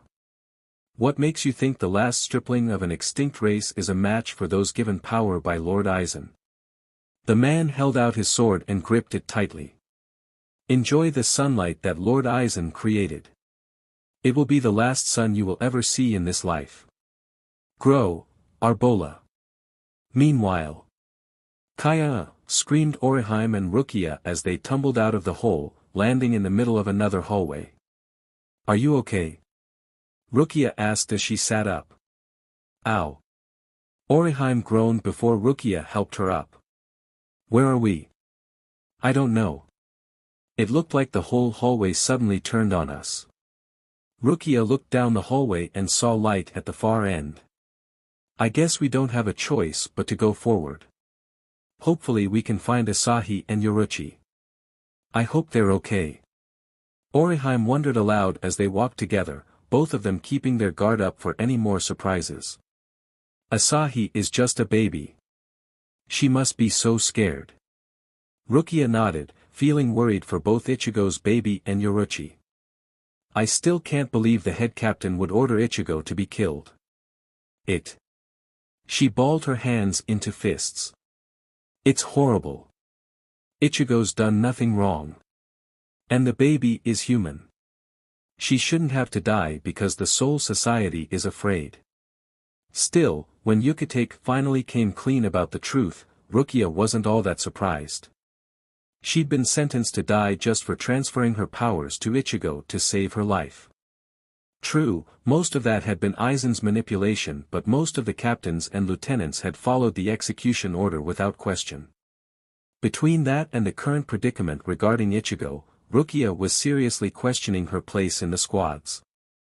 The girls continued walking until they came to a long flight of stairs. When they reached the top, they stood in front of a long bridge in front of a sunny sky that spanned across a desert. This must be the dome Halibel talked about, Orihime noted, looking around. Wonder what's in there. Rukia pointed to the large building that the bridge was connected to. Would you like me to explain, ladies? Came a voice behind the girls. They whirled around in alarm, only to find the person responsible behind them again and walking across the bridge towards the building. Come with me. The masked Arrancar continued walking towards his palace. The girls were both frozen with fear. They recognized who this Espada was based off the mask he wore and knew that they'd been caught by the Espada. Should we run? Orihime asked worriedly. No. They can manipulate the hallways again and lead us right back to him. We don't have a choice but to follow him. Don't worry. She gave Orihime a brave smile. There's two of us and only one of him. And we've grown stronger from our training. So certain are you, Rukia? The Arrancar asked, now halfway across the bridge. Standing there won't get the baby back. How do you know my name? Rukia demanded. Cautiously she and Orihime made their way across the bridge to follow the Arrancar. You'll find that I know a great many things, Rukia Kachiki. Orihime blinked in confusion. He sounds like two different people. I wonder what's wrong with him. Following the Arrancar inside, Orihime and Rukia braced themselves as the doors shut behind them, leaving them in the dark. Already Orihime put her hands to her hairpins and Rukia kept a hand on her Zanpakuto. I hope you don't mind the darkness. I don't like the light. The Arrancar said, his back still to the two girls. Allow me to introduce myself. Huh. His voice changed again, Orihime thought to herself as the Arrancar turned around and began to remove his mask. When the face became clear, the two girls gasped in complete shock when they recognized the face, albeit with different reactions. Ichigo. Kaien. Meanwhile. Three Arrancars screamed as they tumbled through the darkness. Finally a hole opened up and they spilled out onto the floor. Thankfully Dondochaka landed first, saving Nell and Pesh the indignity of being crushed by his heavy weight. Are you two alright? Nell asked. I'm fine. Pesh coughed. Dat hurt. You okay, Dondo Chaka? Nell asked as she got off of him. I'm fine, Mstr Nell. The three looked around and found themselves in a large room, almost as big as Aizen's audience chamber. Nell gripped her sword tightly as she stepped forward, her senses sharp enough to detect two presences with them. Noitora, she called out. I know you're here. She wasn't dumb. If there was anyone who would willingly confront them, it was her old rival. From above the trio, Noitora's voice came from the dark. Well, well. Long time no see, Neliel. Looking up, Nell stared at Noitora and his fraction, Tessera. Sitting on a balcony overlooking the three, Noitora Gilga grinned like a Cheshire cat as he leered down at his former comrade. Nice to see you again, Neliel. The Espada raised an eyebrow when he noted how her mask was no longer shattered and the scar on her face wasn't present. How'd you fix your wounds? Nobody in Hueco Mundo should be able to do that. Nell kept quiet. She didn't want to reveal that it was Oriheim who had been responsible for her regaining her form and memories. Oriheim's powers were unlike anything she'd ever seen. If Aizen learned of her gift and tried to get a hold of her, it wouldn't be pretty. I see you're still the same beast as before. And I see you're an even bigger nuisance than before. He sneered when he saw the torn rags Nell wore. Or were you trying to stuck your new friends? The two rivals locked eyes. Behind her, Nell's fraction shivered as the tension in the room grew. Pesh looked at the number on Nell's back and prayed that his MSTR was still worthy of the rank. Nell slowly drew her sword and tossed the sheath aside. Noitora. I am here to rescue Halibel and Ichigo's baby. Where is she? Oh. So your friends helped you out and now you want to rescue the little brat. How touching. Noitora put a thumb to the exit behind him. Lord Aizen has her. He's not the brat out of his sight though. Too bad you're not going to be able to reach him. Wanna know why? Noitora stood up and picked up his huge scythe weapon. Because I'm going to finish what I started right now. I don't care about Halibel, her brat or her boy toy. All I care about is you dead at my feet. He grinned from ear to ear and put a hand to his hollow hole on his head. And I just got a new toy from Lord Aizen that I can't wait to test it out. You'll lose, Nell warned. You only bested me the last time because of Sailaporo's help. I'm still Espada number 3. Not anymore. Your new BFF Halibel has that title. And the number on your back doesn't matter. Because I'm stronger than you. Tessera, deal with the others. The blonde Arankar nodded and silently drew his sword. Pesh and Dondo Chaka shivered in fear from the look the man was giving them while Nell braced herself. Time to settle the score, Neliel. Noitora grinned from ear to ear and leapt off the balcony. His weapon collided with Nell's, the ground shaking as the Espadas began their battle. Meanwhile, Halibel walked down the hallway with her sword in hand. She glanced at the shadows around her, wondering who might be lurking behind them. With every step though, her fear turned to burning anger. Was Asahi the end goal all along? Did he save me just so I could fall in love with Ichigo? My feelings for Ichigo have not changed. But to know that it was all just a setup. Halibel gripped her sword tighter and clenched her teeth behind her mask with raw anger. How dare he steal my child? I am more than just his weapon. If one hair on my baby's head has been touched by that monster, I will make him pay, no matter what the sacrifice. Halibel recognized her surroundings and knew she was close to the throne room. He must be there. And if he's there, so will Asahi. She sprinted down the hallway until she reached two massive doors. She put a hand on the door to push it open before a sudden fear gripped her when she realized she might come face to face with Aizen. Alone. What if this is what he wants? Everything me and Ichigo have done up until now has been by his design. Even Baragon's defeat factored into his plan. And I am still vulnerable because of Kyoka Suigetsu. What if? She lowered her head as doubt crept into her. What if all I've done is for nothing? Ichigo, Asahi, my fractions. What if I just make things worse for them? What can I possibly do to make sure they all come out alive? Should I challenge Aizen? Or maybe... Halibel's eyes watered as the fear spread through her mind like a virus. Should I surrender and beg for forgiveness? Ichigo's words drifted into her mind and banished her fear like a ray of sunshine parting stormy clouds. Halibel, I've only been able to come this far because of you. No matter how dark things got, you've always been my light. And I still need your light. Asahi needs your light. No. Halibel looked back up and her resolve returned to her. I will not bow to him ever again. I will take back my child with my own 2 hands.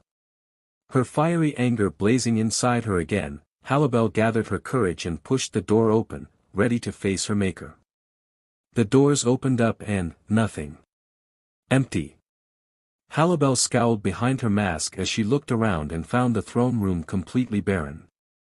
But her ears picked up something coming from the throne and her head snapped forward, her eyes finding a large floating white orb next to Aizen's stone throne. Listening closer, she realized it was the sound of a baby crying. Asahi. With a burst of sonido, Halibel rushed to the baby. She sheathed her sword and looked into the crib, breathing a sigh of relief at the sight of Asahi.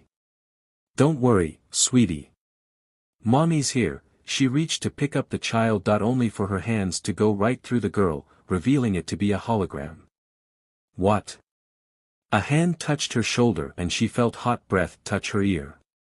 You know, I truly can't believe you fell for that, growled Grimmjow. Halibel's head turned slowly and her eyes were burning with rage from the trick. Where is my baby? Grimmjow merely grinned, a sash covering up the hollow hole on his stomach. Oh, I'll take you to your kid, after I beat you and your friends first. Drawing her sword again, Halibel swung hard. Grimmjow. Meanwhile, Ichigo had been running down the hallway at full speed. The wall had come down to separate him from his friends. He'd blasted a hole in the wall but found nobody on the other side. Obviously the enemy could manipulate the hallways and now Ichigo was isolated. Feeling Halibel's spiritual pressure surge, Ichigo came to a screeching halt. Halibel. He could sense that his mentor was angry. He could also feel Nell and Yuryu start to battle too. Damn it. I need to find Asahi now. As you wish. Ichigo's head snapped forward. At the end of the hallway was a long flight of stairs. And at the top of them stood an Aaronkar with bone-white skin and a mask fragment on the side of his head. The man stared at Ichigo with deep, emerald eyes. Drawing Zangetsu, Ichigo put up a defensive stance. Identify yourself. I am Espada number 4, Ulquiorra. When he saw Ichigo's expression twitch with recognition. I see that Tear Halibel has told you about me. Good. That makes this easier. Ulquiorra's head turned slightly in the direction of the woman. I see Grimmjow decided to ignore our warnings and engage her directly. Regardless, the ivory espada turned back to Ichigo. I am here for you. Where is Asahi? Ichigo demanded. Slowly Ulquiorra descended the stairs. She is currently with Lord Aizen. He has her under his protection so that none of the other espada can harm her. He continued to walk slowly towards Ichigo, who was unnerved by how nonchalant the man was being. I am here to bring you to your daughter. Huh? I am here under orders to escort you to Asahi Kurosaki and Lord Aizen. Ulquiorra's eyes narrowed as he held out his hand. Are you going to come with me? Or not?